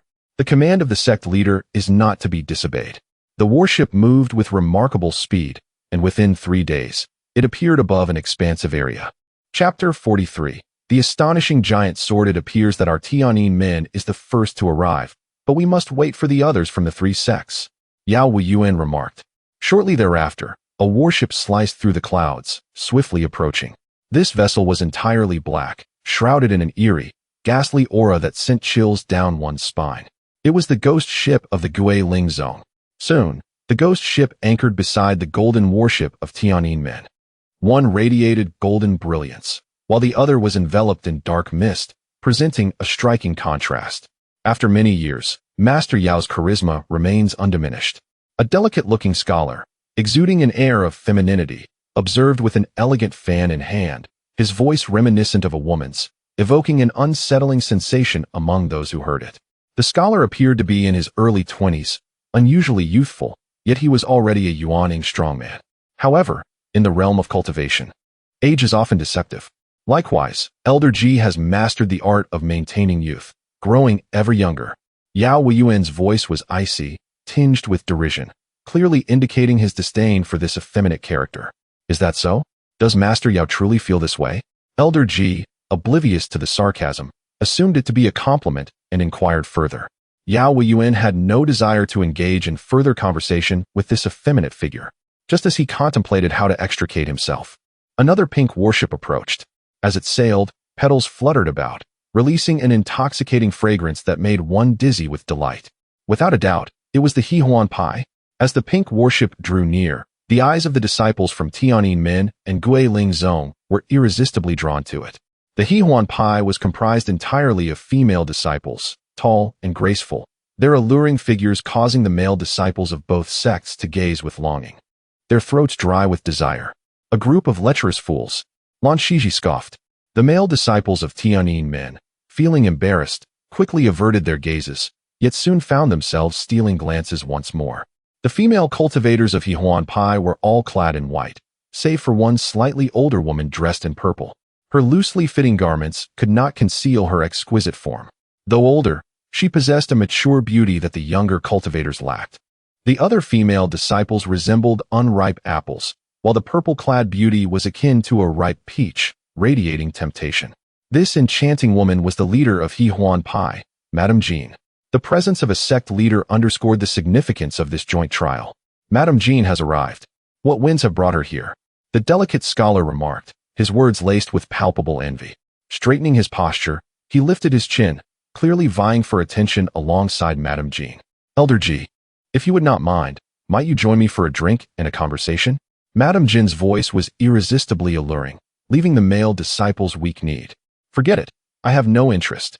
Elder Ji replied, his expression stern, firmly declining the invitation. To an outsider, one might mistake him for a paragon of virtue. Does Master Yao have any interest? Seeing Elder Ji's cold demeanor, Madame Jean turned her gaze toward Yao Wuyuan. Alas, this old man cannot withstand the charms of a lady. Yao Wuyuan hastily waved his hand, a flicker of fear crossing his eyes. Though Madame Jean was a Yuaning cultivator, that was not what he feared. The true concern lay in a rumor circulating within the cultivation world.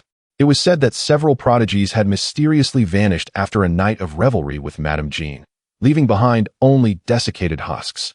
The female cultivators of Xuan Pai practiced a secret art that granted them a powerful allure over men. Thus, their every gesture was imbued with enchantment. Yet there was one among them, exuding a chilling aura, distinctly different from the others. Yi Xian recognized her immediately.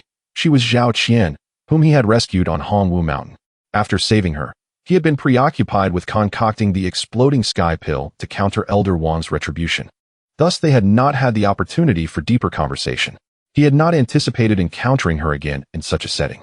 Zhao Qian also noticed Yi Xian, offering him a radiant smile, as bright as the blossoms of spring.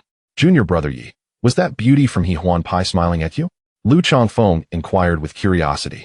No, she must have been smiling at you. After all, senior brother Lu is remarkably handsome. Like a jade tree in the wind, extraordinary in every way. Yi Xian hastily defended himself. That is not entirely implausible. Lu Chongfeng mused, touching his own dark complexion. However, to be candid, Lu Chongfeng's appearance could not be described as particularly handsome. It was more accurate to say it bore no resemblance at all. Just as the male disciples of Tianyin Min and Gue Lingzong were critiquing the female cultivators of Xuan Pai, a powerful sound of breaking air resonated from afar. A fierce wind surged, causing the clouds to churn, as an astonishing giant sword descended from the sky. The sword's body was several yards wide and dozens of yards long, enveloped in a radiant halo. Within the glow, one could faintly discern a figure standing. The overwhelming sword intent emanated as if it sought to cleave the heavens and reshape the world. The expressions of the three Yuan cultivators grew serious. The disciples of the Divine Sword Pavilion have arrived. Among the four major sects of Zhao country, the Divine Sword Pavilion's power overshadowed the other three. Esteemed friends, I apologize for making you wait. A resounding voice, like a mighty wave, echoed from a distance, causing everyone's eardrums to throb painfully. It is him. Yao Weiyuan's heart sank. He recognized the identity of the newcomer. The reclusive elder Dan had not been seen for ages, yet this time, the Divine Sword Pavilion had sent him. Elder Ji closed his folding fan, his expression grave.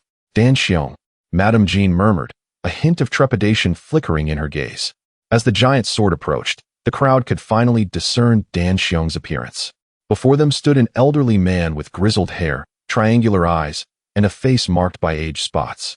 Yet he emanated a terrifying pressure. The three Yuan cultivators hurriedly bowed to Dan Xiong. There was no other reason. All three were in the early stages of Yuan, while Dan Xiong had long since entered the mid-stage. The difference between the early and mid-stage of Yuan might seem minor, yet the disparity in strength was profound. Together, they likely would not stand a chance against Dan Xiong. Dan Xiong nodded to Yao Weiyuan and Elder Ji, his gaze continually drifting towards Madame Jean. After many years of absence, Madame Jean appeared even more radiant, igniting a fervor in the heart of the old man. Shan Xiong's gaze unabashedly fixated on Madame Jean, his eyes brimming with an intense heat. His words were devoid of any concealment. In the midst of a crowded gathering, such remarks displayed a blatant disregard for the dignity of Madame Jean, the leader of a sect, showing a complete lack of respect. Under different circumstances, Madame Jean would have been infuriated. Yet, before Shan Xiong, she restrained herself, letting out a cold snort without engaging in conversation. It was quite rare for Madame Jean to refrain from inviting Shan Xiong for a drink and a chat. She understood that Shan Xiong was neither Yao Weiyuan nor Elder Ji. Allowing him closer would be akin to inviting a wolf into her home. The atmosphere grew somewhat awkward, with silence enveloping the gathering.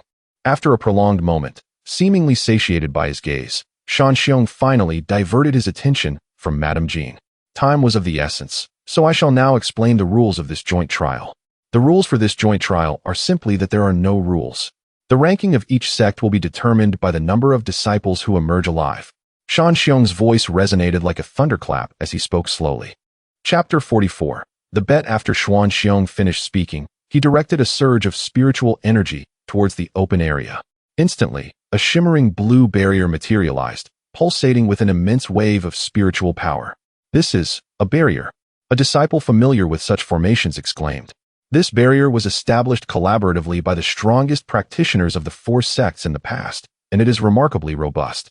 All right, everyone, let us unite our efforts to breach this barrier. Upon Xuan Xiong's command, the disciples of the Divine Sword Pavilion soared into the air, wielding their respective magical artifacts as the enormous sword shrank to a size more akin to a conventional weapon. With a single shout from Xuan Xiong, the sword trembled violently, then shot forth like an arrow released from a bow, becoming a streak of light aimed at the blue barrier. Xuan Xiong, being a mid-stage Yuan cultivator, wielded an overwhelming force with this strike. A force that could be described as cataclysmic. The expressions of the three early-stage Yuan cultivators changed dramatically. They could not withstand such might. A thunderous boom resonated, leaving everyone's heads ringing, the echoes lingering long after. Once the dust settled, the crowd noticed a dent in the blue barrier, yet it remained unbroken, demonstrating its remarkable resilience. The brilliance of the sword intensified, swirling ceaselessly in the area of the indentation. Seeing this, Yao Wuyuan also summoned his magical artifact. It was a bronze short sword, seemingly dull, yet exuding a terrifying aura, clearly not an ordinary item. With the addition of the bronze short sword, the indentation in the blue barrier deepened further, yet still showed no signs of shattering. Elder Ji also took action, waving an ornate fan that expanded rapidly, directing it towards the blue barrier. A gust of wind erupted, transforming into countless wind blades that surged towards the blue barrier. Instantly, it was riddled with countless fine cracks accompanied by creaking sounds. Lastly, Madame Jean removed a hairpin from her head and tossed it into the air. The hairpin radiated a mesmerizing golden light, then shot towards the blue barrier. With a resounding crash, the blue barrier finally succumbed to the combined pressure, shattering completely under the joint assault of the four Yuaning masters. As the dust settled, the crowd beheld a luminous portal behind the barrier. If it weren't for the restrictions of the Tai Chu secret realm, I would also wish to enter and seek some opportunities, Xuan Xiong remarked, gazing at the portal. Indeed, only those at the Foundation establishment stage or below are permitted entry. We shall have to relinquish that thought. Yao Wuyuan replied.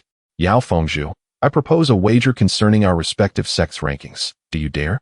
The scholarly Elder Ji smiled brightly at Yao Wuyuan. What is there to fear? Our Tianyin sect will undoubtedly surpass your Guilin sect this time. Yao Wuyuan retorted coldly. In previous joint trials, Tianyin sect has consistently been overshadowed by Guilin sect, leaving the higher-ups within our sect feeling stifled. Before departing, the sect leader Gu Hongzi repeatedly urged that we must diminish Guilin sect's prestige this time. Very well. Yao Fengzhu is forthright. What shall be the stakes? Elder Ji inquired. Without a word, Yao Wuyuan retrieved a nearly transparent stone from his storage bag. This stone was the size of a fist, lacking any distinctive features apart from its transparency. Tianqing stone. Elder Ji gasped. The Tianqing stone is a rare material for refining artifacts, known for its exceptional hardness. Incorporating even a small amount during the crafting of a magical artifact can significantly enhance its durability.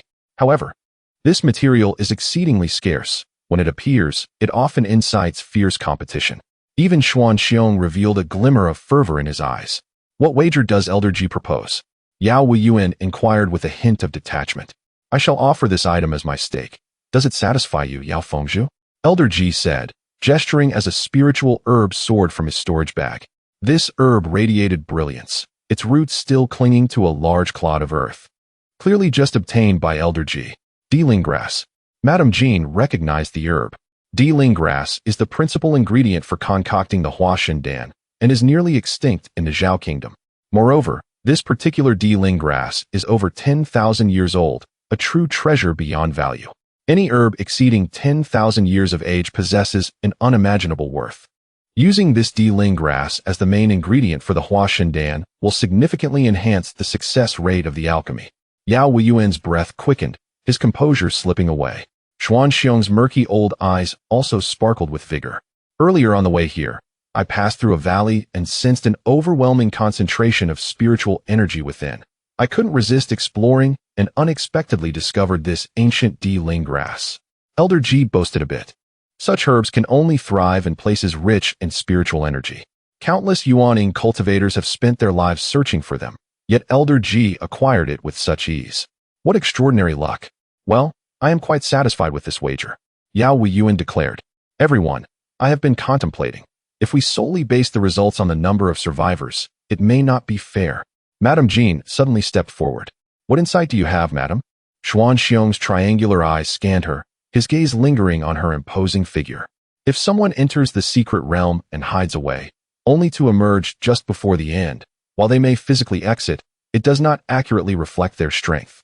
Madame Jean articulated. Upon hearing this, the crowd nodded in agreement, recognizing the validity of Madame Jean's words. This rule has been in place for many years, yet no one has considered such a flaw. How do you propose we rectify this? Yao Wuyuan asked solemnly. Within the secret realm, the most abundant resources are the various spiritual herbs, which are absent from the outside world. The herbs are scattered throughout. Once the disciples enter the secret realm, their desire for more herbs will compel them to move about. This way, instances of hiding will be eliminated. The results of the joint trials should thus be determined by the number of surviving disciples and the quantity of thousand-year-old spiritual herbs they bring out, each contributing equally. What do you think? Madame Jean suggested. That sounds excellent. I wholeheartedly agree with your proposal. Elder Ji from Gue Ling's sect was the first to applaud enthusiastically.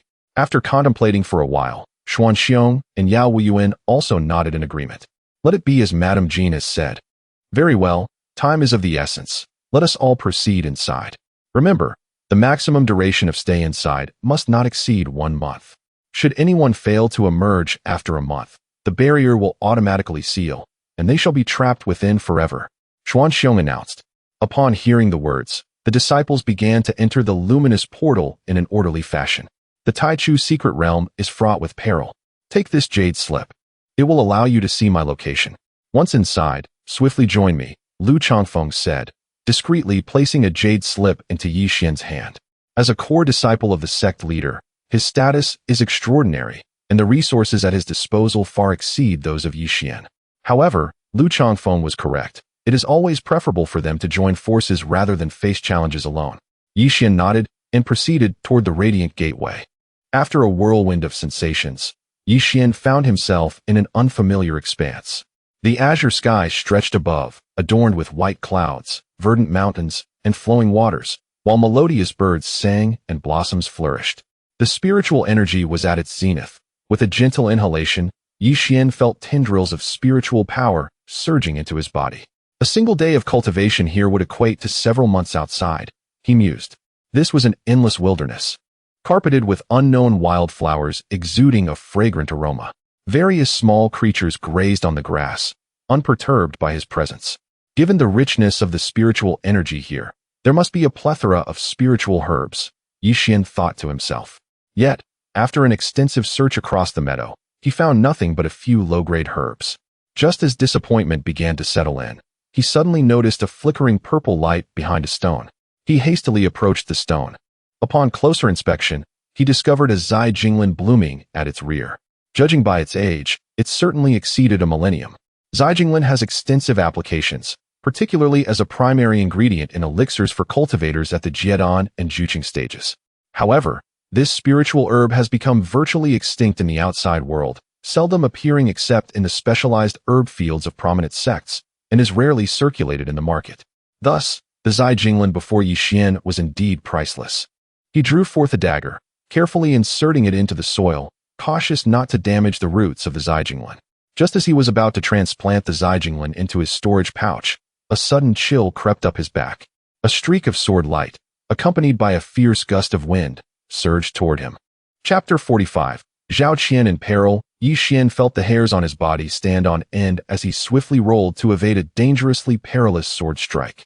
The blade grazed his cheek, and had it not been for his quick reflexes, he would have met his demise.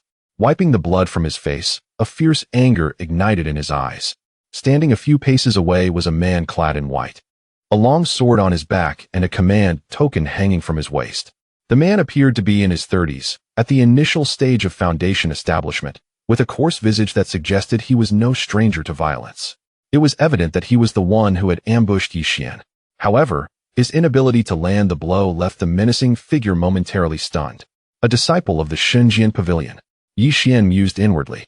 What are you staring at? Keep looking, and I shall have your eyes. This Zai Jinglin belongs to me, so be wise and depart quickly. The portly cultivator from Shenzhen Pavilion bellowed. At this moment, He had no intention of letting Yi Xian go.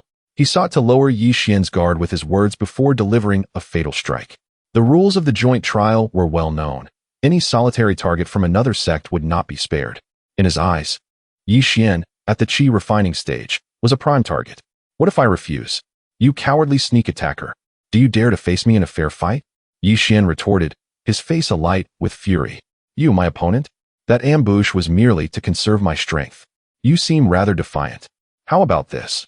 I shall allow you to strike first, and then I will ensure your demise is clear and certain. The menacing man asserted with unwavering confidence.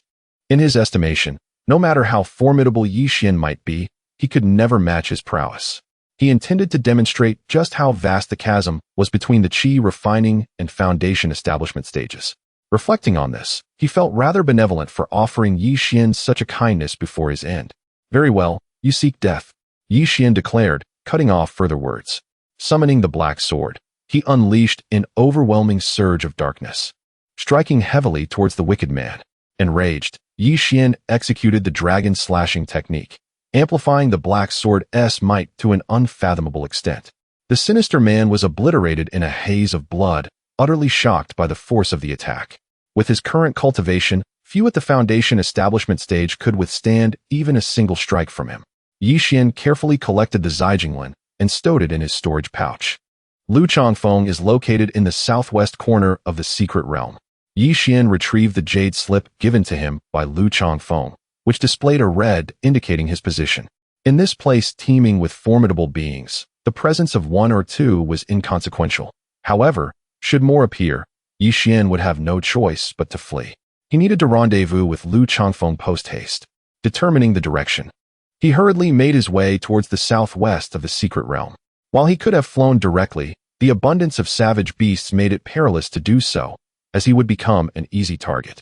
Nevertheless, his speed while running was hardly inferior to that of flight. As he passed through a dense forest, he heard a woman's furious voice. This voice seemed somewhat familiar. Yi Xian thought to himself, unable to resist approaching the source. Upon closer inspection, he discovered that Zhao Qian from the Xuan sect was surrounded by 3 male disciples from the Guiling sect. Zhao Qian, if you can entertain my brothers and me today, we may consider sparing your life. One of the brazen, dark-skinned disciples of the Guiling sect leered, his eyes filled with lewd intent as he unabashedly gazed at Zhao Qian's figure. Brother Wang is right. Serving my brothers could be considered a blessing for you.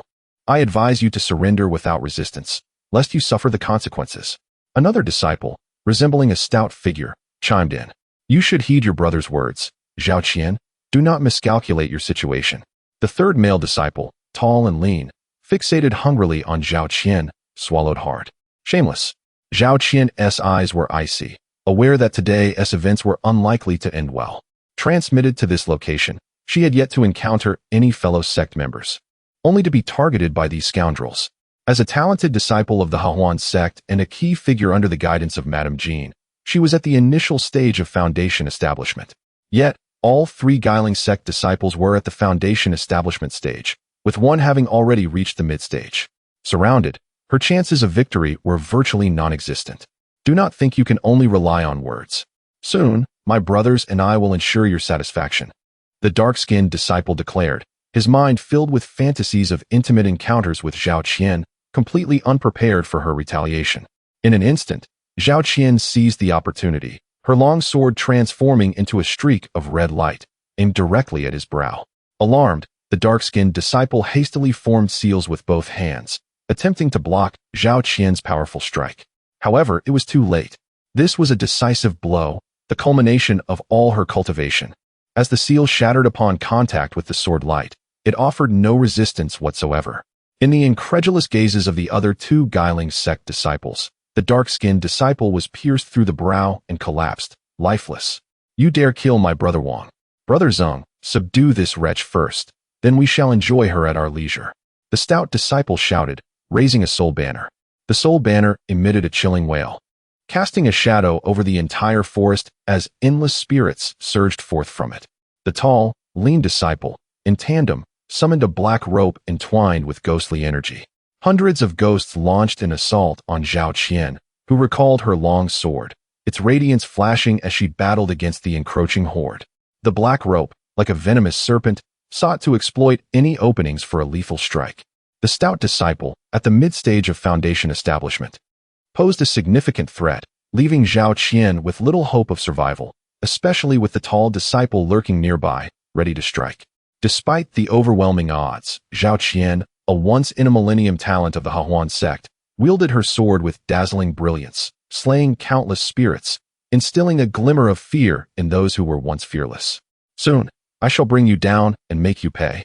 Frustrated by the inability to overcome the opponent, the corpulent man cursed. Concealed in the shadows, Yi Xian was equally astounded by Zhao Qian's prowess. It is indeed remarkable for one at the initial stage of Foundation establishment to endure such a prolonged assault from two Foundation establishment practitioners. However, at that moment, Zhao Qian let out a piercing scream as her body was forcefully propelled away. This was the result of a well-timed ambush by the tall, slender man using a long cord. Zhao Qian was gravely injured, coughing up blood. Despite her attempts to rise, each struggle was met with excruciating pain radiating from the spot where the cord had struck her. You wretched woman, aren't you supposed to be strong? Get up and continue fighting. The corpulent man sneered maliciously. Junior brother, allow me to take the lead. You have no objections, I presume? He addressed the tall, slender man, his tone seemingly inquisitive yet inherently commanding. Though the tall man felt a surge of impatience, he dared not voice any dissent given that the corpulent man was his senior and possessed superior cultivation. Of course, how could I dare to compete with my senior? He replied, forcing a smile. Chapter 46. Tian Shui Scorpion. Upon hearing the tall and thin man's words, the rotund man was quite pleased. He dragged Zhao Qian into a thicket, preparing to loosen her clothing. Suddenly, a piercing scream from the tall man echoed from the front. The rotund man lost all interest in indulging in beauty and hurriedly leapt out of the thicket. The sight before him left him astounded. The tall man had been cleaved in half, blood pooling on the ground. Who are you? Why have you killed a disciple of the Guilin sect? The rotund man stammered, trembling with fear. Because I found him displeasing, he was slain. And now, you shall follow. Yi Xian replied coldly. As the rotund man began to regain his composure, he realized that the person before him was merely at the 14th level of qi refining, which brought him a sense of relief. In the chaos of the moment, he had overlooked this detail. You? At the 14th level of qi refining, you think you can kill me? Are you seeking death? The rotund man scoffed, his gaze towards Yi Xian turning venomous. Yi Xian had killed his fellow disciple and thwarted his plans. He had to die to quell the anger within him. To see if it is indeed seeking death, why not test it? Yi Xian had no intention of wasting words with this brute. He summoned his black sword, and in an instant, the rotund man was engulfed by the darkness. With the black sword paired with the dragon slashing sword technique, dispatching a Foundation establishment cultivator became as effortless as slicing through vegetables. The rotund man died without ever comprehending how Yi Xian had struck him down. Yi Xian collected the storage bags from the fallen and sheathed his black sword, then moved to the back of the thicket. Zhao Qian, disheveled and unconscious from pain, lay there. Yi Xian infused a thread of his spiritual energy into her body, waiting for her to awaken. A quarter of an hour passed before Zhao Qian slowly opened her eyes. The first sight that greeted her was Yi Xian's rather unremarkable face. Yet, at that moment, it brought her great comfort. Yi Xian, it's you. Zhao Qian said weakly, her complexion pale. You have several broken bones. Do not speak. I possess a pill that can mend your fractures. However, your body is too weak to refine it. I must place my hand on your lower abdomen to assist you in this process. If you find my assistance undesirable, then consider this conversation ended. Yi Xian explained earnestly. As a young woman, Zhao Qian felt apprehensive at the thought of such a method. It was quite inappropriate for a woman to be touched by a strange man. However, given her grave injuries, if she did not receive timely treatment, it would be difficult for her to survive this secret realm. Then I shall rely on you, senior brother Yi, Zhao Qian said, her face flushing as she bit her lip. This was the first time she found herself in such an embarrassing predicament. Yi Xian retrieved a vial from his storage bag and poured out a gathering spirit pill. Not only could this pill assist in breakthroughs, but it also had remarkable healing properties. Such precious elixirs were rarely squandered, yet Yi Xian was quite generous. As the pill slid down her throat, a surge of potent spiritual energy coursed through Zhao Qian's body. She was taken aback, unaware of the immense power contained in the pill Yi Xian had provided. The energy flowed like a torrent, overwhelming her as she struggled to refine it, causing a painful sensation that crossed her face. Seeing this, Yixian promptly placed his hand on her lower abdomen. Threads of spiritual energy flowed from his palm into Zhao Qian, instantly subduing the chaotic energy within her. His cultivation is merely at the 14th level of qi refining? How does his power feel exponentially greater than mine? Zhao Qian thought in astonishment. Yet soon, her awareness shifted to the location of Yixian's hand, igniting a wave of heat throughout her body. She discreetly focused her gaze on his face, finding him entirely absorbed and devoid of any inappropriate intentions, which eased her mind. With Yixian's assistance, strands of spiritual energy began to guide her broken bones, slowly knitting them back together. Sounds of cracking echoed from within her body. After half an hour, Yixian withdrew his hand. A radiant light enveloped Zhao Qian as not only were her injuries healed, but her bones were fully restored. And she had even advanced to the mid-foundation establishment stage. This miraculous transformation felt surreal to her, and she could hardly believe it was real. From the initial stage to the mid-stage of foundation establishment typically required years of effort, yet she had achieved it due to a single pill from Yixian. Who exactly was Yixian? Is it that my charming visage has captivated you, Zhao Shimi? You aren't contemplating offering yourself in gratitude, are you? Yixian teased. Zhao Qian, aware of his jest, lightly brushed it off. I need to reunite with my fellow disciples. If you have no pressing matters, shall we travel together? Yixian suggested. Zhao Qian nodded in agreement. They set off towards the southwest of the secret realm. Before long, a massive scorpion, crimson as if drenched in blood and as large as a room, blocked their path. The creature waved its enormous pincers, and the poisonous stinger at the end of its tail shimmered with a blue aura, indicating its lethal potency. A Tian Shui scorpion at the mid-foundation establishment stage is indeed a rare sight. Yixian mused. We should focus on how to deal with it. Zhao Qian retorted, lacking Yixian's enthusiasm. The Tian Shui scorpion was a formidable foe, with its pincers and stinger making it nearly invincible. The true combat strength of this scorpion could rival that of a late-stage foundation establishment cultivator, a daunting thought. The demon core of the Tian Shui scorpion should fetch a considerable number of spirit stones. Yixian murmured to himself. Zhao Qian was at a loss for words. Such a colossal creature posed a threat to their lives. At this moment, survival was paramount, yet Yixian was still fixated on the demon core. While the core was indeed valuable, one must first ensure their own life. What was he thinking? She shot Yixian an incredulous glance, inwardly questioning his priorities. As if provoked by Yixian's words, the Tian Shui scorpion, which had merely been observing them, suddenly became agitated, its pincers thrashing as it lunged toward them. Not good. It can understand human speech. Zhao Qian cried out, swiftly dodging aside. Yixian was equally startled and quickly crouched down. The pincers of the Tian Shui scorpion brushed past his head, creating a fierce gust of wind. Yixian rolled and caught Zhao Qian, lifting her into the air. Without the aid of magical artifacts, how did you ascend? Moreover, you have yet to establish your foundation. Zhao Qian's expression was one of sheer astonishment, and just as she was about to inquire further, Yixian had already taken action. A black sword soared forth, and Yixian commanded the flying sword to deliver a powerful strike towards the Tian Shui scorpion. As the sword was unleashed, an overwhelming darkness enveloped the area completely. Once the black light dissipated, Zhao Qian was left utterly dumbfounded. The scene before her was too extraordinary to comprehend. The Tian Shui scorpion, which was comparable to a late-stage human cultivator, was obliterated by Yixian's single strike, its remnants scattering across the ground. Was this still a mere human? Chapter 47. One sword, two kills? Yixian disregarded Zhao Qian's peculiar gaze as he picked up a yellow, spherical object that had fallen to the ground. This was the demon core of the Tian Shui scorpion, exuding a delightful fragrance. The demon core of the Tian Shui scorpion is indeed a rare treasure. Yixian weighed it in his hand before placing it into his storage bag. Senior brother Yi, how could that sword strike possess such tremendous power? Zhao Qian inquired, somewhat perplexed. The might of Yixian's previous sword strike was beyond imagination. That is a long story. When I was 5, I was cast off a cliff and encountered an immortal. The immortal imparted to me a peerless celestial scripture.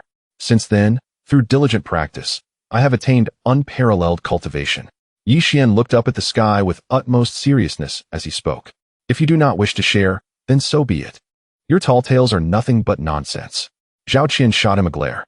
It was evident that Yi Xian's words were fabricated. However, Zhao Qian chose not to delve deeper, for everyone harbors their own secrets. All right, let us continue on our journey, Yi Xian said with a smile, displaying an air of carefree nonchalance. Days passed, and guided by the jade slip, the two finally encountered Lu Chongfeng. However, Lu Chongfeng's situation seemed dire. He was being pursued by two disciples of the Divine Sword Pavilion. Qin Ong and Li Mingchuan were distinguished disciples among the Divine Sword Pavilion. Each of them posed a formidable challenge for Lu Chongfeng, especially when they joined forces. Nonetheless, Lu Chongfeng was not without his own merits, being the chief disciple of the sect leader and possessing several powerful magical artifacts. It was precisely these artifacts that compelled Qin Ong and Li Mingchuan to relentlessly pursue him. Lu Chongfeng, as expected of the chief disciple of Tian Yin Min's Xian Yu Peak, your magical artifacts have us quite envious. Here's the deal. Surrender all your artifacts, and we might consider sparing your life. Qin Ong declared, arms crossed in a hunter's posture. Surrender my artifacts to save my life? Dream on. Lu Chongfeng wiped the blood from the corner of his mouth. After being relentlessly pursued, he had narrowly escaped death multiple times, but had sustained grave injuries that he was desperately trying to suppress. Junior brotherly, it seems this disciple of Tian Yin Min is not as foolish as he appears.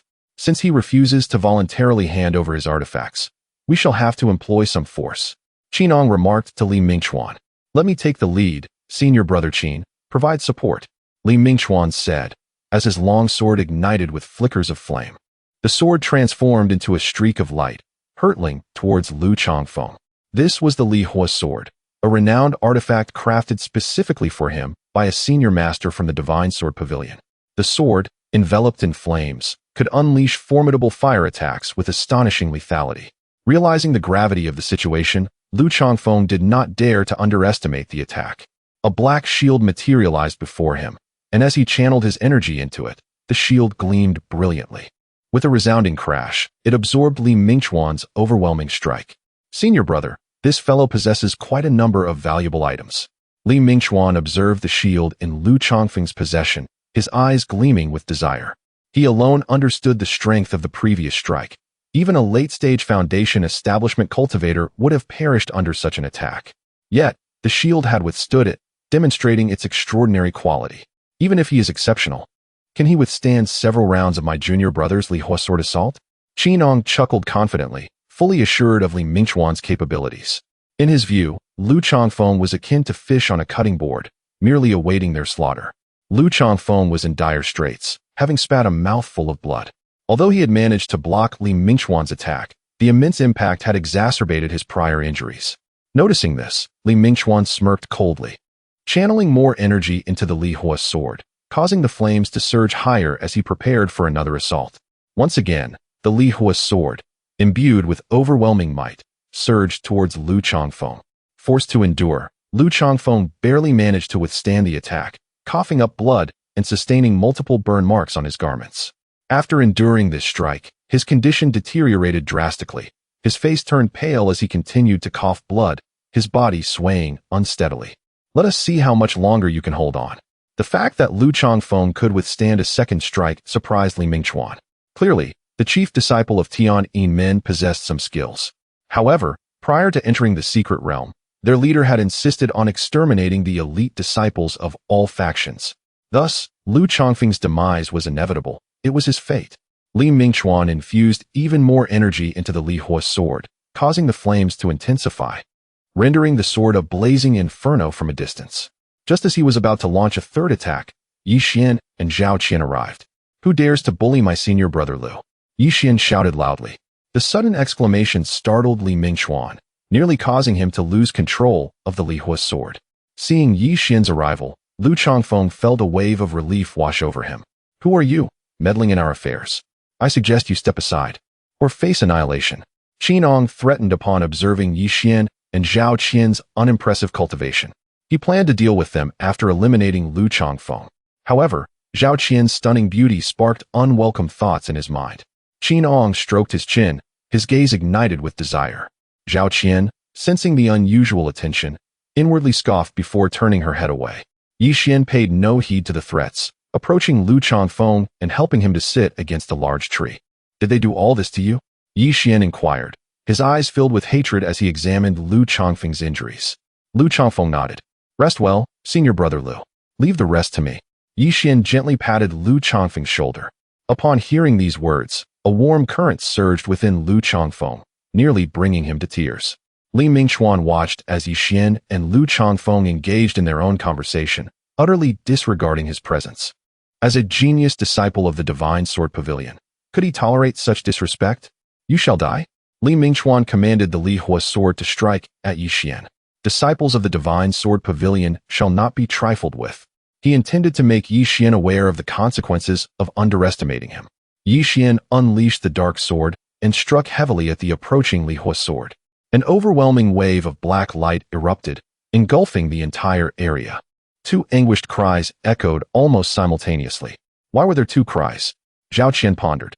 She had previously witnessed Yi Xian's prowess, so she was not particularly astonished. What puzzled her was the simultaneous emergence of two voices. When the black light dissipated, Li Mingxuan and Qin Ong had been reduced to mere fragments, scattered across the ground. This, Lu Chongfeng gasped in astonishment. Zhao Qian's beautiful eyes widened as well. To slay two individuals with a single stroke? This was utterly inconceivable. Chapter 48. The Beast's Tribulation. In the astonished gaze of the two, Yi Xian poured a spirit-gathering pill and urged Lu Chongfeng to consume it. In an instant, a powerful surge of spiritual energy radiated within him. Lu Chongfeng quickly focused his energy to refine it. Half an hour later, he concluded his cultivation, fully healed from his injuries. Junior brother Yi, this pill is truly miraculous. Lu Chongfeng exclaimed, giving a thumbs up in praise. Throughout my journey, I've discovered that there are scarce spirit herbs in this secret realm. Senior brother Lu, what shall we do next? Yi Xian inquired. At this moment, the three of them were together, and safety was no longer a concern. However, the question of their next destination loomed large. They could not simply wander aimlessly like headless flies in the secret realm.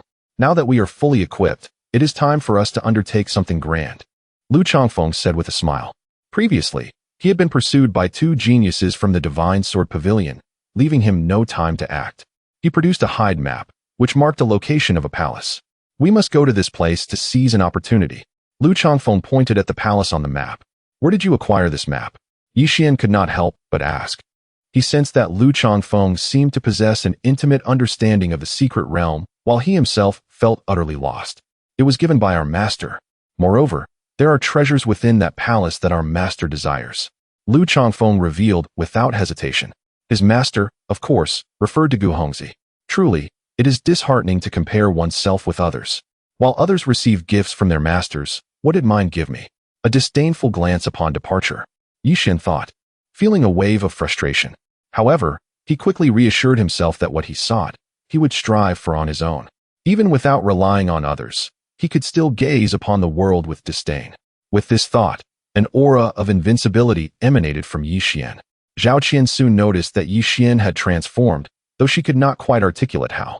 She found herself staring at him intently. Junior sister Zhao, while I acknowledge my handsome and dashing appearance, you need not gaze at me so intently.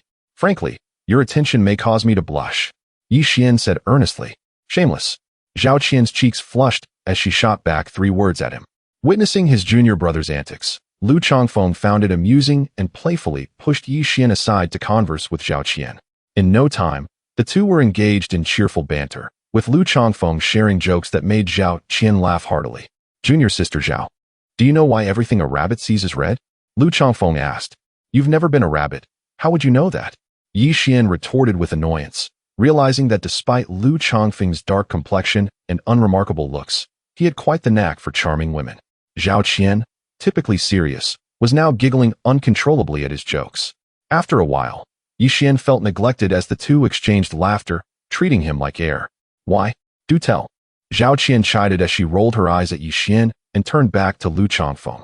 Because he has contracted red-eye disease. Lu Chongfeng declared proudly, casting a glance at Yi Xian. How dare you insult me with such a remark? I have no reason to turn red. Yi Xian began, but suddenly his expression grew serious. Wait, there are powerful beings undergoing tribulation 50 miles ahead. He declared, having detected the scent of tribulation clouds. Tribulation? Where? I see nothing. Lu Chongfeng replied skeptically. His cultivation level was significantly higher than Yi Xian's, yet he detected nothing. Zhao Qian also scanned the surroundings, but found nothing amiss. It must be a beast undergoing tribulation. Let us see if we can take advantage of the situation, Yi Xian suggested. In this secret realm, aside from the disciples from the 4 factions who entered, there were no others. Naturally, these disciples would not choose to undergo tribulation within the secret realm. It could only be a beast. Typically, after surviving the heavenly tribulation, beasts would be in a severely weakened state, making them relatively easy to deal with. Lu Changfeng had no objections. Together, the 3 felt confident that even if they encountered a formidable beast, they had little to fear. Even if they could not win, escaping should pose no problem. Zhao Qian, sensing their determination, hesitated but ultimately held her tongue, harboring a slight unease. As they ventured several miles closer, the sky darkened ominously, with endless crimson lightning erupting from the clouds, striking furiously at a nearby location. Junior brother Yi, you were indeed correct. There is a beast undergoing tribulation, Lu Changfeng exclaimed. But why can we not see it from a distance? It is likely that the beast is deliberately controlling the situation, using secret methods to create a barrier to prevent attacks during its tribulation, Yi Xian deduced. If the tribulation bearer possesses the ability to establish such a barrier, it indicates a profound level of cultivation, far beyond our reach. We must retreat, Zhao Qian urged, frowning. Fortune favors the bold. Once the tribulation concludes, the beast will be exceedingly weak. If we strike then, we may achieve a decisive victory. If we can obtain its beast core, we shall be wealthy. Lu Changfeng's eyes sparkled with eagerness. I concur with senior brother Lu's perspective. Let us approach quietly and assess the situation. If the adversary proves too powerful for us to contend with, we can discreetly withdraw, Yi Xian stated. However, let me emphasize that if danger arises, we must retreat immediately. We cannot afford to take unnecessary risks. Reluctantly, Zhao Qian ultimately acquiesced. As the 3 drew closer to the epicenter, their hearts raced. The thunder roared, and lightning danced. Scorched earth lay beneath them, reminiscent of an ancient thunder domain. A bolt of lightning struck mere steps away from Zhao Qian, creating a deep crater in the ground. Startled, her face turned pale. The other 2 also felt a surge of trepidation. Shall we retreat then? Zhao Qian suggested. Having come this far, even a glance at what beast is undergoing tribulation would be worthwhile, Yi Xian insisted. Such a scene was a rare sight in a lifetime. How could they easily give up on this opportunity? A few individuals, gathering their courage, approached the scene, where they beheld the aftermath of a cataclysmic lightning strike. The ground had been transformed into an enormous, gaping chasm, from which billowed forth clouds of white smoke. At that moment, bolts of lightning surged through the sky, their frequency and intensity increasing with each passing second. In the face of such celestial might, the color drained from their faces, their lips turning a ghastly shade of purple. It was utterly terrifying. Do you think the monstrous beast in the chasm is dead? Lu Changfeng inquired. It is unlikely to have perished. If it had, the heavenly tribulation would have subsided, Yi Xian replied, casting his gaze towards the heavens. The ominous clouds of tribulation showed no sign of dissipating. On the contrary, they grew heavier. Another bolt of thunder struck, and a foul stench of charred fur wafted from the depths of the chasm. The beast undergoing tribulation, even if it had survived, was likely gravely wounded at this juncture. Chapter 49. The emerald-eyed demon wolf in the sky. Lightning began to gather ominously, heralding an impending tempest of thunder. At that moment, a verdant sphere emerged from the abyss, radiating with astonishing magical energy. The green light surged forth, rivaling the lofty thunderclouds above. The ominous storm clouds seemed to sense the provocation of the green sphere, unleashing a bolt of lightning thicker than a barrel, aimed directly at it. The sphere swelled with emerald brilliance, forming a protective barrier. When the lightning struck, it merely caused the barrier to dent inward slightly, failing to penetrate its defenses. Could this green sphere be the demon core of a mystical beast? Yi Xian pondered silently. Yet, the onslaught of lightning did not relent, cascading down in relentless torrents. The entire expanse of land was engulfed in electric fury, blinding Yi Xian and his companions momentarily. The protective shield formed by the green sphere proved remarkably resilient, withstanding the ceaseless barrage of lightning. Although it was battered and scarred, it remained intact in the end. However, the sphere's glow had dimmed, revealing several fine cracks, a stark contrast to its initial brilliance, signifying significant damage. As the storm clouds began to dissipate, The faint flashes of lightning flickered out completely. The dark clouds cleared, allowing radiant sunlight to once again bathe the earth. The recent events felt surreal, as if they had unfolded within a dream. It was over. The mystical beast had successfully weathered its tribulation. Having observed for so long, Lu Changfeng was baffled as to what type of beast had undergone this trial. At that moment, a massive claw reached out from the pit, slowly revealing the visage of a wolf's head. It was the emerald-eyed demon wolf. Zhao Qian exclaimed. The closed-eyed demon wolf was a second-tier beast of extraordinary power, and the one before them had already transcended to the Jedon stage. Would consuming the demon core of the emerald-eyed demon wolf enable me to directly establish my foundation? Yi Xian gazed intently at the weakened creature, his thoughts consumed by the prospect of rectifying his previous failure in foundation establishment. There is a certain probability, but the spiritual energy contained within the demon core is overwhelmingly vast and complex. It must be refined and accompanied by several medicinal herbs before it can be safely ingested. Otherwise, it could lead to one's demise. Zhao Qian explained. Very well, I shall seize the demon core. You two remain here and wait for me, Yi Xian declared, rushing forth before his companions could react. This Yishidi is far too reckless, Lu Changfeng lamented. Zhao Qian's eyes shimmered with concern. At this juncture, the emerald-eyed demon wolf had struggled to rise from the pit, unsteady on its feet, before stumbling to the ground. It is dead, the trio exclaimed in unison. Before them lay the beast, its colossal form reminiscent of an elephant. Yet, its fur was charred black, with several areas still emitting wisps of smoke. The recent tribulation had inflicted grievous wounds upon it, and despite its struggle to escape the pit, it could not evade the clutches of death. Yi Xian had now reached the fallen demon wolf, grasping the dimly glowing green sphere. Despite its damage, the magical energy emanating from it remained potent. This is indeed the demon core of a Jedon stage beast, Yi Xian marveled. Though he had encountered numerous magical beasts, this was the first time he had seen the demon core of a Jedon stage creature. It was an invaluable treasure. Unbeknownst to Yi Xian, a faint green mist wafted from the demon core. A wave of dizziness washed over him, and he sensed danger. However, it was too late. In his dazed state, he beheld the severely wounded demon wolf rising once more. The wolf stood upright, shedding its previous lethargy, its eyes aglow with emerald light. It inhaled deeply, drawing the green demon core back into its body. It turned out it had been feigning death all along. After enduring its tribulation, the emerald-eyed demon wolf was left vulnerable and in need of sustenance to swiftly regain its peak condition. In this perilous realm where mystical beasts roamed, it was essential for its survival.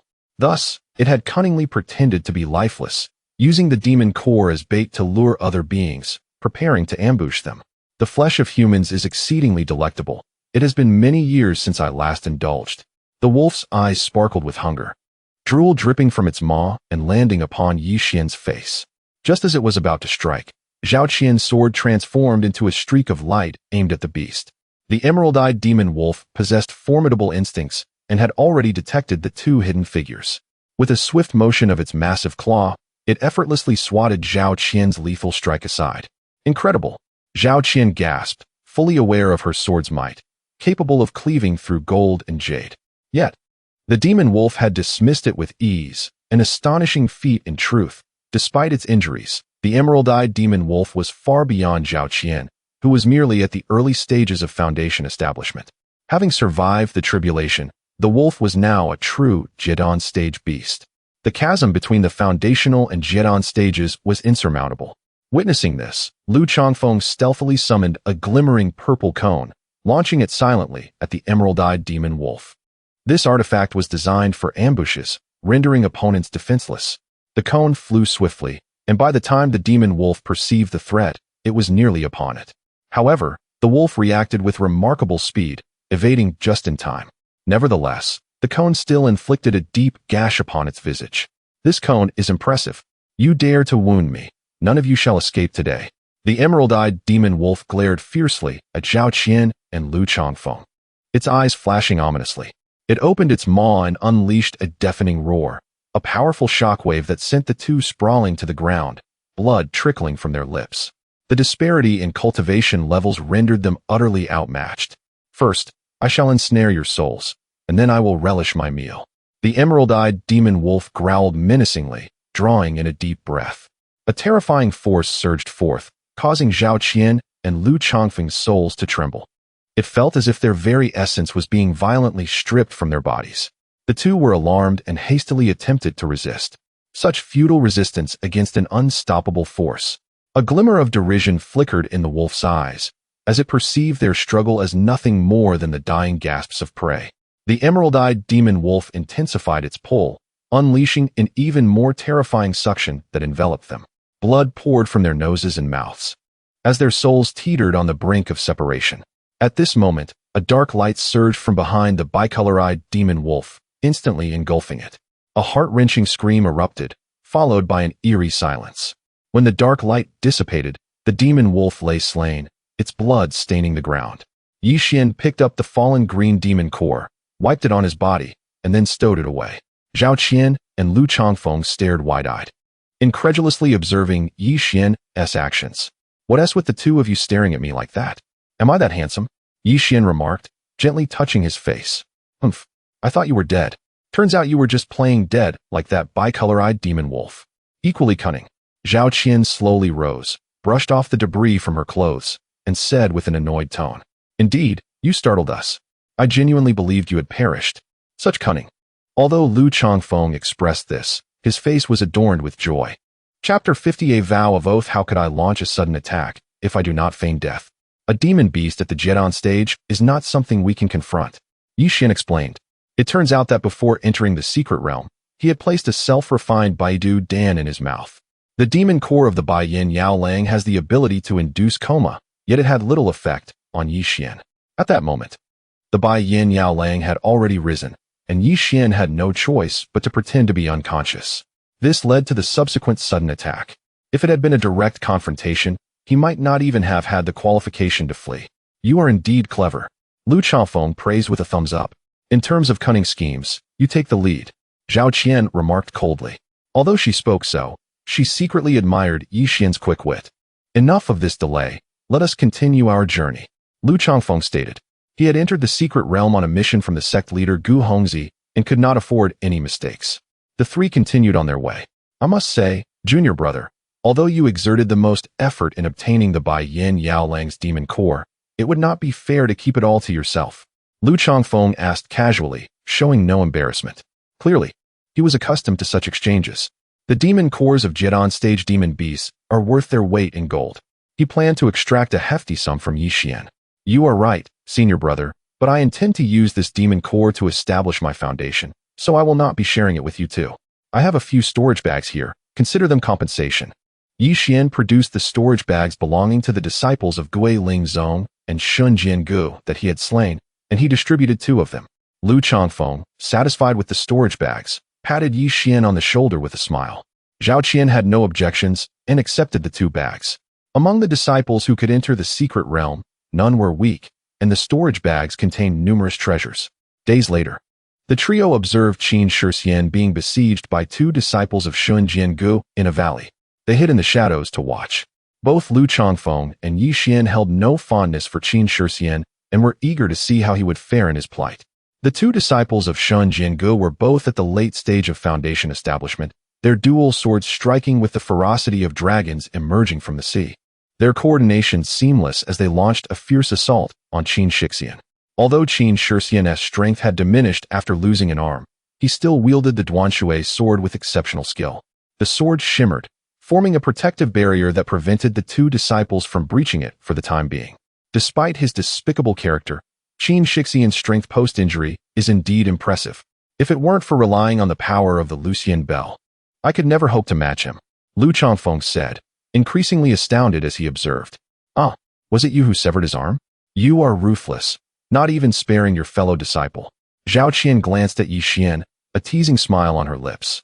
She sensed there was more to the story, for Yi Xian was not the type to be so merciless. She deliberately made such a remark to take the opportunity to rib Yi Xian. "If you knew how he conspired against me, you would commend my kind heart." Yi Xian understood Zhao Qian was playfully bantering and did not take it to heart, responding casually. "Oh, it seems there is more to this story. Do tell," Lu Chongfeng exclaimed, unable to contain his curiosity. Just as Yi Xian was about to speak, Qin Shixian, lacking reinforcements, was knocked to the ground, coughing blood profusely. The so-called number one of the younger generation of Tianyin sect is nothing special, remarked a handsome disciple of Sun Jiangu. Although he said this, he still held a high regard for Qin Shixian's strength. Had it not been for Qin Shixian losing an arm, the two would not necessarily have been his match. He made such a statement to humiliate Qin Shixian further. This high and mighty demeanor filled him with exhilaration. It is said that this arm was severed by a disciple who had just entered the inner sect. What a disgrace, remarked another fair-skinned disciple of Sun Jiangu. He too felt disgruntled. During their earlier combat, he had narrowly avoided being struck by Qin Shixian several times, which had been quite perilous. However, this sword is indeed impressive. The handsome disciple of Sun Jiangu picked up the fallen Duanshui sword. The Duanshui sword, a relic from a renowned elder of Huanyan Peak, was no ordinary item. He was discerning. Qin Shixian felt a pang of bitterness as he watched his treasured weapon being claimed by the disciple of Sun Jiangu. He had been searching for spiritual herbs when the two disciples of Sun Jiangu suddenly appeared. Without a word, they launched a fierce attack on him. If I had not been injured by Yixian, the two of you combined would not have been my match, Qin Shixian coldly stated. Had it not been for his prior injury, he would not have found himself in such a predicament. Thinking of this, he harbored deep resentment toward Yixian. What? You refuse to accept this? You are nothing but trash. Zheng Shidi, finish him with a single strike, commanded the handsome disciple of Sun Jiangu, clearly irritated by Qin Shixian's tone. The fair-skinned disciple nodded, raising his sword to strike. Not good, we must save him. Yixian was about to intervene when Lu Chongfeng grabbed him. Based on my understanding of him, he would not simply sit idly by, Lu Chongfeng asserted. Indeed, as Lu Chongfeng predicted, at the critical moment, Qin Shixian spoke up. Wait, I have important information that can spare my life, Qin Shixian said, his tone somewhat humble. When one is under a roof, one must bow their head. If your information proves to be valuable, I might consider it. The handsome disciple of Sun Jiangu paused before responding. A year ago, your elder Xue from Sun Jiangu was murdered, and your sect lost something of great importance, correct? Qin Shixian stated. Yixian, concealed nearby, changed countenance drastically, for he was indeed the instigator of this incident. Do you have a lead? The handsome disciple of Sun Jiangu's face paled, his voice trembling as he inquired. Elder Xue and others were harmed by the Mo-Shi, but Sun Jiangu publicly claimed it was murder, intending to locate the one who took advantage of the chaos to steal the Mo-Shi demon core. The Sun Jiangu once issued a secret decree, proclaiming that any disciple who could provide precise clues would ascend to become one of the most esteemed core disciples, receiving a substantial allocation of various cultivation resources. Furthermore, the core disciples of Sun Jiangu would subsequently become the most formidable contenders for the position of the sect leader. One must ponder, amidst such temptation, how many could remain composed. The fair-skinned disciple of Sun Jiangu was also ablaze with fervor, fixating intently on Qin Shixian. I possess information, he declared. If you both can take an oath, promising to spare my life after I reveal it, I shall disclose the details. Witnessing the palpable excitement of the two, Qin Shixian understood that his gamble had paid off. Naturally, should they show disinterest in the information he was about to share, he had other means of ensuring his survival. However, the cost of such measures was exorbitant, and he would refrain from employing them unless absolutely necessary. Without a moment's hesitation, the two affirmed their oath before Qin Shixian. In the realm of cultivation, oaths are held in high regard. Once uttered, an oath cannot be altered. Anyone who fails to uphold their promise will encounter unimaginable calamities in the future. Thus, no one dares to flout this unwritten rule. Very well, I should be able to speak now, Qin Shixian remarked. But should I discover that you are deceiving me, I will ensure that you suffer a fate worse than death, the dashing disciple of Sun Jiangu warned. Chapter 51. The flying zombie. At the very moment Elder Xue was slain, Yixian from Tianyin sect had visited Wangyue Mountain, Qin Shixian stated. Although he himself could hardly believe that Yixian was the monstrous beast responsible for Elder Xue's demise, given that Elder Xue was a master of the Nascent Soul stage, it was true that Yixian had indeed been to Wangyue Mountain. If this could be leveraged to provoke the Divine Sword Pavilion against Yixian, directing the blame elsewhere, Yixian would not walk out of the secret realm alive. Yixian felt a surge of anger. Yixian? I have not heard of him. What is his cultivation level? A strikingly handsome disciple of the Divine Sword Pavilion inquired. He is at the 14th layer of Qi refinement, Qin Shixian replied. The 14th layer? Elder Xue was at the initial stage of Nascent Soul. How dare you deceive me? The handsome disciple of the Divine Sword Pavilion retorted coldly, his face contorted with rage, appearing on the verge of an explosion. I am not lying. Every word I speak is the truth. Allow me to share one more detail, and you shall no longer think so. Qin Shixian, fearing that the disciple might kill him in a fit of anger, quickly added, You have one more chance. If you speak nonsense again, your life is forfeit. The handsome disciple of the Divine Sword Pavilion said with a frigid gaze. A chill crept into Qin Shixian's heart. He believed that if his next words did not satisfy this individual, the latter would indeed take his life. This Yi Xian possesses a 5-colored mixed spiritual root, and his cultivation aptitude is horrendously poor. Yet, upon returning from Wangyue Mountain, he advanced from the 8th to the 14th layer of qi refinement within a mere year, and he is invincible among peers. This arm of mine was severed by him. He must have obtained incredible fortune at Wangyue Mountain. Otherwise, such rapid advancement in cultivation is inconceivable. All of this was relayed to him by Shui Ling. As Qin Shixian spoke, a glint of hatred flickered in his eyes. The loss of his arm to Yi Xian was a lifelong humiliation for him. Had it not been for the need to gain the other's trust, he would never have volunteered such information. The handsome disciple of the Divine Sword Pavilion's expression shifted at these words. For a moment, he could not discern the truth of Qin Shixian's assertions and turned to a fair-skinned disciple of the Divine Sword Pavilion, asking, Zheng Shidi, how credible do you find his claims? 80%, the fair-skinned disciple replied. If that were the case, they could not kill Qin Shixian, especially since they had just sworn an oath. The condition they included in their oath was that if what Qin Shixian said was true, they would not take action against him. If you still doubt, Yi Xian is within the secret realm. Find him and inquire. Qin Shixian quickly added, genuinely fearing that the other party would act violently. Very well, let us locate Yi Xian and subject him to severe interrogation. I am not afraid he will not tell the truth.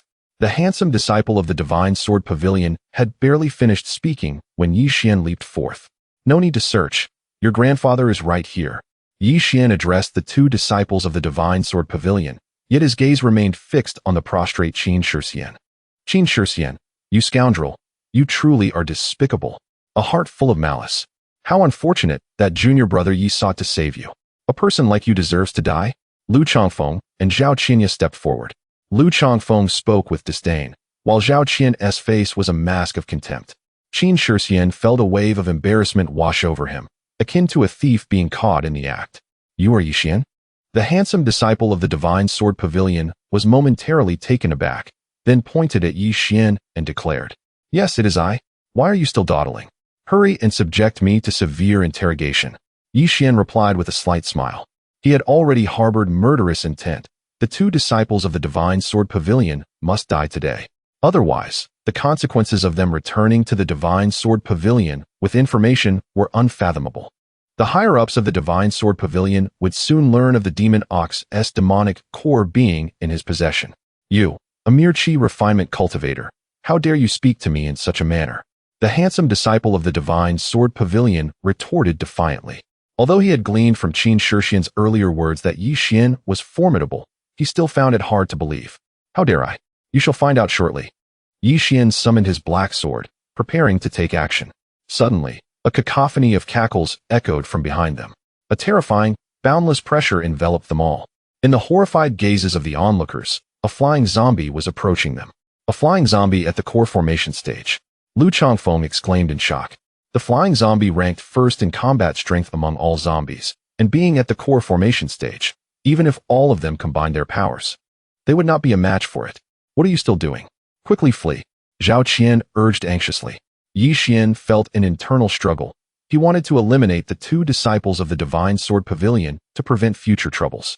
However, the current situation did not permit him to act as he wished. Finally, gritting his teeth, he turned to flee. The group scattered in different directions, but the flying zombie hesitated for a moment before pursuing Yi Xian. Damn zombie, why aren't you chasing after the people from the Divine Sword Pavilion and that scoundrel Qin Shixian? Yi Xian cursed inwardly. Though he could fly without the aid of magical artifacts, his speed was not fast, and the distance between him and the zombie was gradually closing. Seeing this, Zhao Qian flew over on her sword and pulled him onto her long sword. Yi Xian, unsteady on his feet, grabbed Zhao Qian's waist to stabilize himself. Zhao Qian's face instantly flushed a deep crimson. I'm so sorry, Zhao Shimi. I didn't mean to. Yi Xian realized that his apology was inappropriate, but he had no better alternative. And no problem. Zhao Qian's voice was so faint it was barely audible. She understood that Yi Xian did not intend to be inappropriate, but at that moment, his hand resting on her waist sent waves of warmth coursing through her, igniting a fervor within her. Zhao Qian momentarily lost her focus, causing the long sword to wobble dangerously, nearly tossing them off. Zhao Shimi, please concentrate and focus on controlling the sword. Do not let your thoughts wander. Yi Xian hastily advised. Upon hearing this, Zhao Qian immediately suppressed her distractions and steadied the long sword. With Zhao Qian's initial cultivation at the foundation establishment stage, her ability to control the sword was limited, and coupled with Yi Xian's presence, their speed was only marginally faster than Yi Xian flying on his own. The flying zombie quickly closed the gap. The zombie, clad in tattered armor, had sunken eye sockets from which two flickering green lights emanated. The cacophony of its cackling filled Yi Xian with a sense of irritation. This could not continue. They would soon be upon him. Yi Xian summoned his black sword and struck heavily at the zombie behind him. An infinite black light surged forth, engulfing the creature entirely, accompanied by the resonant clang of metal. When the darkness dissipated, it revealed that the armor had vanished entirely, yet the zombie itself remained unscathed. The realization struck Yi Xian with dread. This creature possessed copper skin and iron bones. He pondered in astonishment. His previous strike would have obliterated an ordinary late-stage foundation establishment practitioner, yet this flying zombie remained utterly unharmed. It was evident that it had reached the formidable realm of copper skin and iron bones, rendering typical attacks utterly ineffective against it. Chapter 52. Taming a zombie as a spirit pet. The zombie pursued relentlessly, the situation growing increasingly perilous. There is a valley ahead. Let us descend, Yi Xian declared. Zhao Qian did not question his reasoning, trusting that he had his justifications. With a firm grip, she lowered the tip of her sword and hastened towards the valley. Although Lu Changfeng did not comprehend Zhao Qian's decision to fly downward, he followed suit, united with the others.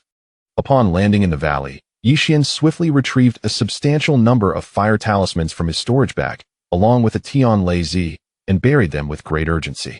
The trio then positioned themselves in a row, poised for the arrival of the flying zombie.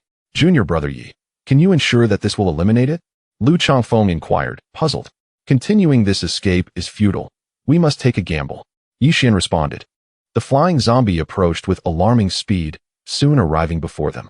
Yi Xian had cleverly chosen the location for his talismans, with sheer cliffs jutting outward on either side. The zombie, fixated on its bloodlust, failed to notice the peril ahead. Just a step further, merely a step. Yi Xian mentally calculated, his gaze unwavering on the advancing creature. Half a step, just half a step. The stakes were high, and he silently measured the moment of truth. Suddenly, the flying zombie ascended and lunged toward them. Reacting swiftly, Yi Xian hurled a fire talisman at it. The talisman exploded mid-air, momentarily stunning the zombie. In quick succession, all the fire talismans buried in the valley detonated, unleashing a raging inferno that engulfed the creature. Yet, that was not the most terrifying aspect. The Tian Lei Zi was also triggered. The ensuing shockwave propelled the trio backwards several paces, causing them to crash to the ground, spitting blood. Clearly injured. Despite being a distance from the Tian Lei Z's location, the force of the blast was overwhelming, and one could only imagine the devastation experienced by the flying zombie at the epicenter. As the Tian Lei Z detonated, the mountainsides crumbled dramatically. The protruding rock formations collapsed entirely, burying the zombie beneath the debris.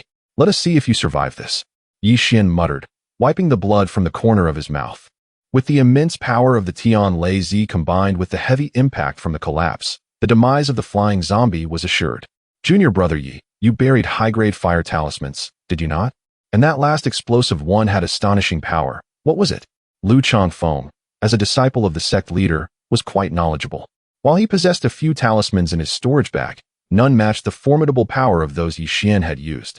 Indeed, senior brother Lu has a keen eye. The last explosion was from a Tian Lei Z. Yi Xian replied with a smile and a nod. Having vanquished the flying zombie, Yi Xian felt elated. What? A Tian Lei Z? Those cannot be obtained without considerable spirit stones. Where did you acquire so many? Lu Changfeng, upon hearing the name, became visibly unsettled. As a disciple of the sect leader, his monthly allowance of spirit stones was quite limited. How could Yi Xian, a newcomer to the inner sect, afford such an item? My master provided them. Yi Xian fabricated a response, unable to mention that he had exchanged them for his own alchemical creations. Previously, he had inadvertently mentioned his ability to concoct gathering spirit pills to Shui Ling, inadvertently drawing her and Qin Shixian into a conspiracy against him. Fortunately, he had followed them that night. Otherwise, he would have perished without understanding how. Since then, he refrained from revealing his secrets to anyone, even those closest to him. Does Sect Master Wu truly bestow such a generous amount of spirit stones upon you? Lu Changfeng remained skeptical of Yi Xian's statement. Wu Qinyu was one of the 7 highest-ranking individuals in the Tianyin sect, and thus, providing such spirit stones was not beyond her means. However, one could only wonder why Wu Qinyu would be so generous to Yi Xian. What? Do you seem doubtful? Yi Xian pressed. Consider this. How many years has Qinglan Peak gone without entering the 3rd round? My master may appear indifferent, but she is deeply concerned. This time, I shone in the competition, advancing to the 3rd round and securing 1st place. My master was overjoyed. She even declared in front of all the senior sisters of Qinglan Peak that she would pass the position of Peak Master to me. These spirit stones are trivial, Yi Xian asserted with feigned seriousness. For a fleeting moment, Lu Changfeng nearly believed him. Ha, junior brother Yi, today I have witnessed your talent for embellishment. Lu Changfeng erupted into laughter, nearly doubling over. What? Do you not believe me? Yi Xian sensed a flaw in his narrative. He turned to Zhao Qian, whose beautiful eyes betrayed her skepticism. To be frank, there is an ancestral decree in the Tianyin sect. The peak master of Qinglan must always be a woman. You should have prepared better before spinning your yarn. Lu Changfeng mocked. Upon hearing this, Yi Xian felt an acute sense of embarrassment and was about to retort when he detected a barely perceptible sound. Since consuming the Mo Shi Dan, his senses had become exceptionally sharp. What is it? Have you run out of words? Lu Changfeng, noticing Yi Xian's unusual expression, inquired. Yi Xian remained fixated on the pile of boulders that had buried the flying zombie, his demeanor tense. Zhao Qian, sensing Yi Xian's unease, also gazed intently at the mound of rocks, eager to uncover the cause of his distress. A massive stone rolled down from the pile, and soon the entire heap began to tremble violently, as if something was attempting to emerge. Could it be that the flying zombie is still alive? Lu Changfeng exclaimed in alarm. No sooner had he spoken than debris flew, and the flying zombie erupted from the rubble. Yi Xian, already clutching another Tian Lei Zi in his palm, hurled it toward the creature, then swiftly pulled both Zhao Qian and Lu Changfeng back. The Tian Lei Zi detonated right before the flying zombie. The tremendous force sent the creature soaring several feet into the air, its body riddled with injuries, lying motionless upon the ground. Fortunately, the trio had retreated quickly enough to avoid the brunt of the shockwave this time. This time, it should be thoroughly dead, right? Lu Changfeng cautiously summoned the Lu Xian bell, inching closer to the flying zombie. If the flying zombie is not entirely dead, he intends to personally escort it on its final journey. It may still cling to life, but it is merely hanging by a thread, having pursued us relentlessly. This time you shall experience the formidable power of the Lu Xian bell. As Lu Changfeng spoke, he prepared to activate the Lu Xian bell. The sonic assault of the Lu Xian bell is deemed insurmountable against a dying zombie. Wait, a sudden thought crossed my mind. Yi Xian quickly interjected. What do you intend to do? Lu Changfeng inquired, puzzled. I wish to subdue it and have it as my spirit pet.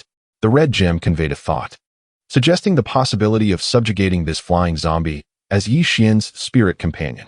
Chapter 53. The Peculiar Courtyard. What? You intend to keep a zombie as a spirit pet? Zhao Qian exclaimed, her eyes wide with disbelief. If senior sister Zhao desires it, I shall gift it to you. Yi Xian replied with a smile. This creature is far too terrifying. I would rather not. Zhao Qian retorted, curling her lip. Yi Xian extended his hand, and a beam of red light surged forth, penetrating the zombie's head. This radiant glow emanated from Hong Bao, for Yi Xian had yet to master such abilities. After releasing this light, Hong Bao fell back into slumber, still quite feeble. I have infused a strand of my consciousness into your sea of awareness. Henceforth, you are to be my spirit pet. Should you disobey or harbor treachery, a mere thought from me shall extinguish your life. Moreover, you must protect me diligently. If I were to perish, you too shall meet a dire fate. Yi Xian lectured the flying zombie. The flying zombie struggled to nod, having been gravely injured by Tian Leizi moments prior. Observing this, Yixian stored it in his spatial pouch to aid its recovery. Is it truly possible to do so? Lu Changfeng marveled, envious beyond measure. Yixian had managed to subdue a zombie at the core formation stage. Once the zombie recuperated, who would dare to provoke Yixian with such a formidable guardian? Next time we encounter a zombie, I shall capture one to present to senior brother Lu. Yixian chuckled, seeing the envy etched on Lu Changfeng's face. Lu Changfeng sighed, recognizing Yixian's attempt to console him.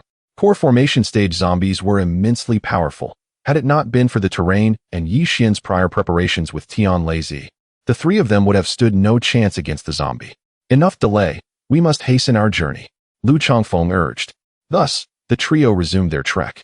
As they approached the location marked on the map, they were astonished to find a plethora of diverse spiritual herbs suddenly flourishing around them. This is a millennium-old qixing grass. This is a millennium-old xianxing fruit. This is a 10,000-year-old linghua. An increasing number of priceless spiritual herbs revealed themselves before the trio. In a short time, each had gathered dozens of plants. With so many millennium herbs, we shall surely exchange them for a fortune in spirit stones. Lu Changfeng beamed with joy. He had never witnessed such an abundance of rare spiritual herbs, even more than those found in the sect master's medicinal fields. Zhao Qian's face radiated excitement. Many of these herbs had long been extinct in the outside world. Whenever a single specimen appeared at an auction, it would incite a frenzy among collectors. Yet Yixian wore a solemn expression. In the storage pouch gifted by Li Ruoxi, there resided a spirit herb compendium detailing numerous rare herbs. For instance, the Mo Ling flower could only thrive in regions rich with demonic energy. This place, however, was teeming with flourishing Mo Ling flowers. Junior brother Yi, what troubles you? Have you been rendered speechless by the sight of so many millennium herbs? Lu Changfeng jested, noticing Yixian's pensive demeanor. It is nothing. We have gathered nearly all the herbs here. Let us proceed. Yixian refrained from voicing his concerns. After all, there was not a trace of demonic energy present. The further they ventured, the more astonished Yixian became. Look, this area is filled with Mo Ling flowers. The petals are astonishingly large. Lu Changfeng exclaimed. We are in for a windfall. Along the way, they harvested every spiritual herb with fervor. Soon, the trio arrived at the spot marked on the map, revealing a sizable courtyard before them. With red walls and green tiles, 2 stone lions stood guard at the entrance, exuding an impressive aura. Senior brother Lu, are you certain there is great fortune within? I have an unsettling feeling that something dreadful lurks inside the courtyard. Perhaps we should refrain from entering. Yixian felt an ominous sensation, his eyelids twitching violently. It seemed as though a pair of unseen eyes were fixated upon him, inducing a chilling unease. Chapter 54. The powerful talisman having arrived at this juncture, how could one possibly refrain from entering? Moreover, the task entrusted by our esteemed master must be fulfilled without question. With these words, Lu Changfeng pushed open the courtyard gate and stepped inside. The courtyard was expansive, containing numerous rooms. Both of you should search diligently. According to our master, there are many treasures within. Lu Changfeng proclaimed before embarking on his own exploration. Oh, this is a superior grade magical artifact. Lu Changfeng exclaimed, grasping a long sword that was rusted and emanated a faint aura of spiritual energy, clearly a relic of ancient times. Regrettably, it was no longer functional. He glanced at it and cast it aside, for its age had rendered it mere scrap metal. Upon witnessing the existence of genuine magical artifacts, Zhao Qian and Yixian immediately commenced their own searches. However, Yixian remained ever vigilant, aware that although this place harbored numerous artifacts, they were either significantly damaged or had long lost their spiritual essence over the passage of time. Every artifact discovered thus far was no exception. In a corner, Yixian stumbled upon a box. Blowing off the dust that coated it, he opened it to reveal a dazzling white light that burst forth from within. What could this be? Yixian was momentarily taken aback before swiftly pursuing the radiant light. It darted about with remarkable speed, eluding him entirely. With no other recourse, he summoned his black sword. A flash of dark energy surged forth, and the white light descended to the ground. Yixian hurriedly picked it up, discovering it to be a ring adorned with gemstones, seemingly brimming with spiritual vitality. The rank of the ring eluded him for the moment, but its earlier escape suggested that it had indeed acquired sentience. Fearing it might flee again, Yi Xian enveloped the ring with his magical power. Still uneasy, he placed it within the Zhun Tian Ping, a vessel of suppression, ensuring that even the most formidable artifact could not escape. Sentient magical artifact? This place actually possesses such treasures? The voice of Hong Bao was filled with astonishment. Is this ring exceptionally powerful? Yi Xian communicated telepathically. Such artifacts are exceedingly rare, only worthy of those above the transformation stage. Would you not consider it precious? However, this particular artifact seems to be damaged and requires nurturing within the Zhun Tian Ping. Hong Bao replied. Yi Xian's heart soared with joy. It turned out Lu Changfeng had not deceived him. This place indeed held remarkable treasures.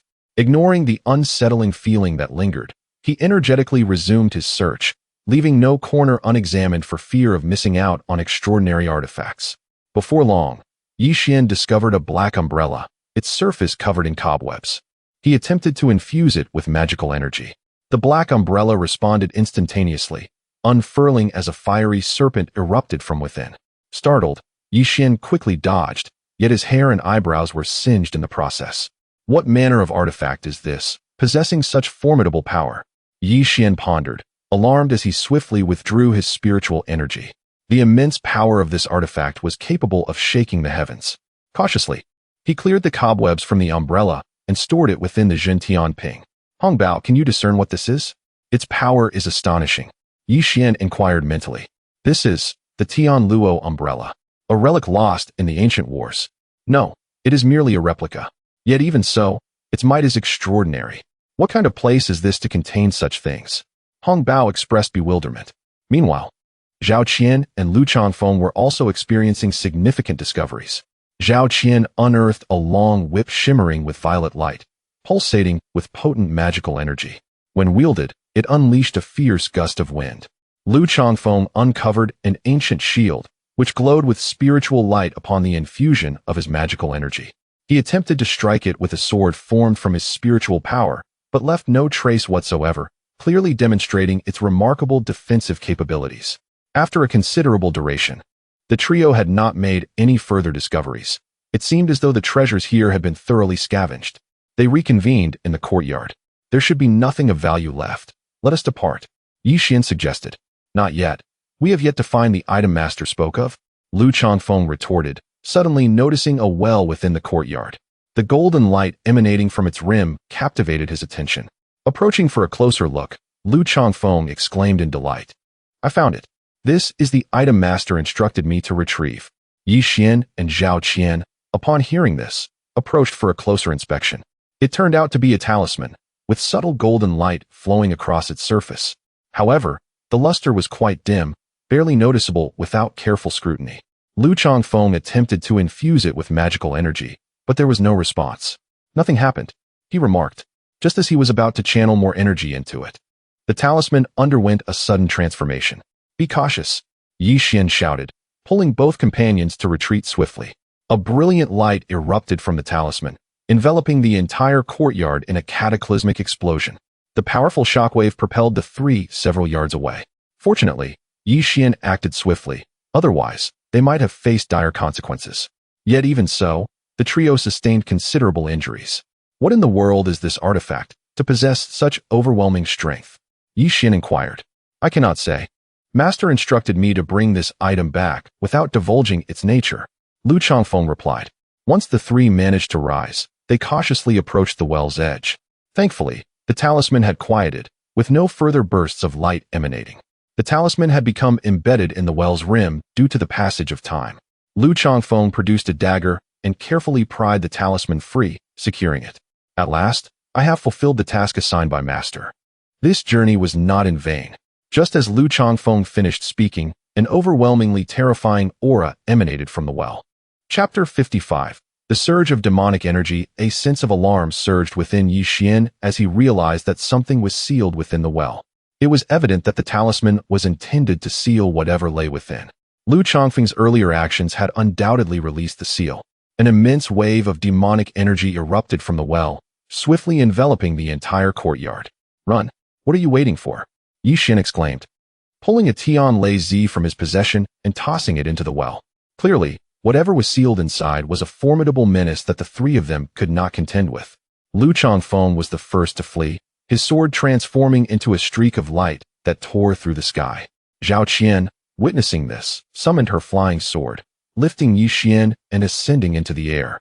As they soared, Yi Xian glanced back and saw the demonic energy dispersing across the land at an astonishing speed, obscuring a vast expanse of sky. The strength of this demonic energy made him ponder the nature of the creatures sealed within. I have no idea. Had I known it was this perilous, I would never have come. Lu Changfeng responded, flying alongside Zhao Qian, both filled with a sense of dread for having inadvertently unleashed the malevolent beings. Where to now? Zhao Qian inquired. Quickly, to the exit of the secret realm. Yi Xian instructed. There are several powerful Yuanying stage cultivators guarding the exit. No matter how strong the demonic creatures are, they cannot overturn them. Lu Changfeng and Zhao Qian nodded in agreement, aware that time was of the essence. If they did not escape soon, they risked being trapped indefinitely. Do you feel that the black demonic energy behind us is targeting us? Lu Changfeng remarked. Turning to look, Yi Xian's expression changed drastically as he confirmed the relentless pursuit of the demonic energy, which was rapidly closing the distance. As they drew nearer, Yi Xian noticed two flickering red lights within the mass, resembling the eyes of a fiendish creature. The urgency of their situation escalated. Quick, take this. Yi Xian tossed a Juling Dan to Lu Changfeng. Without hesitation, Lu Changfeng caught it and swallowed it down. Instantly, a powerful surge of spiritual energy coursed through his body, revitalizing him. The brilliance of his sword intensified as its speed significantly increased. Zhao Shimi, take this pill, Yi Xian urged, feeding another Juling Dan to Zhao Qian. Her cheeks flushed slightly as his fingers brushed her lips, but she quickly consumed the pill. As the energy from the Juling Dan spread, the speed of her flying sword surged as well. What's the name of this miraculous pill? Its potency is remarkable, Lu Changfeng asked, feeling a wave of relief as they momentarily distanced themselves from the demonic energy. Juling Dan, Yi Xian replied. Juling Dan? I've never heard of it. Could you spare some for me?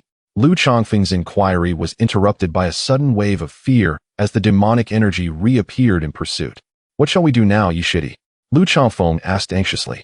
Over the days spent together, Yi Xian had naturally become the core of their trio. Any dilemma prompted them to seek his guidance first. Yi Xian, however, found himself at a loss. Having just consumed the Juling Dan, they could not take another for a while, lest they risk overwhelming their bodies with the potent spiritual energy. He produced a fire talisman and cast it behind them. A massive inferno erupted, engulfing the pursuing demonic energy. Yet, Yi Xian remained unperturbed, knowing that a single fire talisman would not suffice to vanquish such a formidable foe. As expected, once the flames subsided, the demonic energy resumed its relentless chase, albeit slightly dimmed. As it drew closer, Yi Xian hurled another fire talisman, temporarily hindering the creature once more. Thus, the trio continued their escape, utilizing talismans to fend off the demonic energy. After expending a considerable number of talismans, the exit of the secret realm came into view. As Yi Xian prepared to throw another talisman, Lu Changfeng and Zhao Qian were struck with awe at the sheer number of talismans Yi Xian possessed, each one of exceptional quality, worth a fortune.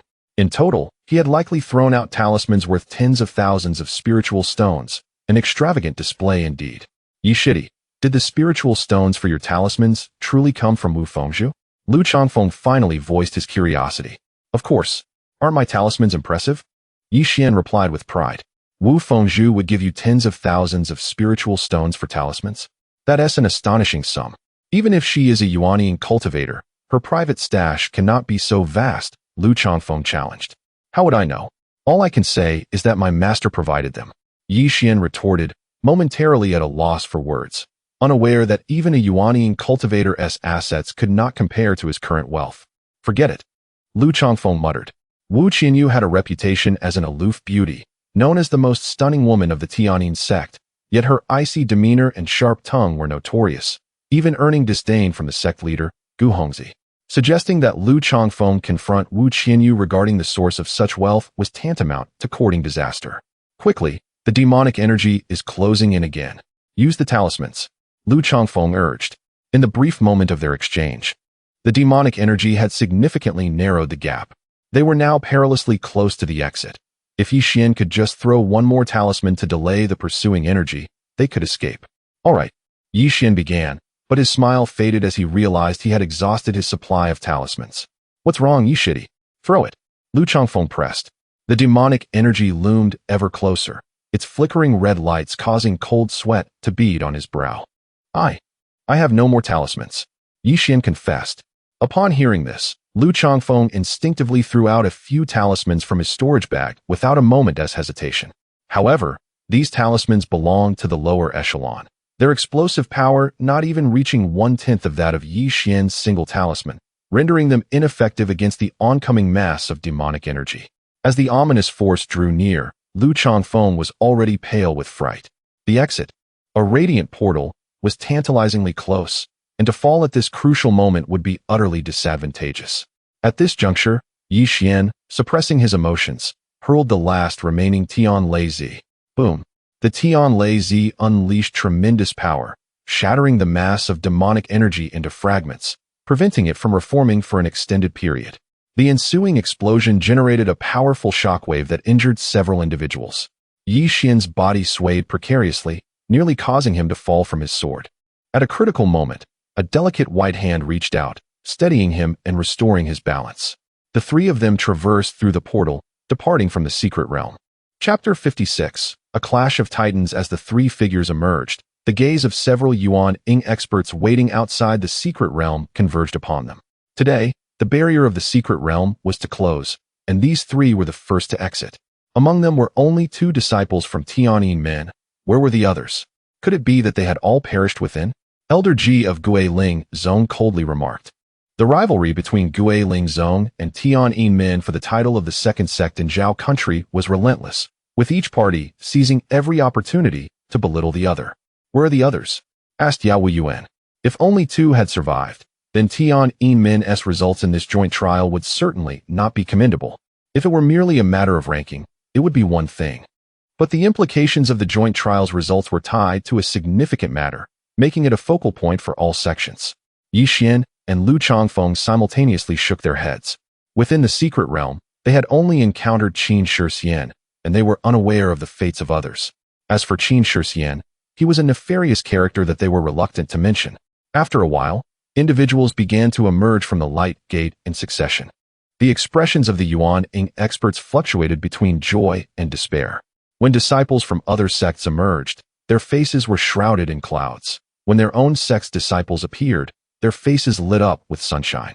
A few hours later, 3 disciples from Huan Pai emerged, and 3 from Guiling Zong also came out alive.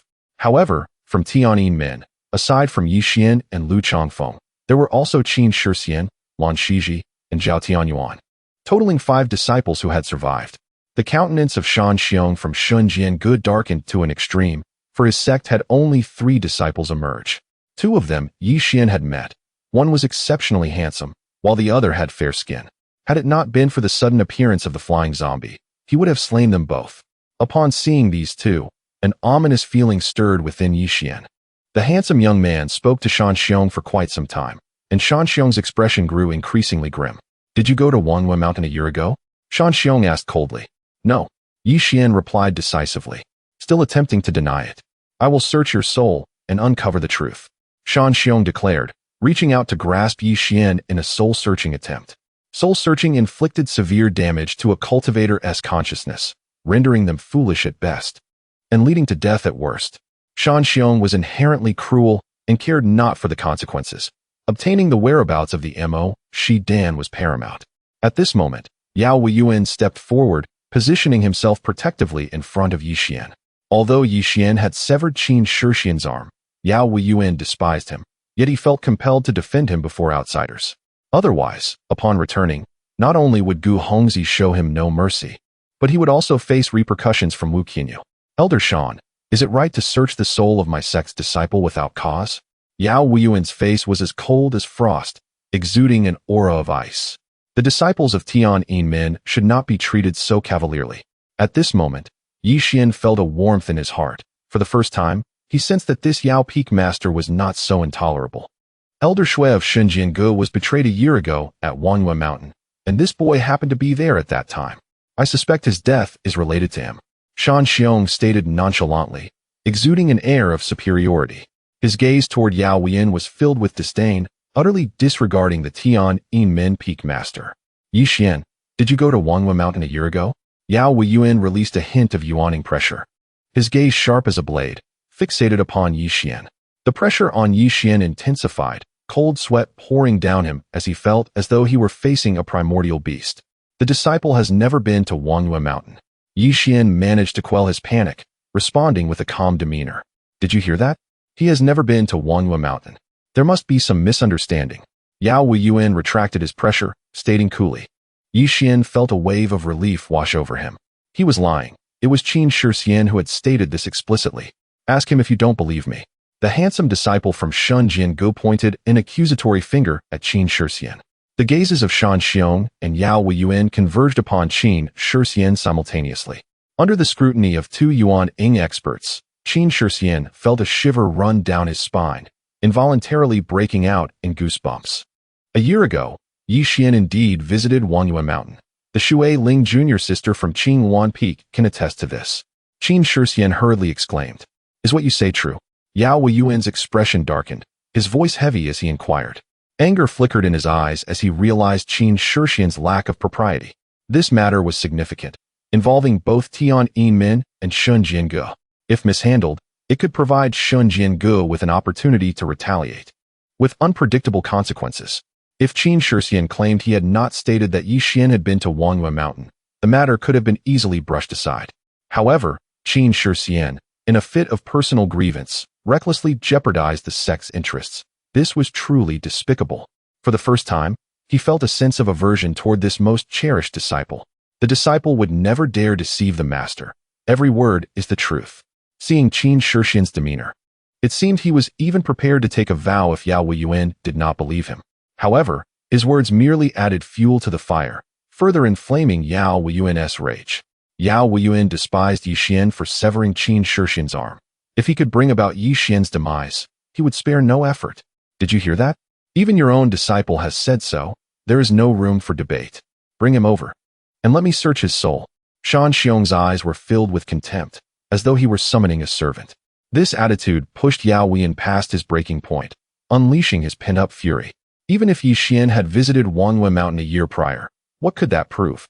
Wanghua Mountain spanned 1,000 miles, with countless cultivators entering and exiting daily. How could one assert that Elder Shui's death was caused by Yi Xian? Who had witnessed it? An elder of Yuaning stage, harmed by a mere qi refining disciple? How could you even conceive such a notion? Yao Weiyuan's tone was devoid of the respect he had once shown Shan Xiong. His fiery temperament had initially compelled him to exercise restraint out of respect for Shan Xiong's seniority. Yet, Shan Xiong's repeated provocations had become intolerable.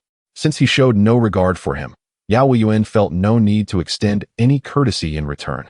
Elder Ji and Madame Jean stood in astonishment, utterly taken aback by Yao Weiyuan's audacity in addressing Dan Xiong so boldly.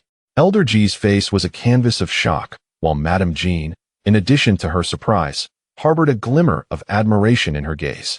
Dan Xiong, a man of lascivious nature, had long taken advantage of his elevated cultivation to speak to others with a dismissive air, which filled her with profound disgust, bordering on revulsion.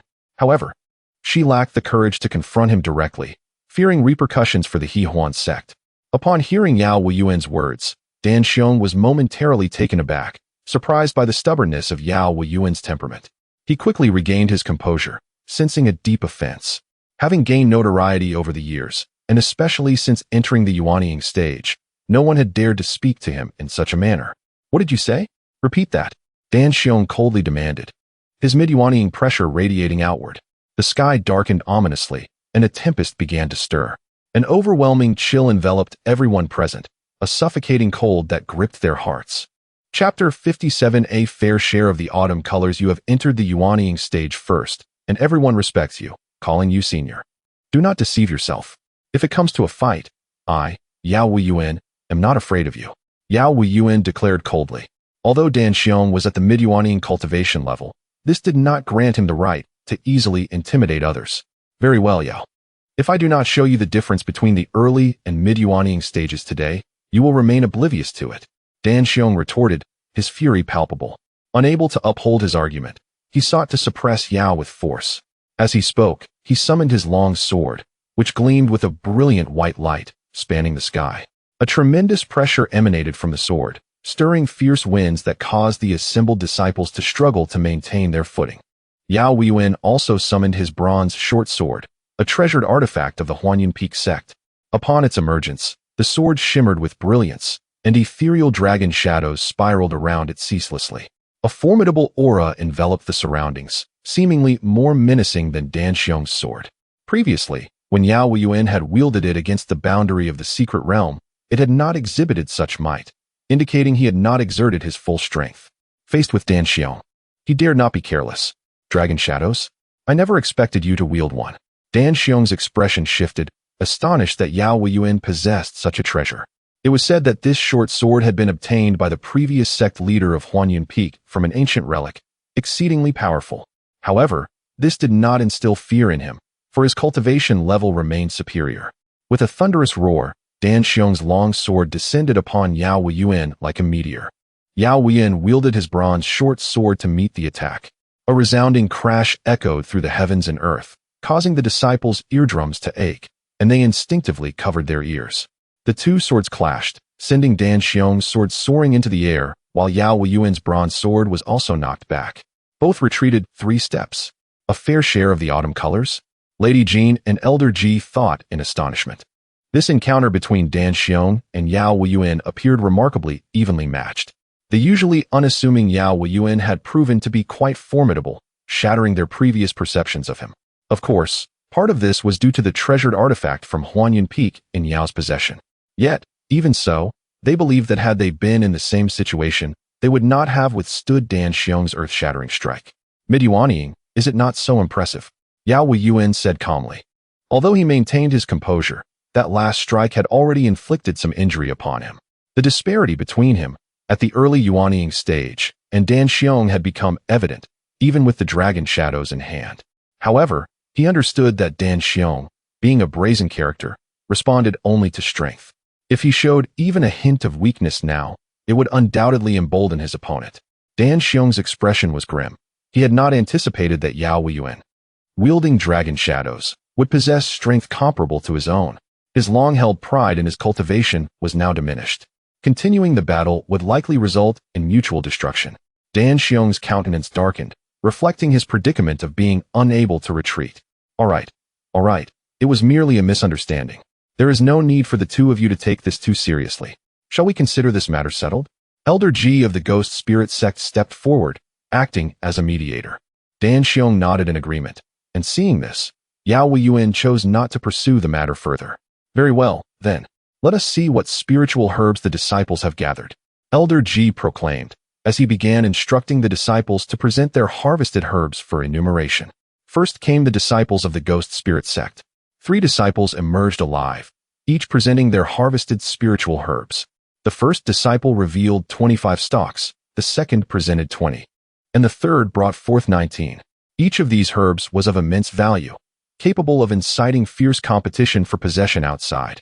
These herbs could either be exchanged for cultivation resources or dealt with at their discretion, as the sect did not impose any obligations, except for specific herbs designated for submission before entering the secret realm. Excellent. Elder Ji thought to himself. Compared to previous outings, this time the 3 disciples had evidently gathered a greater quantity of herbs. If all went well, they were poised to surpass the Tianyin sect decisively. Moreover, with 3 disciples from the Divine Sword Pavilion also having emerged alive, it was not impossible for the Ghost Spirit sect to claim the top spot. As these thoughts crossed his mind, a smile of delight appeared on Elder Ji's face. The Ghost Spirit sect had produced 3 disciples and gathered a total of 64 stalks of spiritual herbs. Elder Ji announced loudly, his voice brimming with joy. Next were the disciples of the Hahuan sect. 3 disciples emerged from their ranks. The first 2 were female, with one presenting 20 stalks and the other 23. Observing the commendable performance of her disciples, Lady Jin's beautiful eyes shone with approval. Qianer, why don't you show us what herbs you have? Lady Jin turned to Zhao Qian, her gaze filled with affection. Zhao Qian, possessing extraordinary talent and pure beauty, had won Lady Jin's favor despite being from the Hahuan sect. Upon hearing her name, Zhao Qian opened a storage bag and retrieved 20 stalks of herbs. Lady Jin was thoroughly pleased with the accomplishments of her 3 disciples. The Xuan sect had also yielded 3 disciples, gathering a total of 63 stalks of ancient spiritual herbs. Elder Ji's voice was not loud, but she felt a tinge of anxiety. She had not anticipated that the typically underperforming Xuan sect would come so close to matching the Ghost Spirit sect, falling just 1 stalk short. Wait, there's more. As she spoke, Zhao Qian produced another storage bag. This bag had been tightly secured to her back, and it took her a while to untie it. What, do you have more herbs? Elder Ji inquired. A chill running down her spine as beads of sweat formed on her forehead. Zhao Qian had already revealed 20 stalks. Could there possibly be more? The numbers of survivors from both sects were equal, 3 each. Even if Zhao Qian produced 2 more stalks, it would surpass the Ghost Spirit sect. Elder Ji was gripped by tension. Zhao Qian opened the second storage bag and began to extract the herbs one by one. 10 stalks, 30 stalks, 50 stalks, 70 stalks. Elder Ji swallowed hard, feeling a wave of dizziness wash over her. Zhao Qian retrieved a staggering 70 spirit herbs from this storage bag. When combined with the previous 20, the total amounts to an astonishing 90. This is truly remarkable. Even within the secret realm teeming with spirit herbs, they are still rare, not mere weeds that could be found in abundance. The incredulity was palpable on the faces of several Yuanying stage cultivators upon witnessing Zhao Qian's impressive haul. "Qianer, have you discovered a medicinal field within?" inquired Madame Jean. "No, there is no medicinal field inside," Zhao Qian replied. Among the spirit herbs she procured, the majority were Mo Ling flowers. Yao Wuyan noticed this detail and could not help but furrow his brow. It was evident that he harbored some knowledge, yet he chose to remain silent. The Xuan sect had emerged with 3 members, collectively gathering 135 spirit herbs. Elder Ji's countenance was quite grim, his voice barely above a whisper, fraught with exhaustion. Chapter 58. Sudden mutation. Next came Shunjian Pavilion. 3 disciples emerged alive from Shunjian Pavilion. A handsome man with striking features, a fair-skinned man, and another who was notably shorter. All 3 were late-stage foundation establishment practitioners, having gathered a total of 100 medicinal herbs, some of which they collected themselves and others acquired through nefarious means. The sight of these 3 disciples, along with their impressive haul, left Elder Ji increasingly grim, and his voice dwindled to a whisper.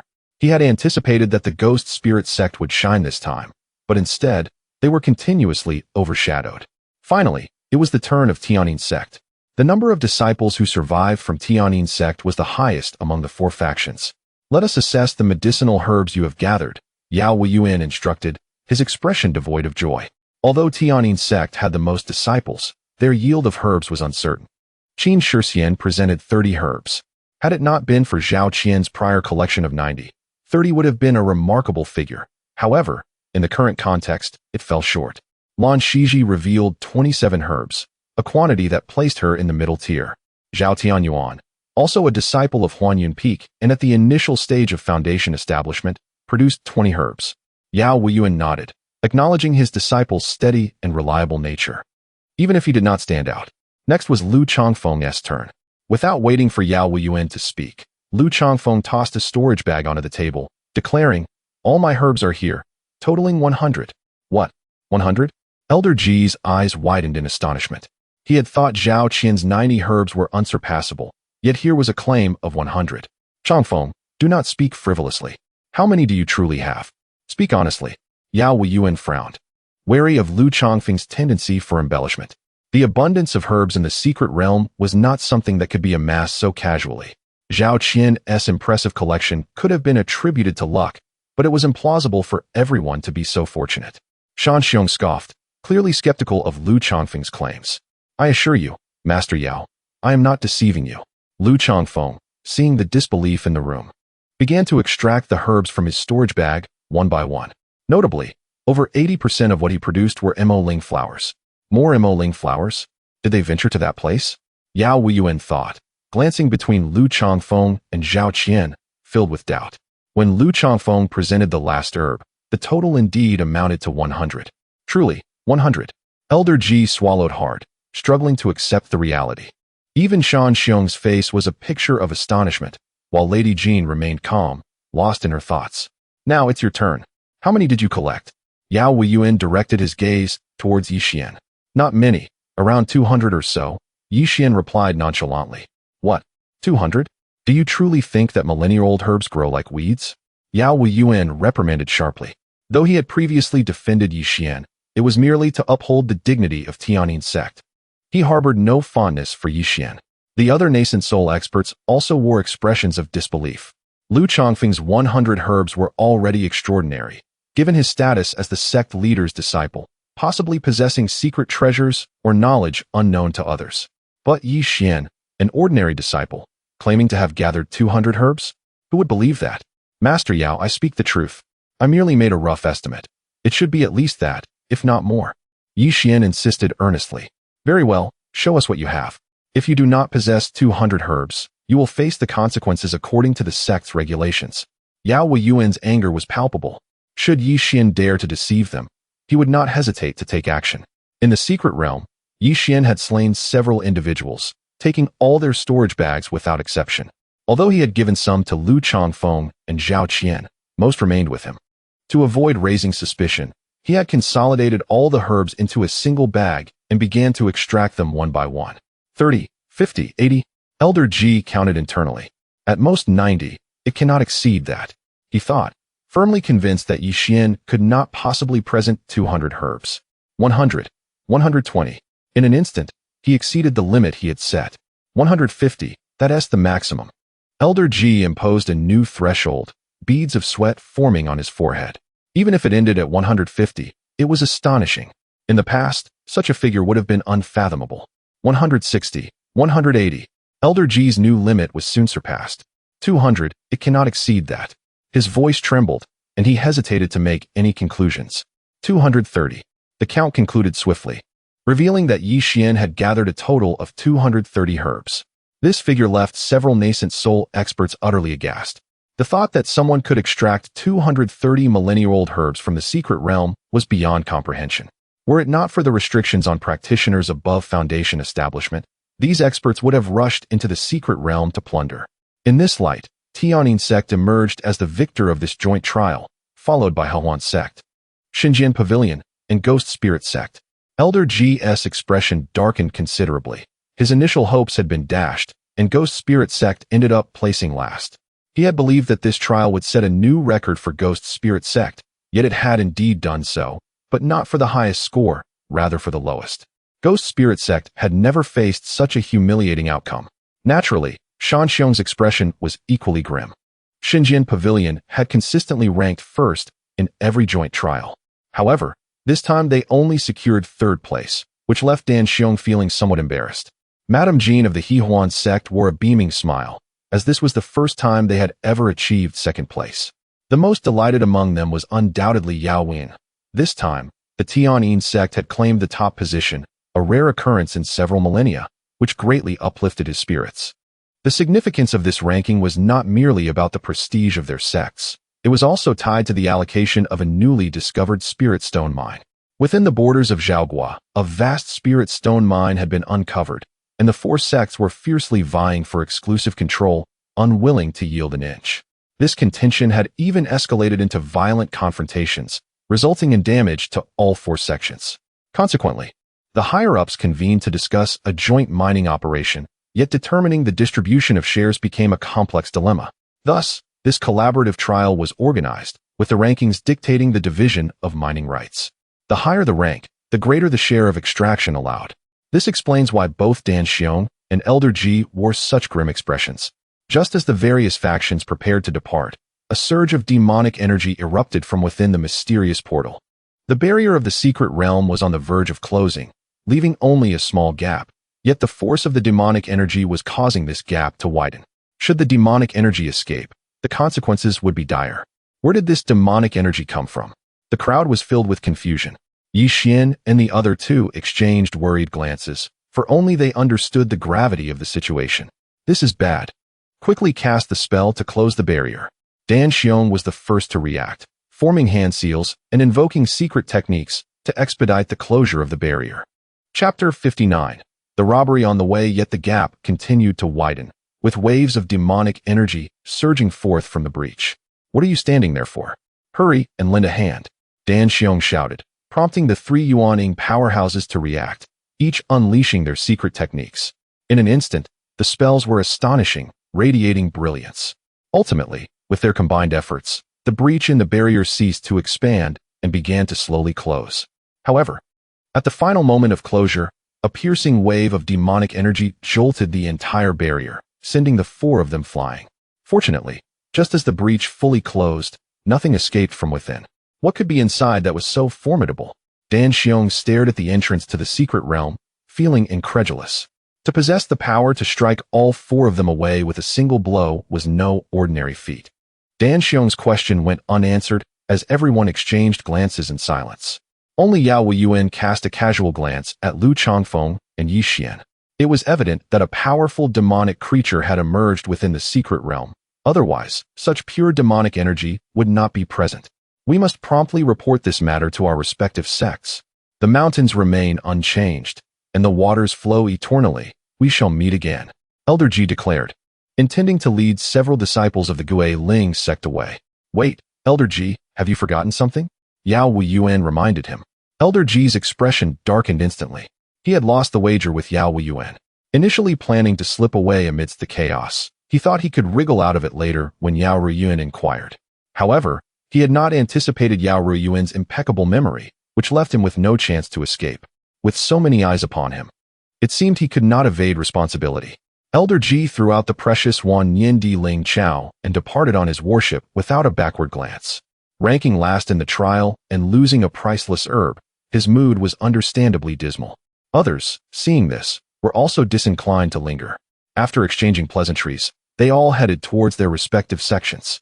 Upon the worship of Tiananmen, Yao Weiyuan summoned Lu Changfeng and Yi Xian aside, lowering his voice to inquire, "Does the demonic energy within the secret realm relate to you too?" "Not at all." Lu Changfeng promptly denied it. "Enough. Unless the seal on the demon sealing well has been removed, this would not occur." Yao Weiyuan stroked his beard, speaking in a calm tone. "What? So, the sect leader, Yao, has long been aware." This realization left Lu Changfeng astonished. He had not expected that Yao Weiyuan knew all the secrets he believed were hidden. "Senior brother, you must be here to retrieve that talisman, right? Have you obtained it?" Yao Weiyuan continued to inquire. Lu Changfeng nodded heavily in affirmation. Yao Weiyuan smiled slightly and remarked, "That is good." After this, he ceased to engage with the two. "Senior brother Lu, what purpose does that talisman serve?" Yi Xian whispered. "Since it was specifically mentioned by Gu Hongzi, it must hold significant value. My master merely instructed me to acquire it by any means necessary. He did not specify its use." Lu Changfeng shook his head, stating, "Such matters are certainly related to the secrets of Tiananmen. Although Lu Changfeng is a disciple of the sect leader, his current cultivation is too low to be privy to such affairs. Junior brother Yi, having harvested such a millennium herb, have you considered selling it? If you wish to sell, I have channels."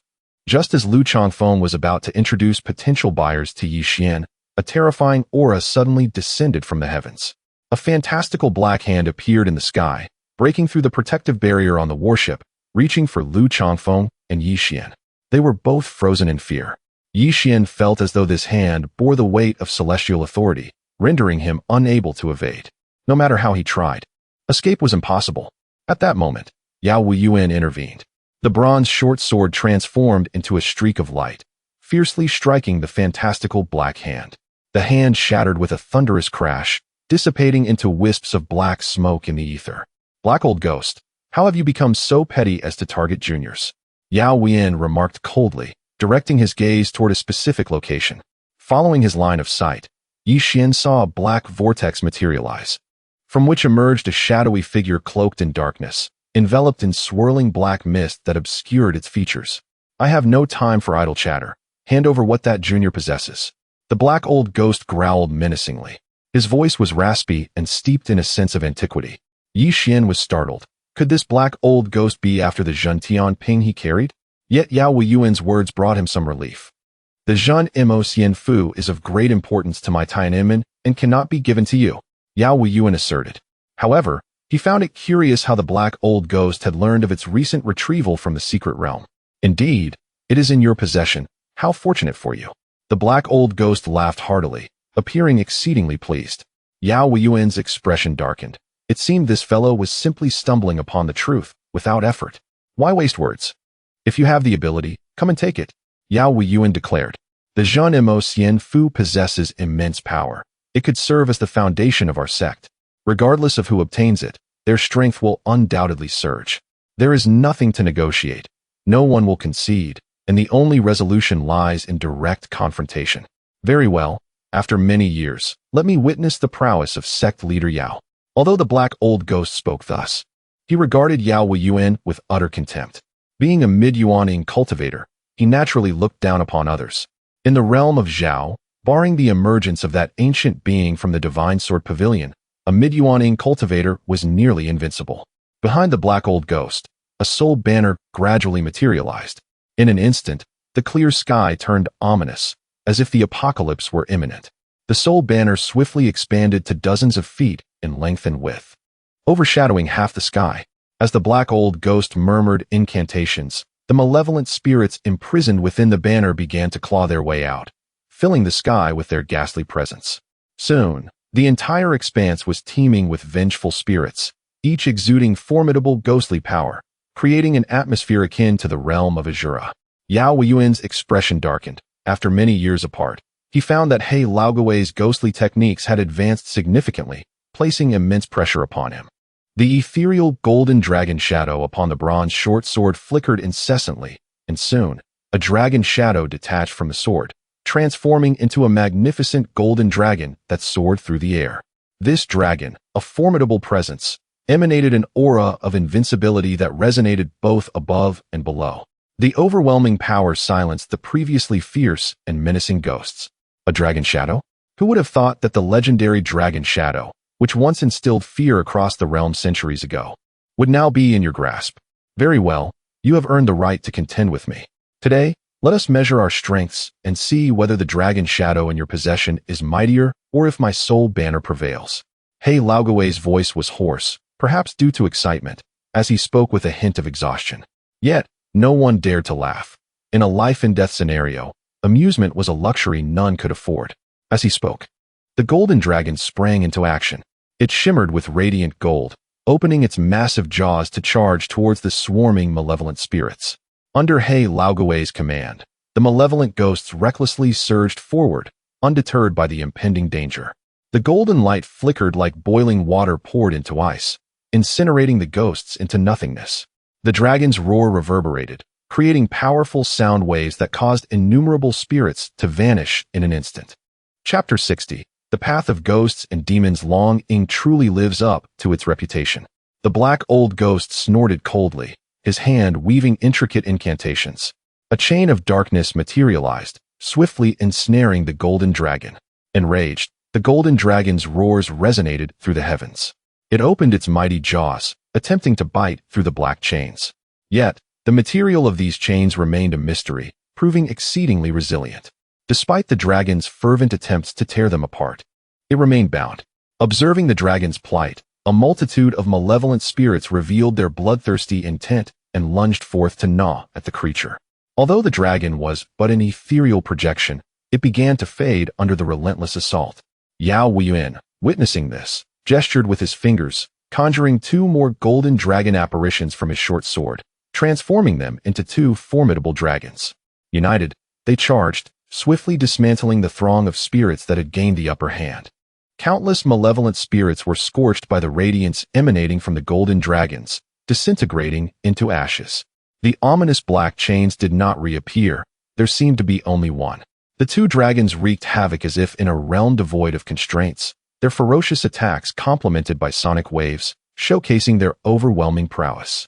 Little did the black old ghost expect that Yao Fengzhu could command 3 golden dragons with the cultivation of an early Yuanying stage, revealing the underestimation of the latter's strength. Nevertheless, the black old ghost proclaimed, "You shall not leave here alive today." With that, he began to chant an incantation. A terrifying aura descended from the heavens, enveloping the entire expanse. All malevolent spirits seemed compelled by an unseen force, congregating as if to forge something formidable. In no time, a colossal entity took shape, towering with a massive head adorned with 2 glowing red eyes, a mouth full of fangs, and a bloody tongue, wielding a black scythe. A powerful pressure swept across the land, rendering the disciples of Tiananmen pale with fear. Yi Xian stared, his eyes glazed, at this behemoth, Such a battle was beyond his capacity to engage in. Shura. Is this truly Shura? Yao Weiyuan's eyes widened in disbelief as he beheld the colossal figure in the sky. Shura, a legendary being, had appeared before him today. Yet, he quickly came to realize this was not the true Shura, merely a shadow of it. A genuine Shura could not be summoned by one of Yuanian cultivation. Nevertheless, a mere shadow was not necessarily invincible. Yao Weiyuan reassured himself. Without hesitation, Yao Weiyuan unleashed his attack. The bronze short sword erupted with brilliance, slicing towards the Shura like a shooting star. The light of fireflies, how dare they compete with the brilliance of the sun and moon? The black old ghost scoffed disdainfully, and with a gentle flick of the scythe, a force reminiscent of hell itself sent tremors through the void, chilling the very souls of the onlookers. The black scythe gleamed with a deadly light, a supreme tool for harvesting life, piercing through the very essence of being. With a mere touch, silence ensued, and the dragon projection was cast far away. Simultaneously, an ominous energy coursed through the dragon projection, reaching Yao Weiyuan. Yao Weiyuan's face drained of color, his lips turned purple, pain etched in his eyes, and a layer of frost enveloped his hair. Most perilously, countless malevolent spirits invaded his consciousness, gnawing at his spirit. Yao Weiyuan began to tremble violently, nearly stumbling. Yi Xian rushed to support him, preventing his fall. However, this brief contact allowed a chill to seep into Yi Xian's own body through Yao Weiyuan's arm. Cold. In an instant, Yi Xian felt his very soul on the verge of freezing. Even more terrifying was the horde of malevolent spirits that now invaded his consciousness. If his spirit were to be devoured completely, he would become a mere shell of what he once was. At that moment, a crimson light shot forth from the Zhantian bottle. As the light passed, the chilling aura enveloping Yi Xian and the malevolent spirits in his consciousness dissipated entirely. This radiant beam was so intense that it also dispelled the ghostly energy surrounding Yao Weiyuan, allowing him to regain clarity. Shura is indeed extraordinary. Yao Weiyuan mused internally. The preceding scene had been too horrifying. Had it not been for the crimson light emitted from Yi Xian, he would have faced dire consequences. With gratitude, he cast a thankful glance toward Yi Xian. What? The black old ghost felt a tempest of shock within. The strike from Shura was merely a ruse. The true peril lay in the chilling ghostly intent that followed. He was all too aware of the devastating effects of such intent. How could it have been so easily dispelled by that crimson light? What power emanated that radiant glow? It appeared that this disciple of yours harbored some peculiarities. A soul search should yield valuable insights. The black old ghost contemplated for a moment before speaking with feigned calmness. Do you dare? Yao Weiyuan rebuked fiercely. Yet, at this moment, he was gravely weakened, unable to continue the fight. After uttering those words, he broke into a fit of coughs. Yao Weiyuan was now bereft of strength to battle. Yao Fengzhu was evidently gravely injured and could not engage further. What to do? Should I awaken the red treasure? Yi Xian's thoughts raced. Yao Fengzhu, I concede you are a prodigy, among those of early Yuanying. Few can rival you. But what use is that? When faced with me, you too shall meet your demise. Enough, let us conclude this. I have enjoyed my time today, and wish to play no longer. Prepare to meet your end. The black old ghost declared, and once more, the scythe of Shura descended. How dare a mere ghostly path challenge the righteous path of my Xuanguang sect, truly overestimating their own capabilities. A profound voice resonated from the horizon. Suddenly, a colossal bell appeared before the crowd, blocking the scythe's lethal strike. The scythe clashed against the great bell and was forcefully repelled. The sound of the bell echoed, interwoven with the ancient chants of the ancestors, dispersing the ominous ghostly energy that had permeated the air. Gu Hongzi, the black old ghost gasped in shock, hastily retracting his soul banner, and without a second thought, fled. He recognized that although Gu Hongzi was also of mid-Yuanian cultivation, he was far from what he seemed, a formidable figure among the strong. The flowing immortal bell in his possession was a supreme treasure capable of countering Shura. He was no match for him. If he did not flee now, would he await his demise? Fortunately, Gu Hongzi did not pursue. This black old ghost had grown increasingly audacious. He would surely pay for his transgressions in time. Gu Hongzi put away the Lucian bell, muttering under his breath. Seeing Yao Weiyuan's pale face, he promptly took out a pill and fed it into his mouth. Refine it with your inner energy, and do not speak during this process.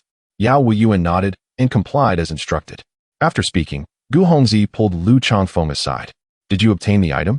Gu Hongzi asked softly. Lu Chongfeng nodded, retrieving a brocade box from his robe and handing it to Gu Hongzi. Gu Hongzi took the box, opened it, and a talisman radiating golden light appeared before him.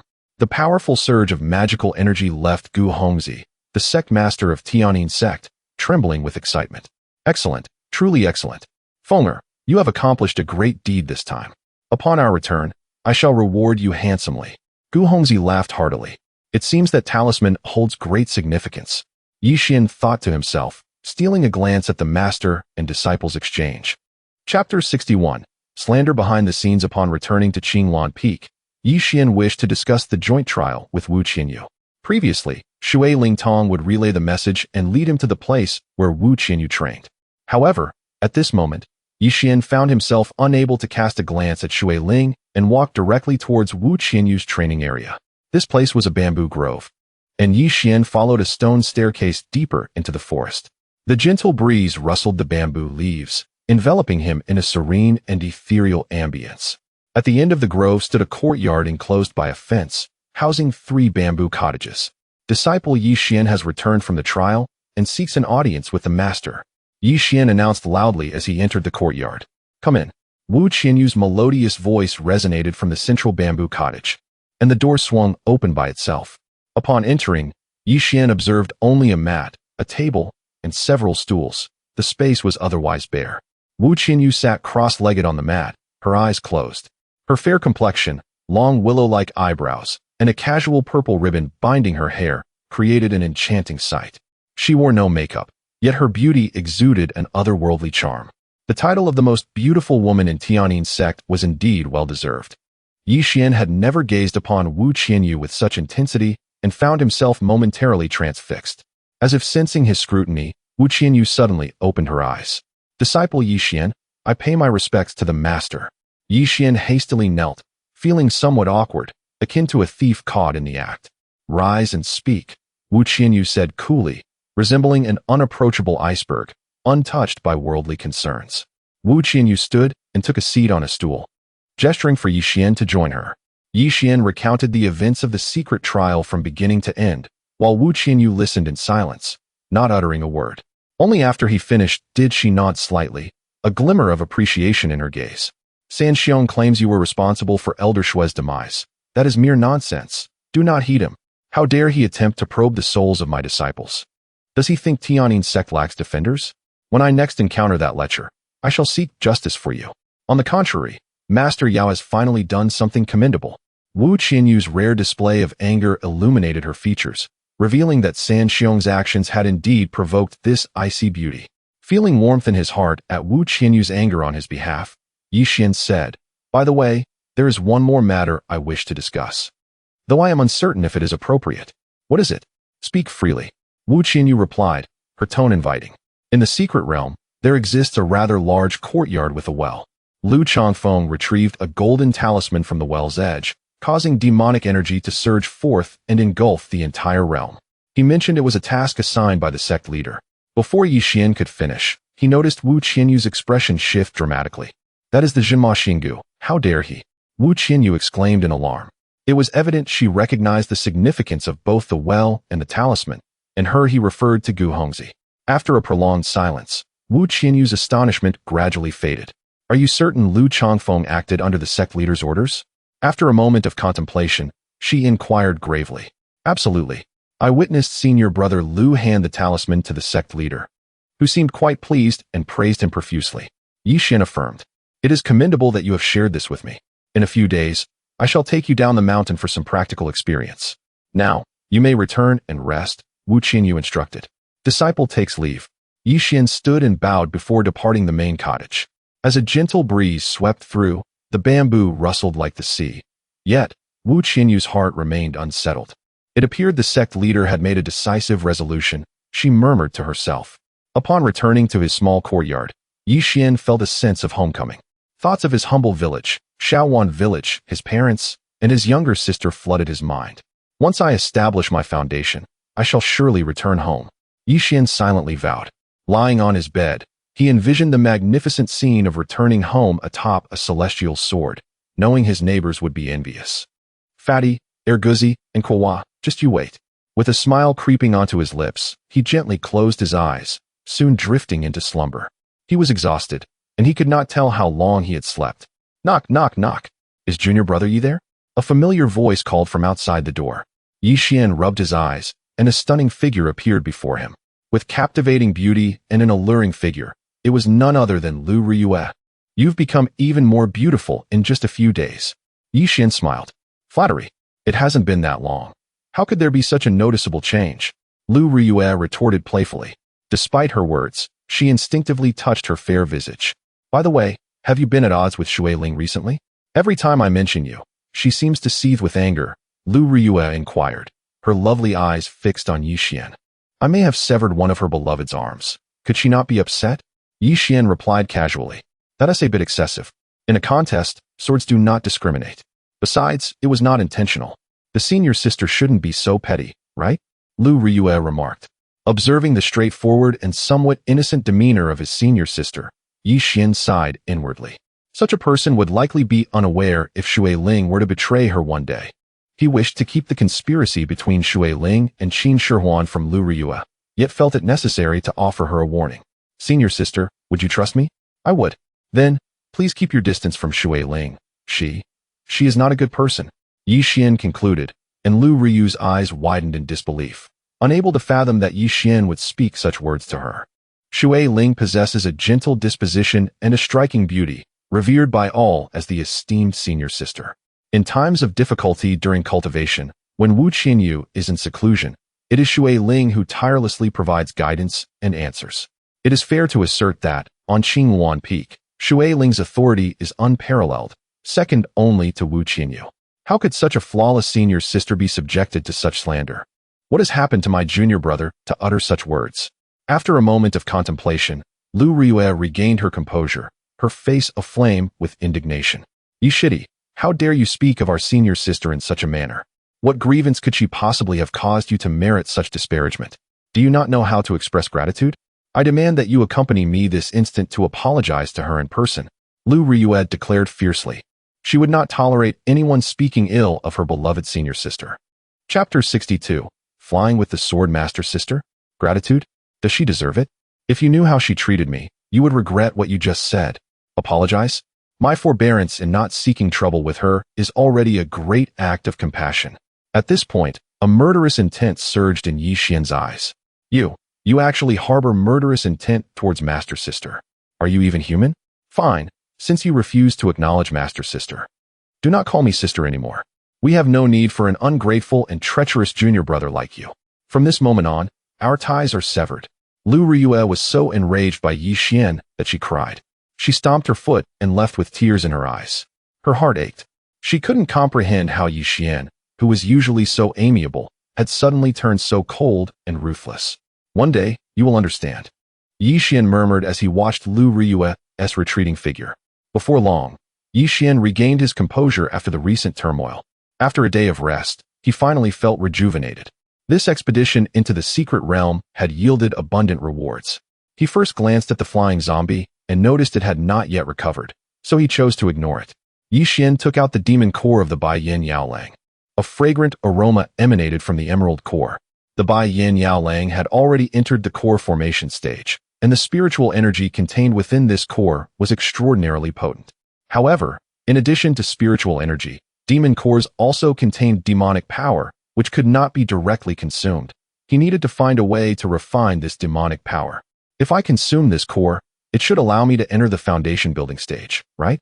Yi Xian spoke softly. He took out several thousand-year-old spiritual herbs and used the Zhentian bottle to hasten their maturation into seeds.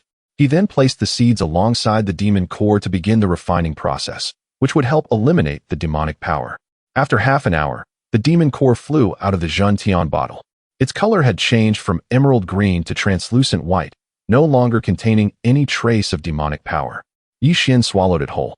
The vast spiritual energy flowed down his throat and spread throughout his body, enveloping him in a torrent of spiritual force. Yi Xian activated the Chang Sheng Jing technique to begin refining this spiritual energy. However, the spiritual energy contained within the demon core from a core formation stage beast was immense, far beyond what someone who had yet to establish their foundation could withstand. Pain, excruciating pain emerged. Yi Xian's body expanded several times due to the overwhelming spiritual energy. He felt as if he was on the verge of bursting. Fortunately, at that moment, a force emerged from the Zhentian bottle, absorbing the excess spiritual energy and leaving behind only a small portion for Yi Xian to refine. The pressure on him suddenly lessened, and the intense pain immediately dissipated, allowing him to focus on refining the spiritual energy within him. Whenever Yi Xian made significant progress in refining, the Zhentian bottle would release a bit more spiritual energy. This process continued for 2 days. After 2 days, Yi Xian opened his eyes. The spiritual energy from the Bai Yin Yaolang's demon core had been completely refined, resulting in a considerable increase in his magical power. However, the Dao platform in his Dantian remained in a shadowy state. While it had solidified somewhat compared to before, it was still far from manifesting. This indicated that he had not successfully established his foundation. It should not be. After consuming the Mo Shi Dan and this demon core, he should have entered the foundation building stage. Am I truly so incompetent that I can only remain in the Qi refinement stage for my entire life? Cultivating immortality, it seems, depends heavily on talent. Yi Xian sighed helplessly. If it were anyone else, they would have long since established their foundation. He was utterly speechless regarding his 5-colored mixed spiritual root. Red Bao had never informed him that he possessed a white spiritual root, leading Yi Xian to believe he had a 5-colored mixed spiritual root all along. Can one not cultivate immortality with a 5-colored mixed spiritual root? I refuse to believe it. I must find a way to obtain the formula for the foundation building Dan, Yi Xian declared with determination. He understood that with his inferior talent, relying solely on the single foundation building Dan provided by the sect would be utterly insufficient. He needed to consume a large quantity of foundation building Dan, which meant he had to refine it himself. However, the formula for foundation building Dan was a closely guarded secret of every sect and would not be easily divulged. Thus, obtaining the formula for foundation building Dan would be exceedingly challenging. Nevertheless, Yi Xian was determined not to yield in the face of adversity. He immediately began refining Gathering Spirit Dan. Since he had hastened all the spiritual herbs to maturity, the seeds in the Zhentian bottle quickly matured into 1,000-year-old spiritual herbs. Although it was possible to mature them into 10,000-year-old herbs, doing so would take too long, and Yi Xian deemed it not worth the effort. Soon, he had refined 10 bottles of Gathering Spirit Dan. While others needed to watch over their Dan refining carefully to avoid failures, Yi Xian had the Zhentian bottle, which allowed him to relax as it completed the refining automatically. Yi Xian stored the finished pills into his storage bag, preparing to visit the marketplace. Just as he was about to fly down the mountain, a thought crossed his mind. Although Yi Xian was still in the Qi refinement stage, perhaps due to consuming the Mo Shi Dan, he inexplicably found himself able to fly, though he was unable to fly with a sword. Flying with a sword requires the unity of man and sword, enabling remarkable speed. However, Yi Xian had previously attempted this and found that he could stand on the flying sword, but the sword was merely a sword, and he was merely a person. The two were entirely separate. Moreover, if he were not careful, he risked falling from the sword. Since one could only fly with a sword after establishing their foundation, he thought to test how far he was from achieving that. With this in mind, Yi Xian casually retrieved a long sword from his storage bag and infused it with spiritual energy. The sword floated 3 feet in front of him. Yi Xian leaped onto the flying sword and felt an immediate sense of unity between man and sword. With a thought, the sword shot upwards with a whoosh into the clouds. I can fly with a sword now. It is infinitely faster than the clumsy flight before. Yi Xian felt immense joy as he soared through the mist. Although he had not successfully established his foundation, the ability to fly with a sword would certainly make future escapes much easier. This brought him some comfort. Before long, Yi Xian found himself in the marketplace, outside the Wanyao Pavilion. Wei Dazhong sat in a rocking chair basking in the sun. He had been eagerly awaiting the return of Yi Xian's figure these past few days. Ever since Yi Xian brought the Gathering Spirit Dan last time, the business at Wanyao Pavilion had been booming beyond imagination. Yi Xian's creation of the Gathering Spirit pill has proven to be immensely potent, surpassing all previous elixirs, and has consequently become the object of fervent desire among the masses. Observing the overwhelming demand, Wei Dazhong elevated the price of the Gathering Spirit pill 5 times in succession, ultimately setting it at a staggering 10,000 spirit stones per pill. Nevertheless, even at this inflated price, supply could not meet the insatiable demand, and it was soon sold out. Indeed, Yi Xian is undoubtedly a deity of wealth. Each day, Wei Dazhong would settle into a rocking chair, eagerly awaiting Yi Xian's next appearance, nearly consumed by anticipation. "Shopkeeper, your tea is ready," a servant announced, placing a freshly brewed pot of tea on the table beside the rocking chair and pouring a cup for Wei Dazhong. Upon receiving the cup, Wei Dazhong took a whiff and his expression shifted dramatically. "You scoundrel! This spirit tea is priceless. It was specifically set aside for Taoist Yi. Who permitted you to brew it?" he exclaimed, turning away in a huff as he reprimanded the servant. What could possibly provoke such ire from shopkeeper Wei? A familiar voice resonated from in front of him. Chapter 63. The elder of the guest sect. Wei Dazhong hurriedly turned around and found Yi Xian gazing at him with a radiant smile. He quickly stood up, grasped Yi Xian's hand, and said with immense excitement, "Dao friend Yi, after much anticipation, you have finally arrived. Please come in." Yi Xian was ushered to the most opulent private chamber on the second floor, where a pot of freshly brewed spiritual tea was presented. Wei Dazhong personally poured a cup for Yi Xian, delicately offering it with both hands. "It has been quite some time since you last visited, and I have missed you dearly," Wei Dazhong remarked, his face brimming with joy. "Has it truly been so long?" "It has only been a little over a month," Yi Xian responded with a hint of playful sarcasm.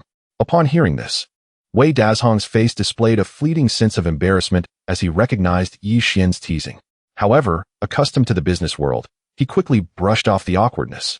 "Dao friend Yi, the gathering spirit pills you brought last time sold like hotcakes. My esteemed predecessors have instructed me that if you return, I must find a way to ensure you become an elder of our Wan Yao Pavilion," Wei Dazhong declared. The elder had promised that if this matter were successfully accomplished, all of Wan Yao Pavilion's business in the Zhao Kingdom would be entrusted to Wei Dazhong's management. This prospect filled Wei Dazhong with elation. "Elder of the guest sect? Does that require a permanent presence at Wan Yao Pavilion?" Yi Xian inquired, intrigued by this title he had never encountered before. "Not at all. It is merely a title. Once you become an elder of the guest sect, all the pills you provide to Wan Yao Pavilion will be purchased at the highest price. Furthermore, anything you require from our pavilion will be available to you at a 50% discount. Additionally, the title of elder of the guest sect is quite valuable," Wei Dazhong explained with great care. 50% off? That sounds quite appealing. But how is the title of elder of the guest sect so valuable? Yi Xian casually asked while savoring his tea. He was not one to hastily agree without understanding the full implications, as he was wary of potential pitfalls. "It seems you are not fully aware of the significance of our Wan Yao Pavilion. Allow me to enlighten you. How do you perceive the scale of our Wan Yao Pavilion in this marketplace?" Wei Dazhong countered with a question.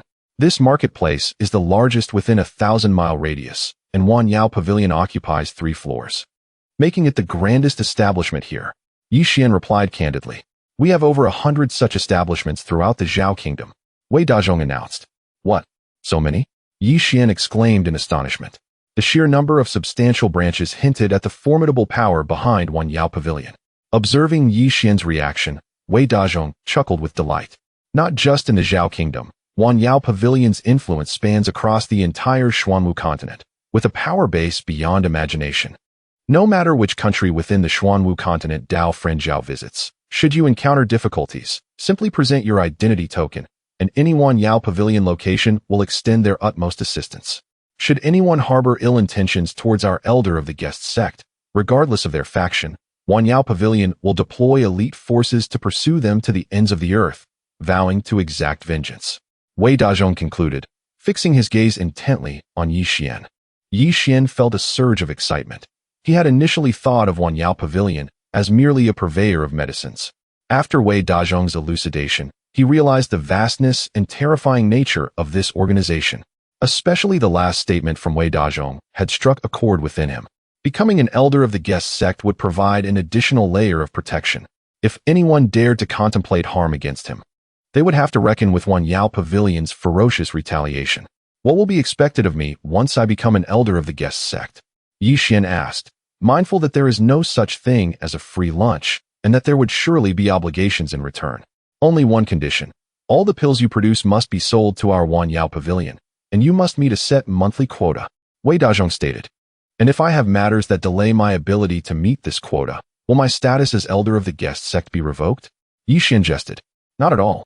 The elder has stated that you are a master alchemist and should not be treated lightly. As long as you provide us with your crafted pills from time to time, there are no additional conditions. You can rest easy on that front, Wei Dazhong quickly assured him. Yi Xian pondered for a moment before finally nodding in agreement.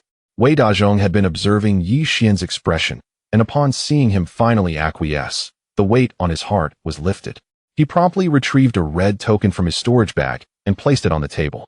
This is the identity token for the elder of the guest sect. You need only infuse it with a trace of your essence to activate it. And this item will eternally belong to you. Even if others obtain it, they will be unable to utilize it, Wei Dazhong explained. Yi Xian picked up the token and infused it with his essence. The token glowed with a brilliant red light, and Yi Xian's ethereal form appeared in the air. Huanyao Pavilion truly spared no expense. Such meticulous care had gone into the creation of this identity token. Yi Xian mused to himself. This is to prevent impersonation, Wei Dazhong added.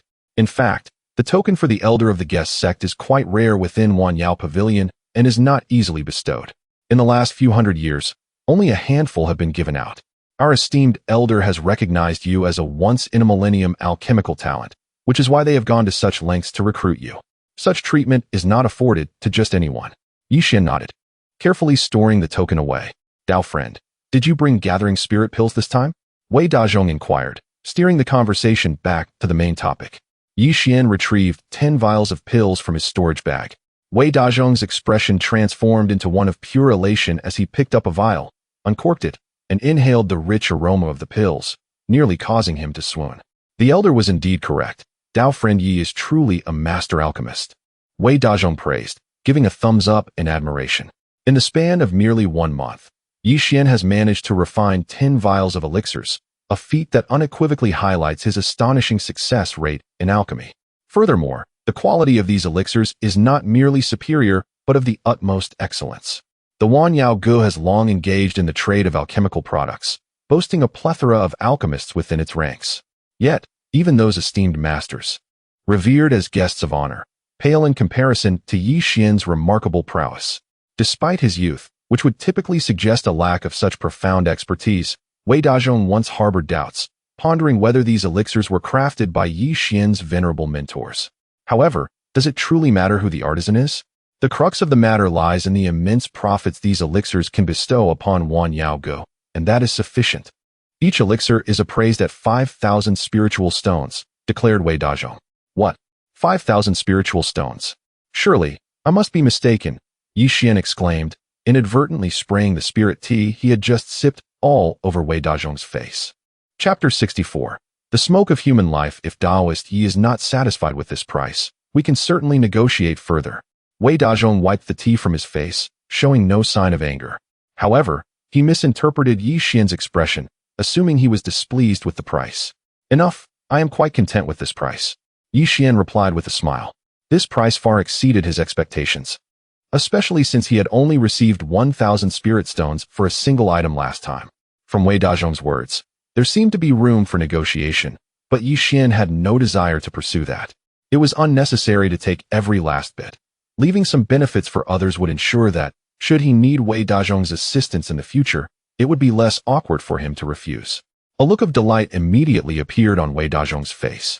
Yi Xian's acceptance of the price undoubtedly left a greater profit margin for Huanyao Gu. Had Yi Xian pushed for more, increasing the price of a Juling Dan by another 1,000 spirit stones would have posed no issue.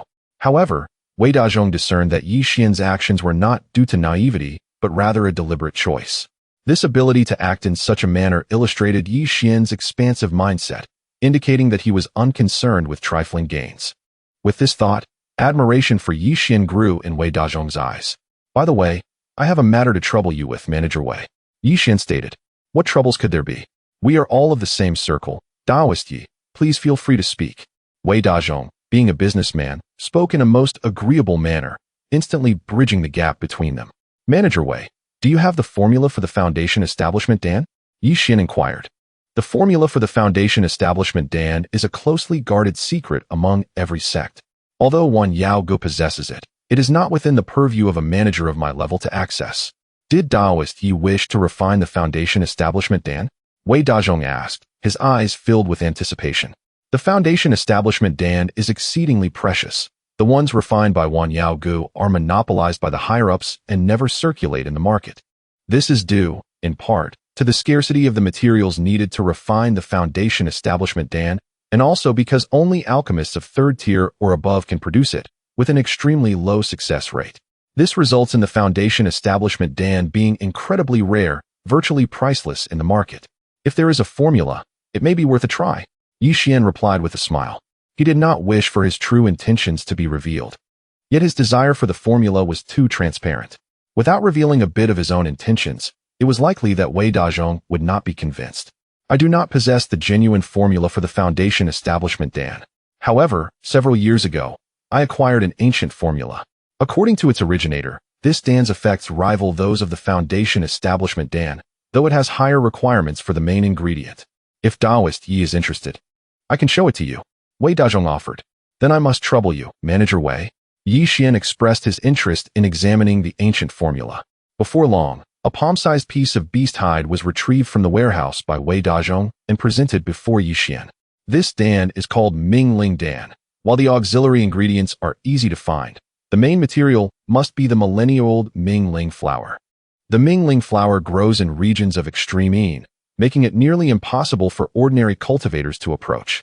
Furthermore, a Mingling flower that has reached a millennium of age is a rare treasure, not easily obtained. Wei Dazhong elaborated.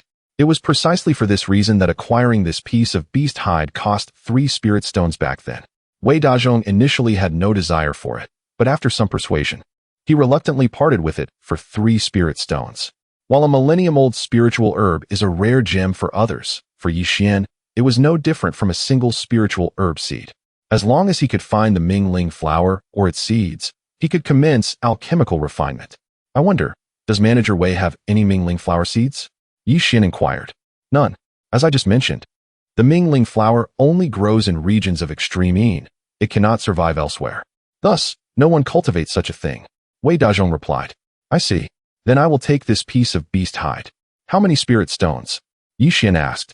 It is a worthless item. Taoist Yi may simply take it. Wei Dazhong replied in a magnanimous manner, of course, refraining from mentioning that he had acquired it for 3 spirit stones. Then I thank you, Manager Wei, Xuan said, storing the beast hide away. He then selected several talismans, and after settling the payment, he departed from the market. A few days later, Wu Qinyu brought Xuan down the mountain.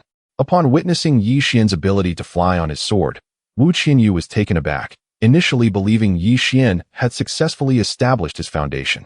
However, upon closer inspection, she realized his condition was rather mystical, straddling the line between the peak of qi refinement and foundation establishment.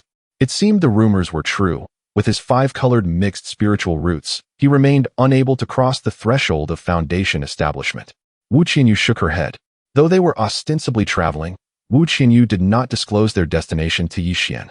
He did not inquire either, simply following behind her as they flew. Clad in white, Wu Qinyu moved gracefully through the mist, resembling a celestial being gliding above the waves. Master is truly beautiful, Xuan whispered in admiration. It seemed his words reached Wu Qinyu, as she turned her head slightly to glance at him. Xuan was startled, losing his balance and nearly falling from his flying sword. Fortunately, Wu Qinyu reacted swiftly, extending her jade hand to steady him.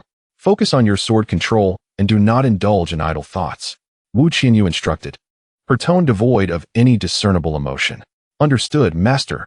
Xuan's face flushed with embarrassment. A day later, 2 beams of light halted at the edge of a small town, revealing Wu Qinyu and Xuan. We have arrived, Wu Qinyu announced. Master, what are we doing in this town? Xuan asked, glancing at the modest settlement. There is an old acquaintance here. We have come to retrieve something belonging to my Qinglan Peak from her, and while we are at it, lend her a hand, Wu Qinyu explained. Xuan nodded. Today happens to coincide with the market day. The town is bustling with people. Various vendors and villagers gathered in the main street, creating a lively scene. Eggs, fresh eggs. Baked buns, just out of the oven. Dumplings, delicious dumplings. The cacophony of calls filled the air. This familiar atmosphere instantly reminded Xuan of his childhood. He reached into his pocket, discovering some small silver coins he had won in a game of dice during his time in the outer sect. Xuan's heart lifted at once. As an outer sect disciple, the sect only allocated 3 spirit stones a year, leaving little room for extravagance. Thus, when indulging in drinking and gambling, one still relies primarily on the mundane treasures of gold and silver. Master, please wait a moment. Upon finishing his words, Yi Xian approached a vendor. It was a seller of Tonghu, the candied hawthorn skewers. The vibrant red Tonghu was displayed on a straw target, resembling a blooming red flower from a distance, resplendent and enticing. In his childhood, Yi Xian had a fondness for these delights, but due to his family's modest means, he could only enjoy them during festivals when his father would buy a skewer for him and his sister. After savoring the sweet Tonghu, he would retain the wooden stick to lick for several days. The Tonghu remained the sweetest memory of his youth. Sir, I would like 2 skewers of Tonghu. Yi Xian handed the vendor a small piece of silver and, after receiving his change in copper coins along with the 2 skewers, made his way back. Wu Qianyu had been quietly observing him. Witnessing Yi Xian's beaming smile seemed to stir something within her, softening her once perpetual frosty demeanor, as her lips involuntarily twitched. Chapter 65. The middle-aged beauty Xuan. Have some Tonghu. It's really sweet. Yi Xian exclaimed, holding out a skewer of candied hawthorn to Wu Qianyu. At that moment, his face was adorned with a beaming smile, reminiscent of a child. You eat it, I shall not. Wu Qianyu gently shook her head in response. It then dawned on Yi Xian that cultivators like Wu Qianyu, who were in the yuanying stage, had long since ceased consuming food. So he indulged in the treat alone. Wu Qianyu patiently waited as Yi Xian finished the skewer, but he did not consume the second one. Instead, he wrapped it up and placed it in his storage bag. Why not eat the other skewer? Wu Qianyu inquired. I'll save it for later, Yi Xian replied. Wu Qianyu nodded and turned to enter a narrow alley. The alley was not long, and soon they arrived at the end. She halted before the door of an ordinary residence, the spring couplets adorning it having long faded. Wu Qianyu extended her delicate hand and lightly knocked on the door with the knocker. Who is it? A woman's voice inquired. Following the sound of footsteps, the door creaked open. A middle-aged beauty, appearing to be in her 30s, peeked out.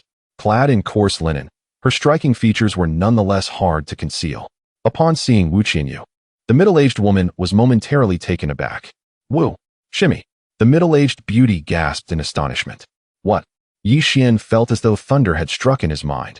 Though the woman was beautiful, her attire was that of a peasant, and she exhibited no trace of magical energy. How could she address Wu Qianyu as shimmy? Who was she? It had been over a decade since their parting at Qinglan Peak, yet Sister Sun's grace remained undiminished. Wu Qianyu remarked nonchalantly, a flicker of barely perceptible disdain crossing her gaze. Please, come in, shimmy. Let us speak inside. The middle-aged beauty, blushing, urged. The courtyard was modest yet pristine, with several simple houses nestled within. The middle-aged woman ushered Wu Qianyu and Yi Xian into the sitting room and promptly brewed some tea.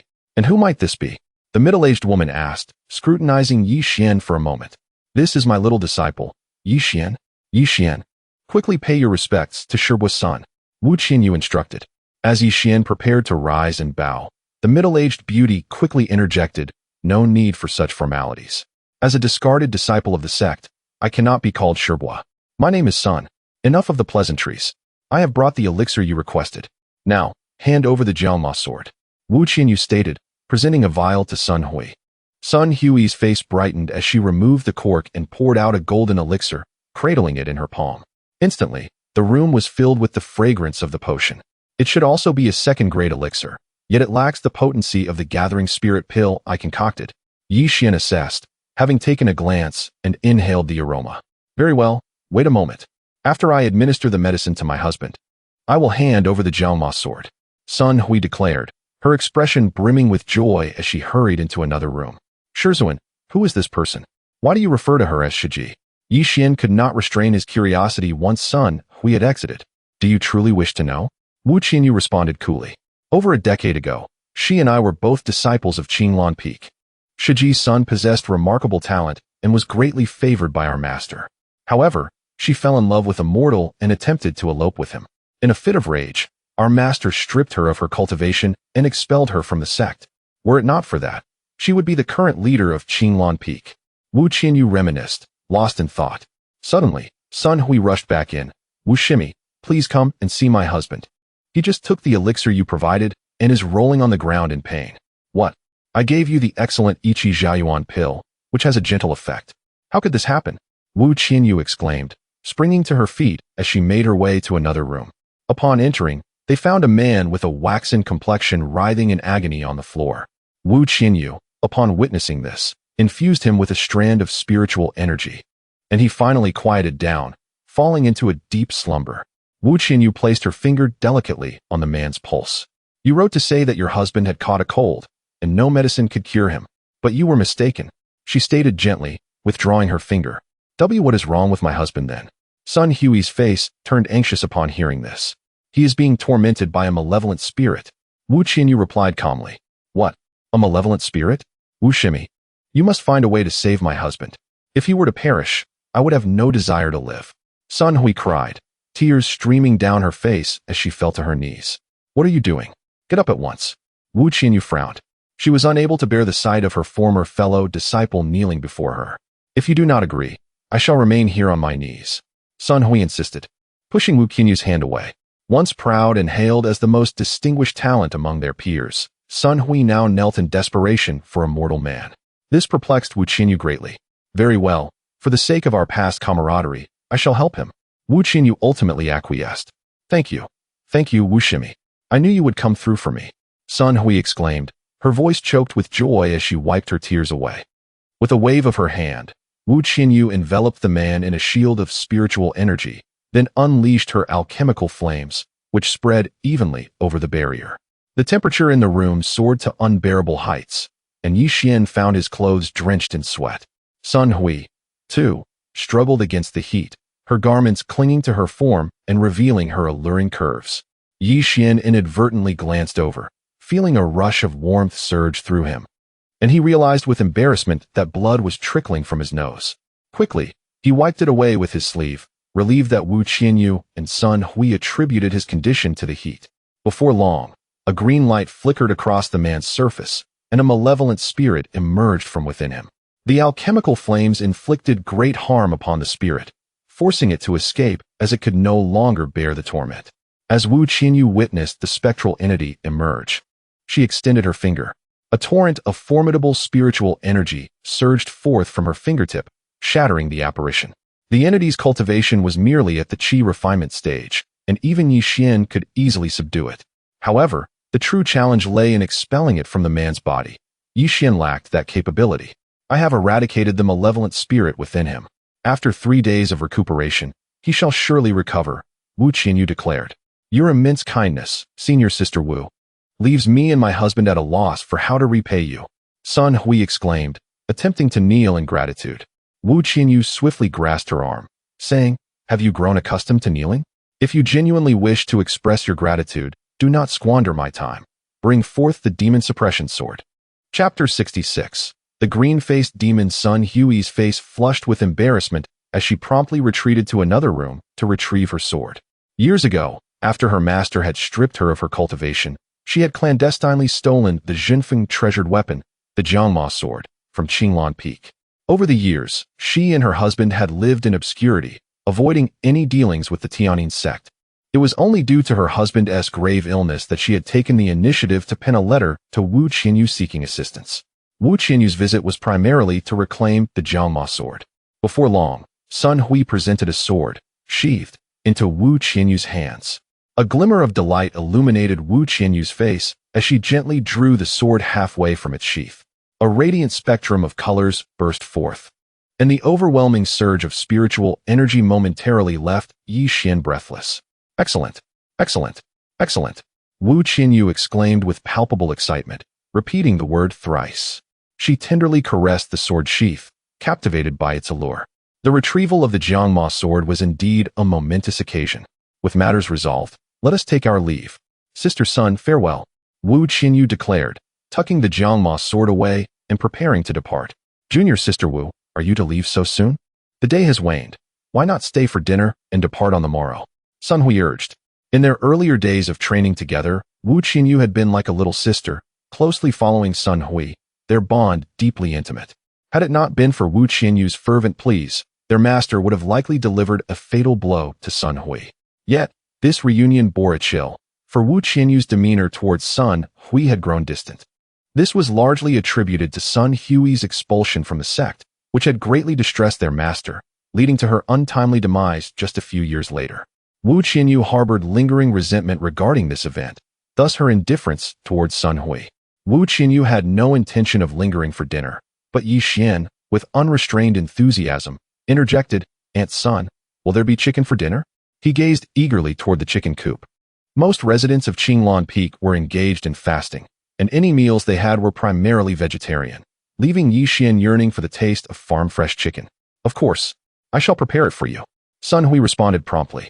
"You are on the verge of establishing your foundation, yet your appetite remains insatiable." Wu Qianyu shot Yi Xian a reproachful glance, choosing to remain silent, clearly acquiescing to his desire for chicken. Dinner was lavish. And after Sun Hui fed her husband, she joined Wu Qianyu and Yi Xian at the table. "Delicious, truly delicious. Aunt Sun, your culinary skills are unmatched," Yi Xian exclaimed, his mouth full, savoring the exquisite flavors of the chicken. Wu Qianyu abstained from eating, merely sipping on a cup of light tea.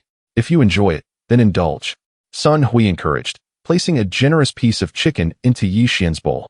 "Thank you, Aunt Sun," Yi Xian replied, diving back into his meal. Sun Hui gazed at him with an unusually tender expression, akin to that of a doting relative. "Had I not left Qinglan Peak, I would likely have disciples of my own by now," Sun Hui mused softly. "Not just disciples. You would have held the position of Peak Master." Wu Qianyu retorted coldly. "What of our master? How has she been?" Sun Hui asked, her fingers brushing through her hair, slightly disheveled by the evening breeze. Though her master had once rendered her cultivation powerless, Sun Hui understood it was a decision made out of necessity, harboring no resentment. Rather, she felt a deep sense of guilt for having let her master down, a sentiment that haunted her over the years. "Thanks to you, after your expulsion, our master fell ill and passed away within a few years." Wu Qianyu's tone grew sharp, her eyes ablaze with fury. "What? Our master has passed away?" Sun Hui stood abruptly, her expression one of disbelief. "She was always in good health. How could this be true?" "It was all due to your actions. Do you have any idea how heartbroken our master was after your expulsion?" "You have no idea. You only chose your own love, leaving our master to bear the pain alone."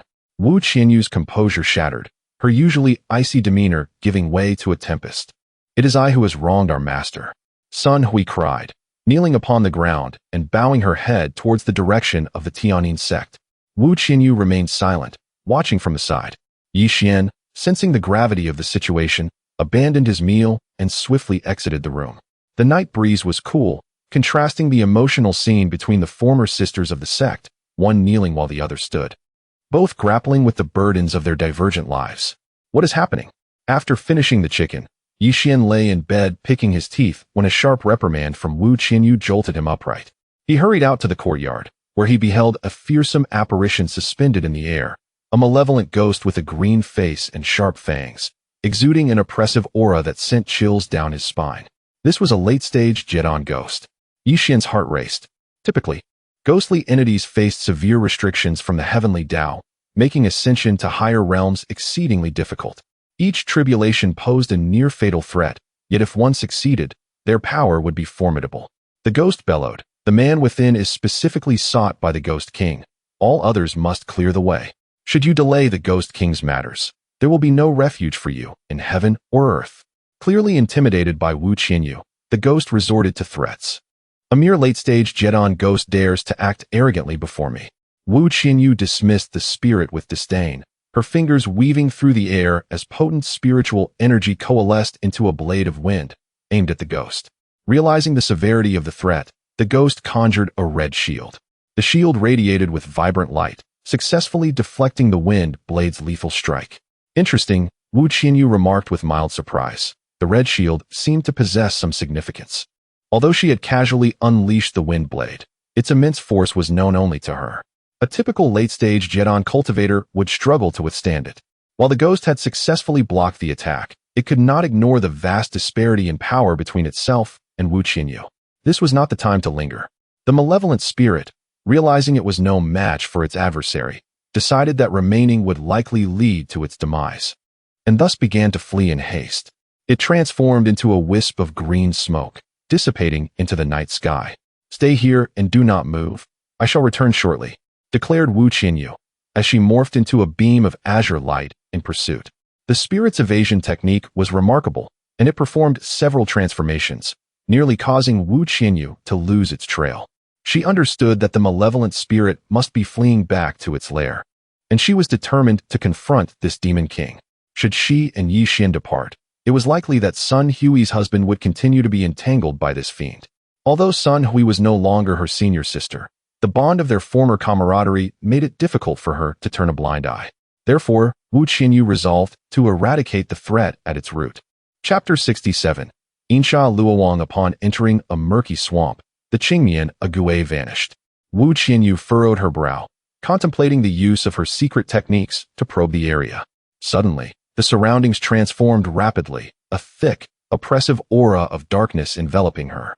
The trees within the swamp morphed into blackened, charred remains, and the swamp itself dissipated, giving rise to swirling mists, from which ghostly figures emerged, their chilling laughter echoing in the air. Ghost domain. Wu Qianyu was taken aback, a shiver coursing through her. The place she found herself in bore an uncanny resemblance to the legendary ghost domain. To prevent any unwanted intrusion, she enveloped herself in a protective barrier. As if responding to an unseen command, the roaming spirits lunged at her with claws bared. Surging with spiritual energy, Wu Qianyu unleashed a brilliant radiance that obliterated the approaching phantoms, reducing them to ash. A cold snort resonated from the darkness. Come forth, lurking in the shadows. What prowess do you possess? Wu Qianyu called out boldly. This was indeed the ghost domain, and without the ghost king revealing himself, she had no means of locating his true form. You dare to invade my domain? A voice boomed. From the mists emerged a grotesque creature, its human body crowned with a ghastly head, fangs bared, exuding a terrifying aura that caused the spirits to cower back into the shadows. Are you the Ghost King? Wu Qianyu inquired, sensing the immense power radiating from him, equivalent to her own cultivation at the Yuaning stage. This was her first encounter with such a being after years of cultivation. It was said that when malevolent spirits reached the Yuaning stage, they transformed into Ghost Kings. Once a Ghost King appeared, the surrounding area became their territory, and none dared to provoke them, not even the cultivation sects. For their strength was formidable. Only through forbidden methods could one hope to vanquish them, and failing to eliminate them swiftly would invite their vengeful wrath. I am the Insha Luowang. You have intruded upon my domain without cause. What is your purpose? The Ghost King spoke darkly. You allow your minions to wreak havoc upon the innocent, yet you question my intrusion? I come with but one objective, to rid the world of malevolent spirits like you. Wu Qianyu replied with a calm demeanor, her voice devoid of any trace of anger, despite the severity of her words. Ha ha ha. The Ghost King erupted in laughter, as if he had heard the most amusing jest, his sinister mirth reverberating throughout the ghost domain, leaving listeners with a sense of dread. Such boldness. I shall enjoy this encounter. With that, he conjured a chilling aura that swiftly coalesced into a massive azure claw, tangible and emanating a terrifying pressure. Wu Qianyu's heart raced. This ghostly claw was immensely powerful, capable of extinguishing both body and soul. Summoning the Jiangma sword, she unleashed its five-colored brilliance, illuminating the space as if it were day. With a deft strike, she cleaved at the colossal claw, and the vibrant light from the sword surged forth, dissipating the claw without a trace, not even a sound remaining. The Ghost King was momentarily taken aback, soon recognizing the origin of the Jiangma sword. The Jiangma sword of the Tianyin sect. He exclaimed. Indeed, it is the Jiangma sword. You possess some knowledge, Wu Qianyu replied. With the Jiangma sword in her possession, she felt assured of victory, even against a Ghost King of comparable strength. In the past, during a battle between the righteous and the malevolent, the Jiangma sword had decimated countless evil entities, earning its legendary status. With the Jiangma sword in hand, continuing this battle would yield no advantage for me. Thus, state your terms, and I shall consider them, provided they are not too excessive. The Ghost King conceded, his previous arrogance diminished. Every living being fears death. They may impose their will upon the weak, but when faced with the strong and the threat of mortality, they will not hesitate to bow. Even a formidable entity like the Ghost King was not exempt from this truth. Spare that man, and cease harming the nearby populace, Wu Qianyu demanded. Although she wielded the Jiangma sword, she doubted her ability to eradicate the ghost domain entirely. The multitude of spirits within could easily overwhelm her, and the lurking Ghost King might possess hidden strengths yet to be revealed. Both parties were wary of each other. Thus, upon hearing the Ghost King's concession, Wu Qianyu abandoned her resolve for a protracted battle. If it could be avoided, who would willingly gamble their life. Cultivation is meant to extend one's lifespan, to pursue longevity. Without life, where lies the prospect of eternity? The man possesses a unique constitution, being of the Yinling ghost body. Capturing him serves to aid my own cultivation of a certain divine ability. If you insist, I shall spare him, the Ghost King declared. As he spoke, a resonance with the heavens accompanied his vow, a clear indication of his solemn oath. Words alone hold little weight. Who would believe mere empty promises? Yet, an oath binds one, for to violate it entails consequences beyond their capacity to bear. Very well, I have agreed to your demands. Depart swiftly from the ghost domain, and do not harm my spectral minions. The Ghost King commanded before his entire being melded into the mists, vanishing from sight. All the spirits dissipated as well. In the now desolate space, only the lingering fog remained. Wu Qinyu sought an exit, but found none. Inquiring about the exit from the Ghost King, the thought arose, but was swiftly dismissed. Having just clashed with the Ghost King, it would be foolish to ask him for directions. Such an act would be a blow to her pride. This was not something Wu Qinyu, with her lofty disposition, would entertain. Yet, she found herself at an impasse, unable to escape. Was she to be trapped here indefinitely? Just then, a voice broke through the silence. Master. Upon uttering the words Shenzun, Yixuan witnessed a rapid transformation of the surroundings. The charred rocks and ethereal white mist vanished, restoring the scene to that of a marshland. The realm of ghosts is indeed terrifying. Once ensnared within its grasp, the outcomes are utterly unpredictable, Wu Qinyu mused silently. She realized that she had become ensnared in the mire, her legs fully submerged, and her body continued to sink deeper. Yixuan hastily grasped Wu Qinyu's hand, exerting considerable effort to extricate her from the depths. Master, what brings you here? Yixuan inquired, his brow furrowed in confusion. I pursued the Qing Mian Gui and inadvertently fell into the realm of ghosts, Wu Qinyu replied, her complexion slightly flushed as she averted her gaze from Yixuan. At that moment, her entire being was speckled with mud, and from the abdomen downward, she was enveloped in filth, appearing quite disheveled. Even though Wu Qinyu was extraordinary and untainted by worldly views, she was still a woman. Being seen by her disciple in such a state, she found herself overwhelmed with embarrassment. Chapter 68. Should you incite my wrath again, there will be no mercy. Please wait over there for a moment. I must change out of this attire, Wu Qinyu instructed. Yixuan nodded and quickly departed. To avoid disturbing Wu Qinyu, he ran several miles in one breath. Soon, he realized that this marsh, connected to the realm of spirits, was suffused with an alarming density of sinister energy. Suddenly, a vortex of dark energy appeared not far ahead. The surrounding malevolent force surged, all rushing towards the vortex, much like a great whale drawing in water, voraciously consuming the dark energy. From a distance, it was difficult to discern the details, yet curiosity compelled Yixuan to approach. As he drew nearer, a wave of ecstatic joy washed over his face. There stood a vibrant green plant, its leaves the size of palms, with a black flower blooming at the tip, emanating streams of energy. To his astonishment, it was the mingling flower. Yixuan was overwhelmed with excitement. Indeed, one might traverse countless miles in pursuit, only to discover that fortune favors those who do not labor for it.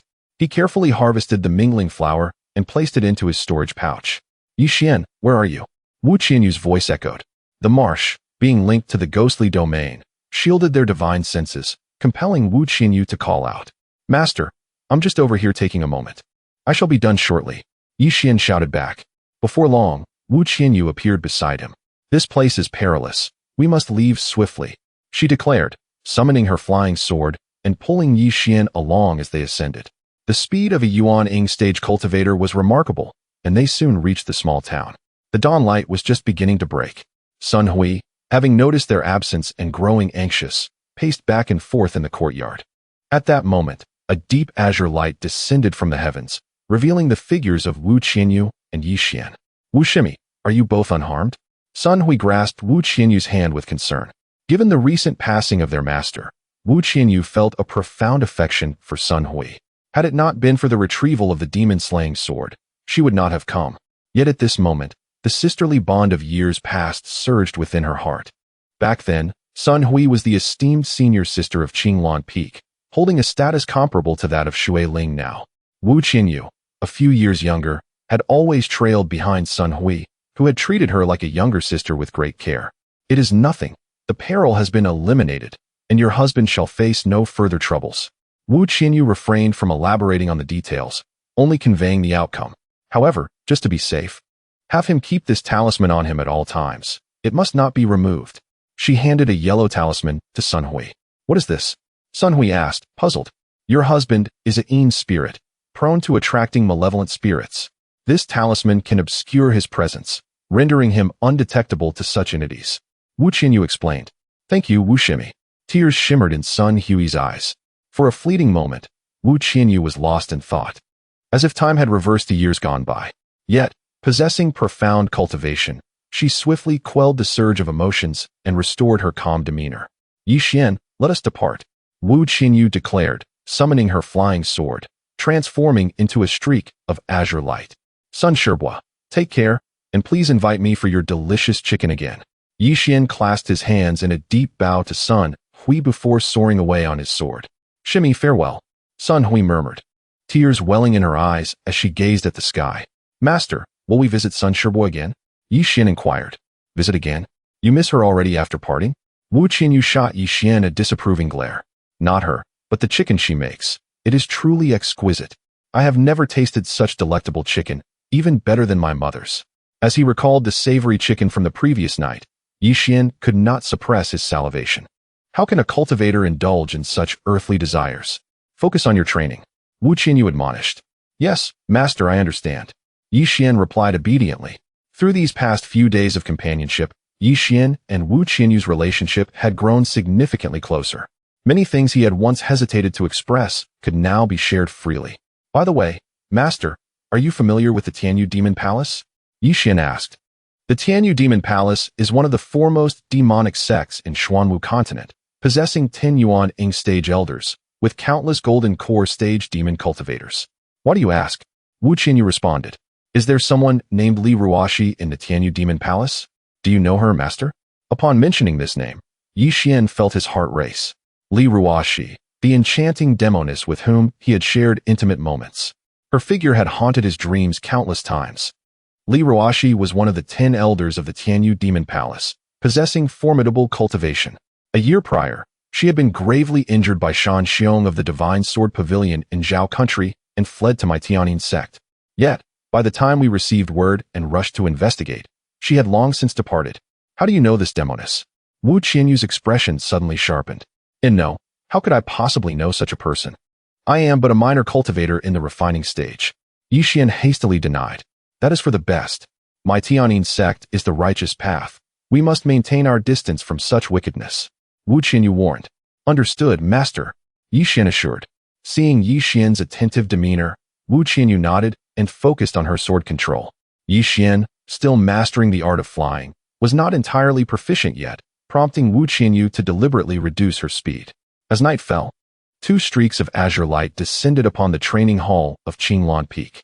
"Master, you have returned," Shui Ling greeted them. Wu Qianyu nodded in acknowledgement. Yi Xian, however, feigned indifference to Shui Ling, choosing to gaze at the sky. Noticing Yi Xian's dismissive attitude, Wu Qianyu furrowed her brow but chose not to comment. "During my absence, did anything occur?" Wu Qianyu inquired. Even when she was in seclusion at Qinglan Peak, Shui Ling would always report any significant matters to her immediately. "Nothing of great importance, except that the sect leader's elder sent a jade slip just now," Shui Ling replied, producing a jade slip and handing it to Wu Qianyu. "And the person who delivered this jade slip?" Wu Qianyu asked. "They just left," Shui Ling responded. Wu Qianyu uttered no further words. She placed the jade tablet upon her forehead and employed her spiritual sense to perceive its contents. "Wu Shimi, hasten to the sanctuary." The voice of Gahongzi resonated from within the jade tablet. The urgency in his tone suggested the matter at hand was of significant importance.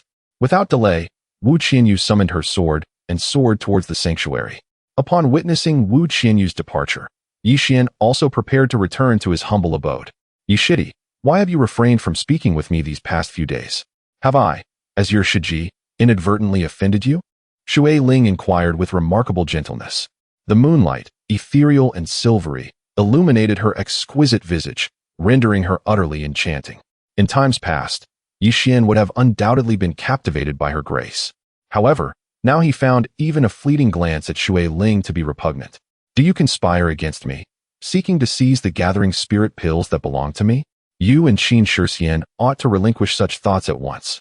Should you dare to provoke me again, there shall be no mercy, Yi Xian declared, departing on his sword without a backward glance, leaving Shui Ling in a state of disarray amidst the swirling winds. Chapter 69. The completion of the mingling pill. He actually knows what I discussed with Qin Shixiang that night. He must have been secretly stalking us. Did he also witness our intimate moments? With this thought, Shui Ling felt an overwhelming sense of panic. That night, engulfed in passion and desire, she had spent a night of bliss with Qin Shixiang. She had assumed this affair would remain a secret, only to discover that Yi Xian had been stealthily observing them. Now, she understood why Yi Xian had ignored her since that evening, his gaze filled with contempt. If word of this were to spread, her reputation would be tarnished, and her master would likely impose severe punishment upon her. I had been hesitating about whether to eliminate you after obtaining the gathering spirit pill from you, but it seems now that your demise is inevitable. You brought this upon yourself. Shui Ling gritted her teeth and declared. At this moment, her expression was twisted with rage, her delicate features contorted. Upon returning to his small courtyard, Yi Xian immediately began to accelerate the ripening of the mingling flower. Soon, the mingling flower began to bear seeds. All the auxiliary herbs required for the refinement of the mingling pill were already in Yi Xian's storage bag, which he promptly laid out. He entrusted the subsequent matters to the Zhentian bottle. 2 hours later, 10 golden pills floated out from the Zhentian bottle, their fragrance filling the entire room, an aroma so rich it was almost overwhelming. Yi Xian took a deep breath, feeling an immense sense of relief throughout his body. Marvelous! The mingling pill has finally been refined. Yi Xian rejoiced inwardly. The alchemical prowess of the Zhentian bottle was nothing short of miraculous. Regardless of the pill, as long as the requisite materials were gathered, the success rate was nearly guaranteed, alleviating any concerns about failed pills. Moreover, with the mysterious power of the bottle, the quality of the pills far surpassed those concocted by ordinary alchemists. Yi Xian immediately consumed one of the mingling pills. The pill melted upon entering his mouth, and a surge of potent spiritual energy coursed through his body. He swiftly activated the Changxing Jing technique to refine this spiritual energy. However, the torrent of energy was so immense that Yi Xian could only refine a fraction of it, causing his body to swell. A sharp pain surged through him, and beads of sweat dotted his forehead. Isn't the Zhentian bottle responding? Yi Xian felt anxious. According to past experiences, the Zhentian bottle should have intervened by now.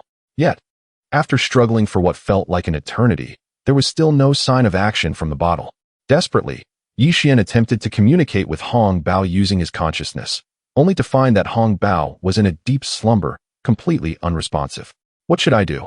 Yi Xian's heart raced as his body continued to swell, almost resembling a balloon about to burst. He could hardly endure any longer. If this continued, he would surely perish. Just as he felt like he might explode, the Zhentian bottle finally sprang into action. The bottle emitted an immense suction, instantly providing an outlet for the overwhelming spiritual energy, most of which was absorbed by the Zhentian bottle, leaving just a small portion for Yi Xian to refine. Yi Xian's body returned to normal, and the pain subsided. He began to concentrate on refining the spiritual energy within him. A day later, Yi Xian opened his eyes. At this moment, his magical power had significantly increased, and the phantom of his Tao platform had solidified more than before, though it was still not fully manifested. It appeared that the effect of a single mingling pill was insufficient to fully materialize the Tao platform. Yi Xian shook his head. Nevertheless, he was still astonished by the potency of the mingling pill. Logically, being at the 14th level of qi refinement, if it were a foundational pill, he would not have experienced such an overwhelming sensation of being filled to capacity. However, the spiritual energy contained within the mingling pill was indeed capable of doing so. This clearly indicated that the mingling pill refined by the Zhentian bottle was far superior to a standard foundational pill. Yet, Yi Xian was not inclined to cease his endeavors. He aimed to continue solidifying his foundation.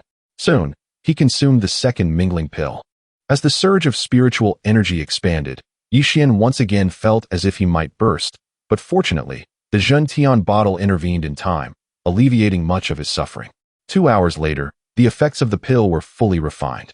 However, upon examining the phantom of the Tao platform within his dantian, there were still no signs of complete solidification. Although there had been some improvement, it was still far from being fully solidified, and the degree of solidification was less than when he had consumed the first mingling pill. Yi Xian had anticipated this situation. As the number of a particular type of pill consumed increased, the body would develop a tolerance.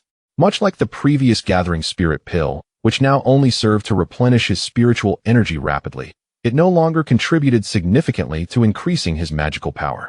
Yet, Yi Xian was undeterred and consumed a third mingling pill. After refining the effects of the sixth mingling pill, he realized that this type of pill had ceased to be effective for him. Although he had not achieved complete foundational solidification, the phantom of his Dao platform had solidified to 60%, a significant improvement. Meanwhile, Zhang Feng's magical power had also seen a remarkable increase. He clenched his fist, feeling an overwhelming sense of strength surge within him. He was confident that if he encountered any other foundational stage cultivators at this moment, he could sweep through them with ease. In the following days, Yi Xian devoted himself entirely to cultivation, not stepping outside his small courtyard even once. He found it peculiar that Lu Riyue had not sought him out during this time. Could it be that Lu Shiji is truly upset? Yi Xian mused.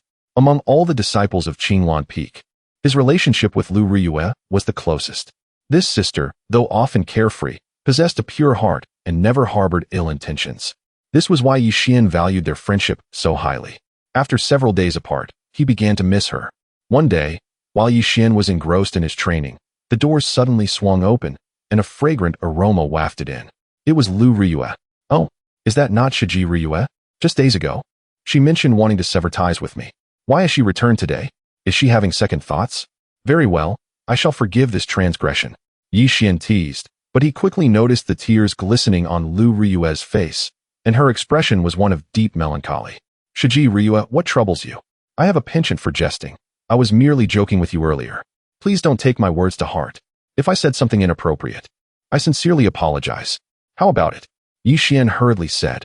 The sight of Lu Riyue, resembling a pear blossom drenched in rain, stirred a profound sense of compassion within Yi Xian. It is of no concern to you. You were right before. I am indeed blind to the truth. Lu Riyue gently wiped away her tears, her voice weak and weary. Sister Riyue, by the heavens, I have never claimed you to be blind to the truth.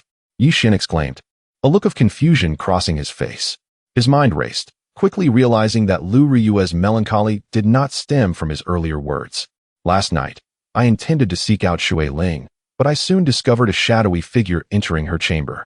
Initially, I assumed it was you, and I stealthily approached, eager to overhear your whispered conversation. However, I then heard Shui Ling call out to that person as Senior Brother Qin. It dawned on me that the individual was indeed Qin Shixian. As Lu Riyue recounted her tale, disappointment glimmered in her eyes. Chapter 70. Anomalies in the Demon Abyss. The regulations at Qinglan Peak are stringent, prohibiting men from other peaks from approaching, let alone the clandestine meetings between Shui Ling and Qin Shixian at night. Sister Lu, let her do as she pleases. We need not concern ourselves with her, Yi Xian remarked with a calm demeanor. Lu Riyue hesitated, wanting to say something, her lips tightly pressed together, revealing a hint of complexity in her gaze. However, I heard Shui Ling mention that you are already aware of her collusion with Qin Shixian. Keeping you around poses a threat. We must act quickly to eliminate you. As Lu Riyue spoke, tears streamed down her face. She was astonished by Shui Ling's ruthlessness. Having always held this senior sister in high regard, she never expected her to possess such a venomous heart, conspiring with an outsider to harm Yi Xian. Simultaneously, she lamented her previous misunderstanding of Yi Xian, regretting her words of severing ties. It seemed Yi Xian had already perceived everything, which explained his resolute behavior. Yi Xian gently wiped the tears from Lu Riyue's face with his sleeve and softly said, Sister Riyue, the human heart is difficult to fathom. He then placed a bottle of gathering spirit pills in her palm. What is this? Lu Riyue inquired, puzzled, as she uncorked the bottle and poured out one pill. The fragrant aroma of the elixir invigorated her senses. This is a gathering spirit pill, a second-tier elixir that I concocted myself. This pill possesses immense spiritual power and boundless utility. I gave one to Shui Ling, and she then conspired with Qin Shixian to kill me in order to seize all my gathering spirit pills. However, I overheard their conversation while hiding in the shadows, Yi Xian quietly recounted. Now I understand. Why did you not tell me before, causing me to wrong you? Lu Ryue chided softly, her long eyelashes still adorned with tears. At that time, would you have believed me? You would not only have doubted me, but would have thought me a shameless person speaking ill behind your back. Of course, even without my words, you still chastised me thus. Yixian replied, That's not true. I merely mentioned a few things. I never called you shameless. Is it worthwhile for a man to quibble over such trivialities with me? Well, I have forgiven you. Let's put this matter behind us. Lu Ryue declared. Who is forgiving whom, I wonder? Yixian shook his head helplessly. So what are your plans now? Lu Ryue asked. If she and Qin Shixian can restrain themselves, it would be fine. But if they attempt to harm me again, I will not show mercy. Yixian stated, a glint of killing intent flashing in his eyes. Lu Ryue nodded. Given Yixian's current cultivation level, ordinary foundation establishment practitioners were no match for him. Even if Shui Ling and the injured Qin Shixian joined forces, they would not be Yixian's opponents. Could I have one of those gathering spirit pills? Lu Ryue asked, gazing at the aromatic pill in her hand with immense desire. What are you saying? If you want it, take the whole bottle. I initially intended to give it to you when I returned last time, but you severed ties with me, so there was no opportunity. Yixian teased with a smile. You are so petty. I said that matter is behind us, yet you still bring it up. Lu Ryue replied, her face lighting up with joy. With this bottle of gathering spirit pills, she would undoubtedly break through to the foundation establishment stage. Take this bottle of gathering spirit pills secretly. Do not let others know. Be wary, for the human heart is inscrutable. Yixian cautioned. She had learned from the past that giving Shui Ling a gathering spirit pill had led to the latter's murderous intentions. Thus, vigilance was necessary. By the way, why didn't Master return with you? Should we inform Master about Shui Ling's matter? Lu Ryue inquired. Master went to the holy temple. The sect leader has business with her. It would be best not to mention this to Master. I can handle it myself. Yixian pondered for a moment before responding. At this moment, the leaders of the 7 peaks gathered at Tianyin Gate, in the holy temple. The demon abyss in the back mountain has been spewing demonic energy for the past year, and our attempts at restoration have proven futile. In recent days, the demonic energy has surged even more violently. I fear the black demon is about to break free from its restraints and wreak havoc upon the world.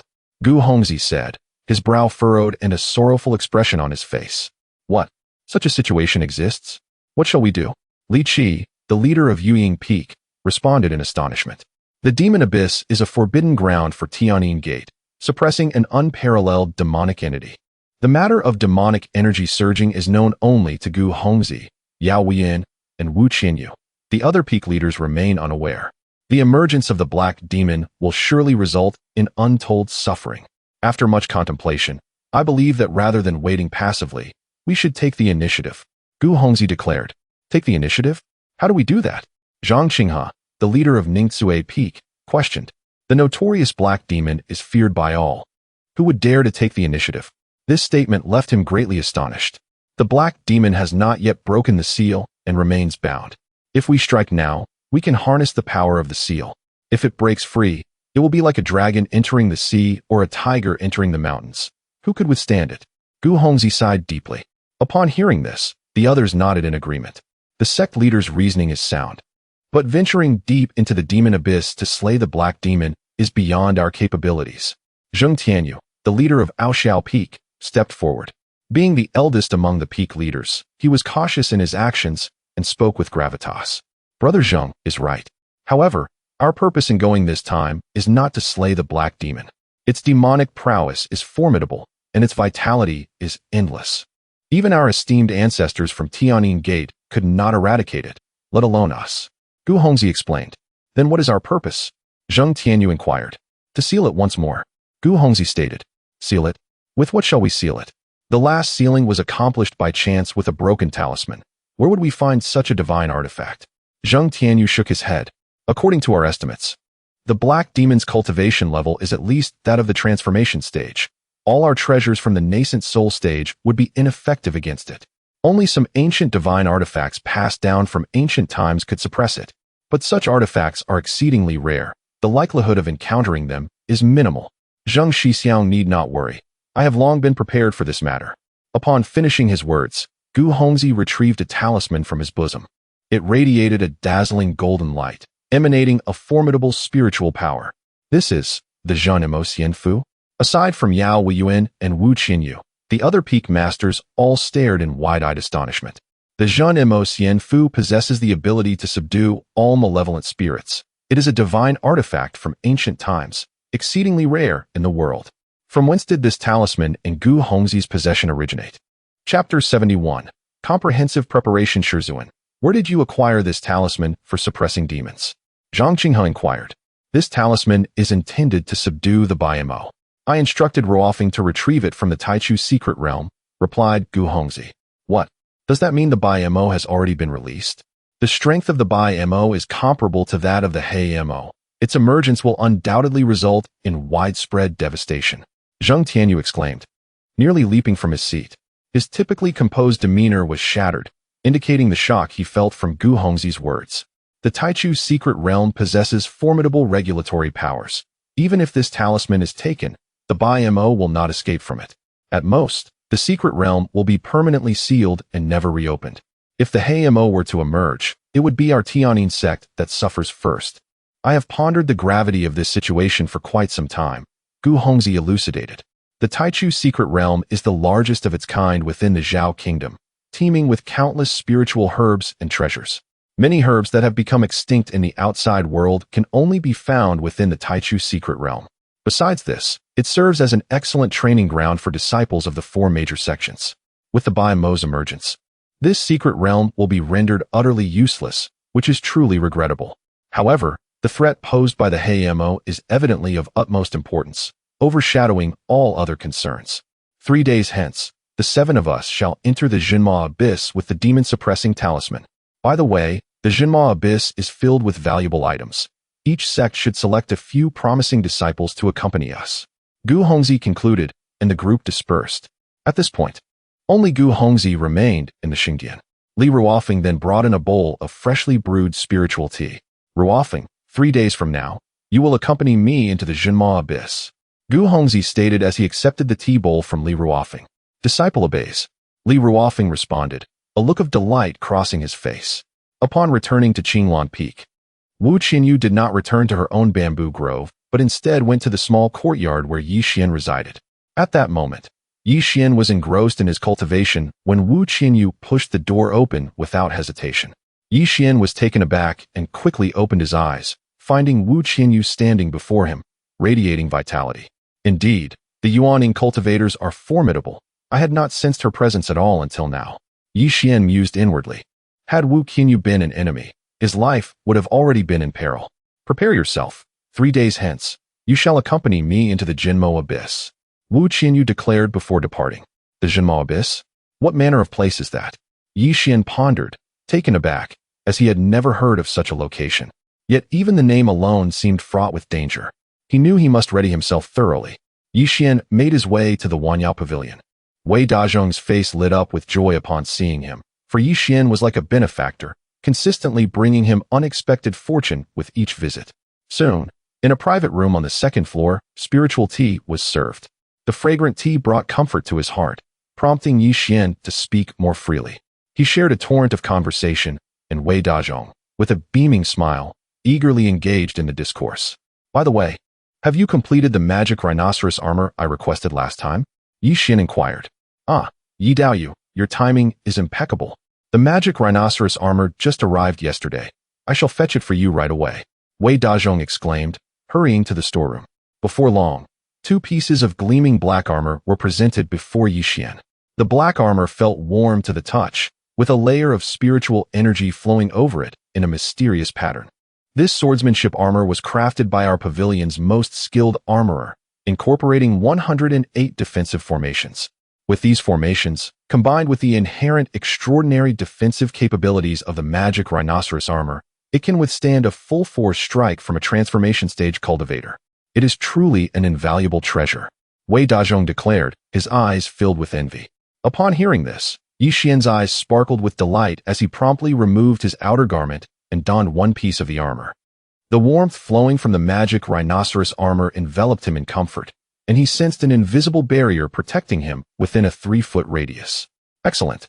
This truly is a remarkable item. Yi Xian could not help but exclaim in praise.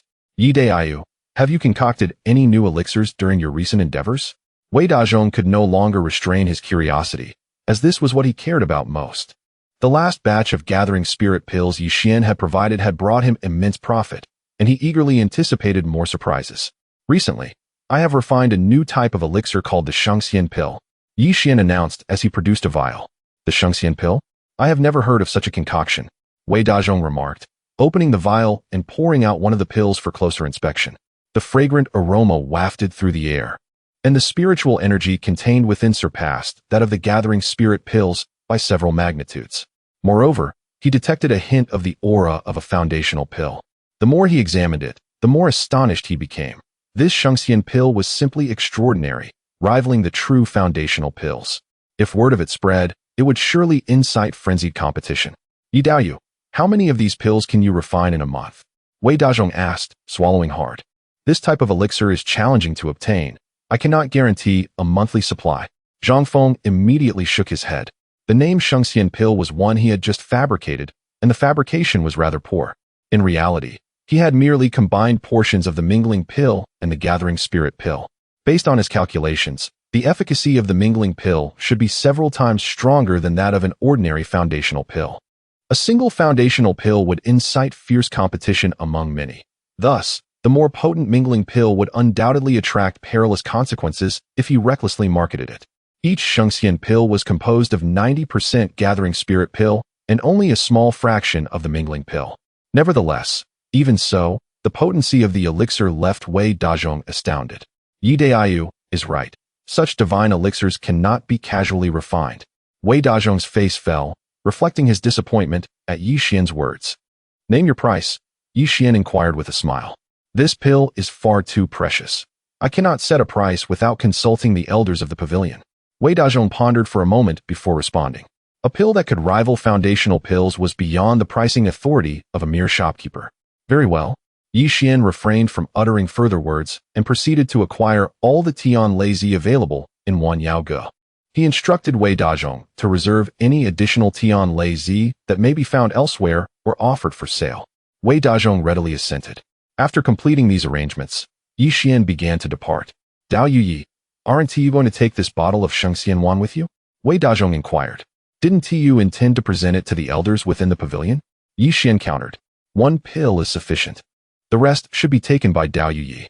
In the unfortunate event of a loss, I could not afford the price. Wei Dazhong's words were imbued with both jest and sincerity. A bottle of medicine comparable to a foundation establishment pill would indeed be a loss he could not bear.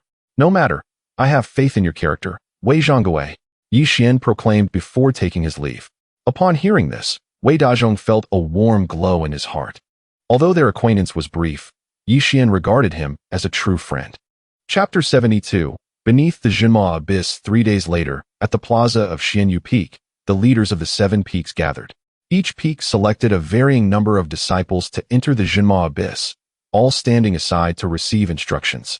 Once inside the Jinma Abyss, you need not follow us, but rather disperse and seek out rare treasures within. To prevent the invasion of demonic energy, each person must consume a demon-repelling pill before entering. After Gehongzi concluded his remarks, he nodded at Li Ruofing. In Li Ruofing's hands was a tray containing numerous black pills. Each disciple took one and consumed it. The disciples selected by Qinglan Peak to enter the Jinma Abyss included Yi Xian, along with familiar faces such as Zhou Ruhai, Zhang Guogua, and Zhao Tianyuan.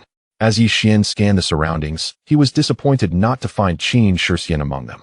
Despite Qin Shixian's repeated attempts to harm him, eliminating him within the abyss would have been ideal. It was indeed a pity that this individual was absent. Once all disciples had ingested the demon-repelling pill, Gehongzi led the 6 peak masters to the back mountain, with the other disciples following closely. Upon their descent into the rear mountain, the sight that greeted them was astonishing.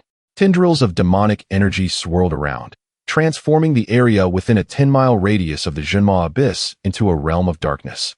With withered vegetation and the carcasses of beasts strewn about, resembling a purgatory.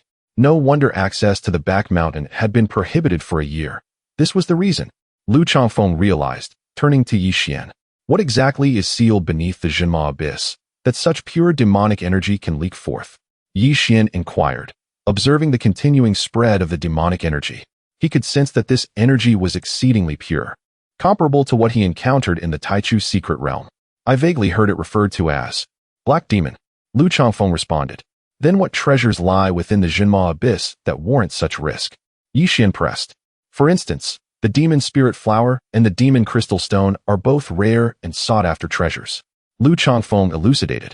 Yi Xian had many Demon Spirit Flowers, yet this was the first time he had heard of the Demon Crystal Stone.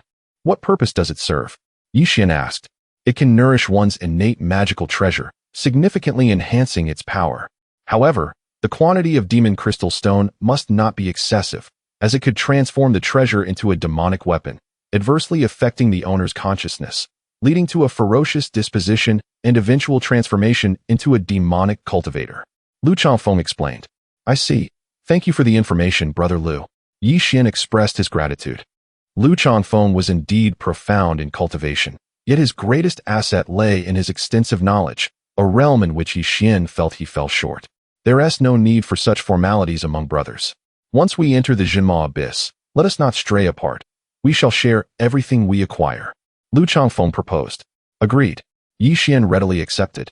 Their previous collaboration in the Taichu secret realm had been quite fruitful, and this renewed partnership promised to be equally harmonious. Guhongzi pointed forward, channeling spiritual energy from his fingertip that swiftly transformed into a sharp blade, cleaving through the air. With a resounding crash, a blue barrier emerged, inverted against the ground. The surface of the barrier rippled with flowing spiritual energy, akin to undulating waves. This barrier could no longer contain the spread of demonic energy. Let us combine our strength to break it, Guhongzi declared, initiating the assault with the Lu Xian bell. The resonating chimes stirred ripples in the void, attacking the barrier. Yao Weian followed suit, summoning his bronze short sword, from which two golden dragons surged forth, charging at the barrier. The blue barrier, unable to withstand the pressure, creaked ominously. Observing this, Wu Qinyu unleashed the demon-subduing sword, its radiant blade piercing the heavens as it struck the barrier with tremendous force. The blue barrier shattered completely. It is the demon-subduing sword. How fortunate! With the demon-subduing sword assisting us, our mission is bound to succeed. A look of elation spread across Guhongzi's face. The demon-subduing sword, a treasured artifact of Qinglan Peak, had been stolen decades ago, and its return today was indeed a cause for celebration. After the blue barrier's destruction, a chasm appeared in the ground. With the barrier gone, a torrent of demonic energy surged forth, engulfing the vicinity of the Jinma abyss in impenetrable darkness. Everyone, move swiftly. Our time is limited, Guhongzi urged, descending into the chasm. He stood upon the Lu Xian bell, enveloped in a faint glow that shielded him from the demonic energy. The other peak masters followed suit, utilizing their magical artifacts in succession. The disciples followed closely behind. Yi Xian rode upon his black sword, enveloped in a sphere of darkness. Brother Yi, your unassuming black sword possesses such remarkable utility, Lu Changfeng remarked with a hint of envy. His replica of the Lu Xian bell was far inferior to Guhongzi's authentic artifact, lacking the capability to repel demonic energy. Thus he fortified himself with additional layers of spiritual protection. The depths of the Jinma abyss were unfathomable. After flying down for over 2 hours, they had yet to reach the bottom. The deeper they descended, the denser the demonic energy became, eventually overwhelming the luminous auras of their magical artifacts. Yi Xian had to rely on his spiritual sense to perceive the surroundings, thankful that Lu Changfeng remained by his side, periodically engaging in conversation. There lies a demon crystal stone not far ahead. I shall retrieve it, Lu Changfeng exclaimed with delight. Brother Lu, be cautious, Yi Xian warned. Soon, Lu Changfeng returned. Take a look. He tossed a dark stone to Yi Xian. Yi Xian caught it and examined it closely. The area within 3 feet of him was protected by the black sword's emitted dark shield, completely devoid of demonic energy, allowing Yi Xian to see clearly. This black stone felt extremely cold to the touch, with the demonic energy within it remaining condensed and not penetrating into his body upon contact. Yi Xian extended a wisp of spiritual sense into the interior of the demon crystal stone, only to retract it immediately. His expression shifted in shock. The demonic energy contained within the stone was overwhelming, having already tainted his fleeting sense. Remarkable. This must be a product of millennia of condensed demonic energy, Yi Xian mused inwardly. He then returned the demon crystal stone to Lu Changfeng. After approximately half an hour had passed, Yi Xian's feet finally touched the ground. The Xuan Mo Yuan took on a gourd-like shape, tapering at the top and expanding significantly at the bottom. Its vastness was difficult to ascertain, as the overwhelming presence of demonic energy hindered the clarity of his divine sense. Yi Xian extended his divine awareness to a radius of 100 miles, yet he still could not perceive the boundaries of the Xuan Mo Yuan. The peak masters had long since vanished, prompting the disciples to commence their search for the rare treasures hidden within the depths of the Xuan Mo Yuan. Yi Shidi, over here. I sense an abundance of Mo Ling Hua in this direction. Lu Changfeng exclaimed, making his way toward a specific location. Yi Xian closely followed behind. Suddenly, a hand grasped Yi Xian's arm. Startled, he was about to channel his powers to shake it off when a voice called out, Yi Xian, it is Zhang Guogua. Chapter 73 Encounter with the Demon Octopus. Ever since entering the Jinma Yuan, Zhang Guogua had been observing Yi Xian. Due to Lu Changfeng's ongoing conversation with Yi Xian, he felt hesitant to approach. As the demonic energy became increasingly suffocating, Zhang Guogua's anxiety grew, and he yearned for the company of a familiar face for reassurance. However, apart from the Peak Master Tian Xuanqing and himself, no one else had arrived at Yaoxing Peak. Among these individuals, he only recognized two. One was Zhou Ruoxi, with whom he shared no rapport, leaving only Yi Xian as a potential companion. After landing, he had been searching for Yi Xian and finally found him. Ah, it's you, Guogua. You startled me. My divine sense extends over a 10-mile radius, and yet I could not perceive your presence, Yi Xian exclaimed, relieved yet puzzled. My master bestowed upon me a talisman that allows me to evade divine sense detection. Zhang Guogua replied, a hint of pride in his voice. Since arriving at Yaoxing Peak, he had garnered the Peak Master Tian Xuanqing's favor. For this expedition into the Jinma Yuan, Tian Xuanqing had gifted him a remarkably precious talisman for his protection. Your master truly dotes on you, Yi Xian remarked with a touch of envy. What do you mean by that? Is Master Wu unkind to you? Zhang Guogua retorted. Don't be absurd. My master treats me extraordinarily well. She has procured many powerful talismans for me. Yi Xian insisted, unwilling to be outdone. Yet, deep down, he felt a tinge of disappointment. Upon reflection, it seemed that Wu Qinyu had indeed never gifted him anything. However, he quickly reassured himself that being accepted by his master when others had cast him aside was already an immense blessing. To harbor any grievances would be unbecoming. Yi Xian, may I accompany you? Zhang Guogua asked, his voice tinged with shyness. Though he feared the situation at hand, the tremor in his tone spoke volumes. Of course, stay close behind me, Yi Xian replied before pursuing the ahead Lu Changfeng. In such an ominous environment, who could claim to be entirely unafraid? Yi Xian certainly could not. Within less than half an hour, the trio arrived at a profound pool. The depths of the pool were densely populated with demon spirit flowers. My goodness, the demonic energy here is so concentrated that it has transformed into liquid, forming this pool. Lu Changfeng exclaimed in awe. Yi Xian was equally astounded. Although the surroundings were as dark as ink, his divine sense captured every detail. What are we waiting for? Let's commence the harvest, Zhang Guogua urged excitedly, his mouth agape at the sight of the numerous demon spirit flowers, all over 1,000 years old. Each flower, once retrieved, would be fervently sought after. The three quickly set to work. An hour later, they had completely harvested the outer demon spirit flowers, yet the remaining ones lay farther away, necessitating the use of swords to hover above the water's surface for collection. The demonic energy above the pool was so thick that it billowed upward, affecting their ability to fly on their swords. A single misstep could lead to a plunge into the depths, with no chance of return. Cautiously, the trio hovered above the pool, their bodies swaying amidst the surging demonic energy. The deeper they ventured into the pool, the sturdier the roots of the demon spirit flowers became, indicating their ancient age. Heavens! This demon spirit flower is over 10,000 years old. Lu Changfeng shouted in excitement as he reached for it, only for the water's surface to suddenly ripple. Something is beneath the water. Yi Xian quickly yanked Lu Changfeng away. At that same moment, a long tentacle struck the spot where Lu Changfeng had just stood. A fierce gale rushed at them, the roiling demonic energy signifying that this strike could easily obliterate any Foundation establishment cultivator. Core formation? Lu Changfeng gasped, taken aback and speechless. Had it not been for Yi Xian's quick reflexes, he might have met a gruesome fate at the hands of the terrifying tentacle. Soon after, the surface of the water erupted, revealing a massive black octopus, a core formation demon octopus. Yi Xian immediately recognized. Known for its ferocity and bloodthirst, encountering one today could spell disaster. Retreat quickly, Yi Xian commanded, soaring away from the pool while simultaneously producing several fire talismans from his robe and casting them into the fray. Boom, boom, boom. The sounds of explosions echoed as a raging inferno enveloped the area behind them. Junior brother Yi, you truly are affluent. Such high-grade talismans. And you simply toss them about without a care. Master Wu must treat you exceptionally well.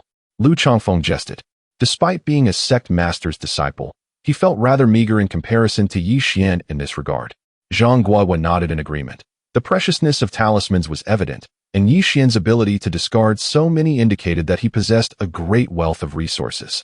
Yet, amidst such peril, who had the luxury of banter? Yi Xian shot Lu Changfeng a glare. His senior brother had many admirable qualities, broad knowledge, and remarkable insight, but he was also prone to excessive chatter. The trio landed on solid ground, feeling momentarily secure as they assumed the octopus would not leave the water. However, to their astonishment, the demon octopus emerged from the flames. Though its body bore several gaping wounds and a few tentacles had been severed, it remained unharmed enough to retain its ferocity. With incredible speed, it surged across the water's surface towards them. Yi Xian, surely the octopus cannot traverse on land? Zhang Guohua asked, his face a mixture of disbelief and fear. Run. Without hesitation, Yi Xian took the lead, soaring away on his sword, with Lu Changfeng and Zhang Guohua close behind. Who would dare gamble their life against the unknown powers of a core formation demon octopus? Yet, the octopus was relentless in its pursuit. What do we do? It's almost upon us. Lu Changfeng cried in alarm. Yi Xian planted a foot on Lu Changfeng's sword, steadying it as he drew his black sword. With both hands gripping the blade, he activated the dragon-slaying technique and swung it backward. A surge of boundless black light coalesced, forming a dark rainbow that shot towards the demon octopus. The creature extended a tentacle to intercept the attack. The Heihong Zhang struck against the tentacle, causing Mo Zhang to tremble violently, overwhelmed by an intense surge of pain. It was utterly astonished that a mere Qi refinement stage human cultivator could unleash such a formidable blow. However, in the end, the tentacle managed to withstand the assault. This only served to further awaken the ferocity within Mo Zhang, as several tentacles began to thrash wildly, launching a chaotic barrage towards the fleeing individuals. The tentacles crashed against the stone walls, sending shards flying and creating deep craters. This was untenable. It was time to unleash a powerful move. Yi Xian steeled himself and hurled 2 celestial thunder seeds. The proximity was perilous, compounded by Mo Zhang's unleashed fury, as it was blinded by rage, eager to devour these individuals at once.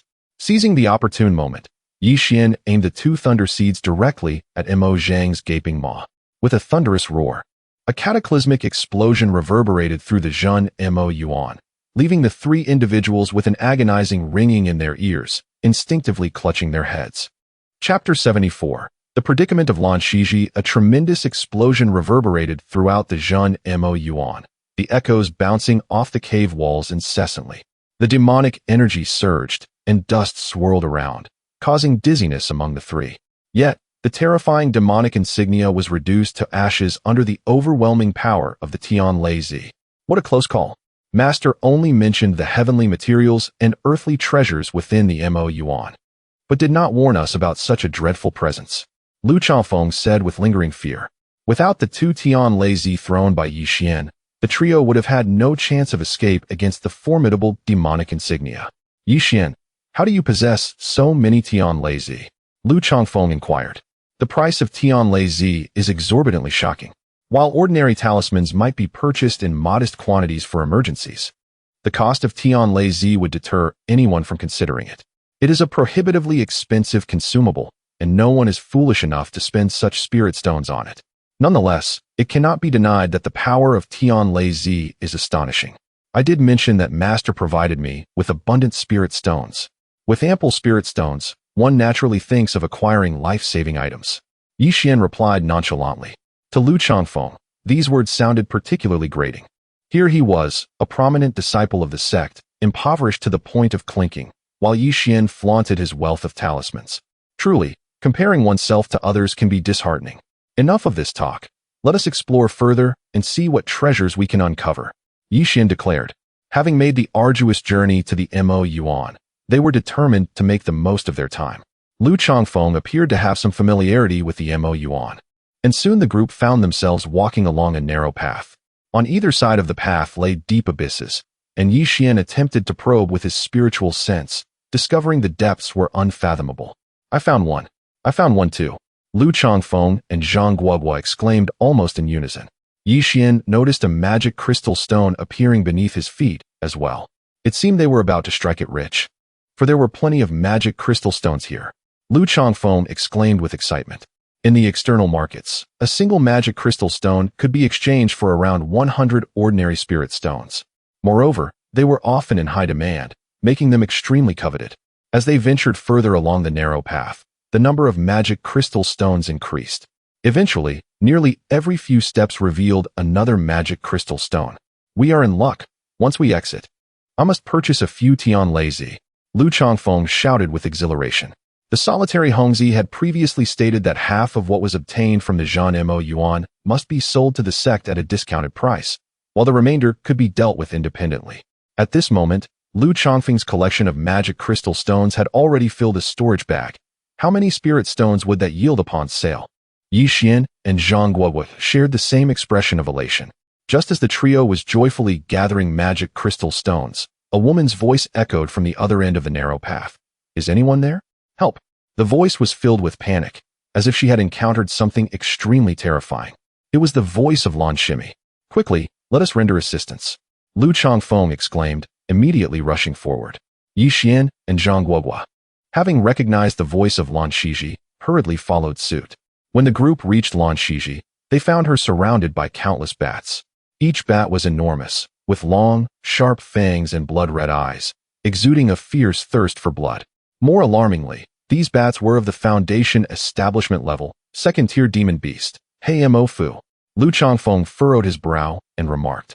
Lan Shiji held a glass lamp in her hands, a radiant white aura forming a protective circle around her. The black magic bats, in a frenzy, recklessly hurled themselves at the luminous barrier. With each collision, the protective circle trembled, sending the bats crashing back. Yet, this did not inflict significant damage on them. Rather, it only heightened their ferocity as they charged forward once more. Each impact on the radiant barrier drained Lan Shiji's strength, causing her complexion to pale further.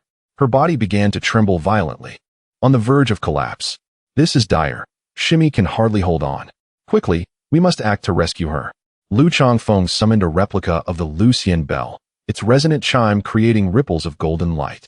Chapter 75. Stepping forward, Yixian brandished the black sword, unleashing an infinite wave of dark light that surged towards the overwhelming horde of Mo Fu. Zhang Guoguo wielded a cerulean longsword, its power seemingly formidable as well. With the arrival of the three companions, Lan Shiji finally found a moment to catch her breath. The brilliance of the Lioli lamp in her hand soared, breaking through the encirclement of the Mo Fu. Hurry! Lu Changfeng shouted. And the four began a frantic retreat along their original path. However, the ferocity of the Mo Fu was thoroughly ignited, relentlessly pursuing the four from behind. Although united, their combined strength was commendable. The sheer number of Mo Fu bore down upon them with an insurmountable weight. Junior brother Yi, quickly throw the flame talismans, Lu Changfeng urged. Nodding in acknowledgement, Yixian cast several flame talismans, transforming the area behind them into a sea of fire. Countless Mo Fu were reduced to ashes, releasing a pungent stench that permeated the air. Yet, the number of Mo Fu was simply overwhelming. As one wave fell, another surged forth. Move swiftly, do not linger, Yixian proclaimed, hurling additional flame talismans to cover their escape. Foundation establishment cultivators could soar through the air with remarkable speed. However, this speed was relative, and against the aerial prowess of the Mo Fu, their velocity seemed inadequate. Yixian led the charge, flying ahead of the group, with Lu Changfeng, the most skilled among them, following closely behind. As he stood upon his flying sword, his movements were exceptionally stable, prompting an exclamation of admiration. Though Yixian had yet to reach Foundation establishment, his strength surpassed that of most cultivators at this stage. During their last expedition into the secret realm, he had been unable to wield a sword. Yet, in such a short span, his mastery of sword control had become comparable to Lu Chongfeng's. Zhang Guohua, standing upon a flying puppet, though not a foundation establishment cultivator, maintained a commendable pace. She was greatly valued by Tian Xuanqing, the master of Yaoxing Peak, who had bestowed upon her one of his former flying puppets to ensure her success in the Zhanmo Yuan. Thus, her speed was scarcely inferior to that of foundation establishment practitioners. Trailing behind was Lan Shiji. Her speed significantly diminished due to previous injuries. As a large swarm of Mo Fu drew nearer, her complexion paled to an alarming degree. However, she soon resolved herself. "You all go ahead. I will hold off these beasts," she cried out, halting her flight and taking up a battle stance. "Junior sister Lan, what are you doing? We should leave together," Lu Changfeng exclaimed in alarm, calling back to her. "You all have fallen into peril because of me. If someone must perish today, it shall be me." Lan Shiji wiped the blood from the corner of her mouth, an aura of heroism suddenly emanating from her. She was already breathtakingly beautiful, and this newfound valor added an indescribable allure. "What are you saying? Not a single one of you shall perish. All of you must leave." Yi Xian pivoted in midair, swiftly positioning himself at the rear of the group to shield Lan Shiji. "Yi Xian." Lan Shiji gazed at the not-so-tall figure before her, her heart stirred by an unfamiliar sensation. Yi Xian continued to cast flame talismans, with explosive sounds resonating in succession. Waves of heat rolled forth, each more intense than the last. Their hair scorched, the group found themselves drenched in discomforting warmth. Each time the sea of flames subsided and the Mo Fu surged forward, Yi Xian would release another talisman. This process persisted for half an hour. How many talismans does he possess? Lu Changfeng had initially believed he had overestimated Yi Xian's stock, but at that moment, he was utterly flabbergasted. A rough estimate indicated that the value of the talismans Yi Xian had thrown surpassed 100,000 spirit stones. 100,000 spirit stones was a staggering sum, not only for foundation establishment practitioners, but even for those in the core formation and nascent soul stages. Chapter 76. The Black Demon Bat King Yi Xian incessantly hurled fire talismans, visibly diminishing the vast numbers of black demon bats until only a few remained. These creatures finally grasped the potency of the fire talismans and scattered in terror. Lu Changfeng turned, delivering several hearty pats on Yi Xian's shoulder. "Well done, junior brother Yi. I am truly impressed." Before Lu Changfeng could finish his sentence, he noticed Yi Xian staring wide-eyed behind him. A flurry of sounds echoed in the air. Turning around, Lu Changfeng beheld two enormous red eyes, larger than lanterns, glowing ominously. A pair of wings stretched over 10 meters, and a gaping maw bristled with sharp teeth. It was a black demon bat at the core formation stage. Lu Changfeng was astounded. He had thought he had eradicated all the black demon bats, unaware that a bat king awaited them. The black demon bat king surveyed the ashes scattered across the ground, hatred gleaming in its eyes. All these bats were its offspring, reduced to ashes by Yi Xian's fire talismans. The audacity of these human cultivators was intolerable. With a powerful flap of its wings, a fierce gust swept through, carrying an overwhelming stench. The group was knocked to the ground, with Lan Shiji retching uncontrollably. Observing this, Yi Xian hurriedly placed a pill into her mouth. A remedy he had concocted earlier to alleviate nausea. As the pill slid down her throat, a wave of coolness washed over her, instantly dispelling the discomfort caused by the foul odor. "Junior brother Yi, what shall we do? A direct confrontation seems unwise," Lu Changfeng whispered. Yi Xian remained silent, communicating with his spiritual pet, the flying zombie. Having recuperated from its injuries, it was now fit to battle the Black Demon Bat King. Upon receiving confirmation of its recovery, a smile graced Yi Xian's face. The flying zombie emerged from Yi Xian's storage bag, its formidable core formation aura radiating outward, establishing a standoff with the Bat King. "What? You carry a core formation zombie with you?" Both Lan Shiji and Zhang Guohua exclaimed in astonishment. Yi Xian was truly extraordinary. Only Lu Changfeng maintained his composure, fully aware of how Yi Xian had tamed this zombie. Following Yi Xian's command, the flying zombie charged at the Black Demon Bat King. With its iron-clad physique, it raked its claws across the Bat King's body, drawing blood. Realizing the strength of the flying zombie, the Bat King distanced itself, unleashing blades of wind to attack from afar. The sound of clashing echoed as the wind blades struck the flying zombie repeatedly. Despite its formidable body, wounds began to appear under the relentless assault. "This is bad." The flying zombie cannot close the distance. If this continues, defeat is inevitable. Lu Changfeng cried out. Yi Xian recognized this as well. His black sword lay poised, ready to deliver a decisive blow to the Bat King.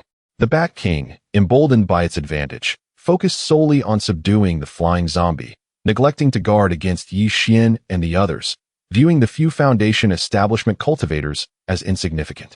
Suddenly, a streak of black light surged forth with overwhelming force. Aimed directly at the Bat King's eye, Yi Xian had made his move. The black light was fierce, targeting the Bat King's most vulnerable spot.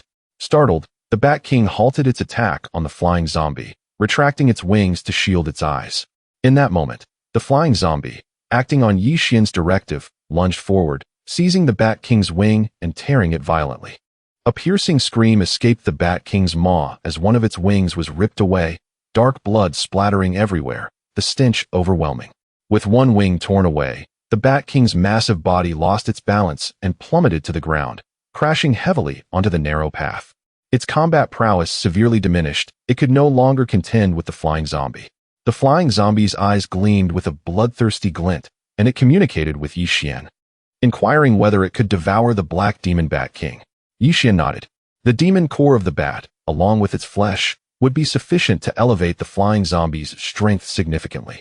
Upon receiving Yi Xian's consent, the flying zombie hastily leaped to the side of the Bat King, gripping its neck and twisting with force. The sound of cracking bones echoed as the Bat King breathed its last. Without hesitation, the flying zombie began to feast. The chilling sounds of its consumption reverberated through the vast space, evoking a sense of dread. Such a massive black demon bat is truly rare, Yi Xian murmured as he approached to inspect the Bat King.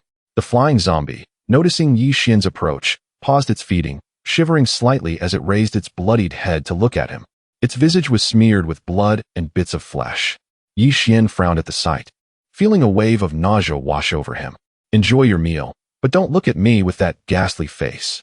Yi Xian expressed his disdain. The foul odor filled the air as he pinched his nose. The Bat King's gaping maw revealed rows of sharp teeth, each glistening ominously. Each tooth was as long as a dagger, and when Yi Xian tapped one with his dagger, it emitted a crisp sound, unmistakably sturdier than the blade in his hand. This tooth is impressive. It should be suitable for crafting a set of magical artifacts. Yi Xian contemplated as he prepared to extract the Bat King's teeth when an unexpected turn of events occurred. The already deceased Bat King summoned an unexpected surge of strength, biting down on Yi Xian's shoulder. Its elongated fangs pierced through flesh, sending a jolt of intense pain coursing through him, leaving him momentarily dazed. The flying zombie, witnessing this, seized the Bat King's neck and yanked, separating its corpse from Yi Xian. Lu Changfeng and the others rushed over, exerting great effort to detach the Bat King's head from Yi Xian's shoulder. Junior brother Yi, are you all right? Lan Shiji's beautiful eyes brimmed with concern.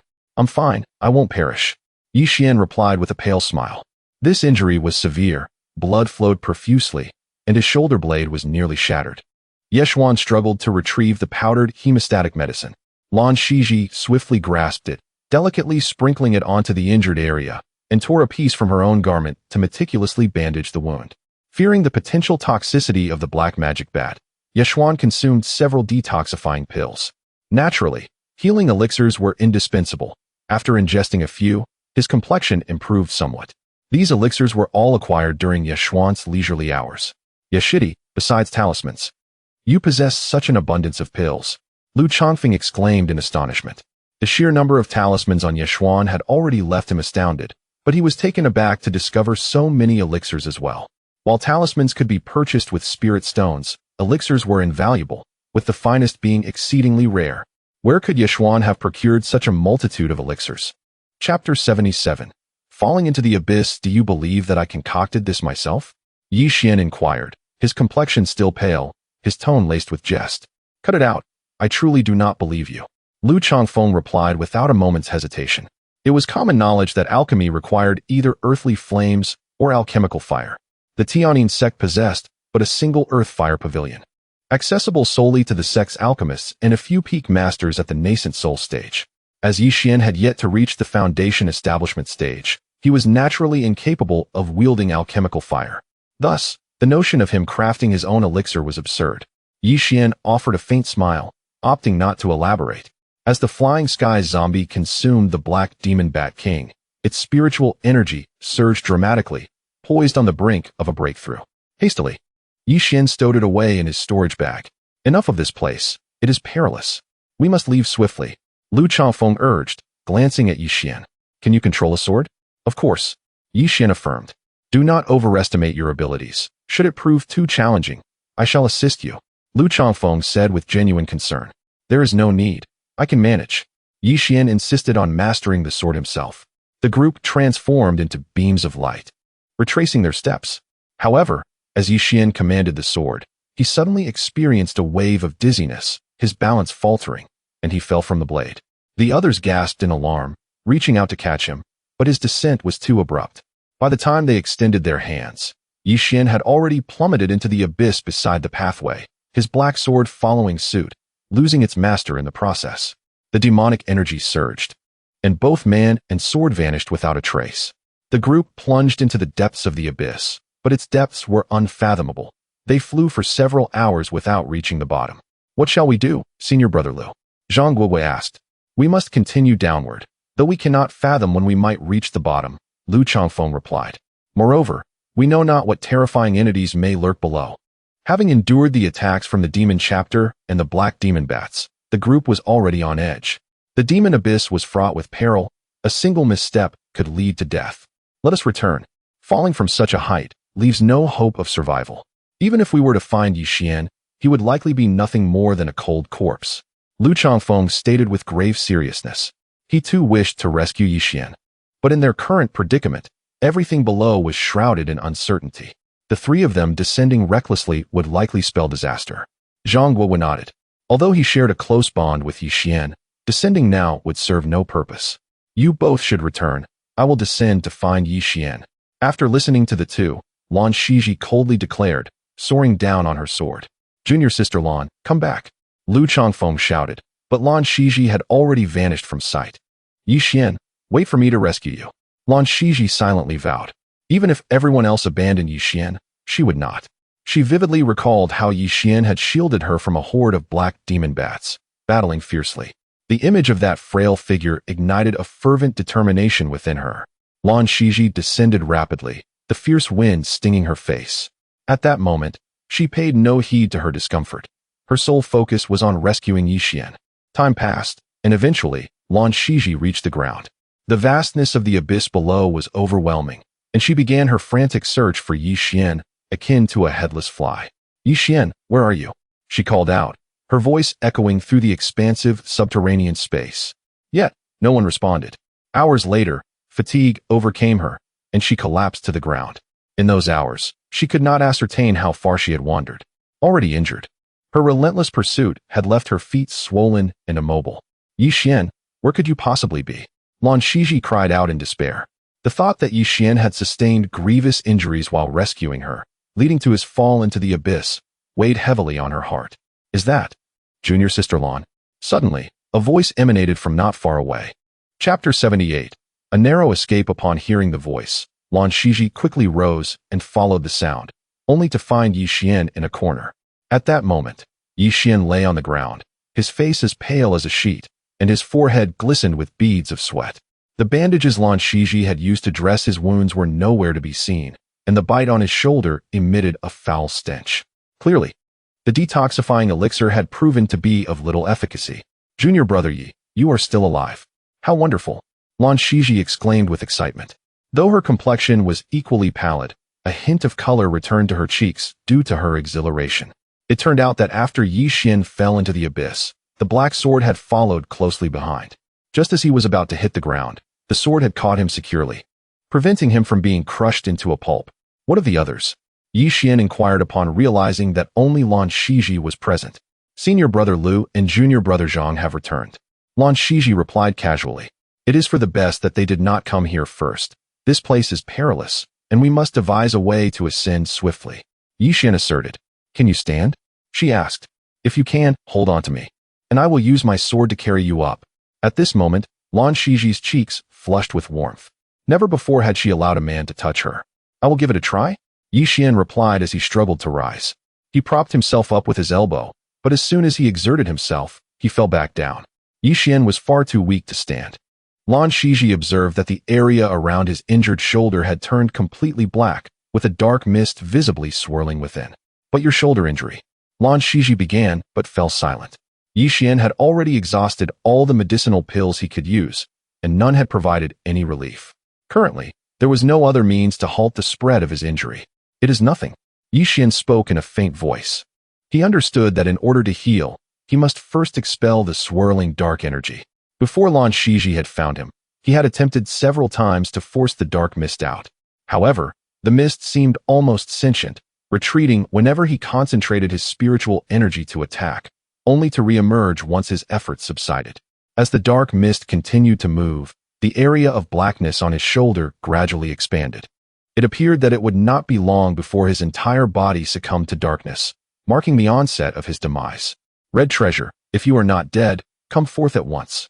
Yi Xian could no longer concern himself with whether Red Treasure had fallen into slumber, and he communicated telepathically. If he did not awaken Red Treasure, he feared he might soon meet his end. Naturally, Lan Shiji could not hear any of this. What is all this noise? I was just about to awaken when I heard you shouting. Red Treasure retorted with annoyance. Red Treasure, I am injured. Please help me.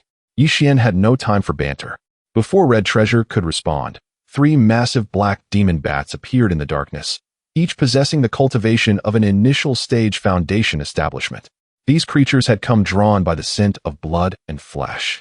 Upon seeing this, Lan Shiji's expression changed, yet without hesitation.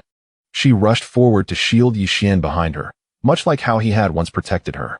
Seeing the frail figure before him warmed Yi Xian's heart. Sister Lan, he murmured softly. Lan Shiji heard him. Her shoulder trembled slightly, but she did not turn around. Red Treasure, hurry, Yi Xian urged. At that moment, Lan Shiji was already engaged in combat with the 3 black demon bats. It is merely the black demon fiend. Watch as I expel it, Red Treasure declared, and a beam of crimson light shot forth from the Xuan Tian bottle. The erratic black mist immediately slowed, gradually being drawn into the bottle's opening by the red light. Faster, faster. Sister Lan can hardly hold on, Yi Xian urged, having already noticed that Lan Shiji was nearing her limit, clearly outmatched by the 3 demon bats. The black demon bats were formidable, their enormous wings relentlessly battering Lan Shiji. Having previously sustained injuries and now expending herself recklessly to find Yi Xian, her spiritual energy was nearly depleted, and she was merely holding on by sheer will. Without sufficient spiritual energy, the light emitted by the Lioli lamp was exceedingly dim, far less than 1/10 of its former brilliance. Under the relentless assault of the 3 black demon bats, Lan Shiji soon reached her breaking point. One bat struck, sending the Lioli lamp flying from her grasp. Another bat seized the opportunity to strike her. As she was propelled into the air, she coughed up a mouthful of blood. Below her lay a sharp, protruding stone, directly in her path. Should she collide with it, her demise would be inevitable. Chapter 79. The Orchid in the Empty Valley. Just as Lan Shiji was about to collide with the sharp stone, a hand suddenly reached out and steadied her. It was Yi Xian. In that critical moment, the Xuan Tian Ping finally subdued that wisp of black magic, and Yi Xian instantly regained his full vitality. This was also due to the large quantities of detoxifying and energy-restoring elixirs he had consumed previously. Freed from the oppression of the black magic, the energy from the elixirs was rapidly absorbed by Yi Xian. Are you all right? A glimmer of joy flickered in Lan Shiji's eyes.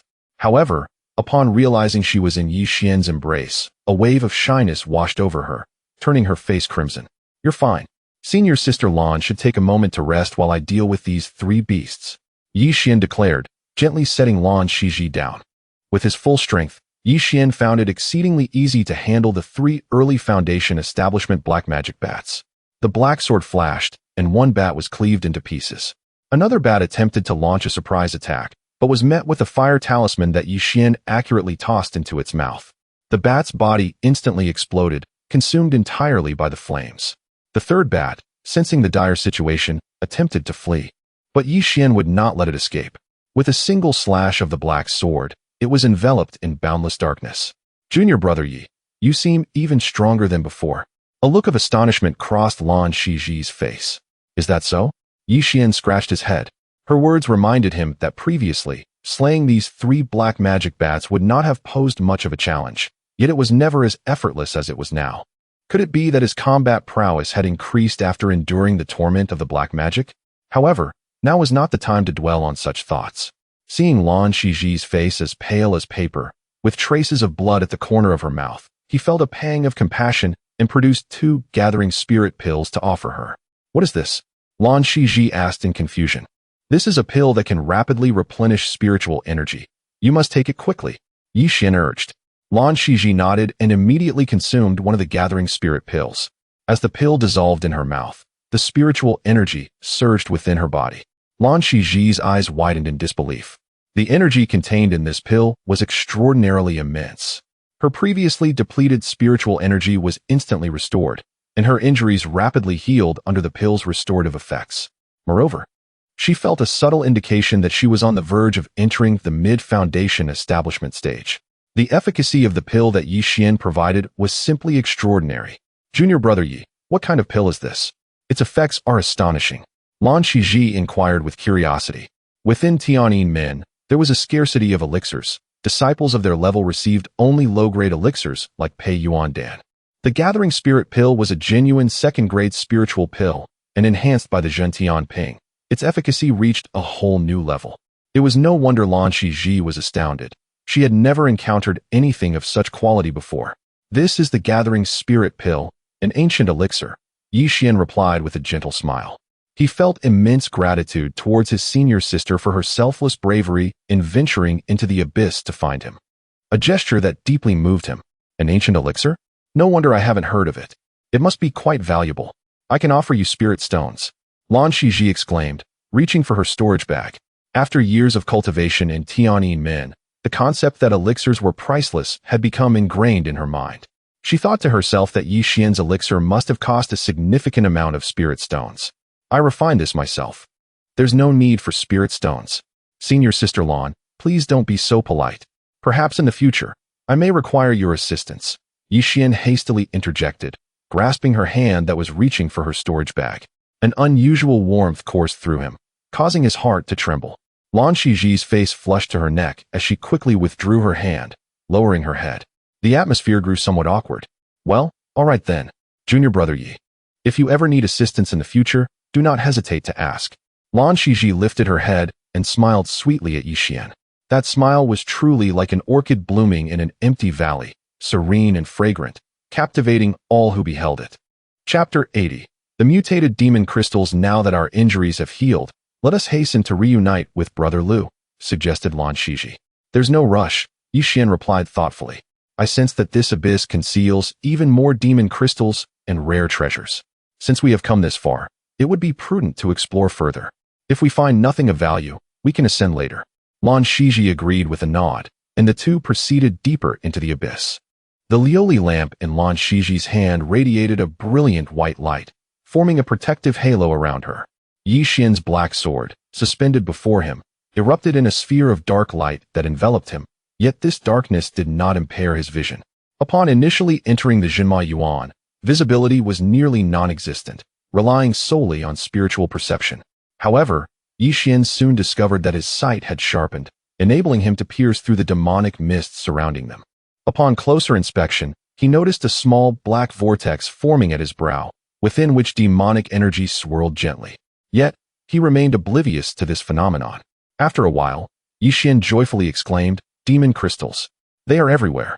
However, it appeared as though these crystals had undergone a transformation. Using his spiritual sense to discern their nature confirmed them as demon crystals, yet their hue had shifted to a striking golden yellow. Following his initial exuberance, Yi Xian quickly regained his composure. Golden demon crystals, would anyone be interested in purchasing them? He inquired. Sister Lan, have you ever encountered crystals of this color? Never.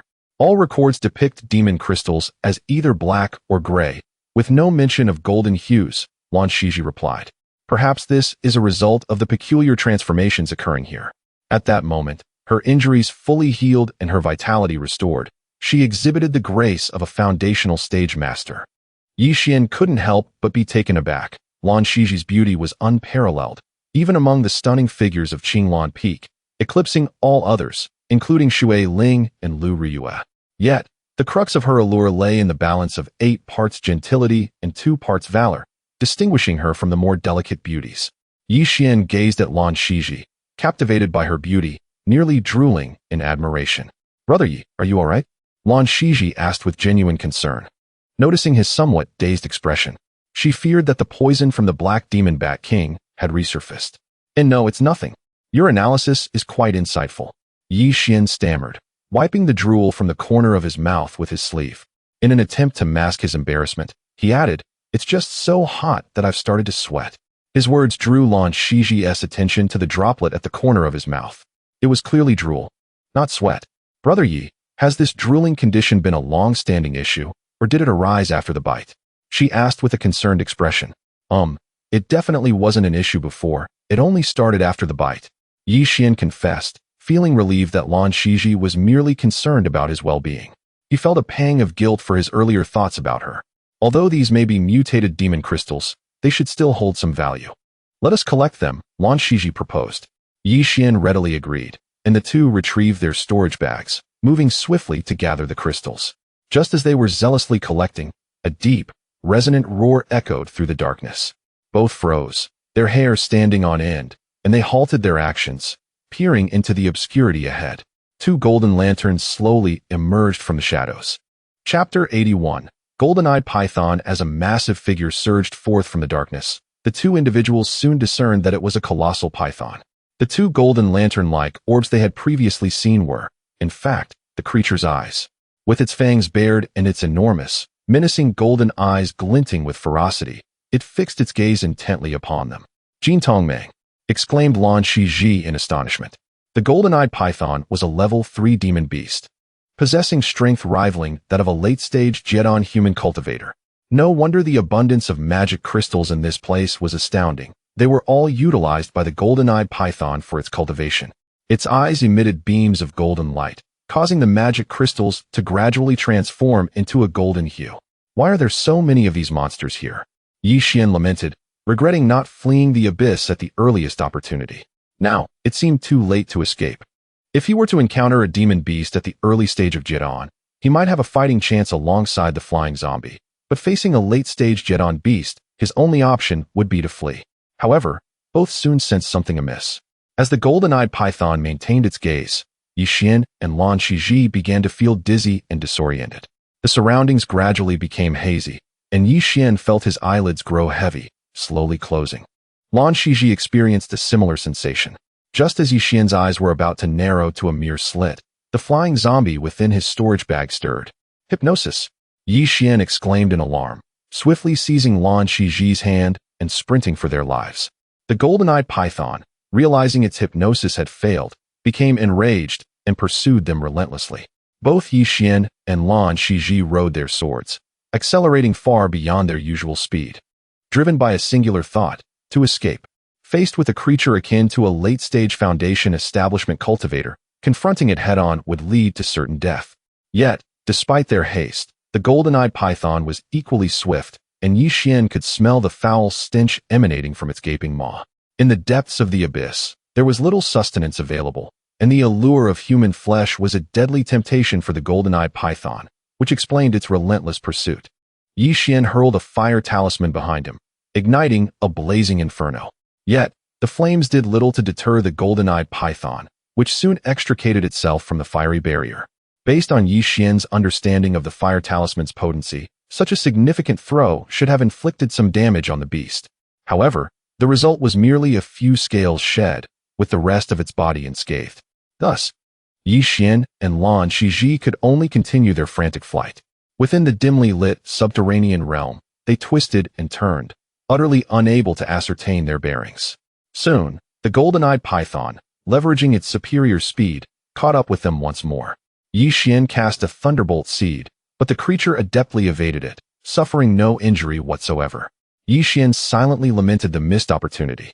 However, after witnessing the thunderbolt seed's immense power, the golden-eyed python dared not pursue too closely. It began to unleash a series of golden beams from its piercing eyes. The radiant golden light was formidable and unyielding. The hard rock walls shattered into debris upon impact, and being struck would undoubtedly mean death. This was the true terror of the golden-eyed python. Both individuals were filled with dread as they flew and dodged the terrifying golden beams. The chase seemed to stretch on indefinitely. Eventually, both Yi Xian and Lan Shiji found themselves utterly exhausted. Observing their fatigue, the golden-eyed python rejoiced, retracting its golden light and swiftly closing the distance.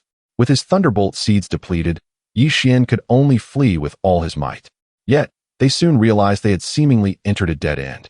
There were no other paths, only a pitch-black cavern from which a far purer aura of demonic energy surged forth. Though the interior appeared perilous, they had no other choice but to steel themselves and venture inside. The golden-eyed python halted, gazing at the swirling demonic energy emanating from the cave. After a moment of hesitation, it swiftly departed. Chapter 82. An eerie scene. The cave was profound, shrouded in darkness, emanating a terrifying aura from its depths. The two individuals, fearful of the pursuit of the Jin Tong Mang, did not dare to slow their pace. Yet, the latent dangers within the cave compelled them to remain vigilant.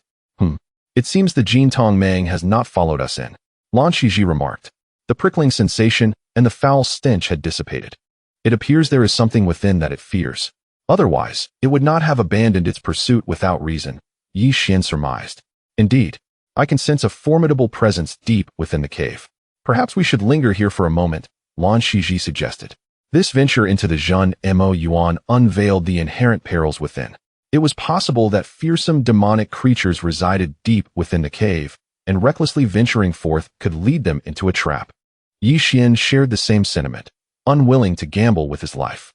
Yet, his resolve swiftly shifted upon sensing an eerily familiar presence, Wu Qianyu. Ever since Wu Qianyu and several other Yuanying stage peak masters had entered the Zhen Mo Yuan, they had vanished, only to find themselves here unexpectedly. Let us explore further. I can sense the aura of my master, Yi Xian declared. Since consuming the Mo Shi Dan, his senses had become exceptionally acute. Are you implying that peak master Wu is inside? Lan Shiji asked, astonished. Yi Xian nodded affirmatively. Without further hesitation, they ventured deeper into the cave. The further they progressed, the more astonishing waves of magical energy surged forth. By the time they reached the end, a fierce wind assailed them, stinging their faces. Pressing forward against the onslaught, they were met with a sight that left them utterly astounded. Before them hung the 7 Yuanying stage powerhouses of Tian'in men, ensnared by chains forged from pure demonic energy, suspended in midair. They were utterly immobilized, their magical powers frozen. The two were struck with fear. Each of the 7 peak masters possessed extraordinary cultivation, and to see them so effortlessly subdued was simply inconceivable. Who could possess such prowess? Black iron chains extended from the depths of darkness, their origins obscured. Rescue them, Yi Xian exclaimed, unleashing boundless black light from his black sword, slicing vehemently at the demonic energy chains binding Wu Qianyu. To his astonishment, the strike proved effective, shattering the chains in a single blow. A soft gasp emerged from the darkness. Merely a hint of surprise in that exclamation sent a chilling sensation coursing through Yi Xian. However, there was no time to ponder this. He swiftly caught Wu Qianyu as she fell from the air. Though freed from her restraints, Wu Qianyu appeared pale, yet largely unscathed. Master, are you all right? Yi Xian inquired with concern, cradling her in his arms. I am fine, Wu Qianyu responded, only to then realize she was being held by Yi Xian, nearly reclining in his embrace. By sheer coincidence, one of his hands rested inappropriately, sending a tingling sensation through her. Her complexion flushed crimson as she glanced at Yi Xian's hand. A flicker of annoyance crossing her mind. Was Yi Xian oblivious or intentional in this? Master, are you injured? Why is your face so flushed? Yi Xian inquired, his expression devoid of any suspicion, filled solely with concern. It seemed she had overthought it. He was merely a naive youth. Wu Qianyu mused internally, then gently requested, please put me down. What did you just say? Yi Xian asked, having not caught her previous words. I said, put me down, Wu Qianyu replied, her brow furrowed. Finally understanding, Yi Xian hastily set her down. Yet, the sensation of holding her close lingered in his mind, leaving him reluctant to part. Chapter 83. The Sword of Ripples. Upon landing, Wu Qianyu immediately summoned her long sword and struck at the demonic chains binding the others. The peak masters, upon entering this realm, were ensnared by the dark tendrils of demonic energy, never having glimpsed the face of the black demon. As cultivators of the Yuanying stage, this was an utter disgrace. Filled with indignation, Wu Qianyu unleashed her fury. The sword radiated with brilliant spiritual energy, A blinding white light slicing through the air, aimed at the chains that ensnared Gu Hongzi. However, in a most bizarre turn of events, the demonic chains disregarded this formidable attack. It was as if her strike had vanished without a trace, causing not even a ripple. What? How could this be? Wu Qianyu's eyes widened in shock. She had not anticipated such an outcome. Initially, she believed the chains had caught her and the other 6 peak masters off guard through a stealthy ambush. Yet, it now appeared to be far more complex. The indifference of the chains to her full-force strike revealed a deeper mystery. What perplexed her further was that while she was powerless against the chains, Yi Xian seemed capable. You, come quickly and release the sect leader and the peak masters. Wu Qianyu commanded Yi Xian, nodding in agreement. Yi Xian drew his sword, and the demonic chains shattered, freeing Gu Hongzi. Overcome with joy, Gu Hongzi had anticipated his demise, yet here he was, rescued by Yi Xian. Good lad, I knew you were extraordinary from the very beginning. How about this? If you are willing, join my Xianyu Peak as my disciple, and I shall personally teach you, he proposed, stroking his beard in an attempt to project an air of a wise elder. As the esteemed leader of the Tianyin sect, many disciples would vie for the opportunity to study under Xianyu Peak. This seemed a most fitting way to express gratitude for Yi Xian's timely rescue. Surely, Yi Xian would be overwhelmed with appreciation, unless he were a fool. I refuse, Yi Xian replied without a moment's hesitation. He had already pledged himself to Wu Qianyu as his master. How could he then bow to Gu Hongzi? Moreover, during the pilgrimage in the sacred hall, everyone had scorned him for his mixed spiritual roots, save for Wu Qianyu, who had taken him in. To accept Gu Hongzi as his master now would be a grave affront to Wu Qianyu. Such a debt of gratitude must not be forsaken. What? Have you thought this through? Gu Hongzi's smile faded, taken aback by Yi Xian's response. Before Yi Xian could elaborate, Wu Qianyu interjected, Master Gu, are you attempting to steal my disciple? Her gaze was piercing, undaunted by Gu Hongzi's imposing presence.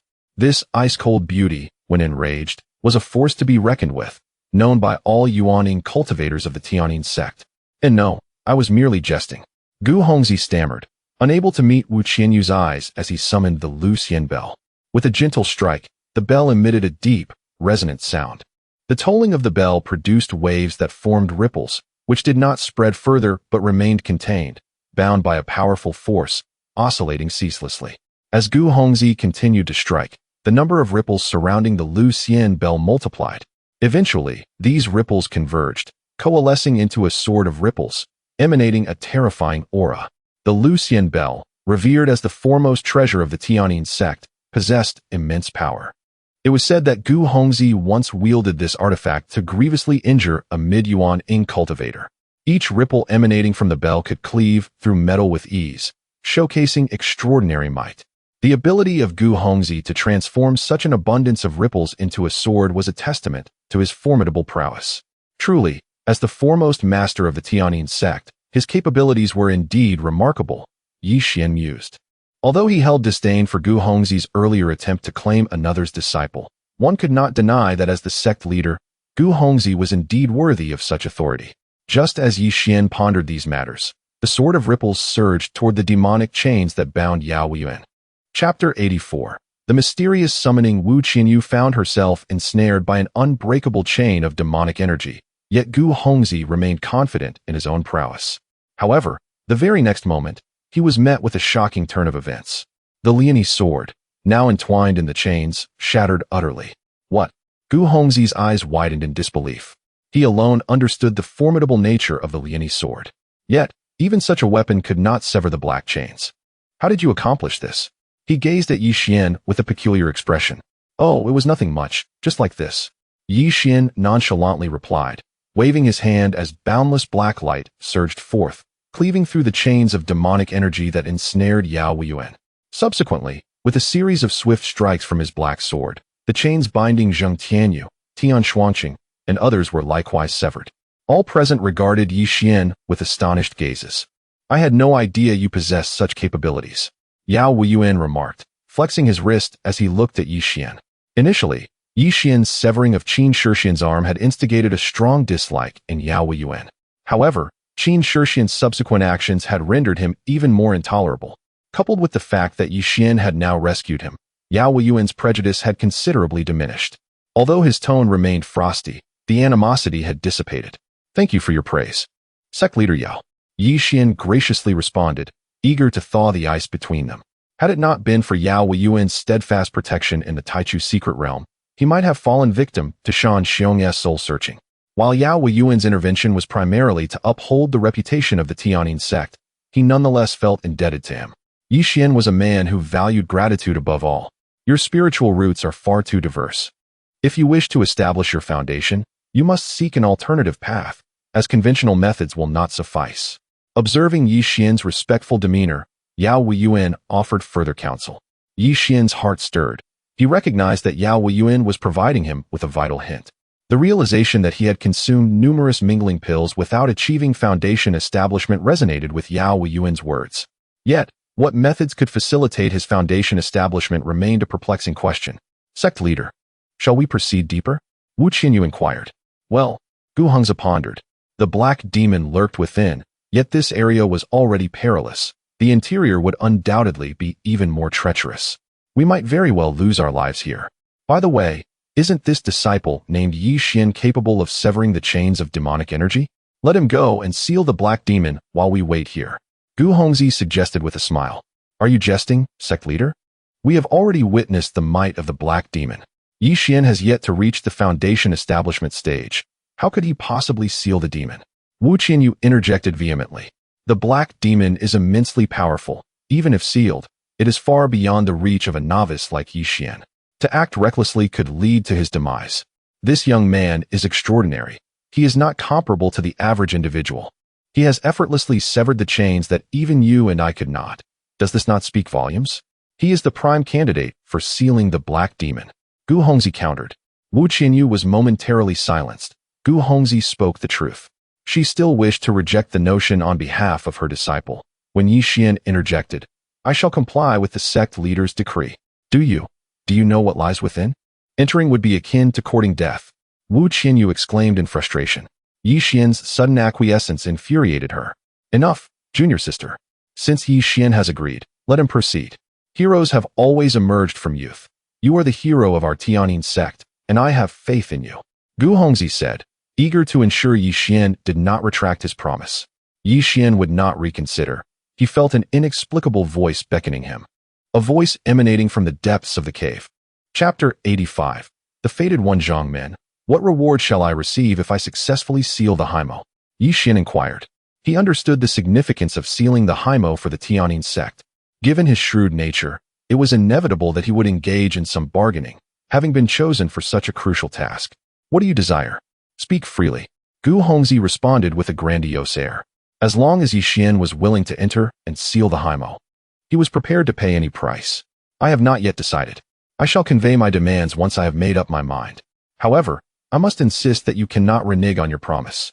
Yixian declared. Indeed, he had yet to determine what he wanted, but knowing that such an opportunity was rare, he wished to reserve it for future use, as it might prove invaluable. What nonsense, young man. Reneging? I, as the esteemed Zhongmen of the Tianyin sect, shall certainly comply with your requests, provided they are not excessive. Gu Hongzi replied, somewhat displeased. It was uncommon for him to be reminded not to renege by someone so young. Under normal circumstances, he would have reacted with ire, but given his current need, he could only suppress his frustration for the moment. Very well, I shall proceed, Yixian said, glancing at Wu Qianyu to reassure her not to worry. Wu Qianyu, however, was seething with anger, having scolded her disciple countless times in her mind. Was her apprentice foolish? Knowing it was a trap, he still rushed headlong into danger? He might as well perish.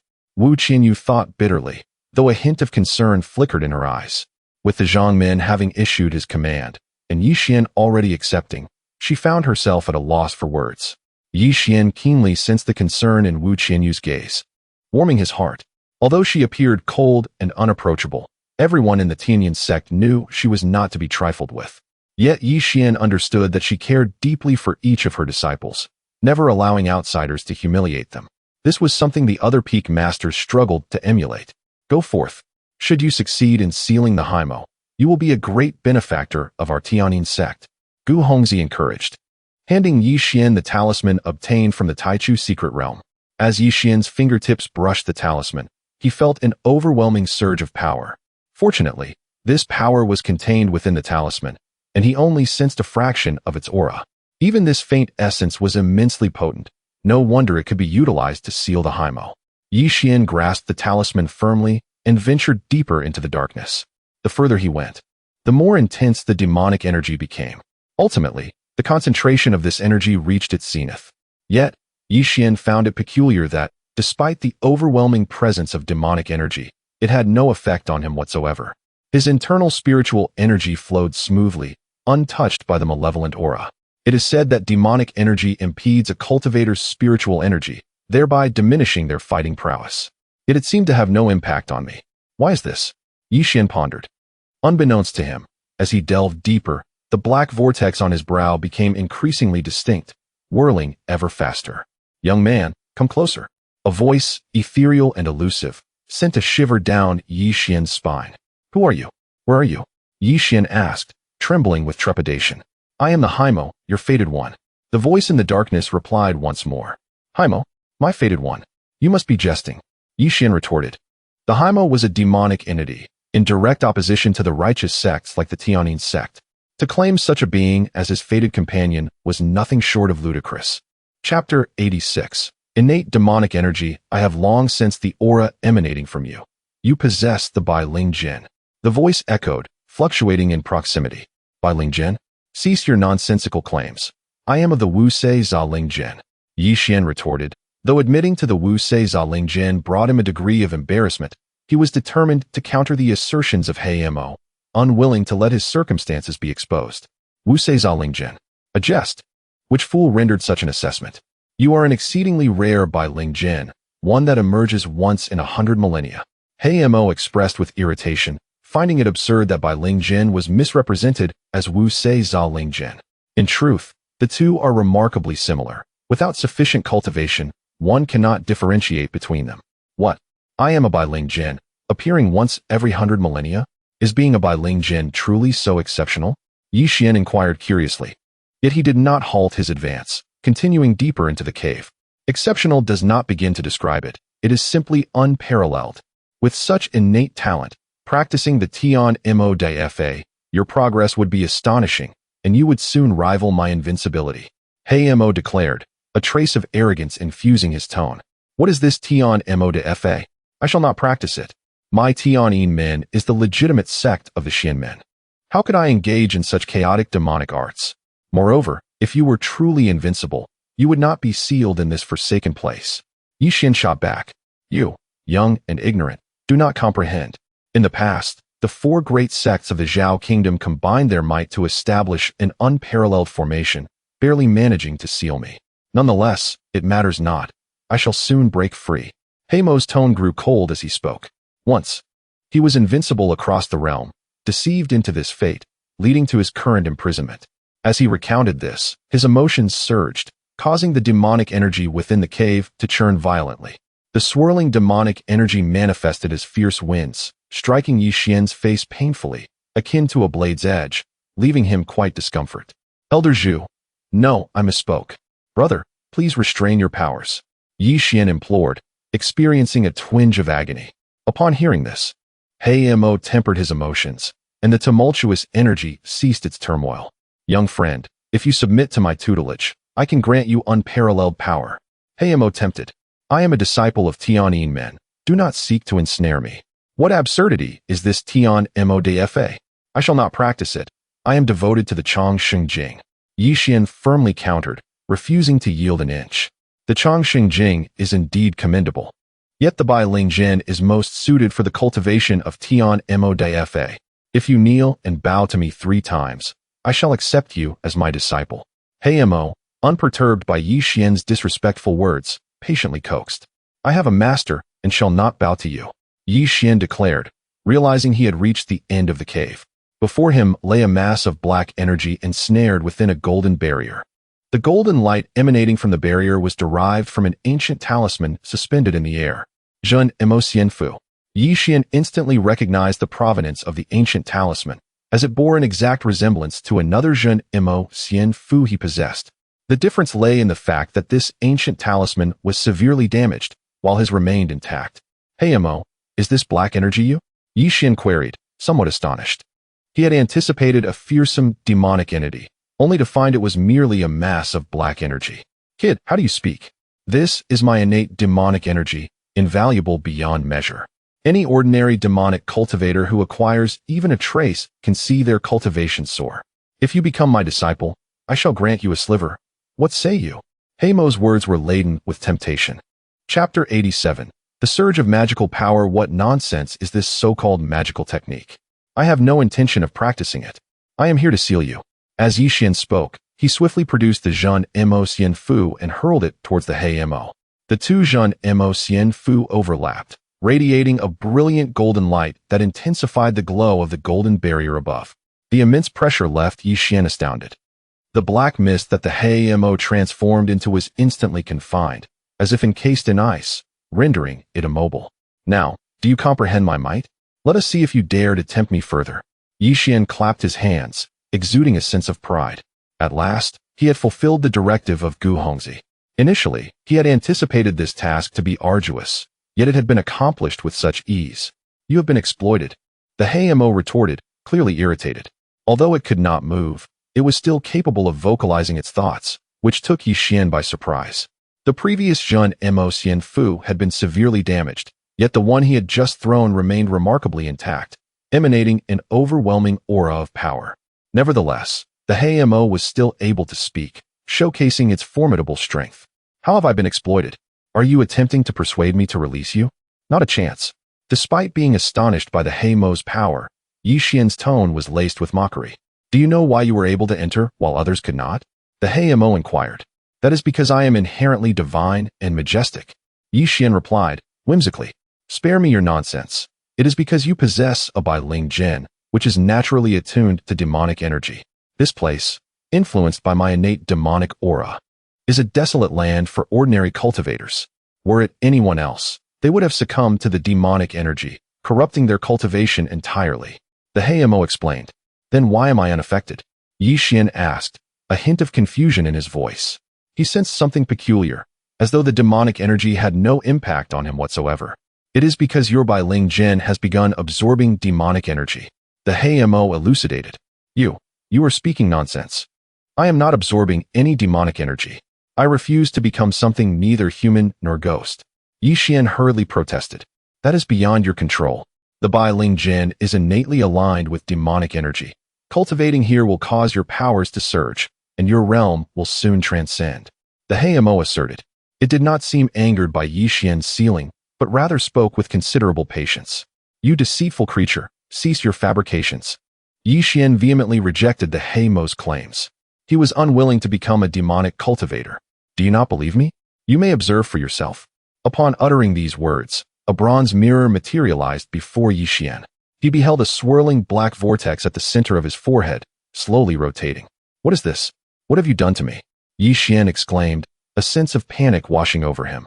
He felt as though the situation had taken a turn for the worse. I have done nothing. It is your Bai Ling Jin within you that is automatically absorbing the demonic energy. The Hei Mo stated. Yixian wished to counter with more arguments, but suddenly, he felt a massive surge of magical power erupting within him. This must be the result of the vortex at his forehead absorbing demonic energy, which had now been refined and was bursting forth. The vortex had contained the refined magical energy, but it could no longer suppress it and had finally exploded. The powerful magical energy surged wildly within Yixian, imparting a sensation akin to being sliced by blades throughout his body. The pain, excruciating and bone-deep, enveloped Yixian entirely. Yet simultaneously, he realized this was an opportunity. Chapter 88. Returning home in a dream. Such formidable magical power must surely allow the Tao platform's illusory form to materialize completely, Yixian mused within himself. At this moment, he felt both exhilarated and anxious, temporarily forgetting his aversion and rejection of magical energy. Having consumed an abundance of elixirs, including foundational pills as if they were mere sustenance, and even a magical rhinoceros pill, he had yet to manifest the Tao platform's illusory form, which had become a source of inner turmoil for him. Now, with an overwhelming surge of magical energy, he hesitated no longer and propelled the energy towards the Tao platform's illusion. Indeed, at the moment of impact, the illusory form trembled slightly before unleashing an astonishing gravitational pull. Waves of pure magical energy were fervently absorbed by the Tao platform's illusion. Gradually, it began to solidify. Yi Xian was nearly overwhelmed with excitement. Previously, he had ingested a significant quantity of foundational pills. However, excessive consumption had led to a tolerance, rendering them ineffective. Yet, this magical energy was different. Once his internal magical energy was depleted, he could absorb and refine the magical essence into power, continuously impacting the Tao platform's illusion, ensuring the solidification process remained uninterrupted. Was it possible that the Heimo was correct, that he truly possessed a Bailing Jin? And that this Bailing Jin had an innate affinity for magical energy? This thought flickered through Yi Xian's mind, but was swiftly cast aside. At this moment, he was fully engaged in channeling magical energy towards the Tao platform's illusion and could not afford to be distracted. The illusion was solidifying step by step, now reaching a state of 90% completion. Meanwhile, the magical essence deep within the cave had been nearly exhausted by Yi Xian. Just as he prepared to make another surge, several figures burst into the chamber. The Heimo has been sealed. Bring Yi Xian, and let's leave quickly. Gu Hongzi exclaimed with uncontainable excitement. The Heimo being sealed once again was a significant achievement, effectively eliminating a potential threat to the Tianyin sect. Gu Hongzi's face was alight with joy, and his heart felt liberated. Upon hearing this, Wu Qianyu approached Yi Xian. However, at this critical juncture in his foundational cultivation, he could not afford any distraction. The sudden intrusion had already thrown his internal energy into disarray. If Yao Weiyuan were to make contact with him, he would surely fall into chaos. Do not come any closer, Yi Xian silently implored, yet he could not voice his thoughts.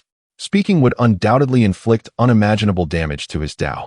Wu Qianyu's footsteps grew ever closer, and sweat began to bead on Yi Xian's forehead.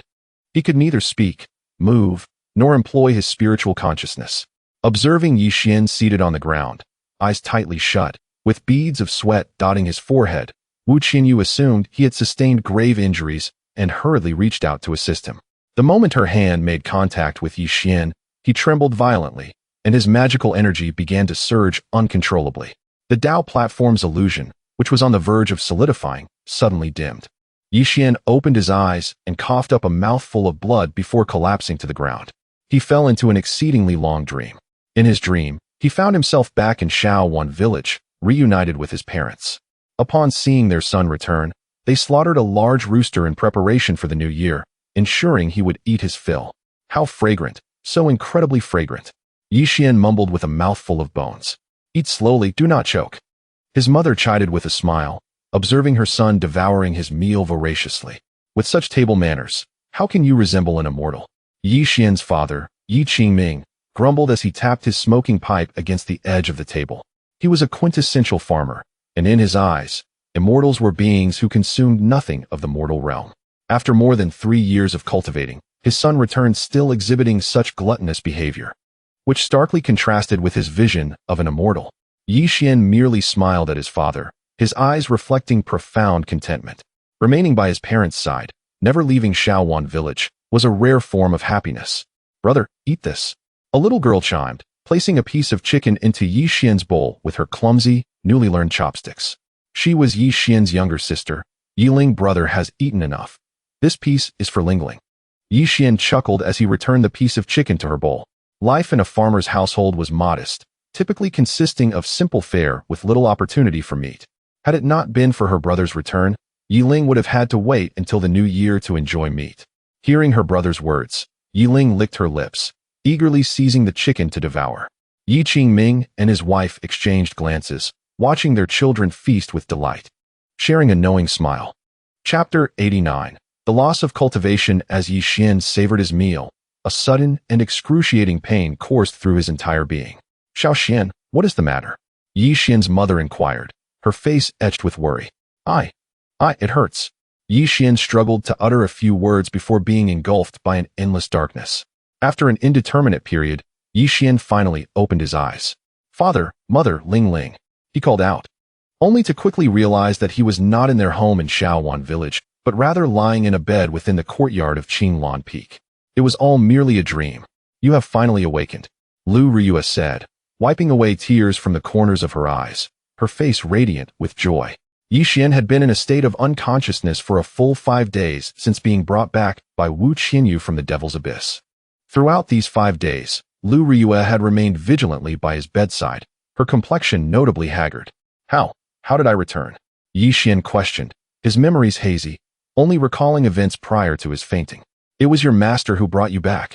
During these 5 days, she has been tirelessly channeling energy to heal you, extracting the malevolent power from within you. She departed just moments before you awoke. Lu Riyue responded. What? I have been unconscious for 5 days. Yi Xian was taken aback and attempted to rise from the bed.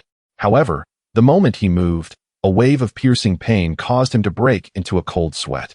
Soon, he realized something even more terrifying. He was devoid of all his magical power. What is happening? Yi Xian exclaimed in shock. After laboring to reach a breakthrough, he now found himself stripped of all magical essence. Akin to an ordinary mortal. In his current state, he was even inferior to a common person.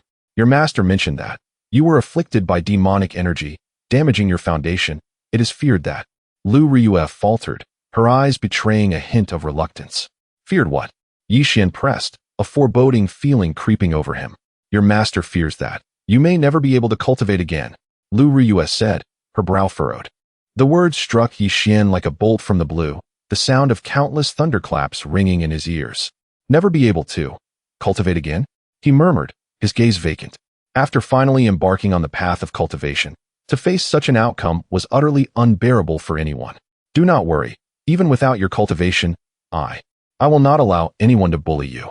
Lu Riyue grasped Yi Xian's hand, offering comfort. She understood how difficult it was for him to accept this outcome. Who are you referring to?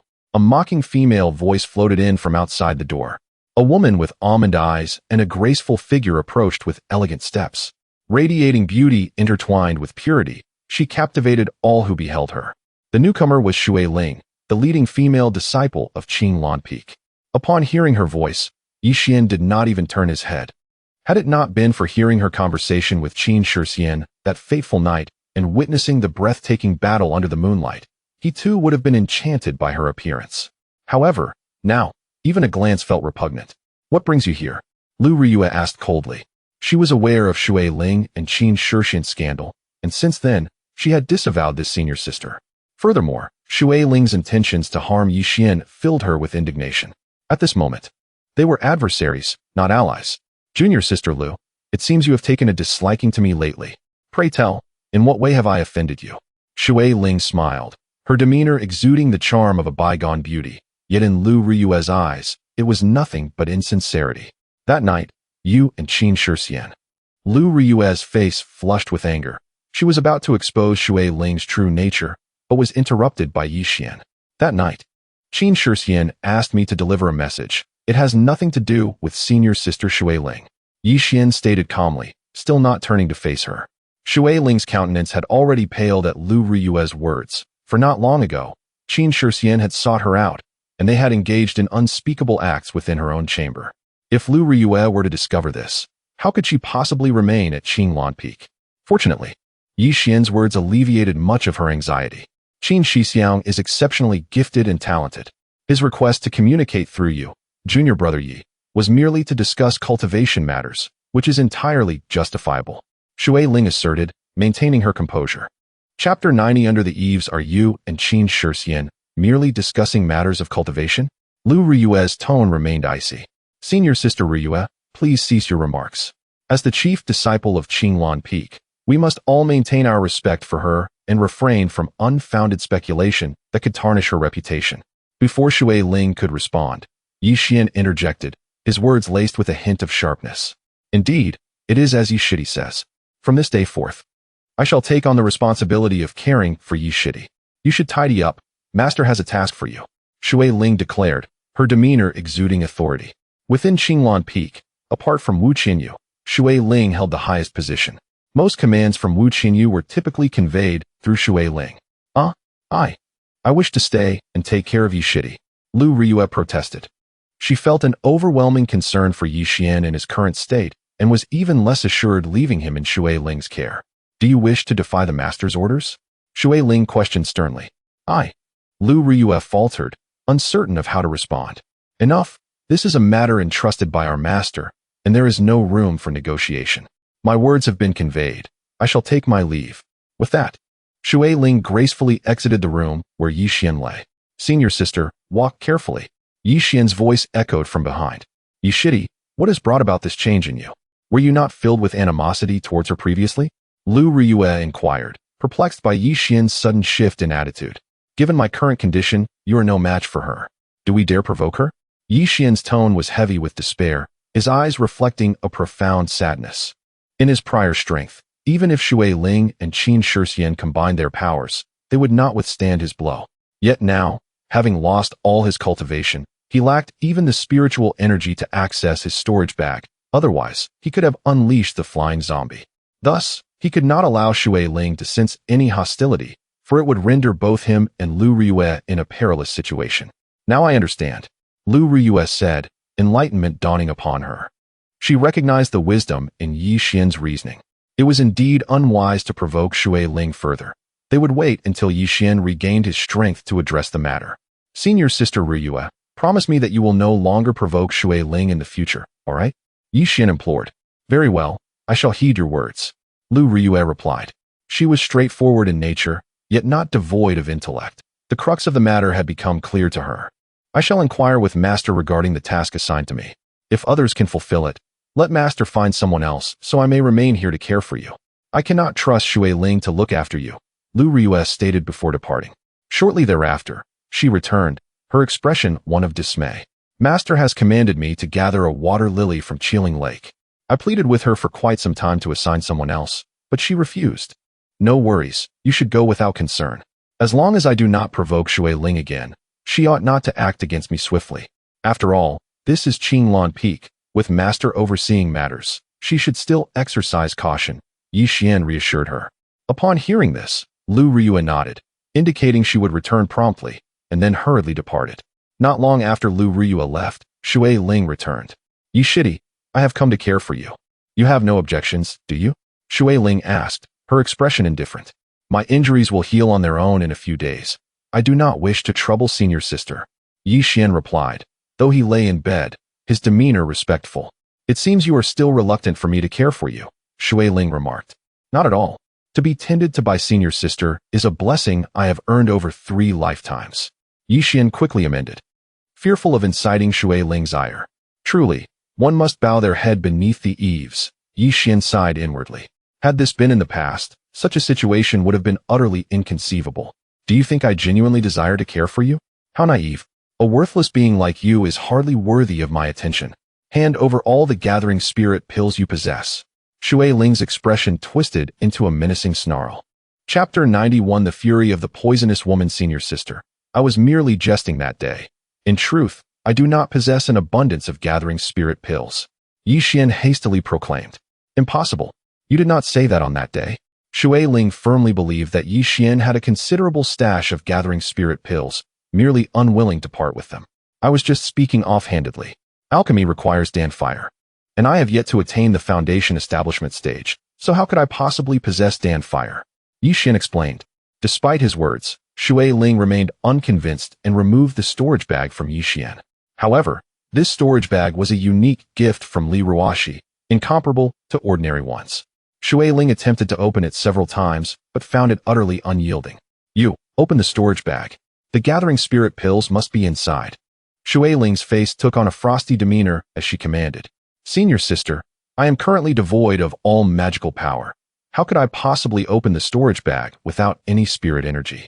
Yi Xian responded with an innocent expression. Shui Ling was acutely aware of Yi Xian's current physical state. He had indeed lost all magical power, which was the primary reason she felt secure in her actions. Otherwise, given Yi Xian's prowess in effortlessly dispatching foundation establishment cultivators, she would have kept her distance, fearing for her safety. Yet, with the elixir so tantalizingly close, how could she relent?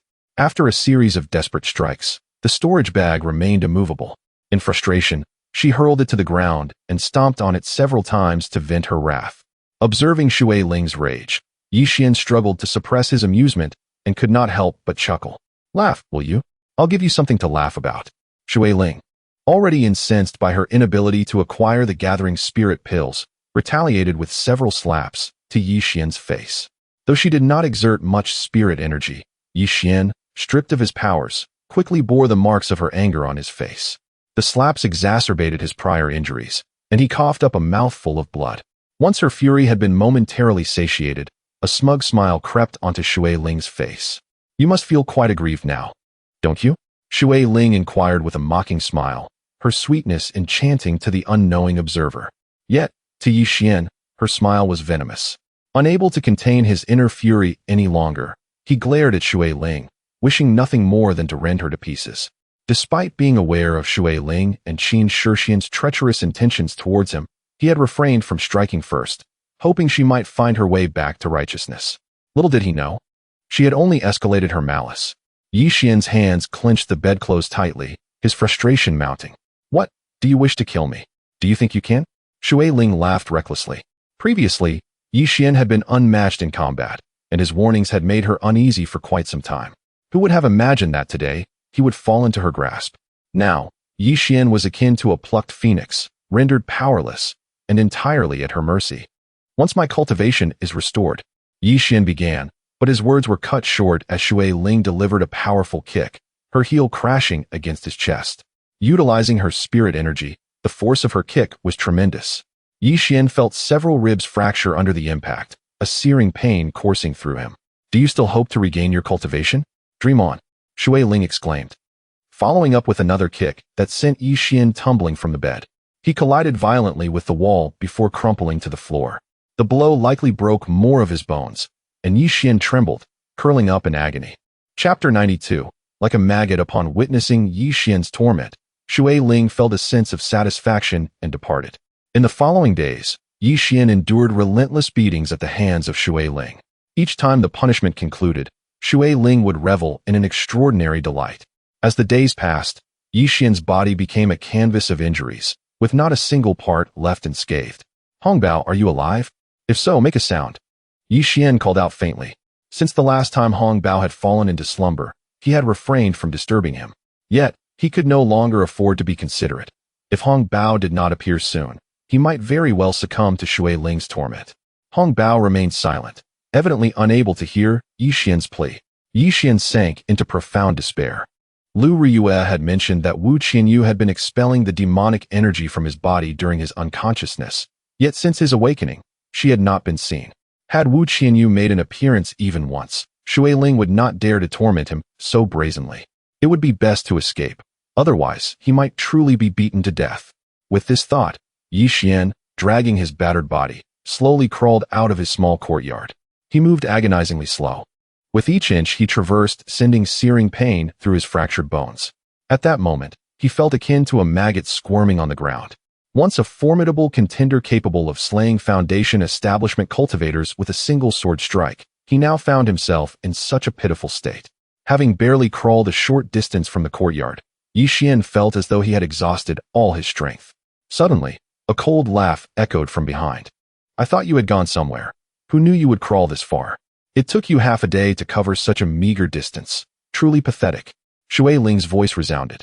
Yi Xian, upon hearing this voice, felt a jolt of fear, causing his body to tremble instinctively. Thank you, junior sister Shui Ling, for informing me of this. I will certainly avenge the grudge of my severed arm today. A male voice interjected. This voice plunged Yi Xian's heart into an icy abyss. Indeed, it belonged to Qin Jingxian. Wu Qianyu must have entered seclusion. Otherwise, Qin Jingxian would never dare to approach. Yi Xian harbored a deep-seated enmity with Qin Jingxian, and his arrival boded ill for Yi Xian. Isn't this the so-called invincible Yi Xian of the Foundation establishment stage? Which technique are you practicing?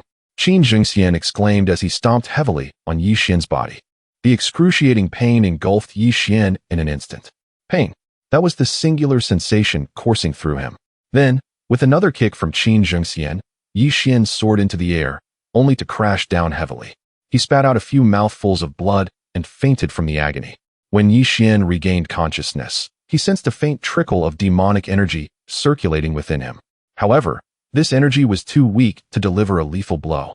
He feigned unconsciousness, striving to gather the demonic energy within. Qin Jingxian and Shui Ling were engrossed in their conversation. This waste, could he truly be dead? Shui Ling expressed concern. During Wu Qianyu's seclusion, She had specifically instructed her to take good care of Yixian. As Wu Qianyu's most trusted disciple, Shui Ling knew that Wu Qianyu would not be at ease in trusting Yixian to anyone else. Yet, Wu Qianyu remained oblivious to the personal vendetta between them. Having Yixian in her grasp provided Shui Ling with the perfect opportunity for revenge. Nevertheless, if she were to inadvertently kill Yixian, Wu Qianyu would certainly not let her off the hook upon her return. This thought cast a flicker of apprehension in Shui Ling's eyes. It's fine. No one will care about the life or death of such a worthless person. However, it would be best if he does not die. I need him to reveal the source of the gathering spirit pills on him. Once we obtain a substantial quantity of gathering spirit pills, our cultivation will undoubtedly soar, Qin Jingxian declared as he pulled Shui Ling into his embrace. Chapter 93. A powerful strike. The two of them were engrossed in their intimate exchange for quite some time, until Qin Shixian reluctantly released Shui Ling. He approached Yixian, producing a dagger from his bosom, and displayed a cruel grin. I shall not grant you such a swift demise, Qin Shixian declared, plunging the dagger into Yixian's thigh. An excruciating pain coursed through Yixian's body, yet he gritted his teeth and remained utterly still. The demonic energy within him had already begun to coalesce, and soon he would unleash a fatal strike. He cannot truly be dead, can he? A flicker of concern crossed Shui Ling's eyes. Whether Yixian lived or died was of little concern to her. Her primary fear lay in how she would explain this to Wu Qianyu. From Wu Qianyu's tone at that moment, it was evident that she held great affection for Yixian. Shui Ling could not help but feel a twinge of jealousy, wondering what kind of enchantment Yixian had cast upon Wu Qianyu. Useless wretch, dying would be the best outcome, Qin Shixian mocked, his face contorted with derision. Having lost an arm to Yixian, he had long felt an inferiority complex, a simmering resentment that could not be quelled. Now that Yixian had lost all his cultivation and become utterly incapacitated, Qin Shixian finally found a sense of long-lost confidence in his adversary's downfall. Compared to being reduced to a mere shell of his former self, what was the loss of an arm? However, despite his bravado, he feared that Yixian might truly perish. Wu Qianyu's wrath was feared even by the sect leader, Gu Hongzi. I will test him once more. If he lives, there should be some reaction, Qin Shixian proclaimed, stabbing several more times at various parts of Yixian's body. Yixian endured the agony, remaining motionless. Blood flowed from his numerous wounds, creating a grotesque sight. The hatred within him surged like a tidal wave. Qin Shixian's name had secured a place on his list of vengeance. Initially, Yixian had hoped to ignore Qin Shixian, provided he ceased his provocations. However, since the latter persisted, Yixian resolved not to hold back his ruthless intentions. He bore the pain, patiently awaiting the complete formation of his demonic energy. If he shows no reaction after all this, he must be dead, Qin Shixian remarked, yet he remained unperturbed, having already devised a plan. What should we do? Shui Ling asked in a state of panic. We must dispose of the body swiftly. Then we shall have nothing to fear, Qin Shixian replied. He glanced at the nearby cliff, which plunged 1,000 feet into the mist below. If they were to cast Yixian's body down, who could possibly find it? With no witnesses, neither he nor Shui Ling would bear any consequences. Even if Yixian's body were eventually discovered, they could easily claim he had merely fallen while exploring. After all, Shui Ling could not be at Yixian's side at every moment. This reasoning was quite plausible. In the end, Wu Qianyu would likely only admonish Shui Ling a few times. Shui Ling, possessing remarkable intelligence, immediately grasped Qin Shixian's intention and felt reassured. Just as they prepared to lift Yixian and cast him over the cliff, his eyes suddenly flew open. An overwhelming surge of demonic power erupted from him, forming a razor-sharp demonic blade. Qin Shixian, quick on his feet, retreated hastily, the blade merely grazing his scalp. Shui Ling, however, was not so fortunate. As she was cleaved in two, Yixian's body, bereft of support, fell heavily to the ground. After that single strike, he felt as though he had been hollowed out, slipping back into unconsciousness. Qin Shixian was paralyzed with fear, unable to fathom that the near-death Yixian could unleash such a terrifying attack. Now, even though Yixian seemed lifeless, he dared not approach. Qin Shixian, unwilling to take any chances, fled without a backward glance at the dismembered Shui Ling, solely concerned with his own escape. Chapter 94. Revealing the truth, it is unclear how much time had elapsed when Yixian finally regained consciousness. Upon awakening, he found himself surrounded by a group of people. The body of Shui Ling had already been removed, while Lu Riyue stood nearby, weeping incessantly. Yi Xian, who killed Shui Ling? Wu Qianyu inquired as soon as she noticed Yi Xian had awakened. Did someone intrude upon our Qinglan Peak, injuring you and subsequently slaying senior sister? Lu Riyue hastily added. Yi Xian's body was marred with wounds. Some were already scabbed over, while others oozed blood, presenting a rather gruesome sight. Lu Riyue quickly retrieved a hemostatic powder and tore a piece of cloth from her attire to bandage his injuries. Yi Xian initially intended to say he was unaware, but the words caught in his throat. It's all right, Yi Shidi, just speak as you feel comfortable. Our master is here. No matter who has dared to commit evil upon our Qinglan Peak, regardless of their background, we shall not fear, for our master will stand for you. Lu Riyue reassured him, noticing his hesitation. Shui Ling had been closely associated with Qin Shixian, who had secretly visited Qinglan Peak on several occasions, and Lu Riyue had caught sight of him. She speculated whether a dispute between Shui Ling and Qin Shixian had led to her brutal demise. However, this was merely her conjecture, and she sought confirmation from Yi Xian. There is nothing to fear in speaking the truth, Wu Qianyu declared boldly. She believed Yi Xian harbored fears that prevented him from naming the assailant. With me, Wu Qianyu, here, there is nothing to be afraid of. The title of Ice Mountain Beauty of Tianyin sect is not for naught. Yi Xian remained silent for a while, uncertain of how to articulate his thoughts. Shui Ling and Qin Shixian had subjected him to immense humiliation, even attempting to cast him off a cliff at a critical moment. In a desperate bid for self-preservation, he had struck back. Nevertheless, he was aware that he was indeed the one who had taken her life. The prospect of admitting to being the murderer of Shui Ling felt insurmountable. Speak up. Who killed Shui Ling? Wu Qianyu frowned, her impatience evident. All eyes turned to Yi Xian, eager to uncover the identity of the villain who had dared to commit such an atrocity at Qinglan Peak. This was an affront that could not be overlooked. Master has spoken. What is there for you to hesitate about, Yi Shidi? Seeing Yi Xian's silence, a striking young woman named Shui Qing stepped forward. She usually spent her time in seclusion, thus this was Yi Xian's first encounter with her. Approaching him gracefully, her beauty rivaled that of Lu Riyue, with an added touch of valor in her demeanor. Shui Qing knelt beside Yi Xian and spoke softly. Rest assured, Yi Shidi, we sisters stand as your unwavering support. Her gentle words were incredibly soothing, clearly intended to bolster Yi Xian's courage, encouraging him to speak freely. The one who killed Shui Ling is Yi Xian began, but hesitated again. Yi Shidi, who is it? Please, tell us, Lu Riyue urged, her foot tapping anxiously. Yi Xian, known for his decisiveness and strong opinions, was uncharacteristically hesitant today. Speak quickly. Wu Qianyu had lost her patience, suppressing her anger as she spoke. In her mind, Yi Xian, who was usually so decisive, was inexplicably verbose today, struggling to articulate his thoughts. It was I. The one who killed Shui Ling is I, Yi Xian. This time, Yi Xian spoke rapidly, without hesitation. A man of honor must own up to his actions. He had done it, and there was no reason to conceal the truth. After a tumultuous internal struggle, Yi Xian finally resolved to lay everything bare. Chapter 95, A Difficult Confidant. What? Wu Qianyu's eyes widened in fury, though astonishment prevailed. Shui Ling, the eldest disciple of Qinglan Peak, was her most cherished apprentice. She could scarcely believe that Yi Xian could commit such a heartless act. The others stood in silence, utterly dumbfounded. The atmosphere grew tense, enveloped in an eerie stillness. Master, there must be some misunderstanding. Junior brother Yi, did Shui Ling intend to harm you, prompting your retaliation? Please, speak up. Lu Riyue urged anxiously. She knew Yi Xian's character well. Even if Shui Ling were malicious, he would not resort to such extreme measures unless absolutely necessary. There had to be more to this story. Shui Ling intends to harm him? Riyue, do not speak such nonsense. Shui Ling is your senior sister. We all know her character well. I cannot believe she would wish him harm.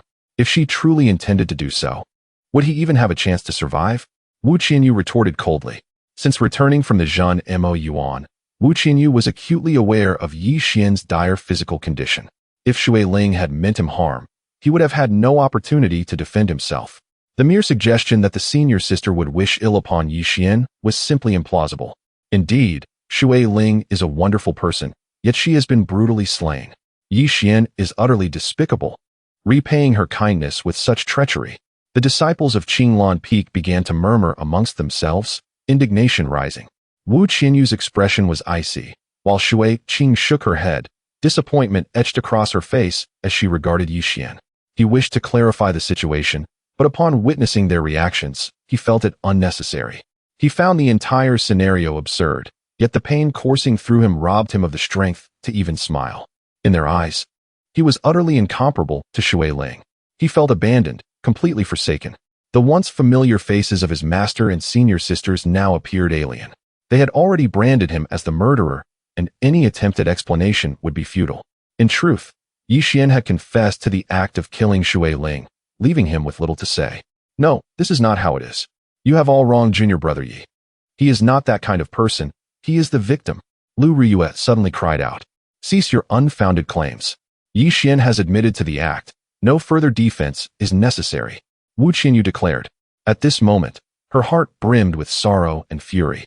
She mourned for Shui Ling's demise and was enraged by Yixian's actions, which were nothing short of barbaric. Additionally, she felt a profound sense of loss. She had harbored hopes for Yixian, especially given his recent meteoric rise, which had brought great honor to Qinglan Peak. Even Lu Changfeng, the master of the sect, expressed feelings of inadequacy in comparison. Rumors circulated among the 7 peaks that Yixian was the strongest disciple of Tianyin sect at the foundational stage, unparalleled. Yet, this very person had committed an unforgivable crime. Perhaps she should never have brought him to Qinglan Peak in the first place, Wu Qianyu mused, feeling a pang of regret for her earlier decision. Riyue, take him back for treatment, then bring him to Xianyu Peak for judgment. After issuing her command, Wu Qianyu swept away, leaving the scene. The others followed suit, dispersing as their master departed. Only Lu Riyue remained, concern etched on her face as she tearfully inquired, Does it still hurt? Yixian realized that the only person who genuinely cared for him at that moment was the straightforward Lu Riyue. Riyue, I acted only in self-defense. He stammered, tears streaming down his face involuntarily. In that dire situation, had he not acted, it would have been his own life at stake. He had little choice. I understand, I know everything. Lu Riyue grasped Yixian's hand tightly, tears cascading down her cheeks. She comprehended all his grievances. Yixian felt warmth in his heart. Even if everyone else doubted him, Lu Riyue steadfastly stood by his side. To have a true confidant in life is more than enough. Chapter 96. Sending you down the mountain. Lu Riyue assisted Yixian, struggling to return to his small courtyard. Yixian lay on the bed, his numerous wounds throbbing painfully after the recent exertion. He found himself unable to gather even a trace of spiritual energy, making it impossible to access his storage bag, which contained many healing beasts. Lu Riyue took out all the medicinal herbs she had for healing, applying them externally and internally. Although these remedies were rather ordinary, their effectiveness was commendable. After several hours, Yixian felt a slight alleviation of his pain. Are these wounds inflicted by Shui Ling? Lu Riyue gently caressed the injuries on Yixian's body and inquired. Some are from her, but more were dealt by Qin Shixian. Yixian replied, Qin Shixian? That scoundrel again. Shui Ling was such a wonderful person, but ever since she became involved with him, she has transformed into someone unrecognizable. A flicker of resentment crossed Lu Riyue's eyes. Once gentle and amiable, Shui Ling had been the elder sister of all the maidens at Qinglan Peak. However, ever since she developed feelings for Qin Shixian, she had become ruthless and detestable. Yixian remained silent, though he did not share Lu Riyue's perspective. An individual's choice in becoming who they are cannot be swayed by others. The fate that Shui Ling had met was merely her own doing. It could not be solely attributed to Qin Shixian. Aren't you completely devoid of spiritual power? How could you have slain Shui Ling? Lu Riyue asked with curiosity. Yixian recounted the entire sequence of events in detail. Is that so? Lu Riyue nodded, believing that Yixian's actions were justified with no faults whatsoever. However, she understood that others might not share her opinion. In a few days, you may be taken to Xianyu Peak for trial. Do you have a plan for escape? As she spoke, Lu Riyue's brows knitted together in concern. She believed Yixian's account, but others might not. If no one believed Yixian's words, and he had openly admitted to the act of murder, then according to the rules of Tianyin sect, Yixian would be facing certain death. More importantly, given Yixian's character, he would likely disdain any explanations to others, especially after his experience with Wu Qianyu. Rest assured, I shall not perish. Yixian casually remarked, seemingly unfazed by the gravity of life and death. Try standing up. Lu Riyue suddenly yanked Yi Xian forcefully from the bed. The sudden movement tugged at his wounds, causing him to cry out in pain. What? What are you doing? Yi Xian exclaimed, somewhat angrily shaking off Lu Riyue's hand. The pain from his injuries rendered him unsteady, nearly causing him to stumble. I apologize, it was unintended. I merely wished to ascertain if you could still control your sword. Lu Riyue quickly offered her apology upon seeing Yi Xian's pained expression. Understanding her intent, Yi Xian realized that Lu Riyue was contemplating a secret escape for him from Tianyin sect. To privately release a condemned individual is a grave offense, and according to the sect's laws, the liberator would share the same punishment as the one being freed. Lu Riyue had made such a decision for Yi Xian's sake. No, I cannot implicate you. Yi Xian vehemently shook his head. If he were to leave, Lu Riyue would have to bear the consequences. What crime has Lu Riyue committed? A true man takes responsibility for his own actions. If you do not depart, you face certain death. While I may release you, the punishment would be less severe. I would only face several decades of confinement. Lu Riyue attempted to continue, but was interrupted by Yi Xian. No, absolutely not. Yi Xian declared, lying back down on the bed. Refusing to leave, are you? Then I shall resort to force. Lu Riyue stated, disregarding Yi Xian's reluctance. A surge of spiritual energy shot from her fingertips, rendering Yi Xian immobile. Senior Sister Riyue, do not be reckless. Release me, quickly. Yi Xian exclaimed in haste. At that moment, devoid of his powers, he could do nothing against Lu Riyue's forceful actions, merely protesting vocally. Since you refuse to escape on your own, I shall escort you down the mountain, Lu Riyue declared, summoning her sword. With the aid of the gathering spirit pill provided by Yi Xian, she had successfully established her foundation and learned the art of sword control in recent days. Lu Riyue carefully placed Yi Xian onto her sword before leaping on herself. The sword transformed into a streak of light, soaring through the air. Chapter 97. Interception on the road. Lu Riyue had only recently learned to control her flying sword and was still somewhat unsteady. Coupled with Yi Xian's injuries not fully healed, she deliberately moderated her flight speed, fearful of haste. Shortly after taking off, Lu Riyue sensed an overwhelmingly powerful aura swiftly approaching. A flash of red light, akin to lightning, appeared before her in mere moments. The figure was adorned in flowing garments, resembling a celestial maiden gliding over waves, exuding an ethereal charm. It was none other than Wu Qianyu. Wu Qianyu, with an expression devoid of warmth, coldly commanded, return. Having spoken, she turned and departed. Lu Riyue, though reluctant to leave Yi Xian in danger, felt compelled to obey her master's orders and obediently altered their course back. By the time Lu Riyue assisted Yi Xian into the courtyard, Wu Qianyu had already seated herself, awaiting their arrival. You think you can quietly leave after taking a life? Wu Qianyu remarked icily, disappointment evident in her gaze.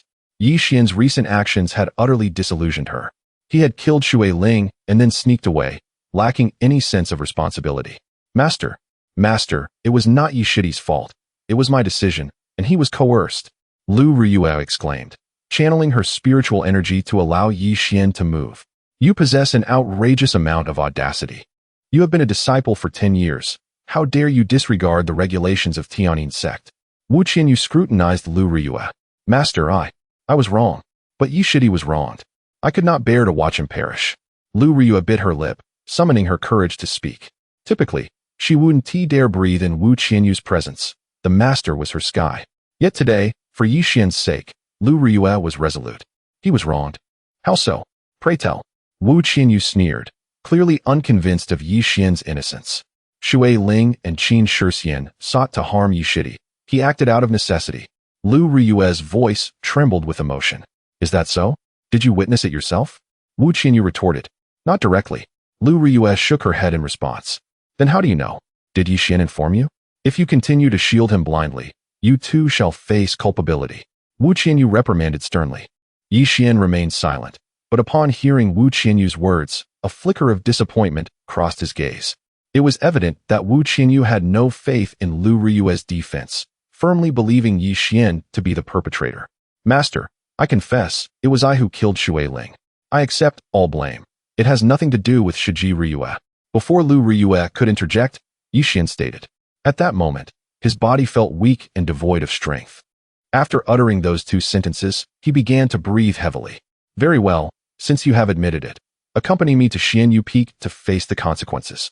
Wu Qianyu ceased further discussion, summoning her sword, and leading Shui Ling and Yi Xian towards the direction of Xianyu Peak. The distance between the 7 peaks of Tianyin sect was considerable, yet Wu Qianyu, as a formidable Yuan Ing stage cultivator, possessed remarkable speed. In less than half an hour, the trio had arrived at the plaza of Xianyu Peak. Please wait here for a moment, Wu Qianyu instructed before soaring into the pilgrimage hall. If all went as expected, Gu Hongzi would be present within the hall. Therefore, any other peak masters with urgent matters would head directly to the pilgrimage hall. Chapter 98. No one speaks for him. Wu Qianyu recounted the events to Gu Hongzi. According to her, since Yi Xian's return from the demon suppression abyss, he had lost all his magical powers, so how could he possibly have killed Shui Ling? Gu Hongzi shook his head in confusion and asked. When Shui Ling was discovered, her corpse was enveloped in a dense aura of demonic energy. At first glance, I assumed it was the work of a practitioner of the demonic arts. However, upon closer examination, the purity of this demonic energy is not something that a mere demon cultivator could possess. It must have been a trace of innate demonic energy absorbed by Yi Xian, Wu Qianyu asserted. This explains why Yi Xian was able to deliver a lethal blow despite his loss of magical power. It was the demonic energy within him at play. Gu Hongzi nodded in agreement. Yi Xian is a disciple of Qinglan Peak. What should we do, according to you, junior sister? Gu Hongzi sought Wu Qianyu's opinion. Given that Yi Xian is indeed from Qinglan Peak and Wu Qianyu is his mentor, her perspective was of utmost importance. Let us handle this according to the regulations of Tianyin sect. I shall not protect him. Wu Qianyu replied coldly. In truth, she had once held high hopes for Yi Xian. However, his recent actions were utterly unforgivable. To harm a fellow disciple so cruelly is an atrocity that cannot be tolerated. Severe punishment is imperative. This matter must be discussed collectively with the leaders of the other peaks.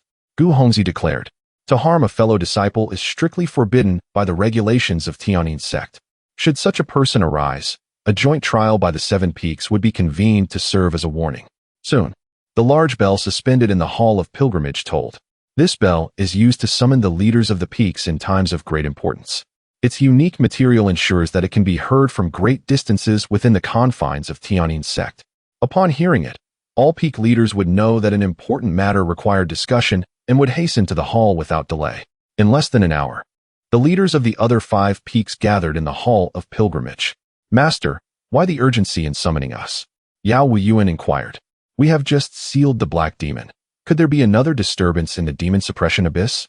The other 4 peak leaders also wore expressions of confusion, uncertain of what had transpired. Gu Hongzi recounted the incident involving Yi Xian's act of murder.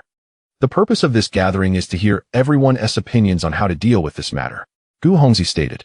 At this moment, he felt quite conflicted. Had it not been for Yi Xian during their expedition to the demon suppression abyss, the peak leaders might have perished long ago. Yi Xian had severed the chains of demonic energy and rescued them. Without him, they would likely have succumbed to the corruption of the demonic energy. Yi Xian had indeed performed a monumental service. However, the gravity of harming a fellow disciple cannot be overlooked. Once a decision is made, even the greatest past merits cannot outweigh such a heinous act. Although we have all been saved by Yi Xian and benefited from his kindness, to harm a fellow disciple is a grievous sin that must be met with severe punishment according to our sect's regulations. Ao Xiaoping, the master of Aoxiao Peak, asserted loudly. His voice resonated like thunder in the ears of the assembly. What Brother Zheng said is true. Yi Xian's actions are inexcusable, and we cannot allow personal feelings to cloud our judgment. Tian Xuanqing, the master of Yaoxing Peak, added. The remaining 2 peak leaders nodded in agreement. To harm a fellow disciple is intolerable in any sect, even if the individual previously rendered service to the sect. Very well. Since everyone agrees on the necessity of strict punishment according to our regulations, the execution will take place in 10 days. Gu Hongzi sighed. He had always held Yi Xian in high regard and even harbored a strong desire to accept him as a disciple. Yet, none of the peak leaders came forth to plead for Yi Xian, leaving him in a state of frustration. As the sect leader, it is crucial to handle internal matters fairly. Over the years, Gu Hongzi had done this exceptionally well. With such unanimous opinions among the members, he could not act arbitrarily, as it would undermine his authority as the sect leader. Chapter 99. Kneeling and pleading, Lu Riyue and Yi Xian had been waiting at Xianyu Peak Square, where the wind was fierce, causing their clothes to rustle. Yi Xian, having lost all his cultivation, could not help but shiver as the cold wind struck him. "Are you cold?" Lu Riyue asked, draping her coat over Yi Xian's shoulders. "No, senior sister, I am not cold," Yi Xian replied, attempting to return the coat to her. With a furrowed brow, Lu Riyue remarked, "Your courage seems to have grown. You no longer heed your senior sister's words, do you?" Yi Xian was momentarily taken aback, yet warmth spread within him. Lu Riyue was straightforward and forthright. In their time together, it had always been Yi Xian making the decisions. Moreover, with Yi Xian's cultivation surpassing hers, Lu Riyue often felt more like a junior sister. However, at this crucial moment, she displayed a commanding side befitting her status as a senior sister. "I wonder how the discussions between Master and the sect leader are proceeding. What punishment will they decide for you?" Lu Riyue's face was etched with worry. During their time together, she had come to regard Yi Xian as someone exceptionally dear to her. Now that he had committed a grave mistake, she was anxious about the repercussions he might face. After a lengthy interval, several disciples from Xianyu Peak approached, with Lu Changfeng at the forefront. "Senior brother Lu, it's been a while." Yi Xian managed a strained smile. "Indeed, it has. The last time we met was at Zhun Mo Yuan." Lu Changfeng began, intending to apologize for the events that transpired that day. He had left Yi Xian to his fate when he fell into the abyss, feeling profound guilt upon hearing of Yi Xian's subsequent rescue. "Senior brother Lu, you did your best during that incident. There's no need to dwell on it." Yi Xian responded nonchalantly. In such dire circumstances, he could not expect others to risk their lives for him, potentially causing greater losses. Lu Changfeng nodded in acknowledgement of Yi Xian's sentiments. "Senior brother Lu, why have you brought so many people with you?" Lu Riyue sensed something amiss. It was evident that Lu Changfeng's motives were not merely to converse with Yi Xian. They are enforcement disciples of Tianyin sect, here on the orders of the sect leader to take Yi Shidi away. Lu Changfeng's face flushed as he spoke. This task was one he was reluctant to undertake, yet as the chief enforcement disciple, he had no choice. "Wait, the results of the discussions between the sect leader and master have yet to be revealed. How can you take Yi Shidi away?" Lu Riyue positioned herself protectively behind Yi Xian. "Lu Shimi, the outcome, has already been determined." Lu Changfeng averted his gaze from Yi Xian, turning his head slightly. What outcome?" Lu Riyue's voice trembled with apprehension. She sensed that the result was likely unfavorable. 10 days hence, execution," Lu Changfeng said, his brow furrowed. He shared a deep bond with Yi Xian, who had saved him from peril multiple times, and he was unwilling to accept such a fate for him. However, this was the decision made by the sect leader and the various peak masters, and as a mere foundational disciple, he had no power to contest it. "What?" Lu Riyue gasped, her eyes wide with terror, her voice rising. She had contemplated this outcome before, but each time she did, she forced herself to dismiss the thought.